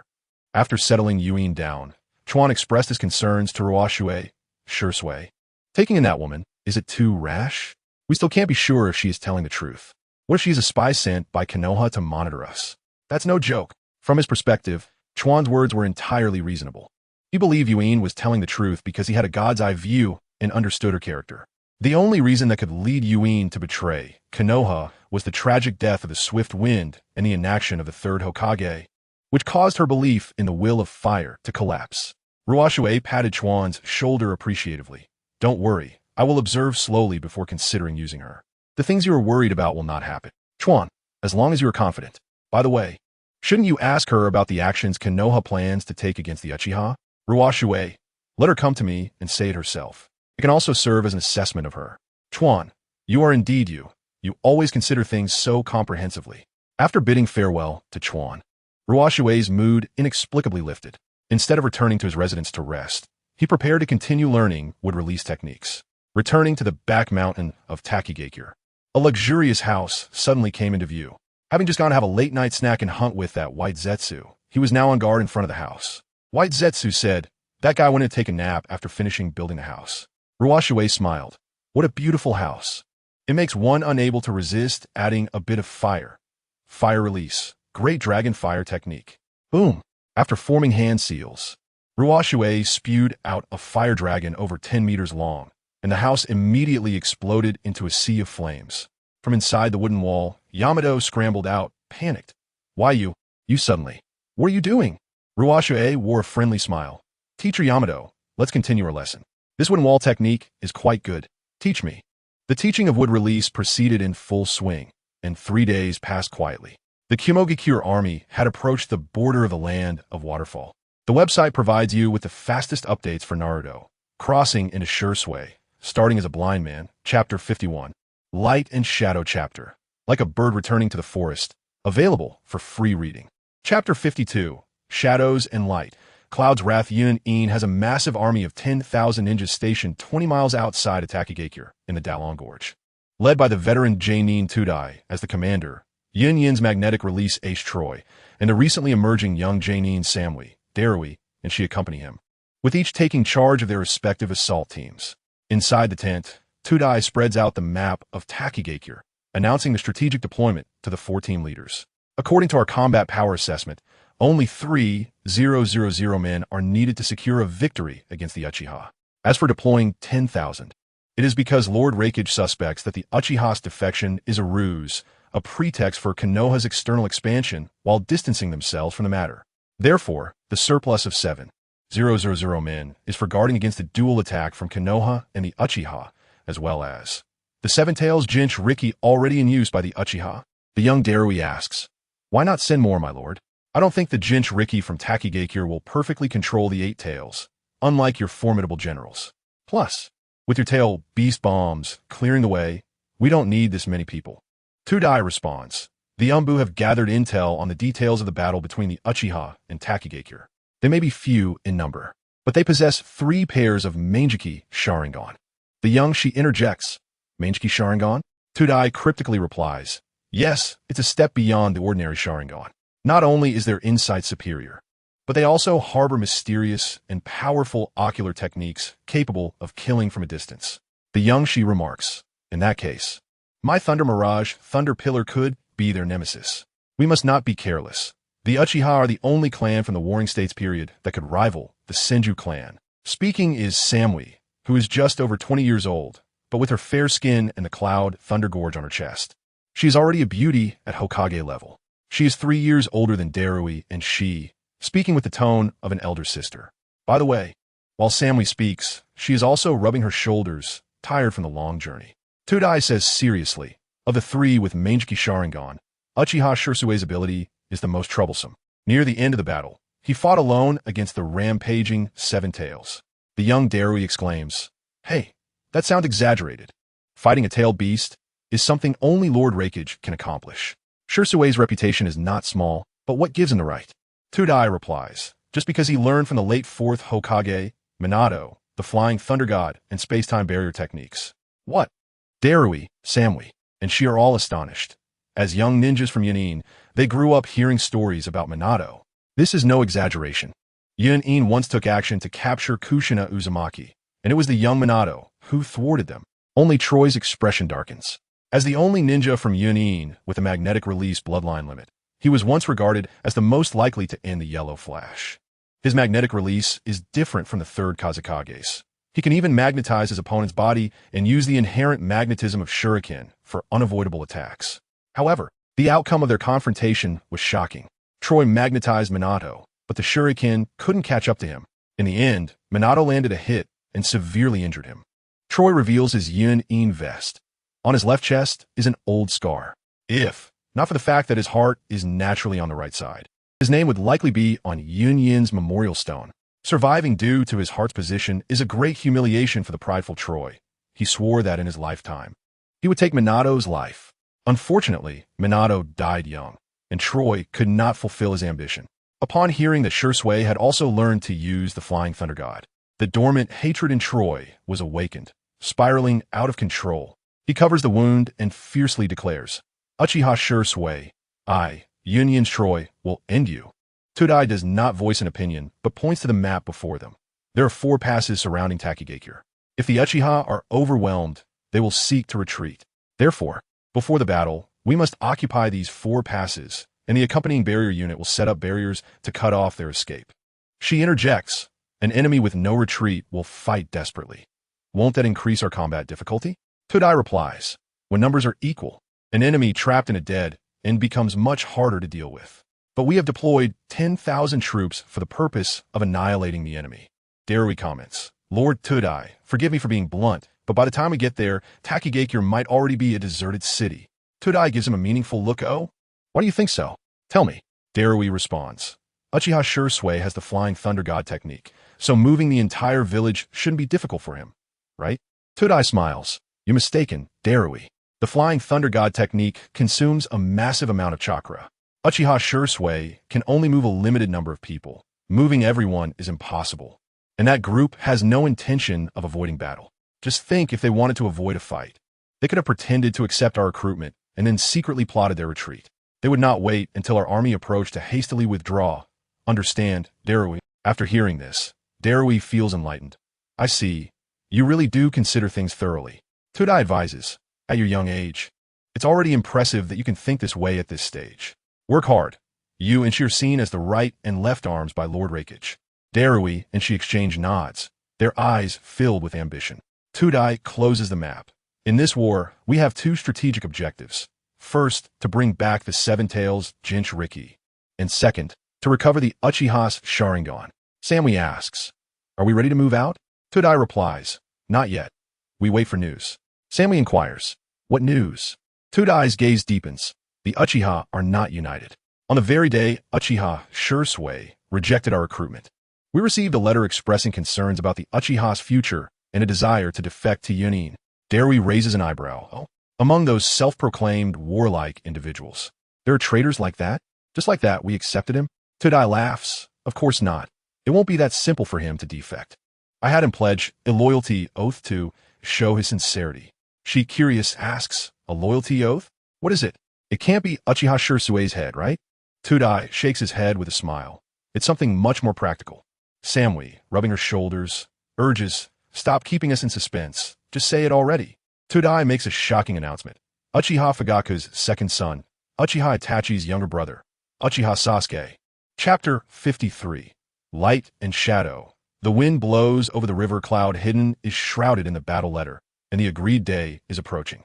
The movements of the cloud-hidden army stir the hearts of the Uchiha. Ruoshui has been practicing wood release on the back mountain for the past few days, and at night, the clan members gather in the square of Takigakure village to discuss countermeasures. This is already the 5th day Ruoshui has been absent. The clan members inevitably have their opinions. Should they retreat or confront? Why hasn't Shisui given any explanation until now? Ruoshui has obtained the complete power of Senju Hashirama through Orochimaru and is focused on learning wood release. Apart from Itachi and Chuan, even Fugaku is unaware of this. Having completely transferred leadership, Fugaku is calm. Shisui must have his reasons. We don't need to worry too much. He has never let us down. Some clan members are worried. That may be true, but they are cloud-hidden, unlike the Leaf Village led by the 3rd Hokage. Their style is tough. Their combat power is overwhelming, and they possess the 2 tails and 8 tails. No matter how you think about it, we cannot be their opponents. Itachi, you should go ask Shisui about his attitude to reassure everyone. Facing the hopeful gazes of the crowd, Itachi and Fugaku spoke in unison. Shisui's actions must have their reasoning. Among the Uchiha, Chuan looked around and noticed that apart from Izumi, who is responsible for taking care of Sasuke, Chun was missing from the gathered crowd today. He squinted his eyes, recalling the conversation he had with Shisui 3 days ago. Chuan, at least let the clan know about this to stabilize their morale. Ruoshui, no rush. The more critical the moment, the better it tests people's hearts. Chuan test. Do you suspect that the old friends of Takigakure will turn against us? Ruoshui, they have experienced life and death. They should understand the value of life. The real unfavorable factors come from within. Chuan, is there evidence? Ruoshui, on the night of Tachikage Mountain, someone once suggested leading the crowd to join Cloud Hidden Village, right? Now that Cloud Hidden Village has really come knocking, who knows? Someone might have other thoughts. Chuan recalled the scene from that night at Tachikage Mountain and suddenly gasped, Chun. Ruoshui, I have a feeling that future battles will become more frequent.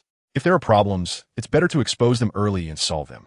I hope my worries are unnecessary. Chen's absence made Chuan worried. Could Shisui's concerns have come true? In the Takigakure residential area, Izumi had put Sasuke to sleep. Knock knock. In the middle of the night, a knock sounded at the door. Izumi got up to open it and saw a tall, burly bald man standing at the door, puzzled. Brother Chun, didn't you go to the meeting? Chun scratched his bald head and smiled honestly. Since Shisui usually doesn't show up, and there's no one to make decisions, I didn't go. Izumi's expression tightened. Brother Chun, is there something wrong? Chun said seriously, it's like this. Earlier at Tachikage Mountain, I kicked Sasuke in a moment of excitement, and I feel really bad about it. I've been thinking about apologizing to him in person. Izumi's tense expression softened slightly. It's not necessary, Brother Chun. Chun, no, I still want to see Sasuke. Otherwise, I really can't shake off this guilt. Besides, Sasuke is still a child. I'm afraid this incident will have a bad effect on him. Hearing Chun speak sincerely, Izumi stepped aside to let him through. As Chun entered, Izumi noticed the large blade he was carrying on his back. Chun is known for his brute strength among the Uchiha, and the blade he wields is too heavy for ordinary ninjas to handle. In peacetime, it will be stored in a scroll and not carried around, although Cloud Hidden is currently pressing down on us. Bringing the most formidable weapon to someone else's house to apologize seems a bit inappropriate, doesn't it? Izumi kept this in mind, and a kunai had already fallen from her sleeve into her palm. She said, Brother Chun, Sasuke is already asleep. He hasn't eaten much these past few days and is finally having a peaceful sleep. How about you come back tomorrow? But Chun had no intention of stopping and walked straight to the bedroom door, about to push it open. Seeing this, Izumi became more certain that something was wrong and raised her voice. Brother Chun, please stop immediately. Chun's hand froze, and he caught a glimpse of the 3 tomo in Izumi's eyes. Realizing his intentions had been exposed, the 3 tomo also appeared in his eyes. With his powerful hand, he reached for the hilt of his blade. If you pretend not to see me, I might spare your life, but since you've seen through me, then... Swoosh! The blade swept through the air with a fierce wind, striking behind him. Crack! Prepared in advance, Izumi skillfully dodged, and the blade wind split the wooden wall behind her horizontally. Clang! Clang! Clang! Chun continued to slash at the floor with his blade. After narrowly avoiding, Izumi raised her kunai to defend herself. Clang! With a sound, the kunai slipped from her hand, and Izumi rolled backward using the momentum, her arms feeling numb. Chun advanced with large strides, and the blade came crashing down again. Izumi remained calm, meeting his gaze with bright eyes. Jinjutsu, Sharingan. Swoosh. Chin's action of swinging the blade suddenly froze. Izumi, dressed casually at home, didn't carry more ninja tools, so she could only muster her strength to punch Chun in the abdomen while delivering a kick. Thud! Chun was kicked against the wall, and the paralysis effect of the Jinjutsu faded. He wiped the blood from the corner of his mouth. With the same Sharingan, you managed to trap me in a Jinjutsu. That was really dangerous. If you had a ninja tool, I might have been dead. It seems I shouldn't underestimate you, just because you're a brat. Izumi gritted her teeth, picked up the kunai that had been knocked away, preparing for the next close combat to finish Chin off. What's all this noise? But she didn't expect that the noise outside the door had disturbed Sasuke, who came to the bedroom door rubbing his sleepy eyes. Chin's mouth curled into a sinister smile. Little master, you really are my lucky star. Izumi's pupils constricted. Sasuke, run! In the next moment, Chin had already taken Sasuke hostage, and as Izumi was about to rush in to save him, Chin warned, don't move. Otherwise, this little brat will lose his life.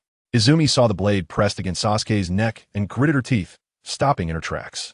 Chin used his armed hand to lock Sasuke's throat, bit his finger, and directly formed seals in the room. Summoning jutsu. Boom! With a puff of white smoke, the ceiling exploded, and a large vulture appeared, carrying Chun and Sasuke into the sky. Then, soaring towards the direction of the Daitaki Gorge where Cloud Hidden is stationed, howling away.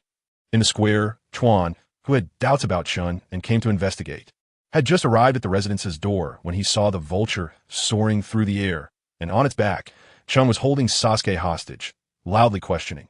Chun, do you know what you are doing? Chun declared loudly. Of course I know. People strive to rise, and water flows downwards. The path Uchiha Shisui wants to take is nothing but a dead end. The only true way out for Uchiha is to join a major ninja village like Cloud Hidden. Go tell Shisui that I, Uchiha Chun, will not accompany him any longer. Chuan chased after the vulture's silhouette on the rooftop. How dare you still call yourself Uchiha? If you want to leave, no one will stop you. Why do you have to kidnap Sasuke? Chun looked at Sasuke, who was captured in his arms. With disgust, this little brat is wanted by the adults of the Cloud Hidden village. Otherwise, I wouldn't bother taking him away. As the vulture was about to fly to the high walls of the Takigakure, Chuan stopped and said coldly, Trust me, you will regret this, Chun. In the sky, Chin's arrogant laughter echoed. Ha! I want to see how you foolish people will struggle to survive under the attack of the Cloud Hidden. At dawn, in the Longxiao Valley of the Land of Waterfalls, the Cloud Hidden garrison, Lord Tsuchikage, Uchiha Chun, has arrived with the letter of challenge. Tsuchikage smirked. All troops assemble. Annihilate the Uchiha. The web version of the chapter content is slow. Please download the Goodread novel app to read the latest content. Please exit the transcoding page and download the Goodread novel app. The web provides you with the fastest updates for Naruto, reborn as Shisui, starting from being blind. Chapter 53 Light and Shadow Chapter Wind, Walking Chuanfu Free Reading. Chapter 54 Uchiha Raku Water. On the battlefield, the Yunin army acted swiftly, occupying various checkpoints outside Takigakure. As the barrier rose, it completely cut off the retreat of the people inside. The army advanced to the front gate, forming a siege against Takigakure. Led by Uchiha Fugaku and Itachi, the Uchiha clan faced off against Takigakure's old allies, led by Shumiyu, gathering at the gate to confront Yunin's 10,000-strong army. The disparity in military strength was stark, directly reflected in the demeanor of the ninjas on both sides. Whether it was Uchiha or Takigakure, their faces were solemn and grave, while the Yunin ninjas displayed contempt and arrogance.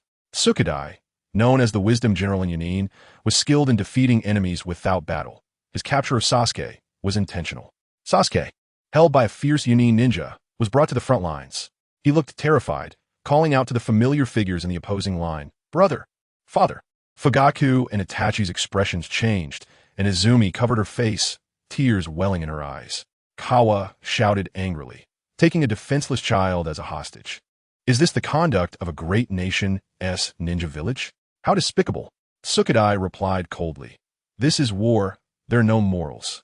Besides, if you can't even protect a child, that's your incompetence. Kawa had no words, only clenching his fists. The Uchiha were not lacking in powerful forces, particularly top-tier strength. But at this moment, they lacked complete intelligence and security measures, realizing too late that Chiharu might be problematic. Yet they allowed him to collude with outsiders. Although Sasuke was currently weak and useless, he was connected to the two top Uchiha masters, Fugaku and Itachi. Dad, brother. Ignoring Sasuke's cries, Sukadai raised his voice.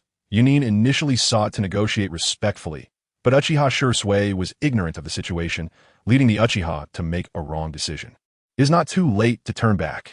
Mr. Fugaku, Mr. Itachi, and all Uchiha, if you do not wish to follow Uchiha Shisui and make unnecessary sacrifices, you are welcome to join us.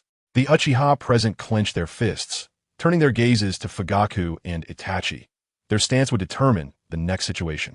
Itachi took a deep breath, calming his chaotic emotions, and stepped forward, asking loudly, "Sasuke, are you afraid?" Sasuke was taken aback, his tear-filled eyes looking at his father. Fugaku looked at him with eager eyes. Sasuke, who dreamed of his father's approval, loved his clan, and wanted to be an excellent ninja like his brother. He mustered his courage and shouted in a childish voice, "I'm not afraid." This shout immediately drew the attention of ninjas from both sides. Fugaku stepped forward and stood side by side with Itachi, slowly lowering his hands from his chest. Just as expected, he is my son. His eyes shimmered with the kaleidoscope of the Sharingan. If you dare touch a single hair on Sasuke, I will make sure you Yunin are cut off from your lineage. Boom! As his voice fell, a magnificent Susanoo, blending hues of deep purple and brilliant red, burst forth, directly transitioning into the Yatagarasa form. With a voice filled with murderous intent, he thundered, "Everyone, the despicable actions of Yunin are evident for all to see. Will the proud Uchiha choose to align with such a village?" The Uchiha shouted in unison, "Better to die." Instead of being demoralized, their spirits were invigorated. Sukadai turned to the Takigakure crowd. "Everyone from Takigakure, you have submitted under the Uchiha's power. Our other purpose here is to rescue you from the fire and water. If you sincerely wish to submit, Yunin is willing to be your strong backing." However, the Takigakure crowd remained unmoved. The former Takigakure village chief, Shumiyu, gripped his staff tightly and shouted with a voice that was old yet resolute. "Once committed, how can one turn back? Why were they so devoted to Uchiha?" "Sukadai, it seems the negotiations have failed. It's a pity, but Takigakure will disappear from the ninja world today." At the back mountain of Takigakure, Raku Water lay exhausted on the ground. His gaze turned toward the other side of the mountain, murmuring, "It's getting noisy." Swish! The next moment, his figure flashed out before the Uchiha formation. His arrival was a reassurance for both the Uchiha and Takigakure. Itachi smiled with relief. "You finally made it. Sukadai, that entrance, as expected, is the Flying Thunder God technique." Kawa stepped forward to apologize. "I'm sorry. Chiharu betrayed us as you predicted, even capturing Sasuke to defect to Yunin, and I couldn't stop it." Raku Water nodded, saying lightly, "I understand. It's not your fault." Then, he casually told the clan members and the Takigakure crowd, "Everyone, step back." What? People doubted their ears. "Sure, sway you," Raku Water emphasized. "I said, step back." Except for Itachi, Fugaku, Kawa, and the Uchiha clan members, everyone else retreated in confusion. The enemy was equally uncertain. "Dare we? Hey, what's he playing at?" Sukadai assumed. "He wants to emulate our third Reikage, covering his comrades' retreat against the encirclement of 1,000 Iwagakure ninjas? Admirable spirit, but it may be overestimating himself." Indeed, aside from the third Reikage, who was both the strongest spear and strongest shield, no matter how strong the Uchiha were, they were still mere mortals and could not survive the battlefield's meat grinder. Raku Water stepped forward alone, walking leisurely. "First, I need to rescue Sasuke." The expressions of the Yunin crowd were filled with contempt for Shisui's overconfidence. Raku Water scanned the Yunin, his thoughts swirling. In a similar situation, they showed no signs of fear on their faces. Is it because I lack the deterrent face like Madara? Or perhaps the name Shisui is not enough to make them hesitate? Forget it, forget it. After this battle, everything will be rewritten. Tap, tap, tap. Raku Water's leisurely stroll turned into a swift pace, which then transformed into a run. Sukadai, then let him have his way. Swish! The Yunin crowd charged forward. On the lookout tower of Takigakure, a figure surrounded by white snakes, stunningly beautiful, smiled as she watched Raku Water's back, her voice laced with a knowledgeable hoarseness. "Come on, Shisui-kun, let me see how you, with the powers of Senju and Uchiha, will amaze the ninja world." As he charged, Raku Water's lips curled up, and he formed the hand seal in front of his chest, initiating a fire technique. It was Uchiha's tradition. Fire style, great fire, annihilation. Boom! The raging flames erupted from his chest, instantly exploding into a vast sea of fire, carrying the heat of burning mountains and boiling seas. sweeping toward the Yunin formation like a storm. Caught completely off guard, the hundreds of Yunin ninjas at the forefront were immediately engulfed by the sea of fire, not even having time to scream before being reduced to ashes. How could the scale of such a fire technique be possible? As the Yunin crowd staggered back in shock, Sukadai roared, "Quick, quick, quick! Water-style ninjas, move up!" Chapter 55. A feast of gluttony under the shouts of the Earth platform. The hastily gathered cloud hidden water escape ninjas joined together to form seals. Water escape, water barrier. In an instant, water walls formed horizontally, resembling a rolling curtain spread across the ground. Crash! The sea of fire clashed against the water barrier, and the scorching steam exploded instantly. Behind, the Uchiha and Takigakure were all amazed. What exactly happened to Shisui? How did his strength undergo such a qualitative change in such a short time? While they were excited, they couldn't help but sweat for Shisui. After all, he was facing tens of thousands of elite cloud-hidden ninjas alone, and water escape restrained fire escape. Once the water curtain dissipated, the cloud-hidden would charge in, and the situation would instantly reverse. They took up kunai and ninja swords, or prepared to form seals, ready to assist if the situation turned dire. Boom! But no one expected that the sea of fire maintained by Ruoshui not only did not diminish under the combined suppression of the cloud-hidden water escape ninjas, but instead grew even more vigorous. From their perspective, it was clear to see. Burned through. The water barrier that was burned through, flames flickered within the steam, initially dreamlike, occasionally appearing vividly real. Is this a joke? The eyes of the cloud-hidden ninjas all narrowed. Whoosh, whoosh, whoosh, whoosh. Hundreds of meteor-like fireballs whistled through the air, striking various areas of the battlefield. Boom, boom, boom. Ah! Amidst the sounds of explosions and screams, Ruoshui's figure surged forward, drawing his ninja sword, wildly slashing down the cloud-hidden ninjas in front of him. The Earth platform shouted, "Don't panic. His fire escape can no longer exert its advantage. Surround him." Roar! Hundreds of sword-skilled cloud-hidden ninjas shouted as they surrounded him with their blades. Ruoshui may not possess the powerful taijutsu and swordsmanship of Madara, but he also had specialties that Madara did not have. The tribute ends here. Zing! Ruoshui's eyes sparkled. Phantom, body flicker technique. Swish, swish, swish, swish. His figure split into hundreds, both illusions and reality. His form alternated, sword lights clashed, and blood flowed from the cloud-hidden ninjas continuously. So powerful. Sasuke looked at Shisui's unstoppable figure, filled with admiration, completely unaware that a single Tomo had appeared in his youthful eyes. Whoosh! The illusions converged, and Ruoshui leaped over hundreds of cloud-hidden corpses, his gaze quickly scanning, locking onto the ninja, holding Sasuke hostage. With a loud bang, he rushed over quickly. Seeing Ruoshui approaching, the cloud-hidden ninja threw a kunai. Ruoshui unleashed his kunai in mid-air, clang. The kunai thrown by the cloud-hidden ninja was split at its tip. Ruoshui's kunai maintained its power and shot straight ahead. The cloud-hidden ninja, startled, dodged to the side, only to find that Sasuke, under the influence of the Sharingan, had caught the kunai with a backhand stroke, turning around to stab. Slash! That cloud-hidden ninja widened his eyes in astonishment, took a few steps back, staring at his bleeding abdomen, and collapsed to the ground with a thud. Huh, what is happening? My body moved on its own. Just as Sasuke was confused, a tall cloud-hidden ninja came at him with a large sword. Swish! Ruoshui flashed out from the flying thunder god kunai in Sasuke's hand, stabbing through the man's chest. Slash! He pulled out his ninja sword, ignoring the man's corpse. Sasuke exclaimed in delight. Shirzun-I. Ruoshui smiled. Do you think I'm strong? Sasuke strong. So strong. Shirzun-I is the strongest ninja I've ever seen. Ruoshui meaningfully replied. Don't worry, this level is still far from you. Sasuke, huh? Crackling. In the rising sand and wind, a sharp whistle suddenly cut through. Ruoshui protected Sasuke as he withdrew, only to see a beastly figure formed from pitch-black lightning charging towards them. Black lightning. That's the lightning's secret technique black spot that Au mentioned. Crack. A ball of lightning erupted from Ruoshui's palm. Bang.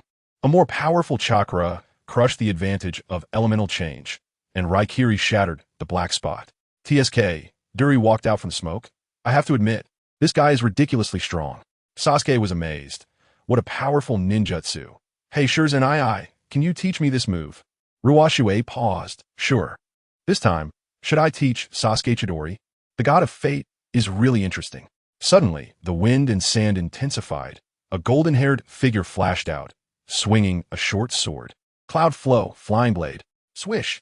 Ruoshui lightly jumped back to avoid a slash, but following the trajectory of the ninja sword, several lightning blades formed, striking directly at Ruoshui. Clang clang. Ruoshui used his Raikiri to knock down the lightning blades. Try our cloud hidden combination technique. Darui connected seamlessly. Storm release, restraining lock. From his clasped hands, multiple powerful lasers formed from the water vapor and shot through. While casting the technique, Darui glanced into the distance. Mixed among the cloud hidden were the ninja shi, forming seals. Lightning illusion, lightning pillar. Whoosh! Sasuke barely saw a strong light flash in the distance. Then, right before his eyes, Shisui was pierced through by the laser shot from Darui, dying on the spot. Shisui. Sasuke let out a heart-wrenching scream, then was awakened by the pain in his shoulder as Ruoshui stood unharmed in front of him, the Suasunu standing close, blocking the storm release laser. Don't be afraid. That was just an illusion. Ruoshui glanced toward the strong light appearing 100 meters away, glowing all over. It made the enemies who looked directly at it mistakenly believe it was a distraction, and then naturally fall into the illusion. That should be the cloud hidden Jonin Shi. Zing! Ruoshui's right-I transformed into the kaleidoscope Sharingan. Shi, who was concentrating on casting his technique, suddenly froze, and the next second, he quickly retracted lightning illusion. Lightning pillar.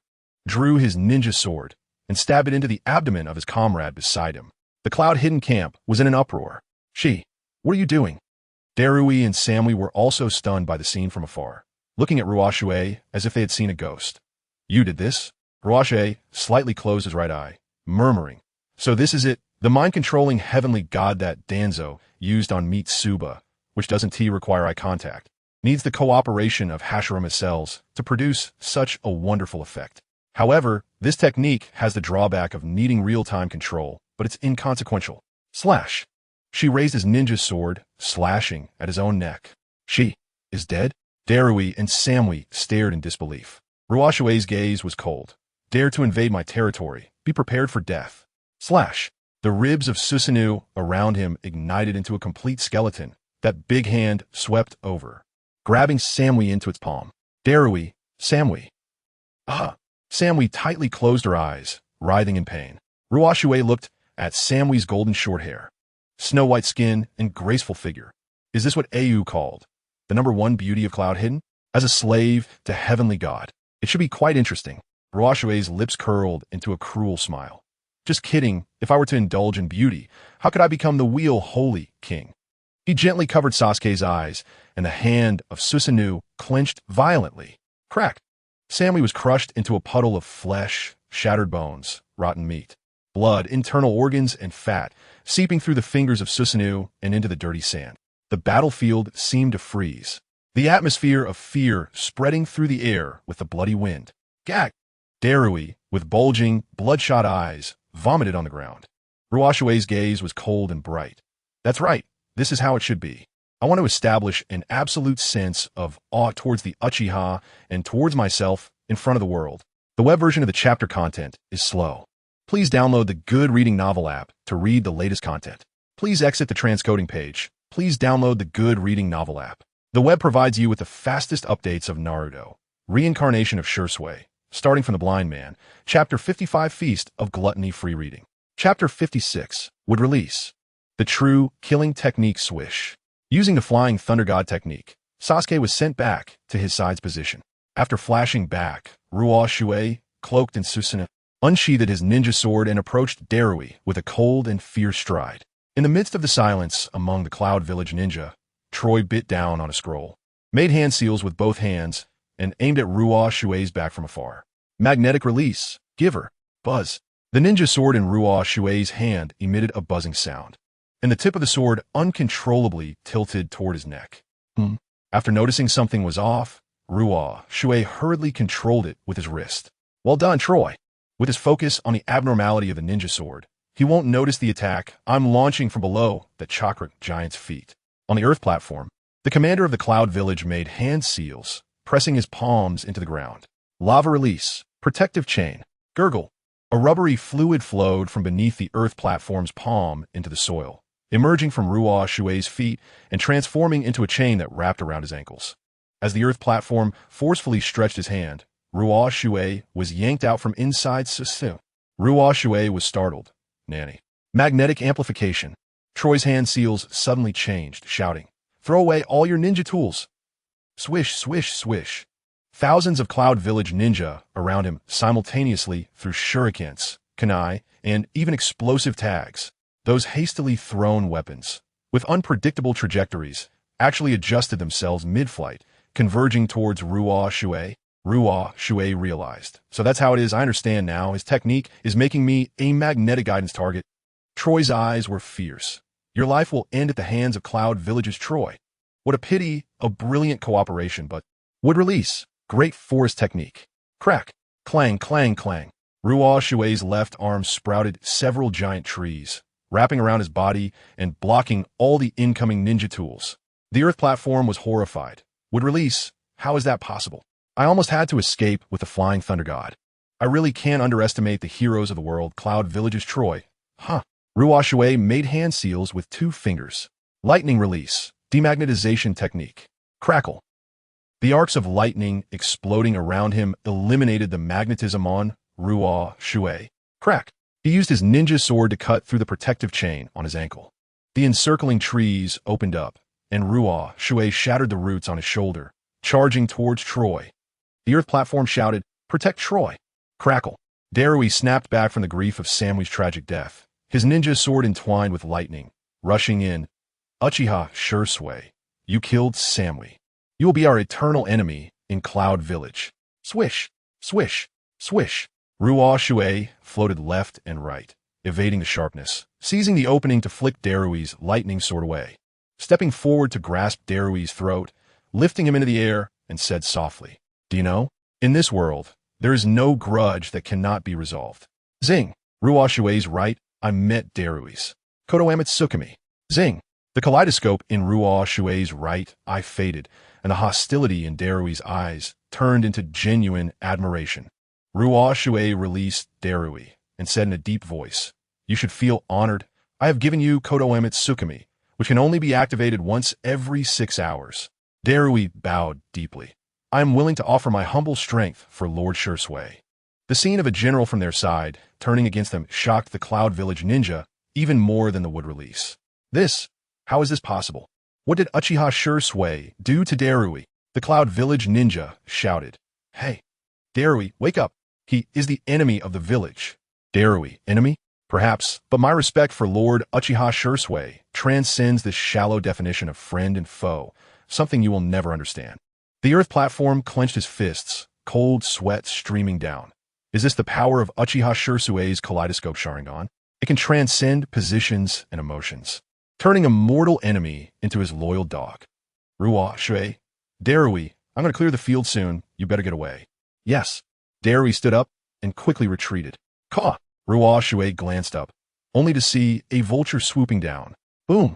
The vulture's sharp beak pierced through the ground where Ruoshui stood. Ruoshui did a few flips and landed, seeing Uchiha Chao jumping down from the vulture's back, running while making hand seals, flames igniting on the wide-bladed sword in his hand. Ruoshui's gaze turned cold. Chao, you're really a great filial son of Cloud Village, putting in both effort and risk. Uchiha Chao's eyes were filled with determination. If you don't die, then I must die. Ruoshui nodded. That does seem to be the case. Ah! Chao gripped his sword with both hands, unleashing tremendous strength. The flames on the sword surged, and he charged in with a fierce slash. Uchiha style, fiery blade slash. Zing! Zing! Zing! A wave of flame blade, light comparable to Susanu's skeletal form, tore through the ground. Not bad, second only to the wave, but unfortunately short-sighted. Susanu ignited, and with a savage sweep of the great sword in his hand, boom! The fiery blade light was extinguished, and Chao was sent flying several dozen meters by the shockwave, landing in front of the vulture, covered in wounds. The despair of the power gap drove Chao to collapse. After getting up, he leaped on the vulture's back, wanting to flee at all costs. Ruoshui did not pursue. He merely said coldly, "It's not me who wants to kill you." Zing! In front of the Uchiha position, A fiery red Susanoo stood tall in a skeletal form, muscles and tendons entwined around the right arm bone, and on the solid palm, a foxfire-shaped Magatama rotated. Itachi's eyes locked onto the silhouette of the vulture in the sky, and Susanoo retracted its arms to gather power. Net, Yada mirror. Swish. The Magatama swept through the air. Ugh hi. Uchiha Chao looked back in despair, screaming as blood sprayed into the air. Susanoo extinguished, and Itachi's gaze darkened. In the end, my hands are still stained with my clan's blood. Crack. In the enemy formation, Ruoshui's Susanoo's great sword violently pierced through Troy, lifting him into the air. Damn, you monster. Samui, Darui, Troy. With the Cloud Village's generals falling one after another or betraying them, the Cloud Village ninja had long since lost their reason. Surrounding Ruoshui and launching a tidal wave of ninja techniques, Ruoshui coldly made hand seals, his left arm thrusting deep into the ground. Would release, violent gun tree. Boom. Surrounding hundreds of meters, gun trees erupted, lifting hundreds of Cloud Village's gruesome corpses. The Earth platform gasped. After such a fierce battle, he still uses this level of wood release, his chakra. Could it have no end? Ruoshui shouted. I will only ask once. Do you wish to surrender? The Cloud Village ninja, united in hatred, Cloud Village, will never surrender. All right, understood. Then don't blame me for not giving you a chance. Ruoshui's gaze turned cold as he made hand seals. Wood release, wooden blockade. Boom, boom, boom, boom, boom. Hundreds of towering trees rose at the battlefield's edge, pressing closely together, their tops bending and converging towards the center, forming a canopy-like wooden blockade. Yes. The wooden barrier is not just a defensive wood release technique. It can even block the battlefield like this. As the wooden barrier closes, the enveloping darkness finally makes the Earth platform emit a trembling wail. Could it be? His wood release is on par with the first Hokage? This is wood release, the true killing technique. Ruoshui holds his hands in front of his chest. Wood release, birth of the trees. The web version of the chapter content is slow. Please download the Good Reading Novel app to read the latest content. Please exit the transcoding page. Please download the Good Reading Novel app. The web provides you with the fastest updates of Naruto. Reincarnation of Shisui, starting from being blind, Chapter 56 would release. The true killing technique for free reading. Chapter 57. The forest of flesh and blood within the closed wooden walls. The tree realm grew uncontrollably, indiscriminately strangling and piercing the unwilling members of the cloud-hidden village. The great tree, symbolizing life, transformed into a weapon of death, radiating from the heart of the realm. Its branches weaving together cruel and tragic blood and flesh flowers, reaching the boundaries of the wooden walls. Beneath the rumbling sounds of impact, there were the tearing of flesh and bone and the heart-wrenching screams. A minute later, silence reigned. The Uchiha and Takigakure forces on the periphery were utterly silent. They could not see the slaughter happening within the wooden walls, but they could sense the seepage of fresh red through the gaps and glean a few details. The images in their minds, accompanied by the chill rising in their hearts, made them hold their breath at the blooming sounds of the tightly packed wooden walls. Itachi immediately covered Sasuke's eyes. Crack! The scene after the wooden walls bloomed made everyone gasp. Under the forest of flesh and blood, the earth was soaked into a mire of blood, and the cloud-hidden forces were completely annihilated. Among the Takigakure, those with weak mental fortitude fainted instantly, while others turned pale and vomited on the ground. Even the battle-hardened Uchihas felt a chill down their spines. Only Fugaku, who had experienced the Third Great Ninja War, and Itachi, who had witnessed the horrors of mass graves since childhood, could maintain their composure. At this moment, no one had the leisure to care where Ruoshui had obtained such powerful wood-release abilities. The overwhelming strength of that power and the decisiveness of its wielder had completely occupied their minds. On the observation platform, Orochimaru licked the corner of his mouth with his tongue, his slit eyes trembling as he spoke excitedly. Incredible. The perspective of the onlookers was like this. For Ruoshui, as the creator, it was another state of mind. Surrounded by the forest of flesh and blood, all he could see was horror. Even though he had mentally prepared himself before casting the technique, when the hellish scene manifested, his heart still wavered. There was no joy in exterminating the invaders, nor was there ecstasy over the might of wood release. Only a sigh over the fragility of life and contemplation on the themes of war and peace. Ruoshui began to understand Itachi's thoughts a bit more. Itachi, No wonder you loathe war and yearn for peace. The vast majority of people can only understand the cruelty of war to appreciate the value of peace. Someone like Naruto, a natural savior, is probably impossible to find a second of. Does true peace really exist? If military force can bring about peace, how many forests of flesh and blood must be created to achieve it? If force doesn't work, can love change people's hearts? Then why, by the time of Boruto, has Naruto already become Hokage, yet the boasts he made as a child remain unfulfilled? The world is still filled with foolish and ugly people. Must there be a common enemy for people to be compelled to unite? Thoughts like these flashed through Ryushui's mind. He realized that many of his past notions were somewhat superficial. He was indeed a traveler, but he could not ignore all living beings in this world. For this was the first world he saw with his eyes. It was his world, his home. He could not entirely adopt the lofty perspective of a traveler to look down on everything, even if he had experienced more than his peers. He was ultimately just a 17-year-old boy. Where should my light go? It seems this is a question that requires constant exploration. Ryushui took steps, walking through the mire of flesh and blood. He reconfirmed his inner self. There was one thing that was certain. If the events of today in the cloud-hidden village were to happen again, he would still act the same way. To break the existing system of the ninja world and establish the name of the light-hidden village, the entire ninja world must know. The Uchiha cannot be bullied. Vijay scanned his surroundings, confirming that aside from Darui, who had been subdued by the Kotoemitsu Tsukumi, there seemed to be no survivors from the cloud-hidden village. Just as he was about to withdraw his gaze, suddenly, a splash of discordant color caught his attention. Upon closer inspection, between the trees, there was a yellow-brown sphere that had not been completely flattened. That was. Zhishui formed hand seals to part the two large trees, and the sphere fell, splitting in two, rolling out a disheveled figure. T-Dai, who at the last moment had used lava release, HM by, narrowly escaping disaster. T-Dai lay on the ground, looking at the horrific scene of the forest of flesh and blood, tears streaming down his face, his fingers clawing into the earth. If I had understood your intelligence more thoroughly, I would never have recklessly attacked. It's my fault. It's my miscalculation that led to this outcome. I owe it to these children. How can I explain this to Lord Raikage and my village?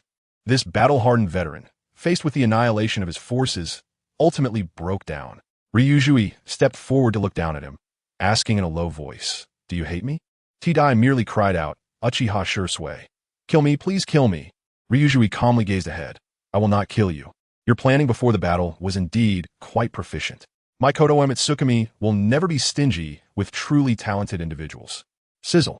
Ryushui's left eye transformed into a Sharingan, locking on T-Dai's despairing, unfocused eyes. Kotoemitsu Tsukumi. T-Dai wiped away his tears and knelt before Ryushui, bowing. "Lord Shisui, thank you for allowing me to be reborn and bid farewell to the past." Ryushui said, "Return to the cloud-hidden village and report the events that transpired here to Lord Raikage truthfully." T-Dai. And then? Ryushui smiled and asked in return, "What do you think?" T-Dai's gaze darkened slightly. "You intend for me to stay by the Raikage side as your spy?" Ryushui nodded. "Dealing with intelligent people is never tiring. Is there a problem?" T-Dai. "I am from the time of the third Raikage. Having grown up watching the current Raikage, no one understands his character better than I do. If we were talking about the task of being an undercover agent in the cloud-hidden village, there truly is no one more suitable than me." Ryushui nodded in satisfaction. "Good. Contact me anytime." After T-Dai brings back the news, it is easy to imagine the Raikage's actions. The Five Kage Summit will also be convened, right? This is also a good opportunity for me. Before that, I should take the initiative to incorporate all the small countries and villages, except for the rain-hidden village. Exiting the forest of flesh and blood, Ryushui headed towards the gates of Takigakure. Ryushui keenly noticed that the gazes of his clansmen towards him were filled with deeper awe, along with a strange wariness. Was it the same for Madara back then, being both revered and feared by his clansmen? Indeed, an excessively powerful force is a double-edged sword. Shisui, I'm sorry. The impression you once held in the hearts of your clansmen may never return. The Takigakure forces, led by S.H. Moku, were all prostrated on the ground, filled with trepidation. Among those kneeling figures, Ryushui spotted a striking purple figure, the corners of his mouth curling up slightly.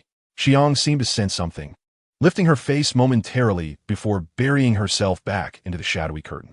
Sasuke's innocent and naive voice rang out. Hey, brother, why are you still covering my eyes?" The fastest update of Naruto, traveling through Zhishui, starting from the blind man. Chapter 57 Blood Flesh Forest is available for free reading. Chapter 58 Light and Shadow Night deepens in the highest office of Takigakure. The lights remain bright late into the night. Ruoshui sat at the head of the table, facing 8 talented Uchiha members led by Chuan. On the table in front of them lay 8 scrolls labeled grass, soup, snow, star, lock, merchant, bamboo, and nurture. This was, beside Chuan, who had already seen through Ruoshui's intentions with the 8 characters. The other talents looked puzzled. The 5 great nations of ninjas and small ninja villages were everywhere. Apart from the reclaimed Takigakure, there were the Rain Village controlled by Pain, the Sound Village founded by Orochimaru, and the now extinct Smoke Village and Craftsman Village. Currently, there were 8 small ninja villages remaining, corresponding to the code names on the scrolls. The scrolls were indeed the recruitment letters written by Ruoshui. Leaning forward, Ruoshui supported his chin with his hands and calmly said, "It's too troublesome to mobilize everyone to go door to door. We can take advantage of the storm created by the destruction of the Cloud Village invaders to subdue others without fighting. I suspect that with the personality of the Raikage, he might initiate a 5 Kage summit at any time. By then, the alliance of the 5 great nations will turn their attention to the Uchiha, and those fence-sitters will start to hesitate." Ruoshui gently turned his chair to face the moonlight outside the window. Therefore, Kagekure must be established before the 5 Kage summit to avoid long nights filled with dreams. For this, your task is to each take a recruitment letter and go to their doors. If they agree to be recruited, you will be responsible for bringing them home. Uchiha Tewa asked, "What if they refuse?" Ruoshui's bright eyes fixed on the moonlight as he casually replied, "Then I will represent the moon and eliminate them." The group fell silent. Reaching for the scrolls, Uchiha Nan asked after obtaining the grass scroll, "I have a question. Why aren't the Rain Village and Sound Village included? Aren't they among your targets for recruitment?" Ruoshui replied, "Of course they are, but the timing isn't right for one, and the other isn't necessary. You'll know when the time comes." Ruoshui turned his chair back. "Any other questions?" Everyone shook their heads. "Then go." The others left, but Chuan, who had the nurture scroll, did not leave. Ruoshui noticed his fingers were sweating and asked, "Are you feeling unwell?" Chuan's face was pale, inconsistent with his usual calm demeanor. "Everyone was here just now. It wasn't appropriate for me to say." "Shisui, actually, I have a fear of women. Just thinking about a place like Kuzukuni where there are Ana everywhere sends chills down my spine." Ruoshui was surprised. "How could that be? I never noticed it before." Chuan sighed. "If there are an equal or greater number of men around, my symptoms lessen, but when facing women alone, especially multiple women, I find it difficult no matter what." Ruoshui asked, "What about on the battlefield against female ninjas?" Chuan replied, "That wouldn't be a problem. If I imagine them as humanoid livestock or pests, I can strike without hesitation. However, outside the battlefield, those thoughts give me a strong sense of guilt, making it hard to focus." Ruoshui thought. Interesting. Chuan awkwardly put down the scroll in his hand. "So, I really can go to Kuzukuni. You should send someone else. I think Itachi would be great." "No, it's you," Ruoshui said. Ruoshui said seriously. "The best way to overcome fear is to face it. Chuan, do you want to live your whole life under the shadow of Ana?" Chuan looked anxious. "But if I mess it up, you can do it." Ruoshui took the scroll and solemnly placed it back in Chuan's hand, gripping it tightly. "Because I believe in you." This mysterious trust, along with the warmth from their hands, stirred Chuan's emotions, and his eyes even became a little moist. "Why? Me?" Ruoshui said earnestly. "I noticed your excellence from the top of the Tachikage Mountain, so I have always regarded you as a key training target. You must have noticed, right?" "Yes, during negotiations with Takigakure, I wasn't hiding the fact that I was secretly training would release on the back mountain with you." Chuan's heart was complicated. "Is it really because I am excellent? I thought it was because he and Itachi had a disagreement in ideology that forced him to rely on me. I didn't expect Shisui to value me this much. I have to respond to his trust." Chuan took out his determination. "All right, since you trust me so much, even if it's a blood-soaked hell, I will charge in without hesitation for you. But if I don't make it back, please bring my ashes back and scatter them on the new soil of Kagekure." Ruoshui sighed inwardly. "Chuan, you really are an interesting person. When you go out, make sure to take care of yourself." After assigning the tasks, Ruoshui left the office and went to the back mountain. He intended to continue his training and would release, but Dade was sleeping like a dead pig. No matter how he called, he couldn't wake him up. It seemed that after 5 days and nights of sleepless teaching, he was truly exhausted. Ruoshui wasn't a heartless capitalist. He could feel that Dade was teaching him sincerely. So he wouldn't resort to burning down the house. It might seem incredible, but apart from the techniques he copied in an instant with the Sharingan, the violent gun tree, wood block wall, and birth of the tree realm he used in last night's battle were all the results of his 5 days of wood release training. He had wanted Dade to teach him all the wood release hand signs so he could ponder and practice them one by one during Itachi's Tsukuyumi. Unfortunately, after obtaining the complete Hashirama genes and a bit of the Outer Path's Golem genes, Itachi's Tsukuyumi lost all effect on him. He could no longer cheat with Tsukuyumi. And from now on, his wood release training and all future ninja training had to be done with his feet on the ground. Ruoshui looked at his pocket watch. It was time, 2:37 a.m. In the world of Naruto, time was measured by hours, but as someone from the modern era, Ruoshui preferred the 24-hour system. Ruoshui ordered a white zetsu to bring the largest alarm clock, set it for 4 a.m., and placed it by Dade's ear. Then he walked alone through the village. After the occupation, he was entangled in various trivial matters and hadn't had the chance to properly appreciate the scenery of Takigakure. Thinking that he would leave this treasure land after Kaigakure was established, he couldn't wait to take in all the beauty here. Unknowingly, he arrived at the front of the Taki Great Waterfall, a breathtaking sight of Takigakure. Ruoshui loved the grand water curtain that cascaded from the green stone wall, embracing the autumn water and moonlight, directly reaching the center of the lake. But at this moment, his gaze was entirely on the purple figure standing in front of the waterfall, gazing up at the moon. So focused, that figure did not notice his arrival. Ruoshui gently stepped forward. This was his first time communicating with her in a private setting. He tried to ask calmly and without any ripples, "Are you thinking of ship?" Zuki Waika turned her face, and after a brief moment of shock, she immediately knelt on one knee, trembling with respect. "Lord Shirzei, I apologize for not welcoming you properly." Chapter 59, Light and Shadow. The pavilion by the water Lord Shimizu, Hinata Yukino, has been received poorly. Yukino bowed deeply, adhering to the ways of survival as a lower status individual and one who seeks favor. Raku understood Yukino's situation very well. After all, he had also been humble in the three-dimensional world, doing many degrading things for the sake of survival. Changing this was not easy. Reality is not a fairy tale, and the distance between hearts cannot be bridged simply by saying, "You don't have to bow so deeply to me from now on." Raku is not that kind of person. So after a moment of silence, Raku gently said, "Get up." Once granted permission, Yukino stood up and remained upright, her gaze fixed just below Raku's nose, which was also a courtesy of a lower status individual. As Raku passed by her, looking at the flowing waterfall, he asked in a seemingly polite manner, "How have you been staying in my village these past few days?" Yukino's response was one of gratitude without excessive emotion. "It's good. Thank you, Lord Shimizu, for providing me shelter." After that, a silence fell between them. Indeed, aside from the encounter in the fire forest, Shimizu and Yukino had no intersection on the timeline of Naruto. Standing together like this was a result of Raku's time travel. Yukino came a great distance, hoping to leverage Raku's power to one day kill Danzo and avenge her lover, Kaze. Thus, she looked up at the man before her from the position of a lower status individual. Raku, who was well aware of this, couldn't help but ponder. What about me? What is my purpose in keeping her by my side? Is it the emotional attachment that comes from a three-dimensional blind man's perspective of the character? Three-dimensional otaku often have many two-dimensional wives. For example, his dear friend Hayu has 3 wives, characters from 3 different anime, Kurumi, Tornado, and Rin. Raku had only been exposed to Naruto and could not see. He could only extract information from beyond the visuals. He was particularly sensitive to textual information, and the name Hinata Yukino had touched his heart from the very beginning. His interest in her character was sparked by her name, and under the vivid descriptions from his friend Hayu, he developed a vague affection mixed with subjective, beautiful imaginings. In this sense, Hinata Yukino was indeed the only female character from Naruto onto whom Raku projected his emotions.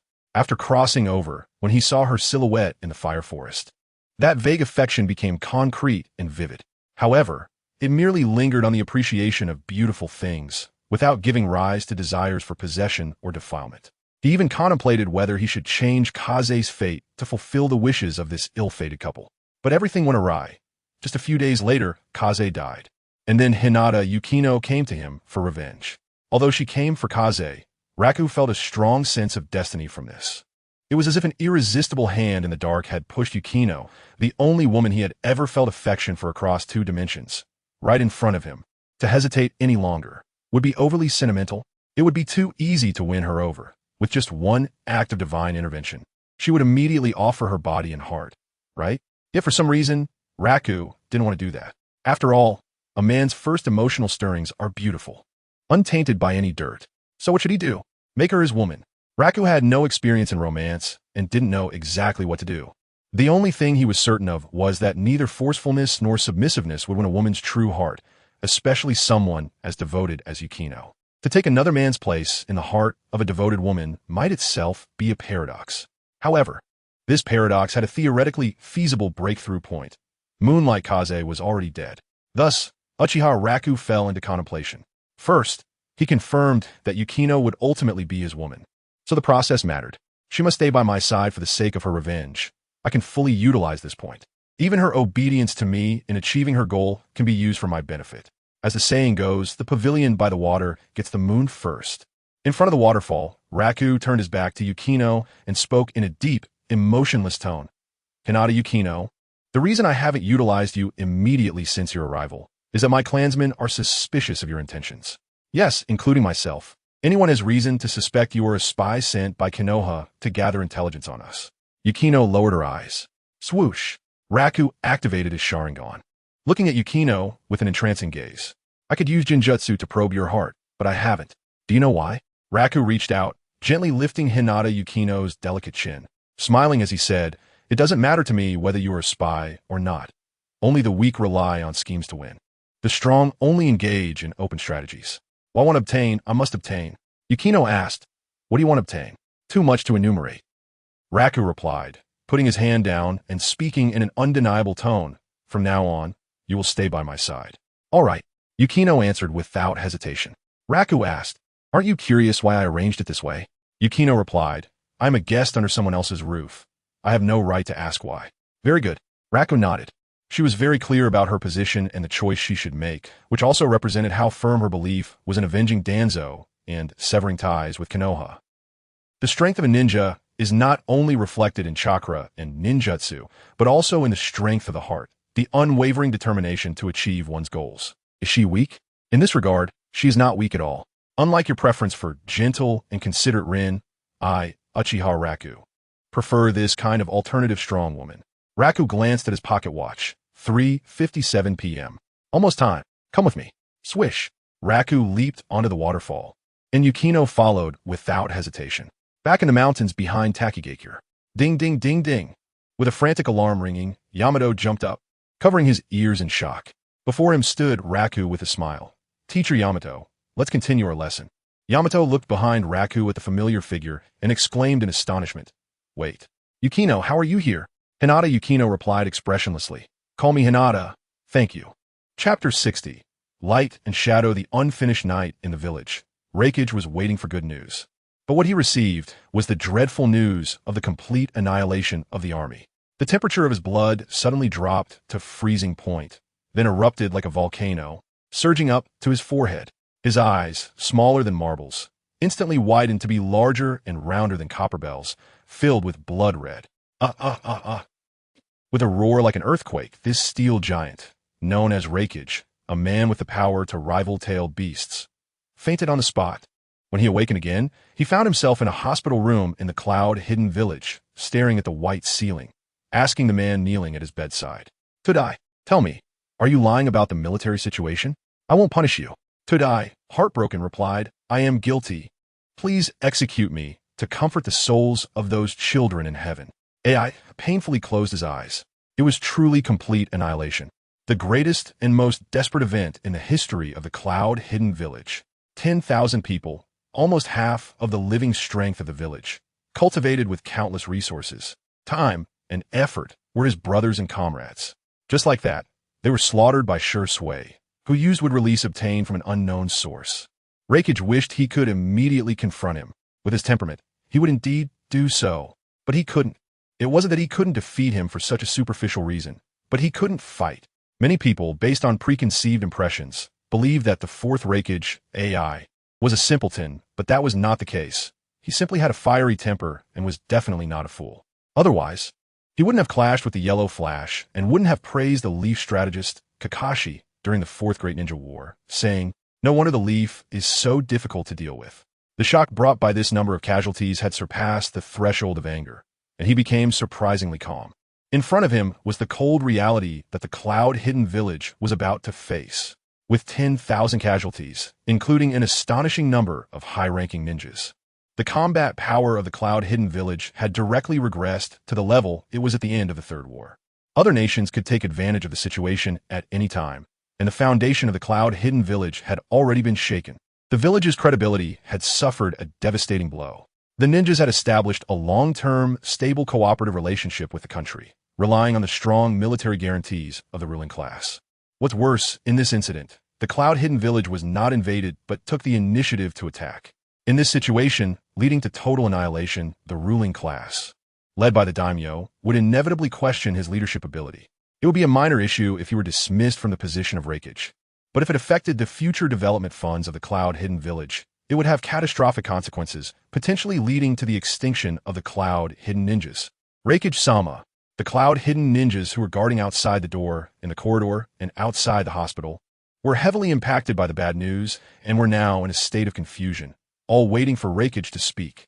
After a long silence, the fourth Rakeage, AI, said, "Uchiha Shisui, and the Uchiha he represents must die, but not by mobilizing the power of the cloud-hidden village, but by rallying the entire ninja world.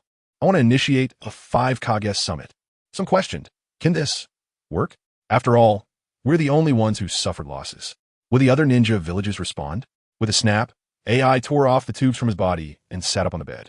He plotted to seize the power of the first Hokage and succeeded, firmly grasping a tailed beast in his hand. Was his ambition really as simple as occupying a corner? Who knows what they plan to do next?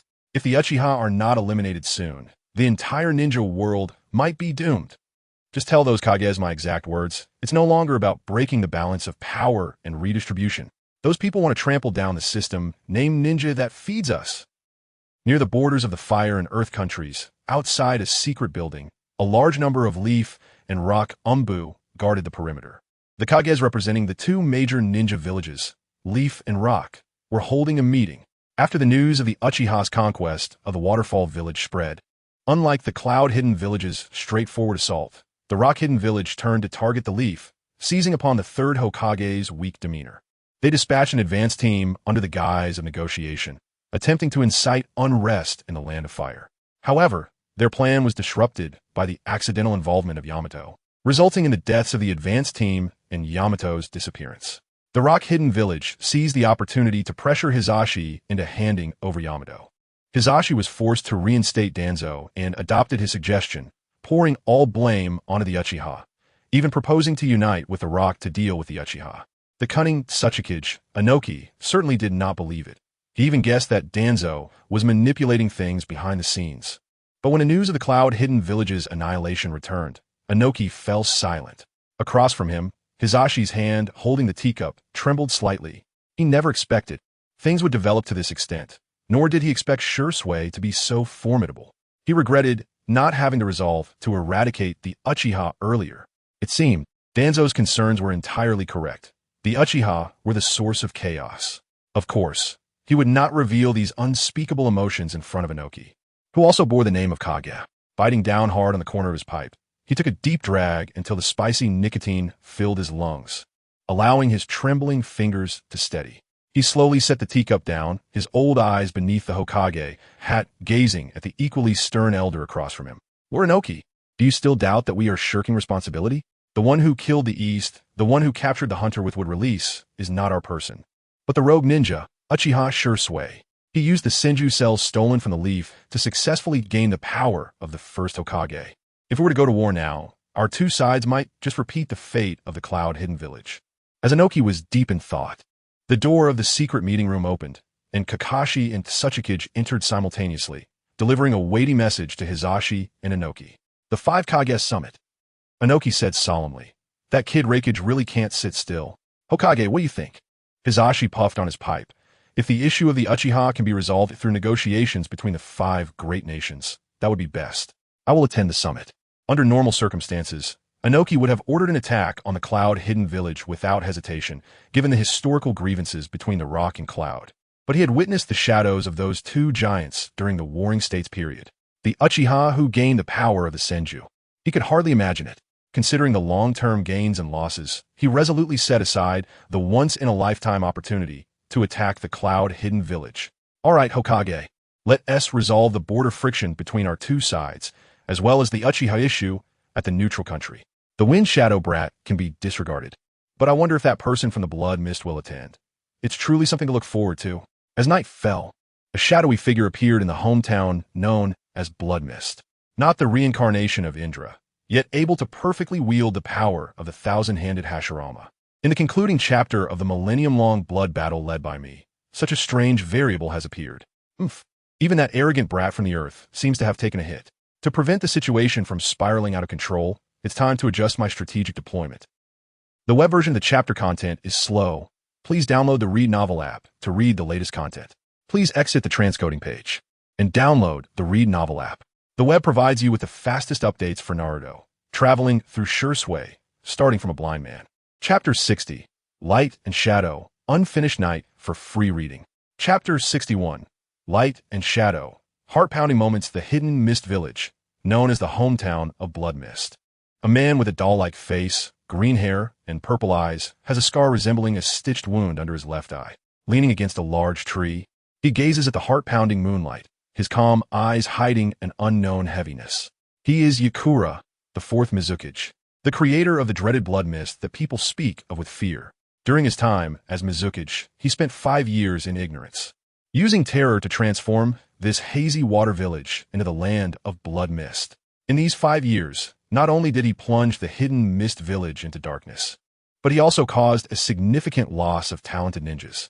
This led to the disbandment of the 7 ninja swordsmen who originally executed high-difficulty missions for successive Mizukages. As they fled in dissatisfaction with the village's tyranny, the stark contrast between the gentleman before he became Mizukage and the brutality afterward finally caught the attention of the higher-ups in the village. They suspected that Yakura was being controlled, and ultimately, Ao used the Byakugan to dispel the illusion that bound Yakura. It was a year ago that he broke free from the illusion's control. To avoid causing panic, only a select few high-ranking officials knew about the illusion incident, while the lower-ranking ninjas of the Hidden Mist remained in the dark. Thus, Yakura continued to be a symbol of terror, and the atmosphere of blood mist still enveloped the village. Yakura felt powerless against this situation, striving to maintain the facade while secretly investigating the mastermind behind the events of that year. Regarding the mastermind, he was reluctant to recall the events of that day. It was 6 years ago, shortly after the Third Shinobi World War ended.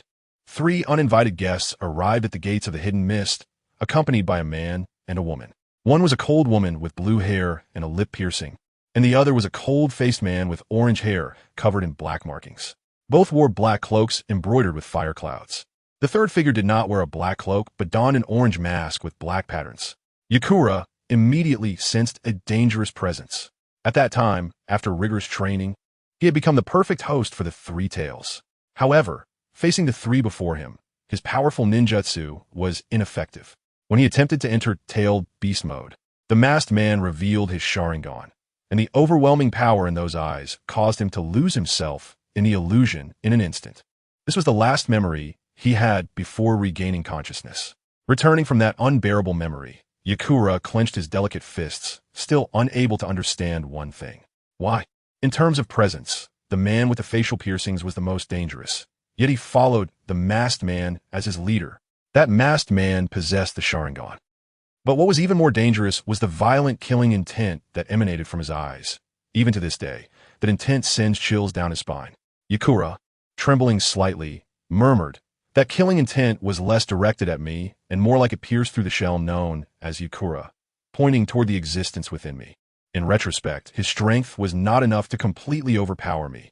It was that terrifying killing intent that caused my heart to falter in an instant, plunging me into his illusion. How regretful it was. He wondered if he would have the courage to face that masked man if he ever appeared again. But deep down, he yearned to unravel the mystery of that man's identity before he died.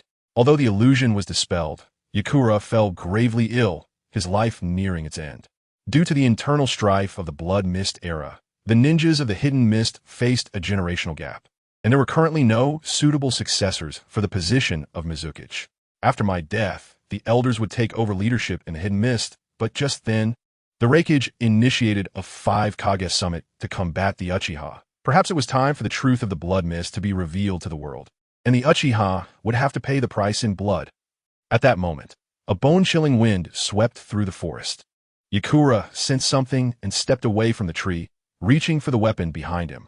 His weapon was quite special, not a standard ninja weapon, but a DIY weapon full of his personal touch. It was a stick-like weapon with a hook on the end, adorned with green flowers. With his purple eyes fixed intently on the ground ahead, he shouted, "Who is it? Come out." He. Amidst the cold laughter, a shadow hidden underground revealed its form.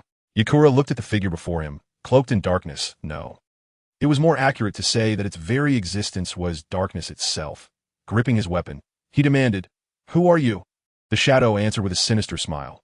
"Fourth Mizuki Yakura, you have indeed managed to free yourself from that guy's control, haven't you? That guy? You know, the one who controlled me." Yakura formed a hand seal with 2 fingers. Wind release, typhoon, whoosh. A violent typhoon swept through, uprooting trees, but left the black figure unscathed. The shadow chuckled ominously as branches from the trees emerged behind it. Yakura's pupils constricted. "This is..." "Would release, who exactly are you?" The roots of the trees curled toward Yakura, and the shadow spoke. "Who I am is not important. What matters is that I want to reclaim the 3 tails within you. Yakura, the 3 tails Isabu is the property of the hidden mist, and you will become my captive. Prepare to face the interrogation of the Hidden Mist's assassination unit. I will make you reveal the identity of that masked man." Boom! The tailed beast Chakra transformed into a red light that soared into the sky as Yakura entered semi-tailed beast transformation. To avoid harming the village. You didn't fully transform, did you? After regaining your sanity, you become naive, haven't you? Although I was born when my mother was weak and lacked much combat ability, this semi-tailed beast transformation of a mere 3 tails host cannot contend with. Boom! Boom! Boom! The trees entwined around him. The battle that began with such ferocity ended in tragedy. Yakura underestimated the situation. The wood release was merely a diversion, and the real threat was the black figure itself. From the moment it grabbed him with its black hand, the tailed beast chakra was rendered useless, and he could not muster any strength. Of course, that was yin-yang release. Though it couldn't compare to a true 10 tails host, it still belonged to the realm of the sage of 6 paths. The seal was broken in an instant, and the tailed beast chakra flowed away with the life of a flickering candle in the wind, and Yakura finally questioned, "What is your purpose? What? Do you seek to take the 3 tails within me?" The shadow, no, Kagaya laughed. "Our purpose? No, there is no we, only my purpose, and the 3 tails has never belonged to you, nor to the hidden mist. Everything within you, including the tailed beast, belongs to my supreme mother." Yakura's pupils constricted. As the 3 tails was completely extracted, Yakura closed his eyes, ending his brief and tragic life. Only by gathering the 9-tailed beasts can the 10 tails be resurrected. Only the Jinchūriki of the god tree can activate the infinite Tsukuyami, but only Madara and Obito can faithfully fulfill the mission of the infinite Tsukuyami. I'm not sure how much Shisui knows or to what extent he can act. As long as I hold one of the tailed beasts in my hand, I can seize the initiative and not fall into Shisui's hands. Haha, in this limited time, let the chaos unfold. After all, you are just a minor interlude at the end of this millennium blood war, a nice diversion for me. Rustle, rustle. Kurizetsu chuckled sinisterly and disappeared into the darkness. On that morning, the body of the 4th Mizukage, Yagura, was discovered by the Umbu of the Mist. After an autopsy, a shocking conclusion was reached. Yagura was forcibly extracted of the tailed beast and killed while he was still alive. Who on earth could conceal this from everyone's perception in the mist and accomplish such a thing? The web version of the chapter content is slow. Please download the Goodread novel app to read the latest content. Please exit the transcoding page. Please download the Goodread novel app. The web provides you with the fastest updates of Naruto, Crossing Shisui, starting from the Blind Man, Chapter 61. Light and Shadow, step by step, free to read. Chapter 62. Light and Shadow. The Ascending Dragon's Flower Lin. 2 days ago, the Ruoshui sent out 8 envoys to seek submission, and 7 of them returned with good news. The only exception was Chuan, who went to Fuzikin, and it was as if he had vanished into thin air. It was to be expected. With a formidable force of 10,000 fierce ninjas from Yunin, spilling blood before the entrance of the Longing Gate, such a terrifying achievement, combined with generous terms of submission. It was only reasonable for a small ninja village to comply under such pressure of both kindness and threat, right? Not just Ruoshui, most people thought the same. In the early morning, the first to arrive was the grass country, neighboring the long country, specifically from the grass-hidden village. Upon receiving the news, Ruoshui led the crowd to welcome them. As the guiding envoy, Uchiha Nan felt a heavy burden lifted. He had been anxious all the way, fearing that these people behind him might suddenly have a change of heart and tear him apart. Then stepped forward and loudly greeted, Lord Zhishui, Uchiha Nan brings the one. 280 people from Grass Hidden. Thank you for your hard work. Ruoshui nodded in appreciation, looking at the grass-hidden crowd behind Nan. Leading the grass-hidden was a cold-looking woman, about 20 years old, tall with long hair that was interspersed with bamboo green and rose colors, styled into several small braids. And her eyes were a light purple, standing out in front of everyone. With a special aura, Ruoshui naturally noticed her. Dinglong Hualien, the name was uttered by Yu Xian, who had been ordered to follow Ruoshui closely in recent days. Ruoshui asked, "Do you know her?" Xian maintained the etiquette of a subordinate, reporting to Lord Zhishui, "I can't say I know her well. Grass Hidden has a good relationship with Konoha and has an international prison called Ghost Lantern City. As a former member of Konoha's Umbu, I often had to escort serious offenders to Ghost Lantern City, hence I have had dealings with them. The last time I saw Dinglong Hualien was 2 years ago when she was still the Umbu captain of Grass Hidden. Ruoshui, in just 2 years, she has risen from Umbu to village chief. She must be quite capable." Xian, however, there is one thing that I find very strange. Ruoshui, oh, what is it? Xian, the internal affairs of the grass country are corrupt. The rulers overly depend on the protection of great nations, especially relying on Konoha's shelter.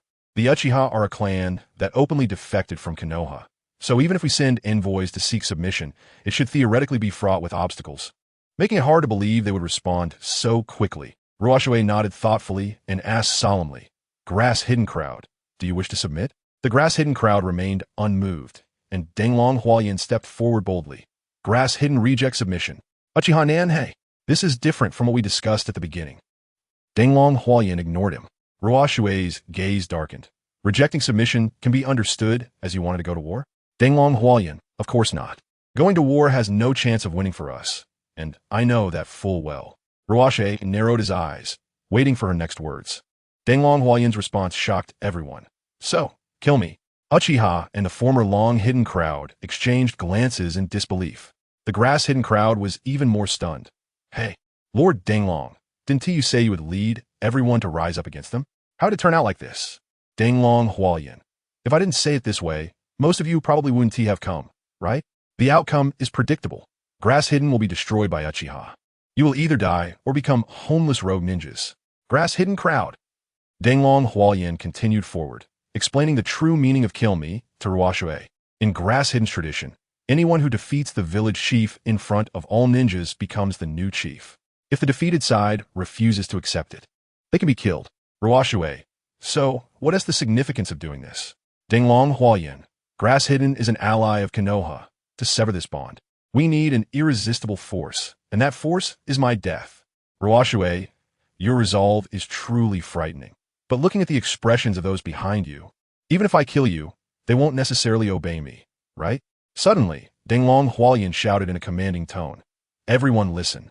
This is my last order as the current village chief. If I die at the hands of Uchiha Zhishui, you must unconditionally obey Uchiha Zhishui as your new village chief. No one is allowed to dissent. Otherwise, you will become rogue ninjas of Grass Hidden from now on. Do you hear me? The Grass Hidden crowd clenched their fists and nodded heavily. Dinglong Hualien stopped 20 steps away from Ruoshui and said briskly, "This way, there won't be any problem." Clang!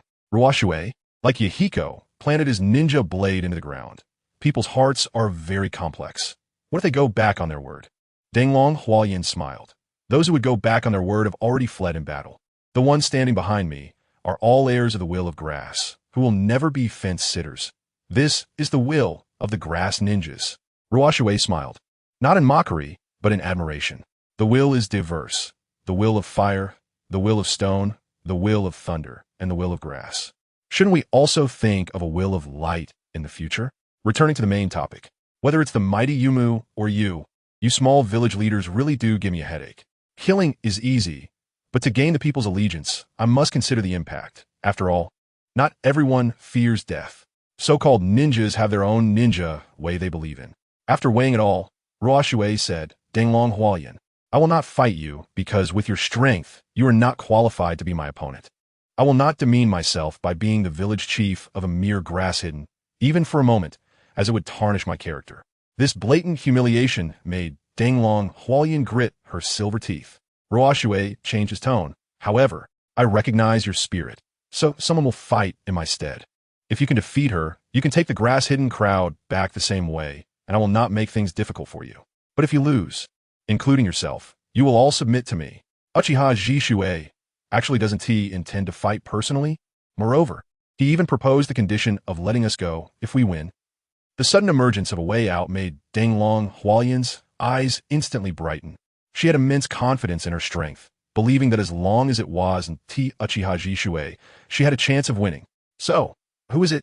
Ruoshui turned his gaze to the purple-haired woman behind him. You go. Shien was taken aback. Me? Ruoshui, you all are somewhat familiar. You understand her ninjutsu. So your chances of winning are greater. It all sounded forced. Even if he didn't fight personally, wouldn't it'd be more secure to let Itachi or Fugaku take action? As a subordinate, Shien didn't voice her doubts. After calming down, she expressed her concerns. Lord Zhishui, Danglong Hualien is very strong, and I don't have confidence in defeating her. If I fail, your plan will be disrupted. It's fine. A mere grass hidden will not affect my plans. Why, thought in my heart, once spoken, turned into, it's fine. I believe in you, just as the sun believes in the moon. Shien thought. So, does this mean, without the sun's illumination, the moon will never shine? If you want to stay by my side and complete your revenge, just obediently do as told. Understood. The ninja blade was drawn, and Shien stepped into the fray. Let me be your opponent, Danglong Hualien. When Danglong Hualien saw that familiar face with a black veil covering the right eye, she hesitated for a moment before exclaiming, Mizuki. Shien, how'd you end up here, and what happened to your right eye? Shien gently touched the wound beneath the black veil, a wound that no longer hurt. But the pain in her heart surged like a tide. With a snap, she tore off the black veil, revealing a hollow and terrifying eye socket. It was all thanks to your so-called ally Konoha.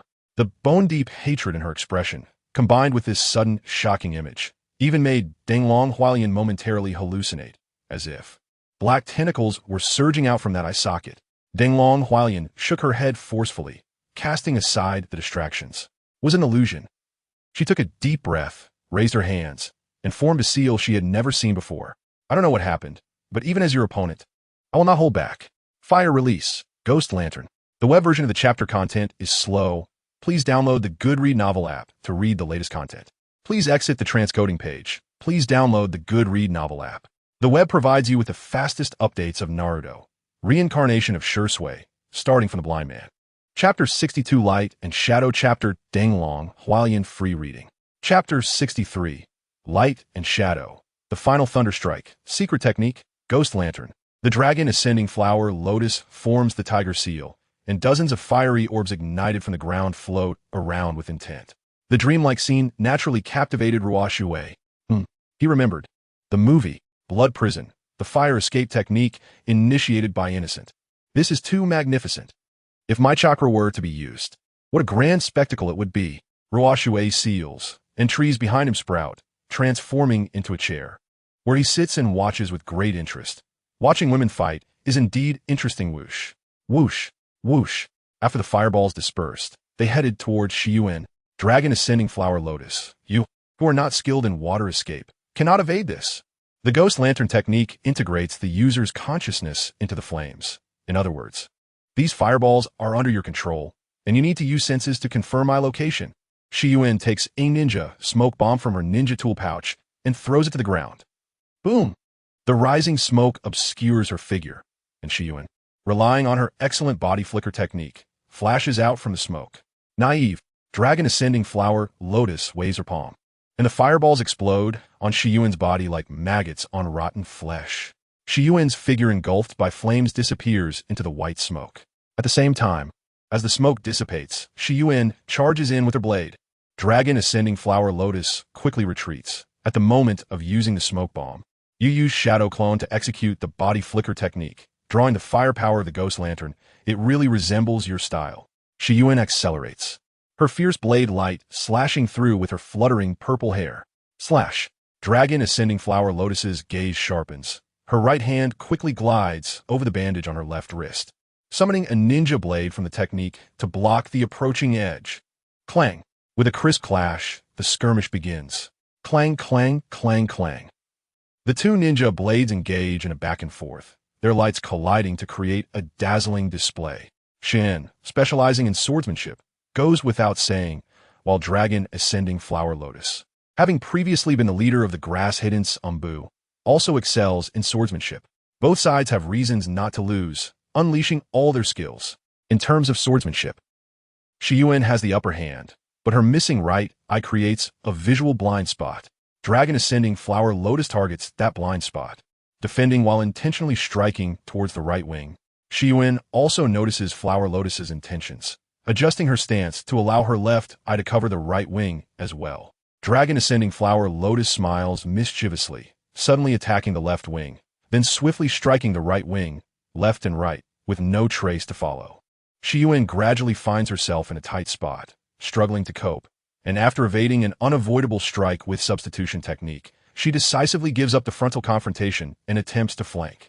At this moment, Dragon Ascending Flower Lotus deliberately shows a flaw. Clang. As the two ninja blades clash again, her small mouth opens and a hidden weapon needle shoots out. The flying needle grazes Shiyuan's right cheek, and as she backflips to the ground, she bites down on an explosive tag kunai, ready to launch another attack at the shallow wound on her right cheek. Dragon Ascending Flower Lotus. The needle, just now, is poisoned. In the moment of shock and distraction, Dragon Ascending Flower Lotus forms the tiger seal again with both hands. Fire escape. Ghost lantern. Whoosh, whoosh, whoosh. Dozens of flames ignite from the grass on the ground, slowly rising into the air. Shisui asks Itachi, who is sitting in another chair, "Itachi, what do you think?"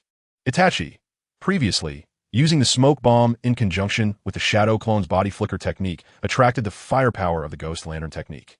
But Dragon Ascending Flower Lotus clearly won't fall for the same trick twice. If that Ghost Lantern is completed and comes at her, Shiyuan won't be able to evade. Ruoshui, I think the same, but Shiyuan will definitely win. Itachi glances at him. Shisui, why are you so sure? Ruoshui, because she is the woman I chose. The two involved. Dragon Ascending Flower Lotus. If you admit defeat, I can give you an antidote. Shiyuan, I'm a medical ninja. I know best whether I'm poisoned, so spare me this trick. Dragon Ascending Flower Lotus. Has my psychological strategy been seen through? Unfortunately, this Ghost Lantern has already been completed. The formed fireballs hover in the sky. The Ghost Lantern is a fire escape that consumes a lot of chakra. So using it a second time costs Dragon Ascending Flower Lotus several times more time than the first, which means she intends to use this move to finish Shiyuan off, facing an unavoidable killing move. Shiyuan's gaze darkens. Hey, Flower Lotus, do you know? This land was originally bare, but in just 2 days, it has grown weeds. Why do you think that is? Dragon Ascending Flower Lotus. What does that have to do with me? Uzuki Shiyuan. Right beneath your feet, 2 days ago. It was irrigated with the flesh and blood of 10,000 cloud hidden's blood and flesh. The shocking and overwhelming truth momentarily stuns Dragon Ascending Flower Lotus. Whoosh! Shiyuan, with the explosive tag kunai in her mouth, throws it with all her might. Boom! In the explosion, Dragon Ascending Flower Lotus retreats somewhat awkwardly, realizing she has fallen victim to a reverse psychological strategy, her expression filled with annoyance and anger. She immediately tries to control the drifting fireballs around her to intercept Shiyuan. Whoosh! However, as Shiyuan charges in, she forms a seal with 2 fingers. A figure holding a blade appears on both sides, striking from the flanks. My style, Crescent Moon Dance. In the instant of disarrayed targets, Dragon Ascending Flower Lotus hesitates, missing the best moment to control. Bang! Bang! The 2 shadow clones feigning an attack are shattered by Dragon Ascending Flower Lotus's fierce slashes. But the frontal assault initiated by Shiyuan cannot be avoided. Shiyuan, this is the sword technique created by my lover who was harmed by Konoha. Dragon Ascending Flower Lotus. I don't care how Konoha treated you. I just want to bring the people behind me back safely to the place called Grass Hidden Village. That's all. In the next moment, she makes a frenzied move. Those floating fireballs launch a suicidal attack against herself. Shiyuan, a suicidal attack. Do you want to use this to force me back? But sorry, Flower Lotus. I have a reason I absolutely cannot retreat. Just like in reality, two race car drivers crash into each other with their eyes closed. Whoever flinches loses, but if neither flinches, both will crash and perish. In the current situation, neither party shows any intention of retreating. Miss Shiyuan, village chief dragon ascending, just as both sides gasp in surprise. The person sitting in the chair behind the battlefield has already vanished. Boom, boom, boom. The exploding ghost lantern. Ruoshui embraces Shiyuan, and then a cold, merciless skeletal hand grips dragon, ascending flower lotus. Ruoshui looks closely at her astonished, beautiful face, speaking in a slightly reproachful tone. Idiot. You are Shiyuan, not a fighting machine. Why are you pushing yourself so hard? Chapter 64. Light and Shadow. The minister under the skirt on the exquisite face of Shiyuan, astonishment and panic were written all over. She was being held in the embrace of a man she regarded as a monster, filled with awe and fear, whom she had to utilize for revenge. Just as she instinctively wanted to break free from the man's hold, he released her. Are you okay? He asked with concern. Lord Zhishui. Shiyuan's expression was hesitant, contemplating how to respond appropriately in this situation. Thanks to you, I'm fine. In the end, it was just a simple and hurried statement. Zhishui nodded. That's good. The bone of Susanoo tightly gripped the dragon flower lotus with just a little force. Her delicate and slender body could be crushed. But this woman, at this moment, had an unusual blush on her face, immersed in an indescribable emotion. I am being held. As an orphan since childhood, I have never felt any embrace. Yet now I am tightly held by such a strong and broad hand. My body feels like it could be crushed. And the other party is a hegemon trying to conquer us with force. But what is this feeling? Am I really so starved for love? At that moment, the grip loosened. Ha ha ha ha. The dragonflower lotus lay on the ground, panting, seemingly still immersed in the aftertaste of that embrace. How to say it? Both body and mind should be at their limits, right? Zhishui stated objectively. Swordsmanship can kill in one strike, while flames require time to inflict damage. The final result is that Shiyuan will be saved, and you will die. So the duel just now was Shiyuan's victory, no objections, right? Such matters had already become insignificant. The dragonflower lotus said with a hint of loss. And Zhishui assumed that this sense of loss stemmed from regret over failure. After all, the woman before him appeared to be the strong-willed type. Then, according to our agreement, you, in your grass hidden, must unconditionally submit to me. The dragonflower lotus reluctantly got up, the blush on her face slightly fading, and she reverted to a somewhat cool demeanor. It's no longer my grass hidden. Now, in front of the grass hidden people, the one who defeated me, Mao Dai Xian, is the new village chief of grass hidden. All of us, including myself, must obey her arrangements. Of course, she must also bear the corresponding responsibilities, such as if Konoha condemns us for unilaterally breaking our alliance. Zhishui casually said, that part, I will take responsibility for her. The dragonflower lotus, oh, really? Then there should be no problems. Mao Dai Shiyuan seemed to understand the purpose of this arrangement. As a rogue ninja from Konoha, after seizing Grass Hidden, she would naturally have to sever ties with both Grass Hidden and Konoha. Was it to further confirm my determination to draw a clear line with Konoha? Or rather, this suits my intentions perfectly.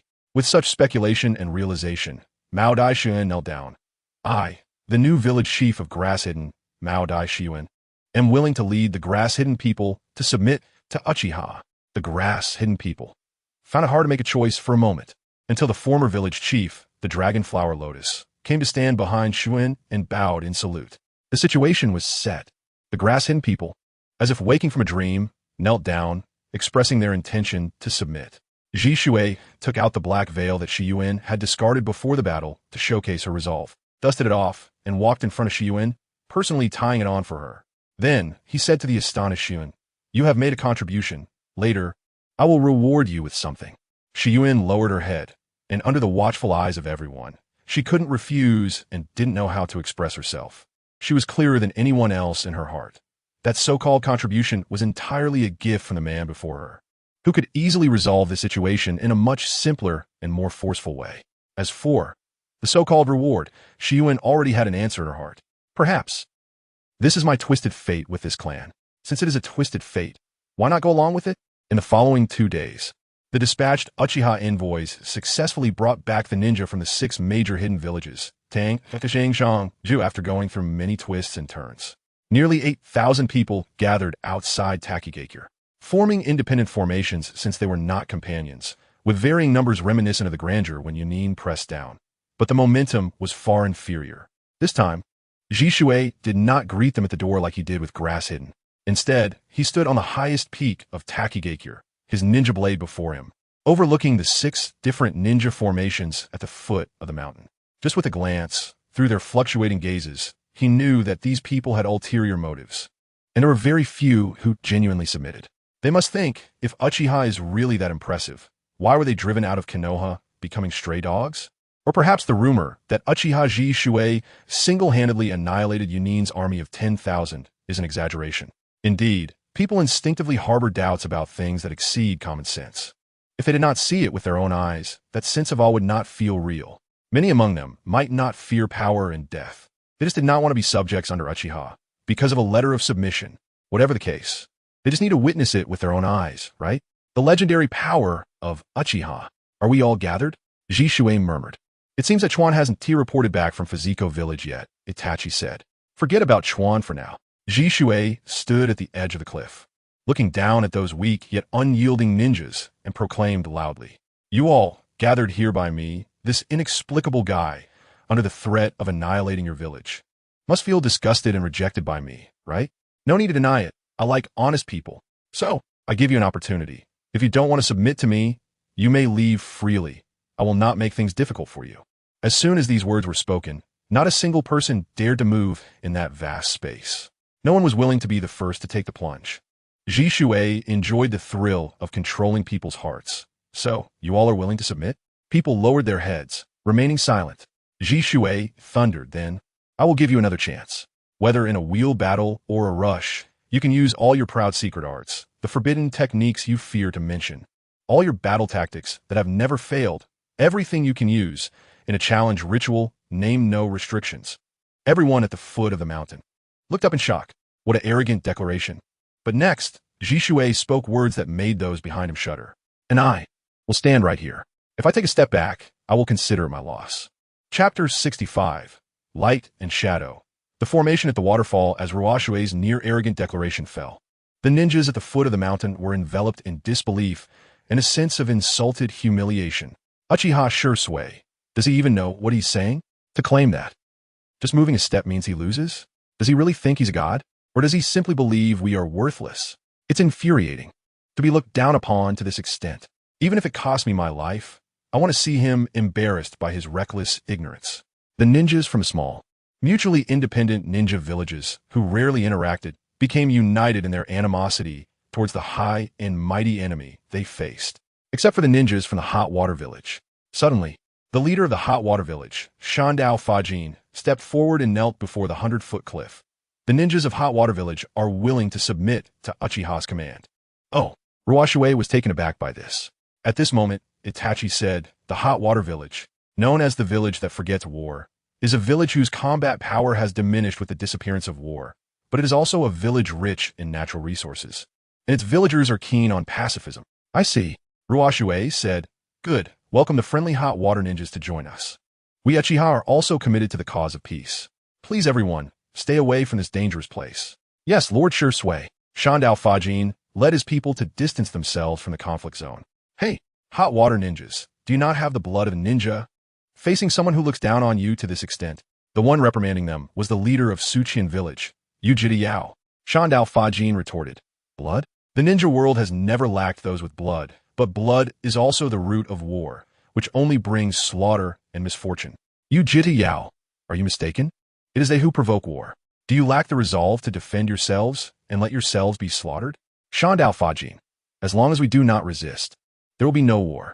I advise everyone to lay down their weapons, and a peaceful world will be born."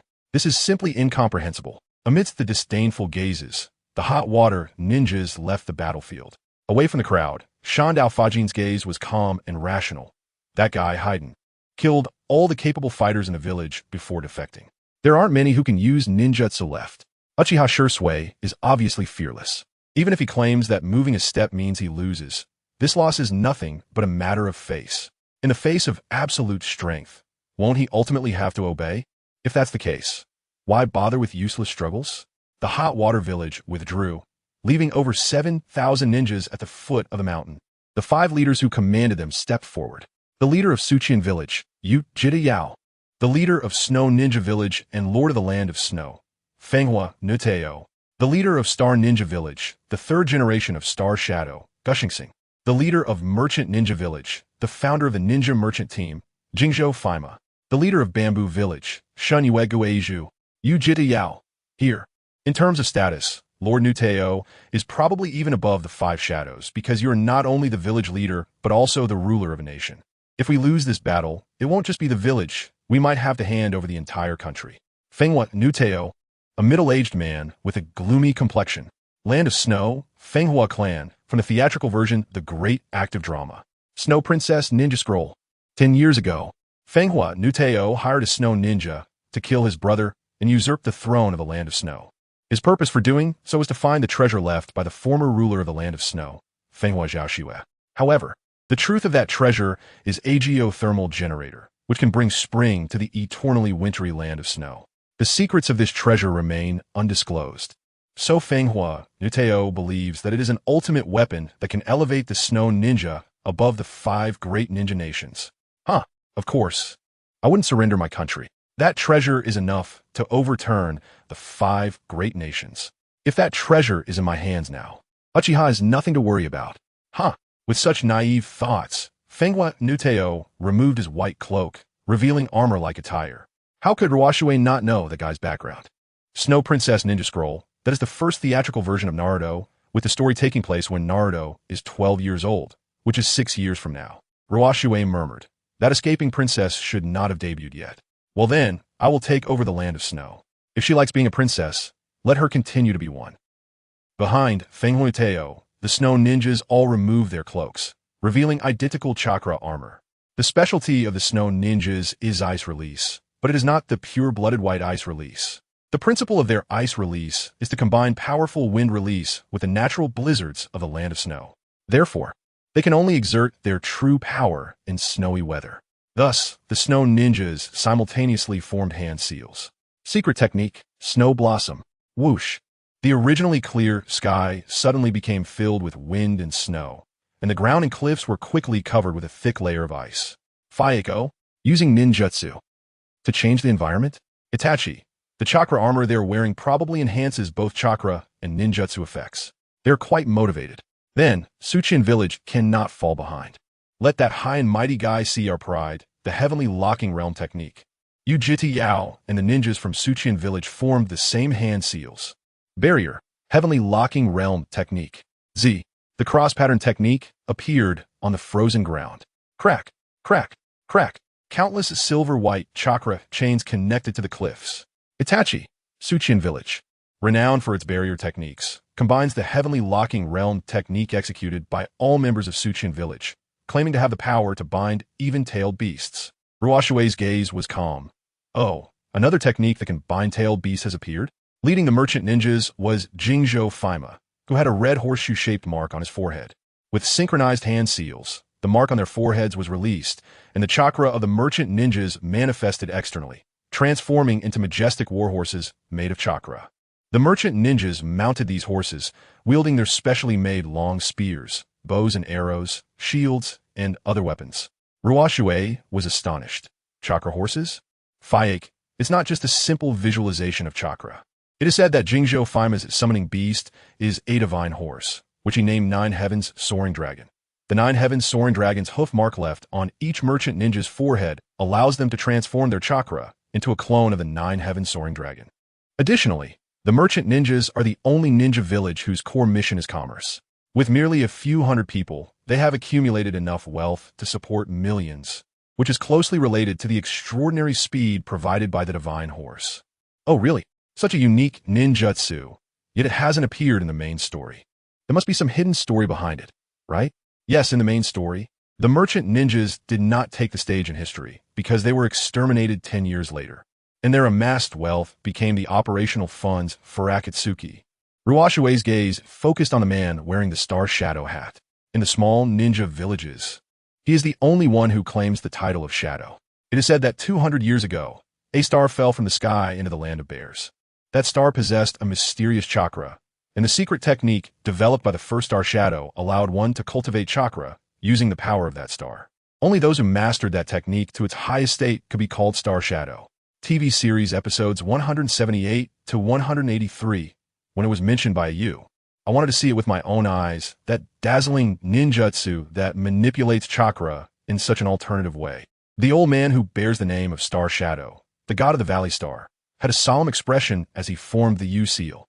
Peacock Wonderful Law. The web version of the chapter is slow. Please download the Good Reading Novel app to read the latest content. Please exit the transcoding page and download the Good Reading Novel app. The web provides you with the fastest updates of Naruto, traveling through Shisui, starting from the blind man. Chapter 65 Light and Shadow Chapter Forming Array in the Falls for free reading. Chapter 66 Light and Shadow Heartfelt Submission Peacock Mystical Art. The pale purple chakra erupted outside the body of Vesta, transforming into enormous wings. Ruoshui's bright eyes sparkled. Oh, is that the peacock mystical art exhibited by practicing chakra with stars? Because using star to practice chakra comes with enormous side effects. Vesta had prohibited this practice many years ago. Children, at this moment, I allow you to use this power to defend the dignity of the stars. The star ninjas, referred to as children by Vesta, have long grown up, as Vesta is already 90 years old. Yes, the star ninjas jointly formed the U seal, and the pale purple chakra transformed into flying wings. They leaped over the towering mountain wall and appeared above Ruoshui's head, once again forming the U seal. Peacock Mystical Art Beast. Boom! The exploding chakra transformed into a beast's head, slamming into the mountain wall where Ruoshui stood. Ruoshui's eyes turned into a kaleidoscope. And the skeletal form of Susanoo stood tall, wielding a spiral great sword, swinging it towards the sky, instantly dispersing the beast heads. The star ninjas looked horrified. The chakra usage method is the same as the peacock mystical art, but the power is astonishingly strong. Ruoshui, no need to feel ashamed. After all, you can fly, can't you? Whoosh! A fiery red magatama appeared on the chest armor of Susanoo. Vesta's eyes responded by turning green, which is the chakra identification of the peacock mystical art. That chakra is not good. Vesta's pupils shrank sharply. Quickly, unite the peacock mystical art and build a protective wall. The chakra of the peacock mystical art inherently possesses strong defensive power. A lower ninja can block shuriken attacks with it. Now, under the guidance of the elderly bearing the name of Star Shadow, the star ninjas connected their chakra wings, amplifying each other, forming a chakra protective wall that occupied half the sky. Susanoo 99. Boom boom boom boom boom boom boom.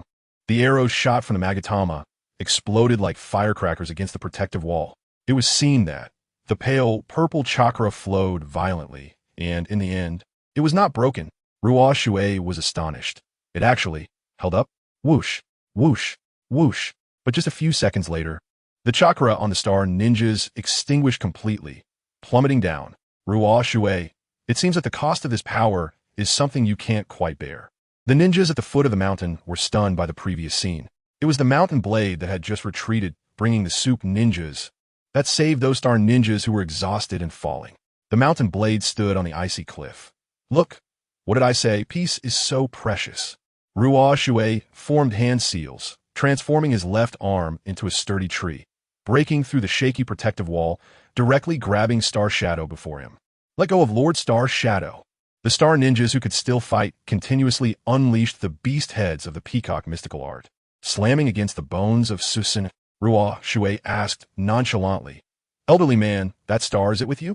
Star is the treasure of the Star Ninja Village, and it was coveted by ninjas from other villages in the past. When deciding to move with family, as the village leader, it is natural to carry it with him.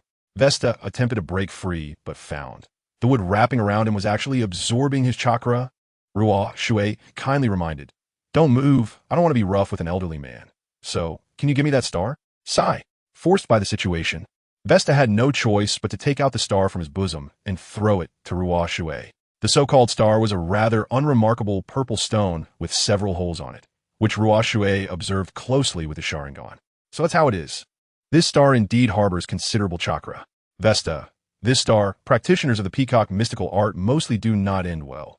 It is a power that humans cannot control. I have long prohibited the young people in the village from using the star's power for practice.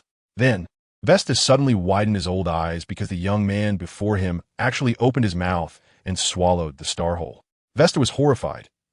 What are you doing? Do you know the consequences of doing this? You will die. Spit it out now, it's not too late.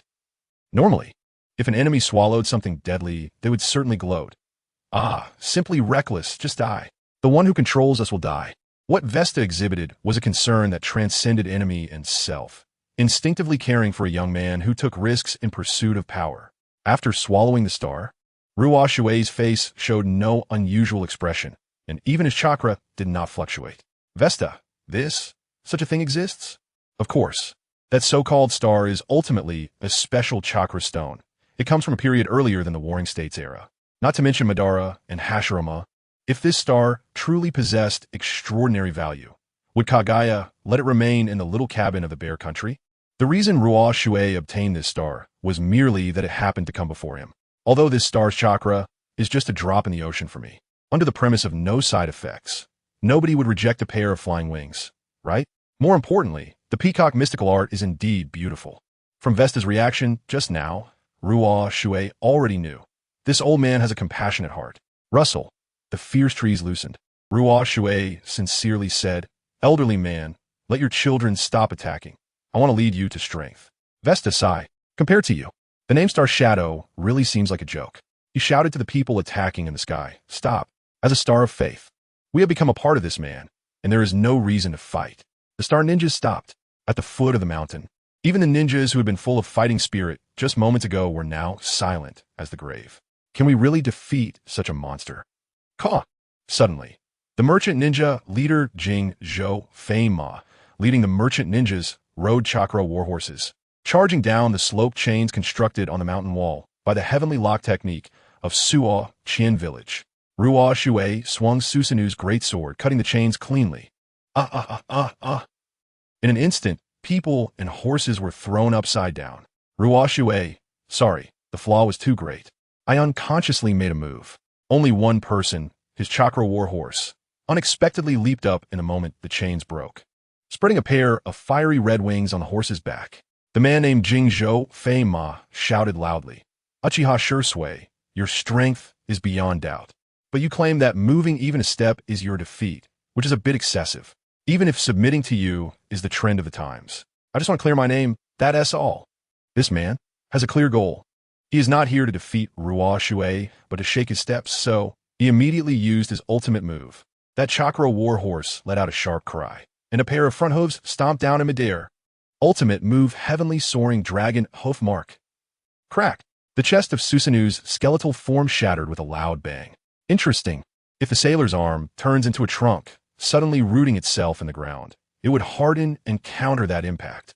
Mirror Island's Pegasus has no way to retreat, and with the chakra-infused spear in hand, he throws it with all his might. Crunch!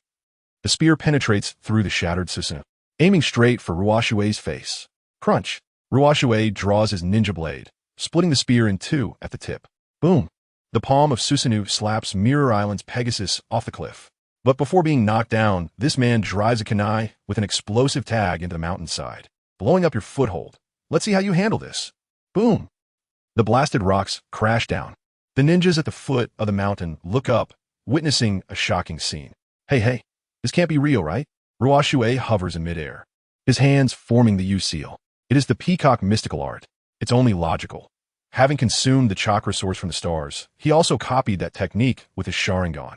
What truly shocks people is that the four-petal chakra wings he unfolds cover the entire sky, making one wonder if even a real meteor fell. He could still carry it with those wings. With cold sweat on his face, Kido Yao manipulates the chains generated by the technique, attempting to extend towards the sky, but ultimately stops. The ice fangs manipulated by Feng Hua and a group of snow ninjas are also stirring, but eventually stabilize. The God Moon Ghost Bamboo, under the hat, has pure black eyes that swirl with an inexplicable light, but in the end, that light fades away, and nearly 1,000 bamboo ninjas standing behind him turn into black phantoms and disappear. No matter how unwilling they are, they must acknowledge one fact. They are not even in the same dimension. That guy is a true anomaly. Snow ninjas are willing to submit to the Uchiha. Lockfront Village is willing to submit. Bamboo Village, likewise. Mirror Island's Pegasus rises, sincerely convinced. Merchant Ninja, I am willing to serve you faithfully. Although it would be great to settle this just like that. Ruoshui can't help but feel melancholic. Sigh. The wood release clone and Flower Tree Realm, I just learned, won't they have any place to be used? The web version of the chapter content is slow. Please download the Reading Novel app to read the latest content. Please exit the transcoding page. Please download the Reading Novel app. The web provides you with the fastest updates for Naruto, reincarnated as Shisui, starting from the blind man. Chapter 66 Light and Shadow Volume, sincerely convinced for free reading.